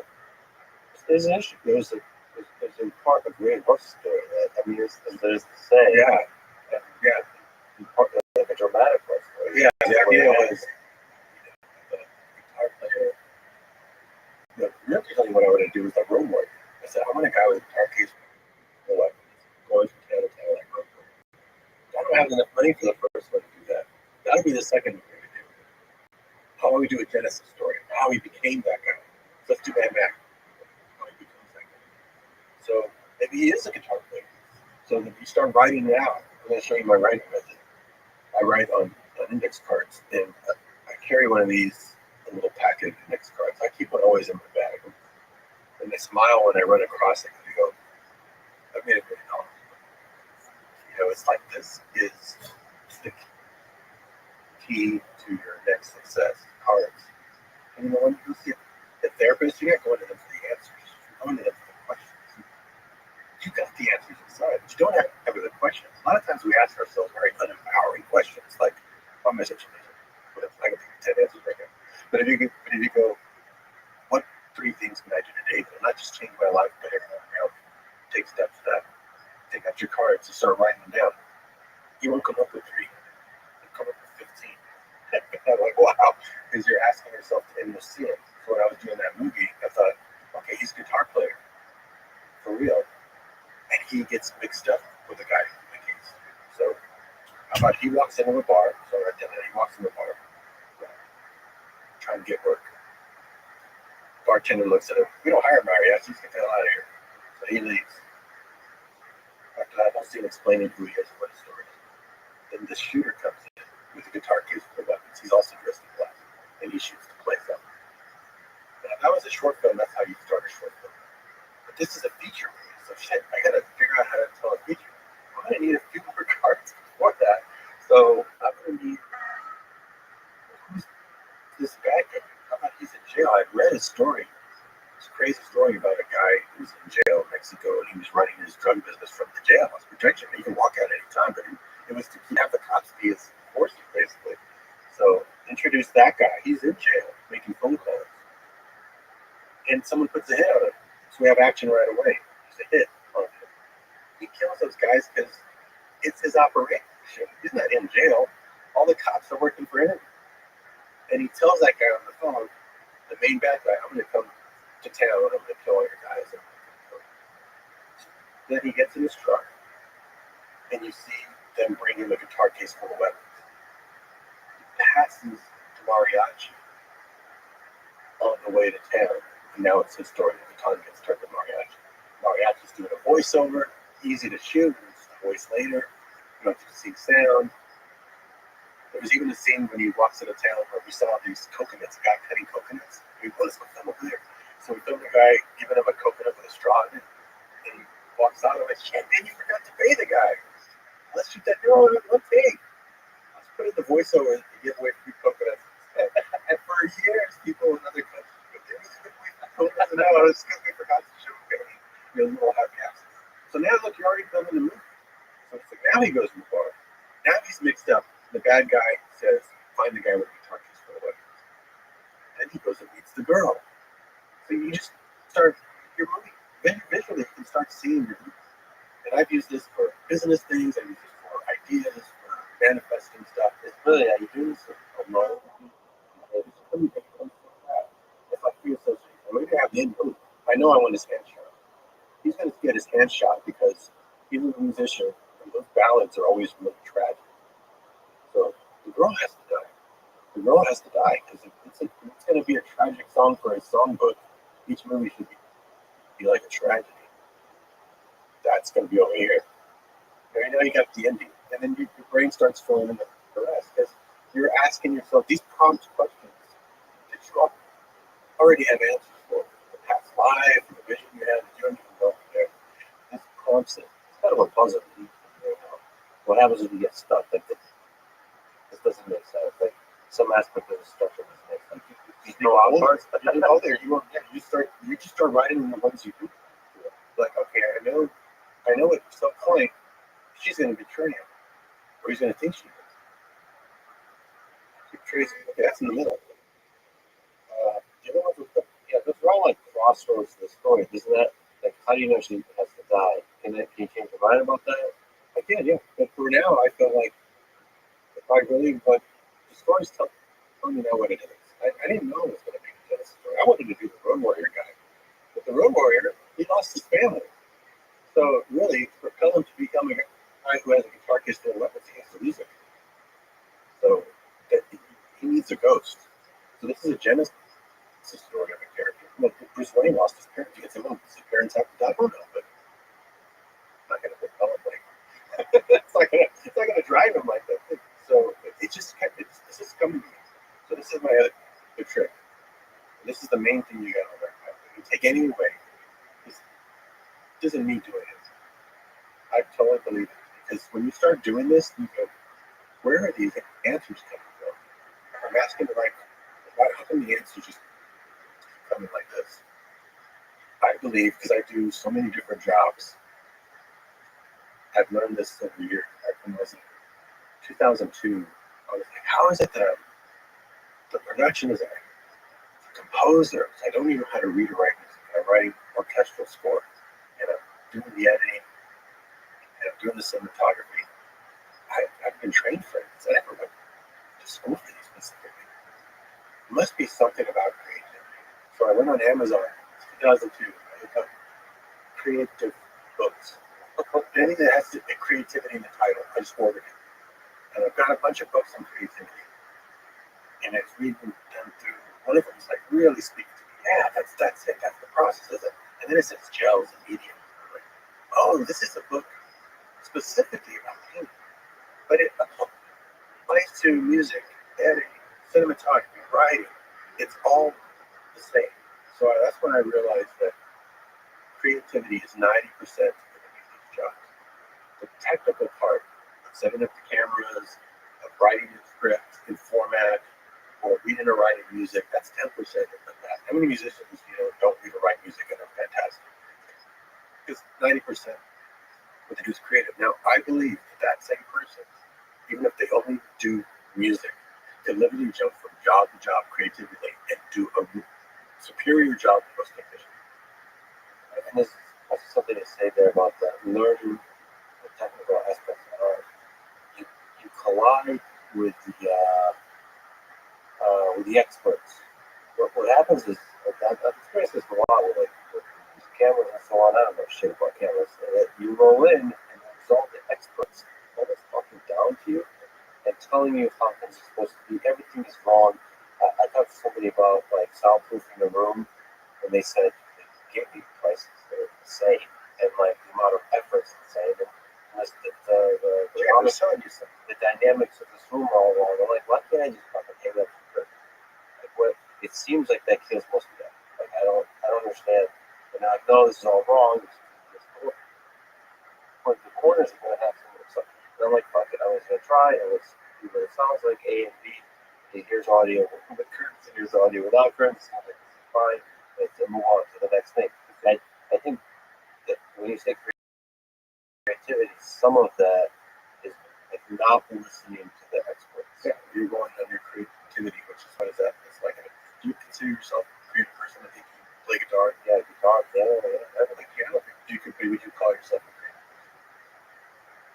Yeah, I think so. Good. I think that's positive. I would just suggest to anybody is just own it, and just say, I do so many different jobs. It sounds crazy, but I have an instrument I get tired just hearing about this. But when I think about it, there's only one thing I do, and I live a creative life. And when you live a creative life, I mean, anything that has to do with creativity, like filming, piano, guitar, sculpting, you can do it. You can take it on and do it because it teaches you more about your main job. I become a better director by doing all these jobs. Because when somebody just does one job, they barely know that job. You have to do more to learn about creativity. And this is the main thing I learned was that I'm writing music, for an orchestra. I'm like, I don't even know what I'm doing. How's that coming in? I don't feel like I'm doing it. I feel like I picked up the pen. I feel like I had the idea to do the cards. But then when everything just starts coming out so quickly, like that's how fast I wrote that. I really feel like something else is taking over. So this is what my belief is. And I hear it in different realms. Like you ask Keith Bridges, how do you come up with these riffs? He goes, I don't think they're floating around the sky. I pull them out first. Yes, as Jimmy Vaughn, how do you play guitar? Those solos. It's like a radio. Once you get the tune just right, you can't even believe it's coming through. So I call it the creative spirit. Because the spirit assigned to all of us is creative. That doesn't have hands. It needs you to pick up the pen, pull out the cards, and then when you start getting in the flow, and you're like, whoa, it's writing, that's that. You can have that mindset. You take your ego out of it, and go, all I need to do is be a good conduit for this thing. Be a good pipe. It's going to come through. So you don't ever have to get hung up on that question you have. Well, what happens when you can't come up with it for me to begin with? If it's not coming out, it's because I'm blocking it. And if I were to do this, and I'm flowing, and if I were to say, wow, I just wrote 10 cards. I don't know if I can write. How did I do that? You just shut the pipe. Because your ego got in the way. You just plugged it. It gets pissed off that you think it's you. It's not you. It's like, hey, just open it. Let me through. Pick up the fucking pen. I did this. When I was 19, I had to do a cartoon strip. I had to draw a comic strip every day to get paid.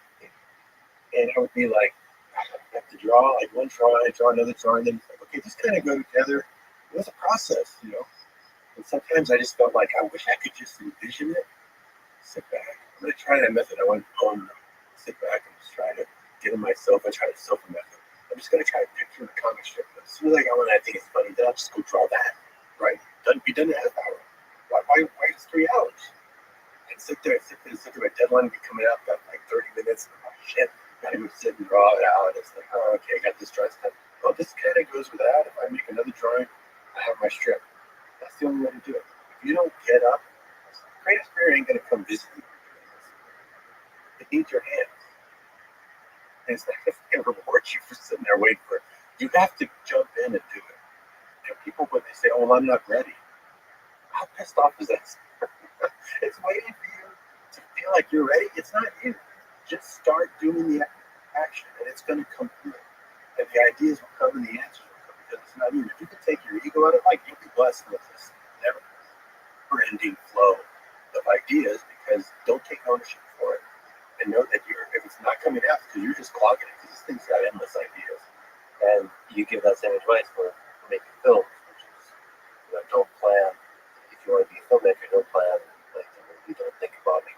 Just go in and start. Yeah, I meet a lot of people who introduce themselves as aspiring. I'm an aspiring filmmaker, and I wonder what would you tell an aspiring filmmaker? Stop aspiring. Because if you call yourself that, you are that. And you're always going to feel like you're not ready. And you just jump in before you're ready. You don't feel like you're ready I didn't feel like I was ready to do mariachi until I was probably in my last few days of filming. You became ready as you went. You didn't know how all that stuff, I couldn't have figured all that out in advance. When my kids worked with me on the project, we did similar. By the end, they realized they did an interview with my son. Just 2 weeks into doing one of those projects, you're a different person. You suddenly waxing philosophical about the creative process. And I never knew how my dad did mariachi until we did this project together. And I realized he didn't know either. He didn't know how to do it. He figured it out day by day. Every challenge that got thrown at him, he had to figure it out. And that's the biggest lesson. Most people never start. And that's the biggest thing. Don't wait till you're ready. Go out be on your tombstone. Realize so-and-so. He was never ready. And you don't want to be that guy. Jump in. No, it's not you. You just got to be the hands. And that relieves a lot of pressure from you. Because then you don't have to ever have to do anything. Really, you just have to be the hands.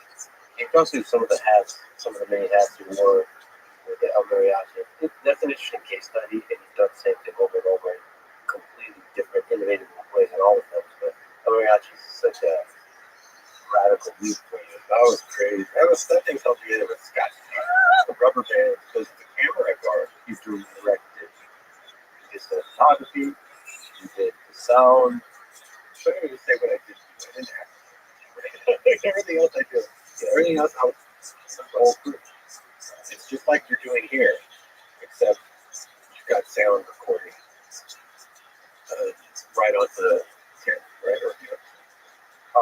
Definitely, but it's synced. I But mean, it's sync cam. I didn't have sync cameras. I had a camera in the desk. It was not a sync camera. And the thing was, if it was so loud, I would have had to blend the shit out of it. And then I would have used sound. to be clear, people don't understand this. You're shooting basically no sound. Because the camera sounds like this. It's just like, it sounds like all your money's going away, first of all. So I would go like this. Action. And I shoot my edit.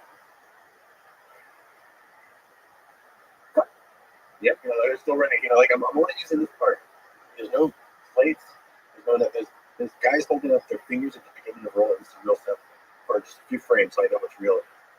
And then that 10 minutes of film is just one shot after another. And I use almost every frame of those shots. So I was cutting in the camera.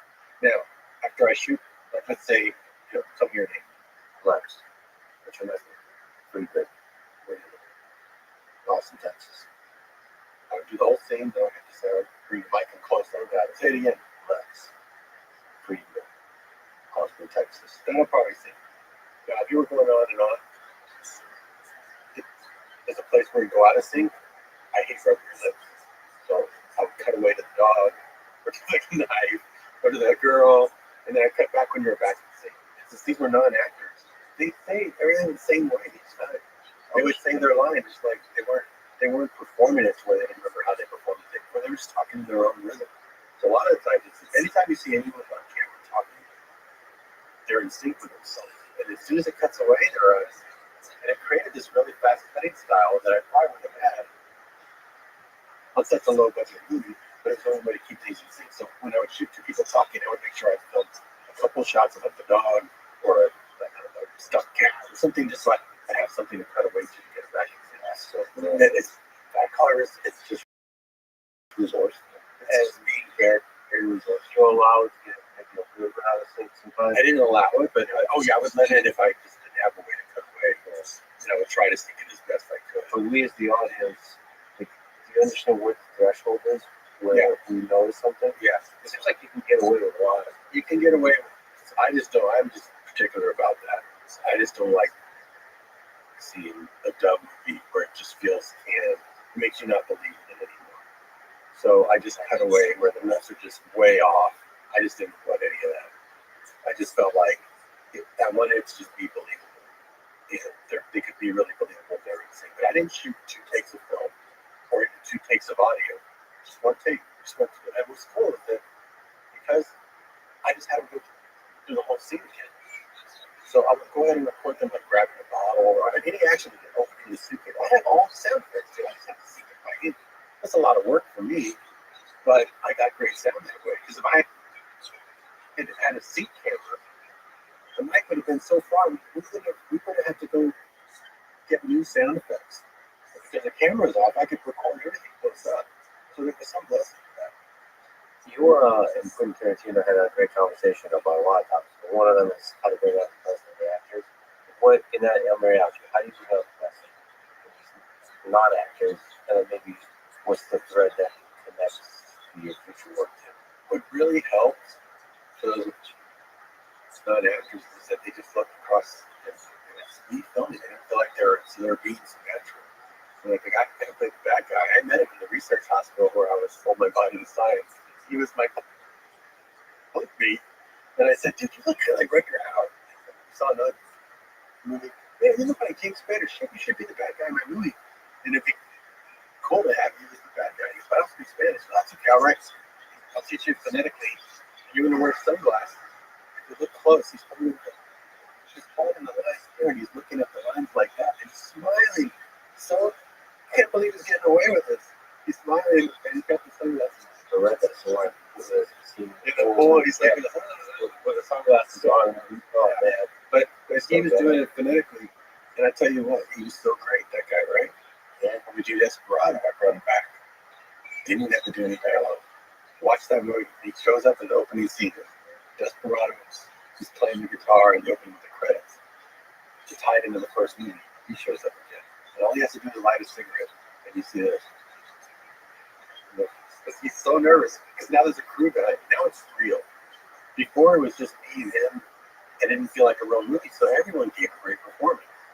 So how do you recreate that later on a big movie? Is just building a rapport, making a safe zone for your acting. Quentin once told me, sometimes being, we're talking about directing, sometimes being a great audience. Being a great audience, because you're taking the place of the audience for the actor. They try something. If you're enjoying it, they know that the audience is going to enjoy it. Or if you're, makes you cry, so sometimes you don't have to tell them a lot sometimes. And if you do have something very specific to tell them, go with it. But I really just like to see what they do. A lot of times they just are in the zone. Because again, they're getting that flow too. You create the right environment, everyone's getting this inspiration. It's all tied together that you never could have directed. It's just like you just create that space where we're all going to be open to it. It's going to drop in our lap, and I'm going to point it out when he does. Because you may not feel like you know how to play this role yet. But I say not knowing is the other half of the battle and the more important part. That's the part we're going to discover. And when it happens, I'm going to point it out, and it's going to be like magic, and we're just going to go, okay, we're accepting this. Do it. And it gets people in that kind of headspace, and then we're all open to it. To where the character's supposed to go, what it's supposed to sound like, instead of me being very, manipulative to get a certain thing. I don't know. It's just whatever feels good. Yeah, there's such an intimate connection between the actor and the director. I've seen some of the behind the scenes footage with you. You are just a fan enjoying the scene when it's done well. Yeah. But I think there's an aspect, if I were to put myself in the aspect of the actor, they want you as the audience to confirm that happiness. Because when a director approves, yeah, well, you're a performer, and there's no other, it's not like a live show where you get the approval of the audience, and you're like, oh, they like that joke. Really the director, and a lot of times the director's waiting behind a monitor somewhere. That's why I still like to operate the camera. When I'm operating the camera, it's like this. We can have 100 people here, we wouldn't know, because they go away. It's just us. They just disappear. When it's the camera guy is the director, and we're going to study. There's a shot. I'm from lighting since anyway, so I have my crew setting lights. And I have this great shot of Clive Owen where he's holding down Benicio's head on the toilet. Benicio's not there, it's close at this point. And I was practicing my shot of zooming and slow in his face. People are still walking behind on the distance setting lights. I'm rolling. We're ready to go. We're getting this. I can already tell. We're already in the mode. What you're doing right now is just keep holding that look. Now, one jolt like he's starting to fight back, but you don't need to flinch. Cut. I'm ready to get. It's not moving that sugar already got. Holy shit. You're so a great scene, but like, great, right? Yeah, I thought, wait for these guys, one will be going. And then another one was New York, he had so much freaking dialogue. He just had this whole big dialogue, so he had another one. He said, let's go ahead and start with a wide shot. Where the two actors behind the camera, Nikki and Elijah are here. Let's get a two shot. Come around on Nikki, close up. We don't want to turn Nikki around. Let's start with a wide thing, get used to the lines. Most of it's going to be sold. We sit down, Mickey starts delivering the take. Hold on a second. I brought my camera over, zoom in. Just that line real quick, I'm the DP. And I had another director talk to me, and it wasn't really it's like, no, let's just do this. Let's go. He's doing it right now. And I go, and that performance is right there. So you can feel that when you're also you're operating and you're the camera guy and you're the DP. It's like high-tech guerrilla filmmaking. Yeah, we're on a green screen, but it's like all the crew needs is a bit of marching orders. Just put a light back there, hitting them harder. Like this is a 5K, make that a 10K. It's got to be stronger. It's got to be to know that I'm going to make that. I'll hit most of it. I just need to marching orders for the moment, so I can just kind of tell people just do this and that, and then I know what I can accomplish with the actor, and then everything else falls into place later because I'm going to put all of it later. things, once you know how to do a lot of jobs like that, you can just move at the speed of thought, which is where the actors love being creatively. I say nobody knew what green screen was back then. What is this again? So I explained it as, well, it's kind of like doing theater, but instead of a black curtain behind you with a prop, it'll be a green curtain. And you might just have a cup or just a steering wheel, but it's just you and the other actors, just like this. Everything else will be painted in later. We're just talking. We're locked in. We stay locked in. We'll look great when it's raining again or on the ship later. But it comes down to this, right? It was so fun. But to this day, you try to be close to the actual connected to the actors. It's like a dance. You end up, it's so like, remember Michael Parks in the opening scene, he's talking about two guys that are running around killing people just before he gets shot. It was I just start doing a slow zoom. I remember it was take 8. Start doing a slow zoom on it. And I'm like, I hope I get all the way up to where it stopped zooming when he finishes that speech, because there's no set way, and I don't know how I was going to say it. But you're just locked, almost telepathically. And as he delivered, there's no edits. He's just going, yeah, they killed 4. It's just like, wow. And you're just so pulled in. I was like, oh my God. And then it stopped. It's like I ran out of Zoom rights. So how can a director, there's a lot of great directors that stay in the I know it's all back to the bottom. Yeah, they just trust it. Whatever they get from the crew, they just really accept it, just like people who get it taken. So I like that intimate connection because I could not be behind a monitor, even if I had communication with my cameraman. Okay, that's not doing that. You're not gonna know. You have to feel it. You have to be in there. It's like a dance. It's like trying to do a dance with a partner. It's like, no, you got to be there up close, feeling the energy, and the creative spirit's whispering to your both. It's not your own idea. You're capturing the moment. It's magic. And there's true magic that happens on set, and that's what brings you back. Because I didn't direct them, and they did that. That came to us, and we just had the camera rolling, and we captured the ghost. Like you said, they'll get a hand, and you were there. Like that. It's great. All right, your friendship with Tarantino is just fascinating. And just the whole timeline with the history of movies and the two you collided and met is just a fascinating part of the story. You first met him in 1992 at the Toronto Film Festival. Can you just talk about meeting Tarantino? Yeah, we both had films at the same time.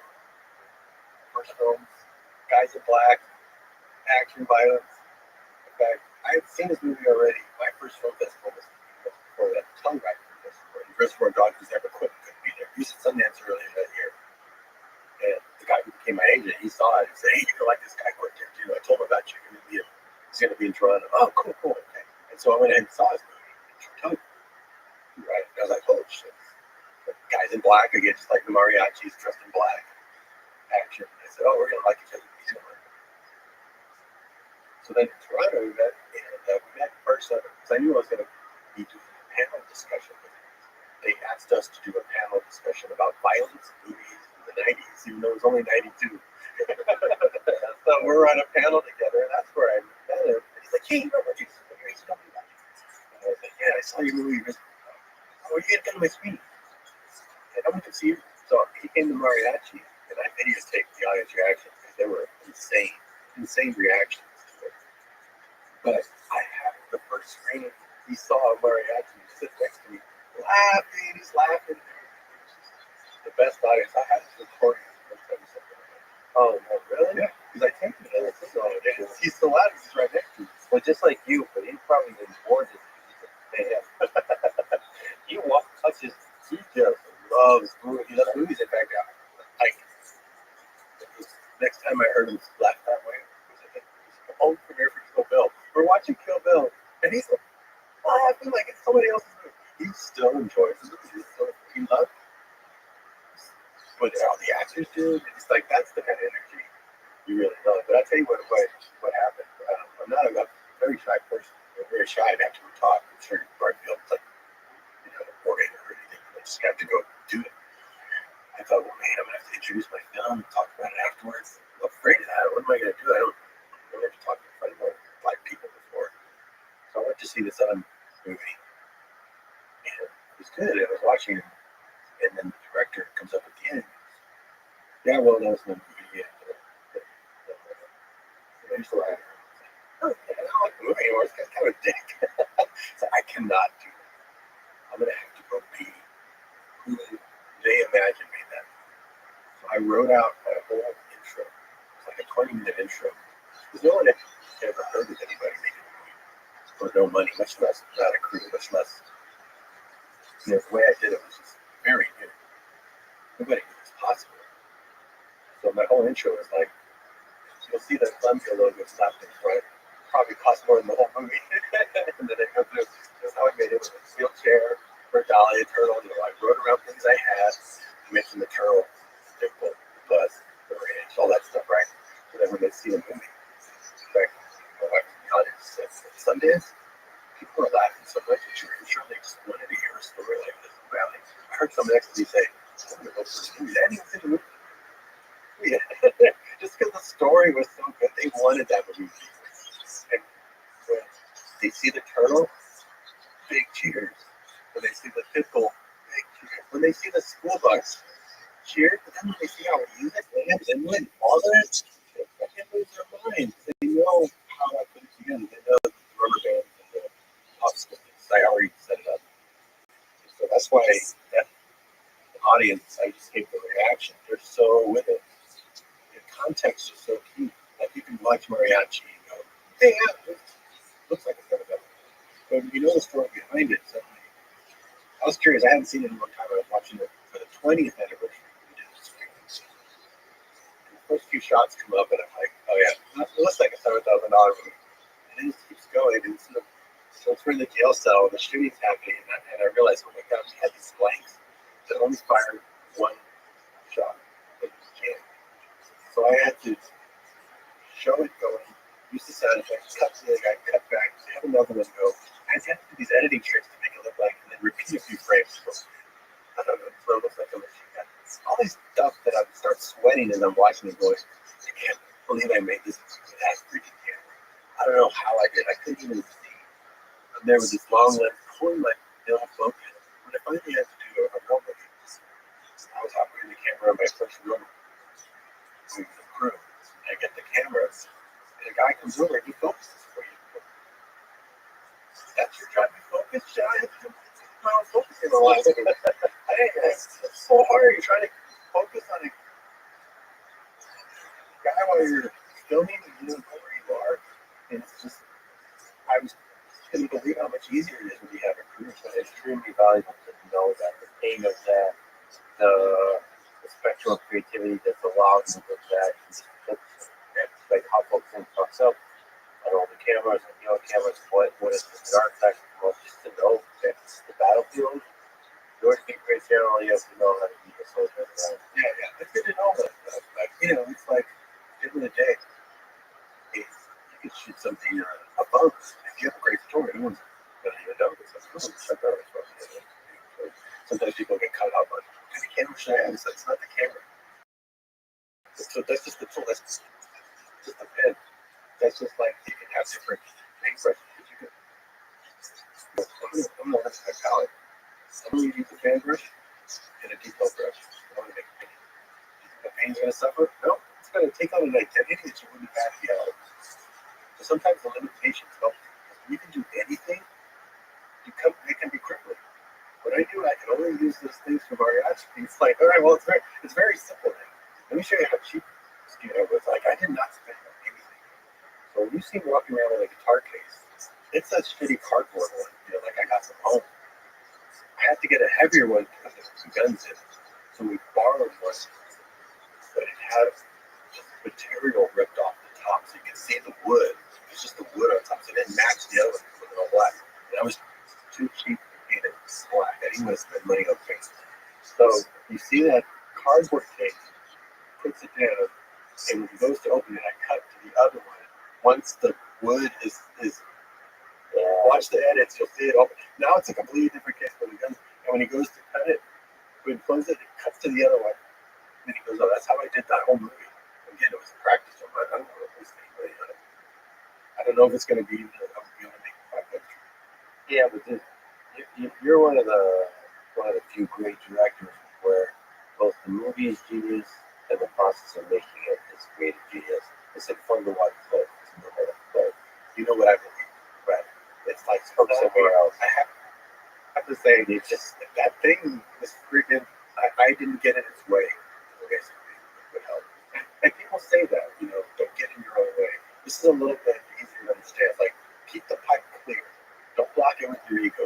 Don't say you're gonna be shocked. Don't ever say, oh, shit, how do I do that? How do I do that? You didn't do it to begin with. Accept that it just came to you and try to get back to that headspace. Especially when you go make a second film or first film to follow the success. That's when artists get really crippled. Because sometimes they start to going around as an artist going like, oh shit, now it's my second film. My first one did really well. I don't like my second one so much. That's not the headspace you were in the first one. You were in a place that's not like that. So try to keep that very naive. And that's why I say commit to a body of work. I know a lot of filmmakers get stuck on the second one and they go further because they get crippled by the success of the first one. And they start asking, oh shit, how did I do that? How can I do that again? And you get deeper and deeper in a hole you can't get out of. I think you've spoken about that filmmakers, especially early on in their journey, critics or the audience can destroy them. Meaning that it creates too much of a burden, too much, just wear them down to where they're almost scared to be creative. Can you just speak to that part of the right critic? I'll tell you something that my best advice I ever got. Early on, I was so fortunate. It was a likely place. Because it's such a, it sounded like Clint Eastwood when he said it. But I got the Desperado. Antonio Banderas. I brought Antonio to be in it from Europe. Big action movie. And so Spielberg saw it and he said, hey, why don't you do Zorro with Antonio? So we're working on it for a while. I was working on production. I had to work with Spielberg to do that. It ended up stalling because there was like 2 studios of all the hands on this movie. It was some weird thing but I got to work with him for about 5 months. And I started getting really nervous because it's like, oh shit, starting thinking about even movies of his that people would say, oh, Temple of Doom, that's his greatest. Temple of Doom, but I got killed if I can do that movie. If I could make Zorro as good as that one, the one that people said, it's like people don't know how good they have with that guy. But I started thinking, I even said, man, I just rewatched Temple of Doom last night. I don't know how I'm going to do the Zorro movie. I've just never done anything like that. You start getting, afraid because you go. Second thing, he said, "Oh, Rob, just you're gonna do fine." But then I started thinking, this guy at that time, he was a film era. This was like, How you live in France? he was making the biggest, best movies. People would shit all over this guy. He would throw so much. What'd you say? All right. Well, are you gonna buy a yacht?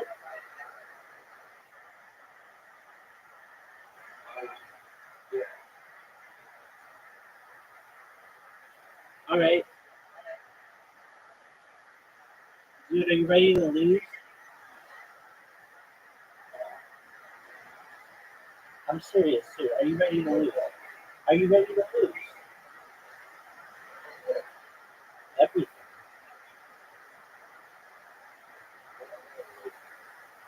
Zoot, you are up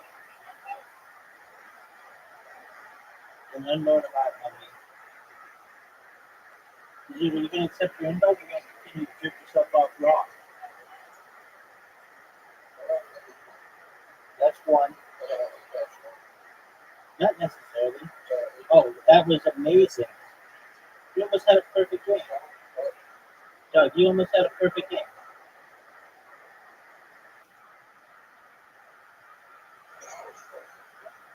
Yeah, I would rather have yours.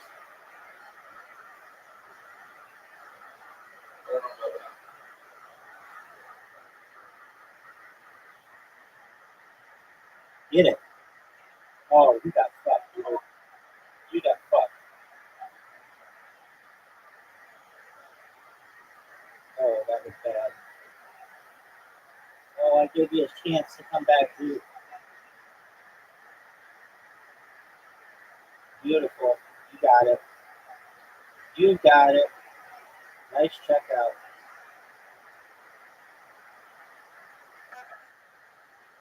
Uh-oh. It all comes down to this, dude. up. If you just hit a perfect shot.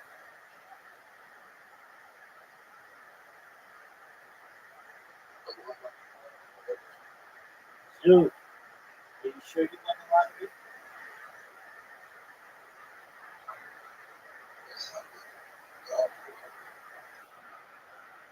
All right.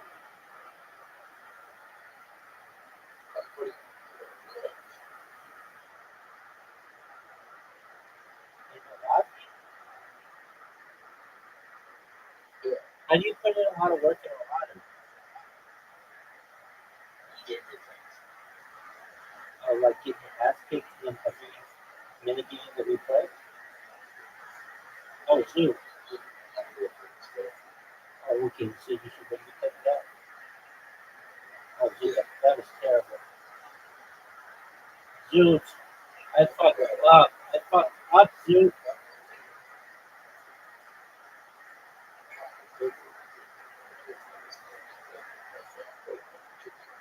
Probably did at least 10 times. Locally, yeah. Yeah, Zoo. That's what I'm talking about, son. Oh, you're playing like a G.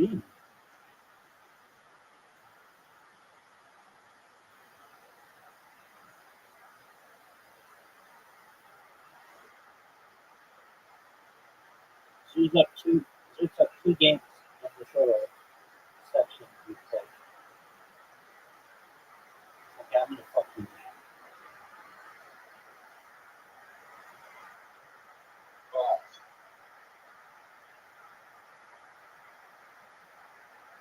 I went for it. I don't know if I should have, but I did. Oh, baby. Yes, you did.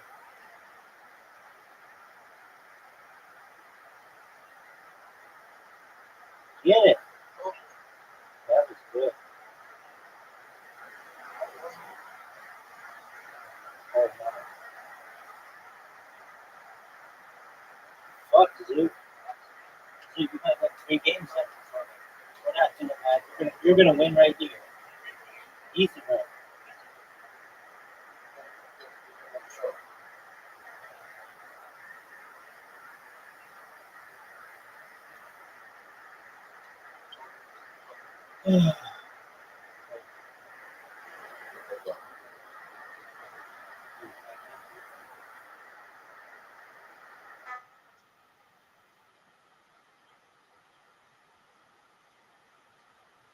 You won 3 games.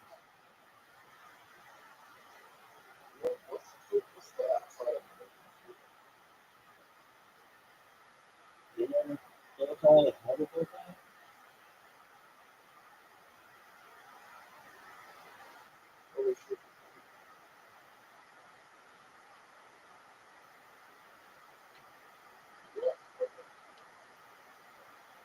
I'll take that. I'll take my shot. I like that.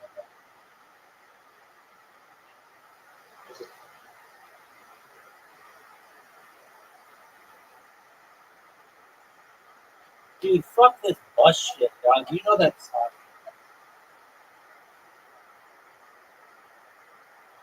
Get it, dude. Get it. Oh, you busted as well.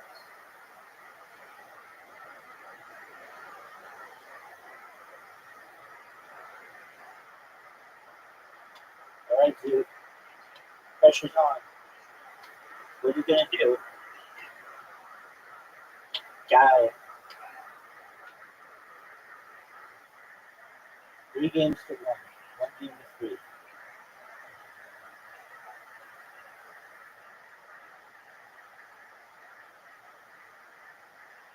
That's a 20. That's a 25. That's a 3.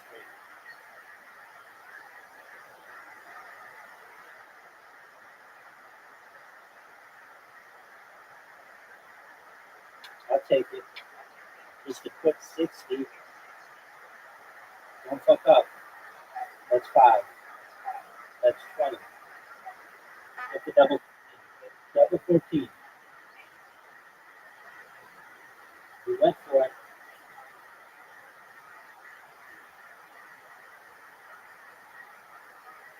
Man, I suck. Look how far off the board now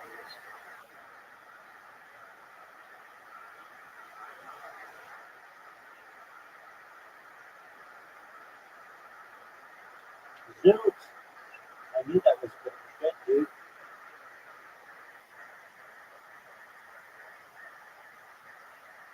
Oh, nice checkout.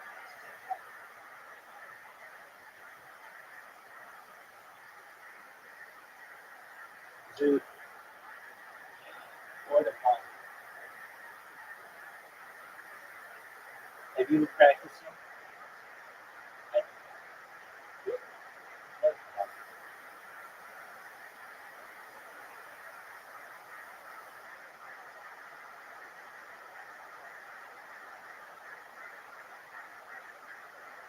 Fuck.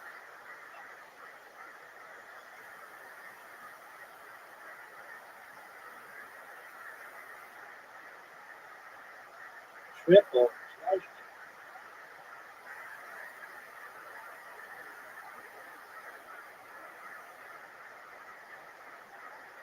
Oh man, I got fortunate.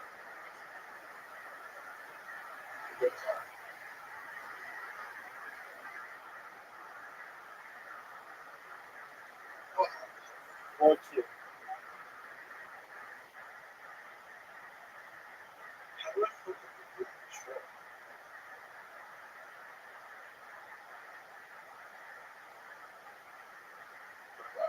Yo, Pimp.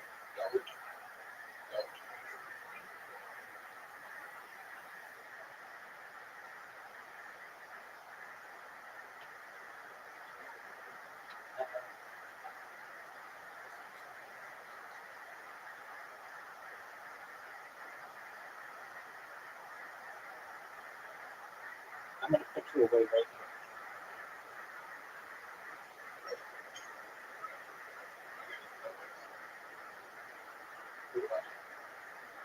You need a triple 20 limit once, son.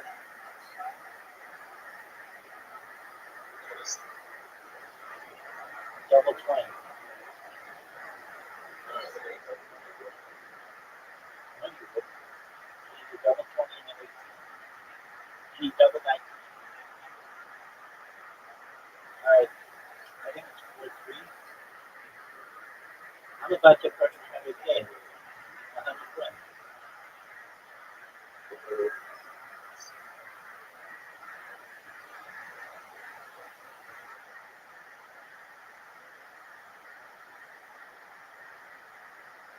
Dude, are you gonna like fucking accept the fight or are you gonna trip yourself off to the lottery? Well, that doesn't surprise me. What are your thoughts on Bianca Sensori?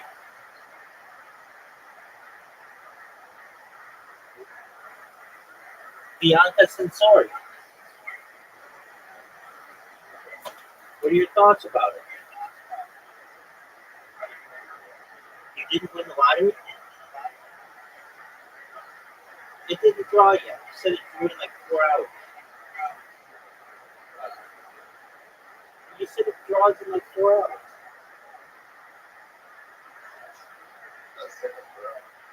Did you? Are you going to accept my invite or are you going to continue to be a huge dude?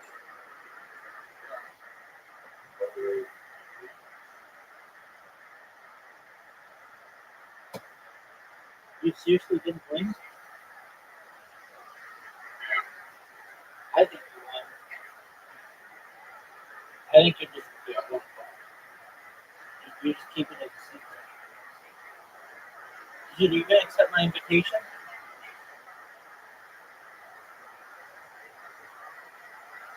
You.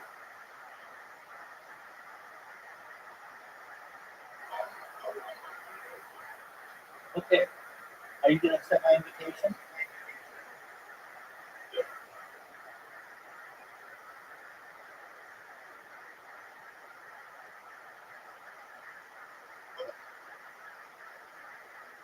86 points, dude.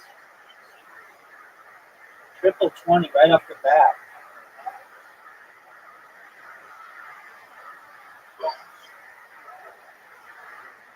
it's still really good.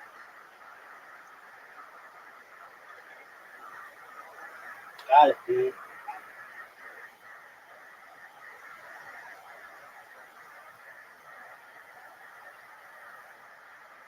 Nice checkout.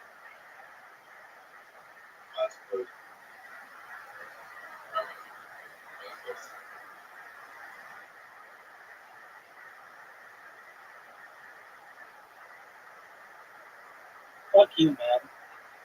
5-3. You got me by 2.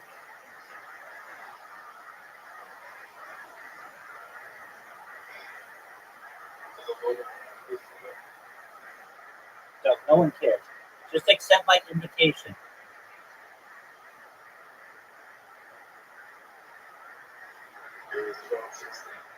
So no one gives a flying fuck at all. Literally.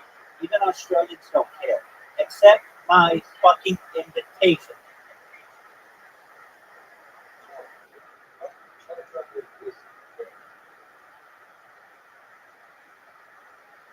Excellent point, but I don't think money will be. We're gonna go win a lottery, win a real lottery. Like London doesn't have some bullshit currency.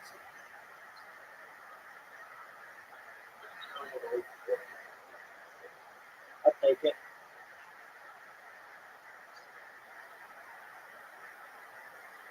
Dude, that sucks.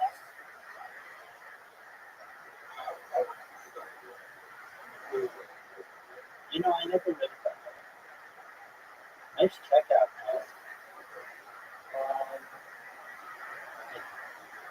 10 minutes.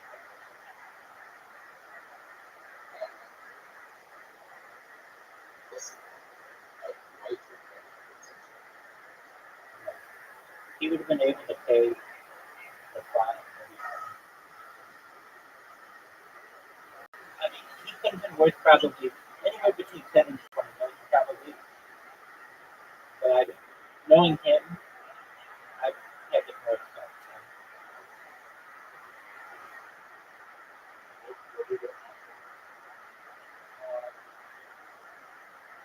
The app that we built, they changed the law on how it could operate in 2020, and we continue to operate it.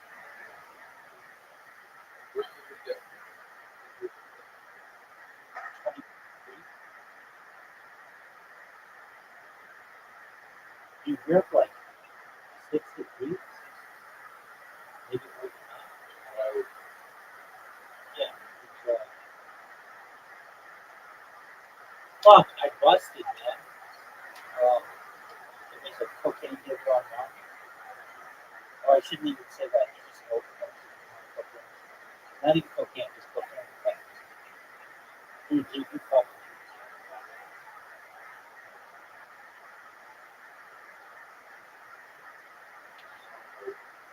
Yeah.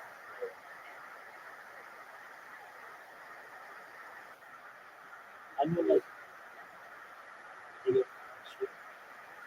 no, after I quit, I never talked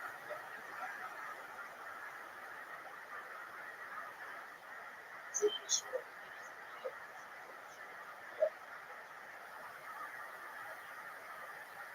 Nice.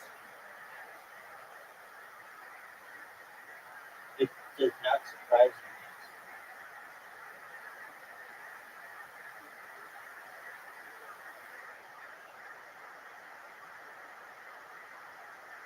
But kinda.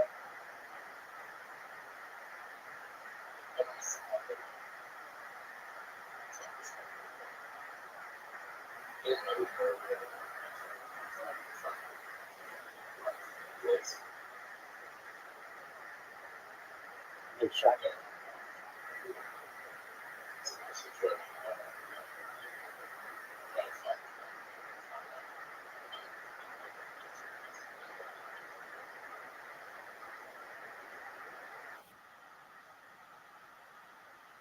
What happened?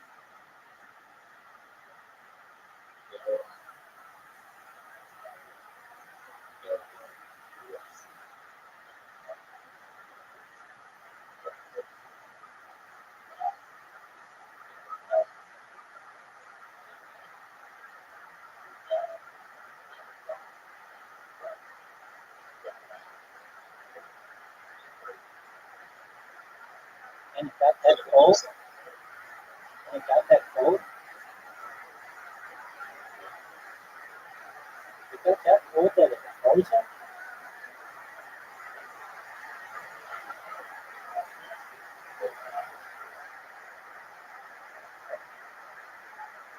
That sucks.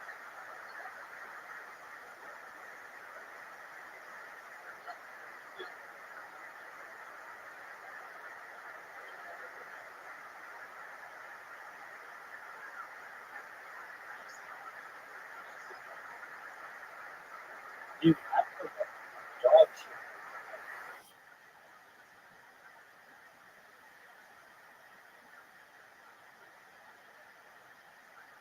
If you're gonna be Robbie,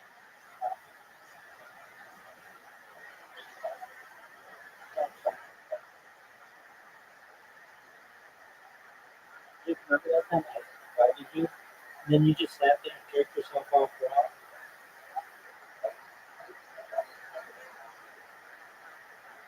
No, they did. They told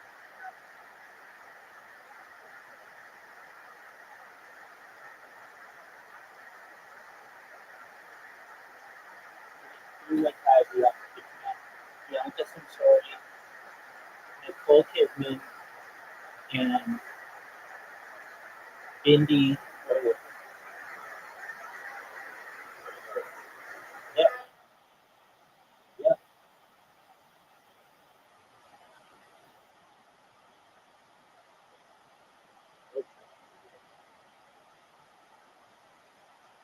Fuck you. I literally would put two bro. Keep fucking.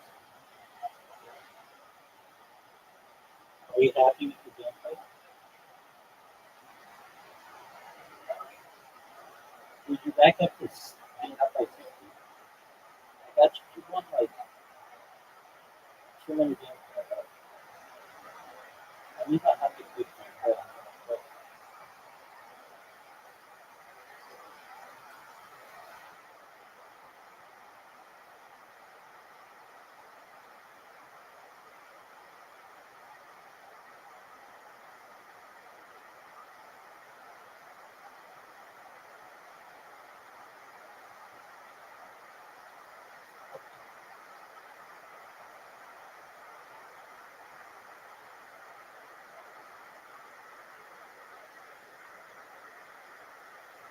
Zoo,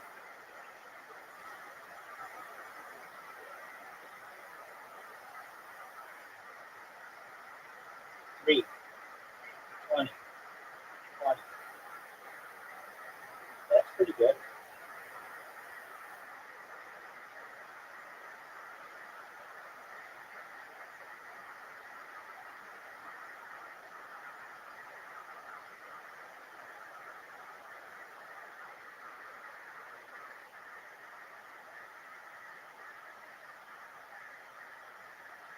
I'm gonna end it right.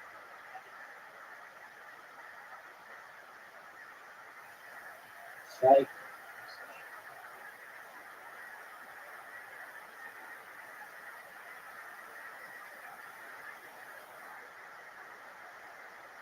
Nice checkout, dude.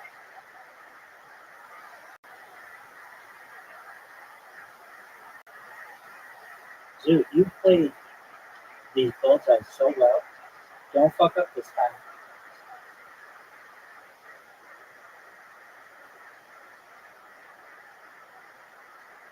Fuck, man. I can't believe I fucked up so badly. Dude, I need a break.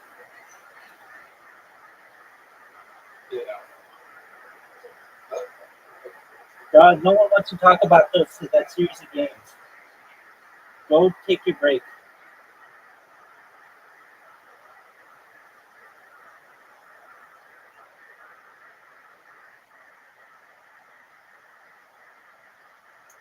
So jealous.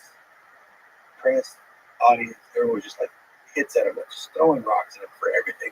Yeah, you can't imagine it now. Okay, dog. Been at that time. Are you excited about Everyone that? has respect for him. They made him run a fucking gauntlet. And they were like, Jurassic Park, yeah. You can't imagine it. You should have seen the climate. It freaked me out. I'm like, maybe I should just stay under the radar for a bit, not poke my head out so much. Because this guy has his hair out unwarranted. You can't even fathom it after you work here. It was crazy. You never even think of it that way. I'm glad it changed because back then it made people not want to be successful. And that made me be worried, like maybe I shouldn't be going that name on it. It's going to put my head out in a whole different realm of filming at a studio level. So even if I make a good movie, I'm going to make a great movie. He's making great movies. He's making this dog shit. I don't know if I can take it, So I asked him, because you don't know how resilient you can be. So I said, man, how do you do it? What do you do when people just throw rocks at you all day long? I'm like, oh, Robert, you just don't blink. Whoa! Now I see how he got through it.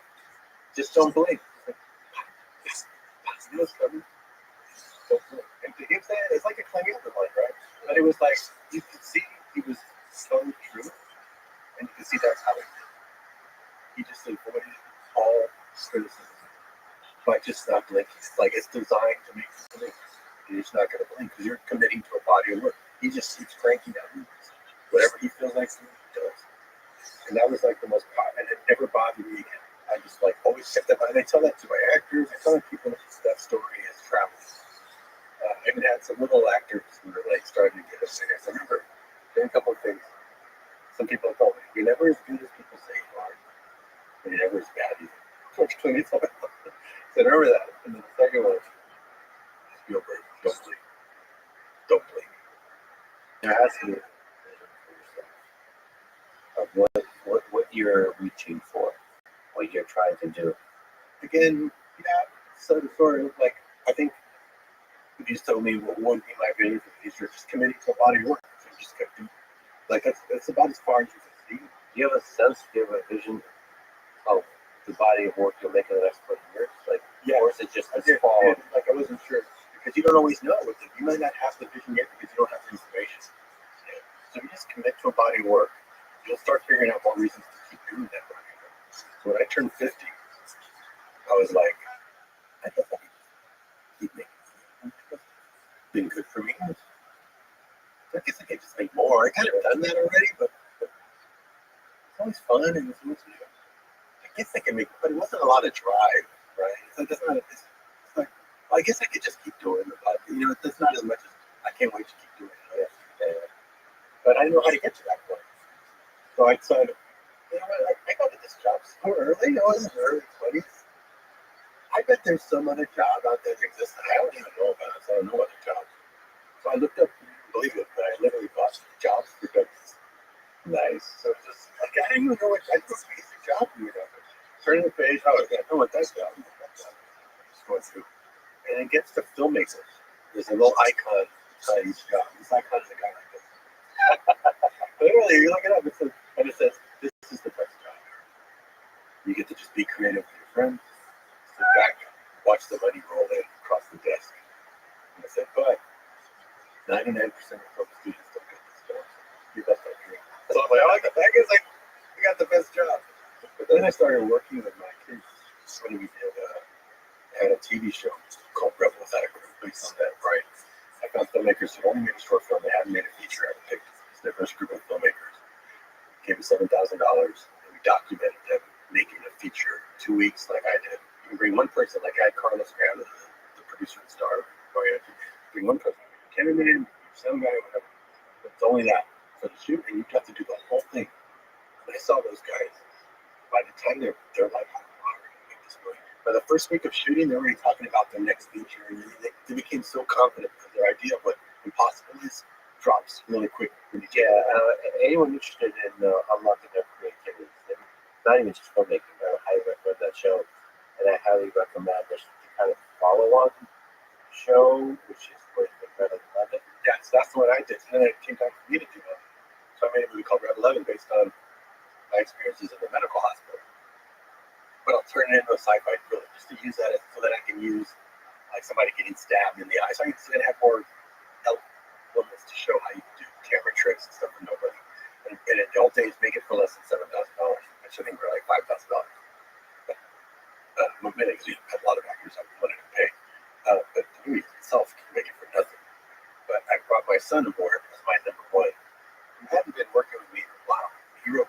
Robert owning 7, but then he hadn't really been working on my crew, so he didn't know how to operate the sound equipment, the separate sound system. I didn't show him until the day of filming, because I knew we were documenting it to make a better tutorial.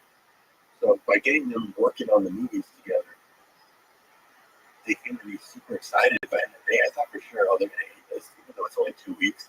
They've got other interests. They don't want to be filming. I thought they were going to, all right, I'm out of here after 1 day. But instead, he came to me and his brother back to me.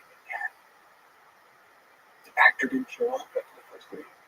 The location didn't match the script at all. So we asked Stu how we were going to solve the problems, and we're like, well, figure it out. We thought, that stump? But once these stump photos, and by the end of the day, his eyes roll away. We figured it out. We're like, oh. They didn't realize this is the creative process every day is like that. And in life, too. Every day you don't know if the machine's going to not work, or you're going to get a flat tire, or you get fired that day. So life is very unpredictable, just like a movie set. So I realized I'm going to make them all work on my movies now, because it's teaching them about life. I'm teaching them very little about the filmmaking. It's about life lessons, about how you take on something impossible, from chicken to chicken salad, and make it work. And that's life. That's the process of life.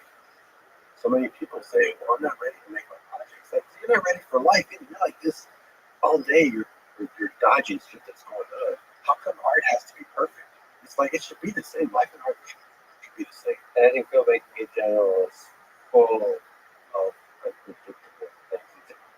And in a short little microcosm, too, within one project, you got a whole blueprint for how you're going to solve life. So you've just done it on a creative level. I think of all the art forms, all the art, like that, there's just so many different components, a lot of components to it. And so, like, there's so many ways to fuck things up. You have to learn from Any of the disciplines, if you add those to it, like I teach my actors to paint, in between takes, we'll go and I'll take a picture of them in character. I show them a canvas. So I show them paint. You don't need to know how to paint. This is to show you the brush is going to know where to go. Just got to pick it up. Pick the colors you want. Don't matter how crazy they are. Remember speaking. I'll show you some more pictures. You're not going to believe the masterworks these actors did, like in a day. They just start doing it. Lady Gaga had her fingernails in there. Josh Brolin's doing this thing. And I take a picture of the character, do a line drawing of it, project it on top. And most things, they don't believe I painted it. They couldn't believe it. But it teaches them that thing about that they're creating too. So even though they're already acting, they're already being creative, we're already moving, like I said, that's already a really great endeavor. When we would sneak off and paint, you could tell it's firing a whole other part of it. It was funny, I think Josh Brolin's girlfriend said, Josh said, hey, my girlfriend said, she said, his wife now, said, you guys doing drugs?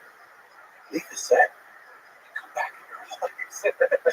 No, we're painting, but that makes sense as you said, because when you get your creativity firing, it's more powerful than any drug.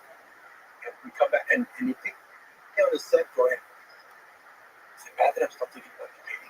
Like, no, I think it's good. I think it's all good. But you can tell it's opening a whole other part of the creative, right?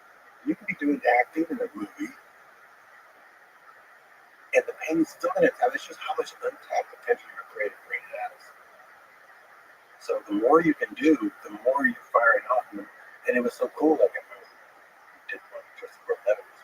And we came in, and the table was like this. They said, we have a problem. You want them to throw the cards out, the playing cards out, but it's so slick, they go sliding off the table. And we both look at it, we both got this solution at the same time. Oh, just have them throw them. Where do they go? And then we'll place them. And then digitally, it's even better that he looks like he gets them perfectly laid out and show what structure. That's what we have to do. We'll be all day. We're trying to get. If we're going to worry about where they go, just go bump, and then we'll place the cards down, and everyone will pick them up, and then we'll marry the two. You just come up with creative solutions better, easier, because you were just solving crazy creative solutions. The other one, like what paint medium do I use? What kind of gel am I going to use? So when you come back to your main job, which is filmmaking, you're like, oh, I can figure this out too. So it helps you create a So that basically working with my kids made me realize, oh, now I know exactly what I'm going to do for the next 10 years. I only want to make movies with my kids. I'm mentoring them, but they're teaching me shit because they're the age I was when I made Marvel Legend, just broader. And their ideas are really sharp. So the mentoring goes both ways, and it's like the greatest parenting that you can do because you're building a project together and in the same boat together, figuring it out. And it's family time. I like checking all the boxes. I thought my filmmaking going forward is going to be checking all the boxes in life. So not spending time with family. We're actually giving them lessons so they can go do anything they want in life because they're going to have different interests. But now it's kind of like going to college. And this college is like the best college because it pays you to learn. You get to do these crazy skills. Like my son is conducting the orchestra, the James Bond orchestra. Like the Spy Kids score, the score he wrote. Because I can't write at his level. He's always our best piano player. And you get the charge out of working with them. And then by making a label, there's a weird phenomenon that happens. You guys want to take your game to another level. I stumbled upon this idea. My son, that was my counterpart on the movie Racer, he was the same guy, like I said, he kept truck for 11 girls. He became my writer, co-writer, co-producer. He'd come to me and said, I want to do VR. I said, oh, well, let me show you. As an example of creativity and manifestation, let me show you how it works. Let's make a company. We'll make a company called Double R. Double R Productions. We all have Double R. Our games, all the kids. Anyone ever wants to do anything, use our company. So let's make a logo. And I'll make t-shirts and notepads and stuff. Once you have a company, you now have to make things for that company. Just like the advice I gave to people, stop aspiring, make a business card that says writer, director, cinematographer, editor. Because then now you have to conform to that identity. So now if I create a label like Double R, we're going to come up with ideas. We call up VR companies and say, hey, we have a company, a VR company. Would you like us to make you a film? Or your software says, yeah, they give us a budget. If they talk about content, they give us a budget, we shot a 20-minute action movie. We show our trees and all the trees for you in an action movie with them. And it was killer. They gave us a big Double R logo, animated logo. That year we did Red 11, same logo. That movie went to Directors Fortnight in Canada. Festival for panelists to come talk about how we made that movie. That's when we were doing the cards, putting the cards out. They wanted their audiences. They knew about that. And we then had a whole game just continue. We get paid to but usually paid if that good, but you don't get paid. That's what a success that was. But then we had to make We Can Be Heroes. So we had to stop. But We Can Be Heroes was a Netflix movie where they asked me to make a Spy Kids type thing. So I thought, oh, okay, let's do it with superheroes. I was doing it with my kids, based it on some of their personalities. It's the most watched and rewatched movie in Netflix history. Like nothing can touch it. This kids just keep watching it. Almost this kid with superpower. No one's ever done that before. And they couldn't believe it. Like I heard anecdotally, that's what Spy Kids. People said, oh, my kids watch it over and over on video. You can't keep track of that. You can't on Netflix because their biggest thing is people completing the movie. A lot of people don't complete a movie. It still counts as a view.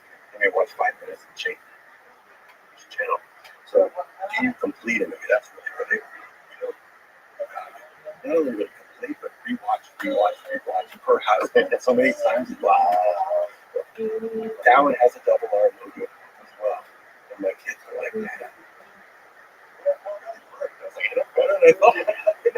I didn't know that remanifesting that company was going to turn to that, and we would just keep making stuff. So I wanted to have a press conference now with the audience because it works. So I said, as soon as you have a logo and a company, your brain starts coming up with it, and it's a filter.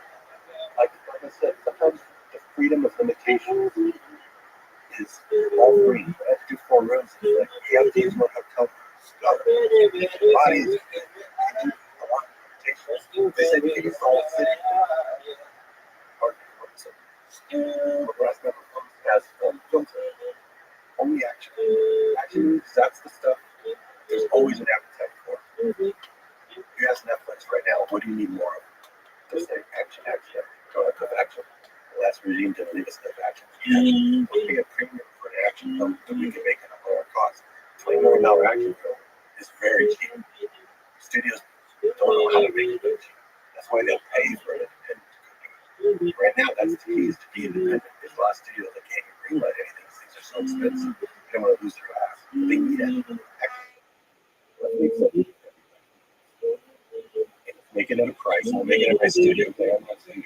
All the costs down. We have all the costumes and props and sets from 25 years of filmmaking to keep the costs down. We'll have the audience get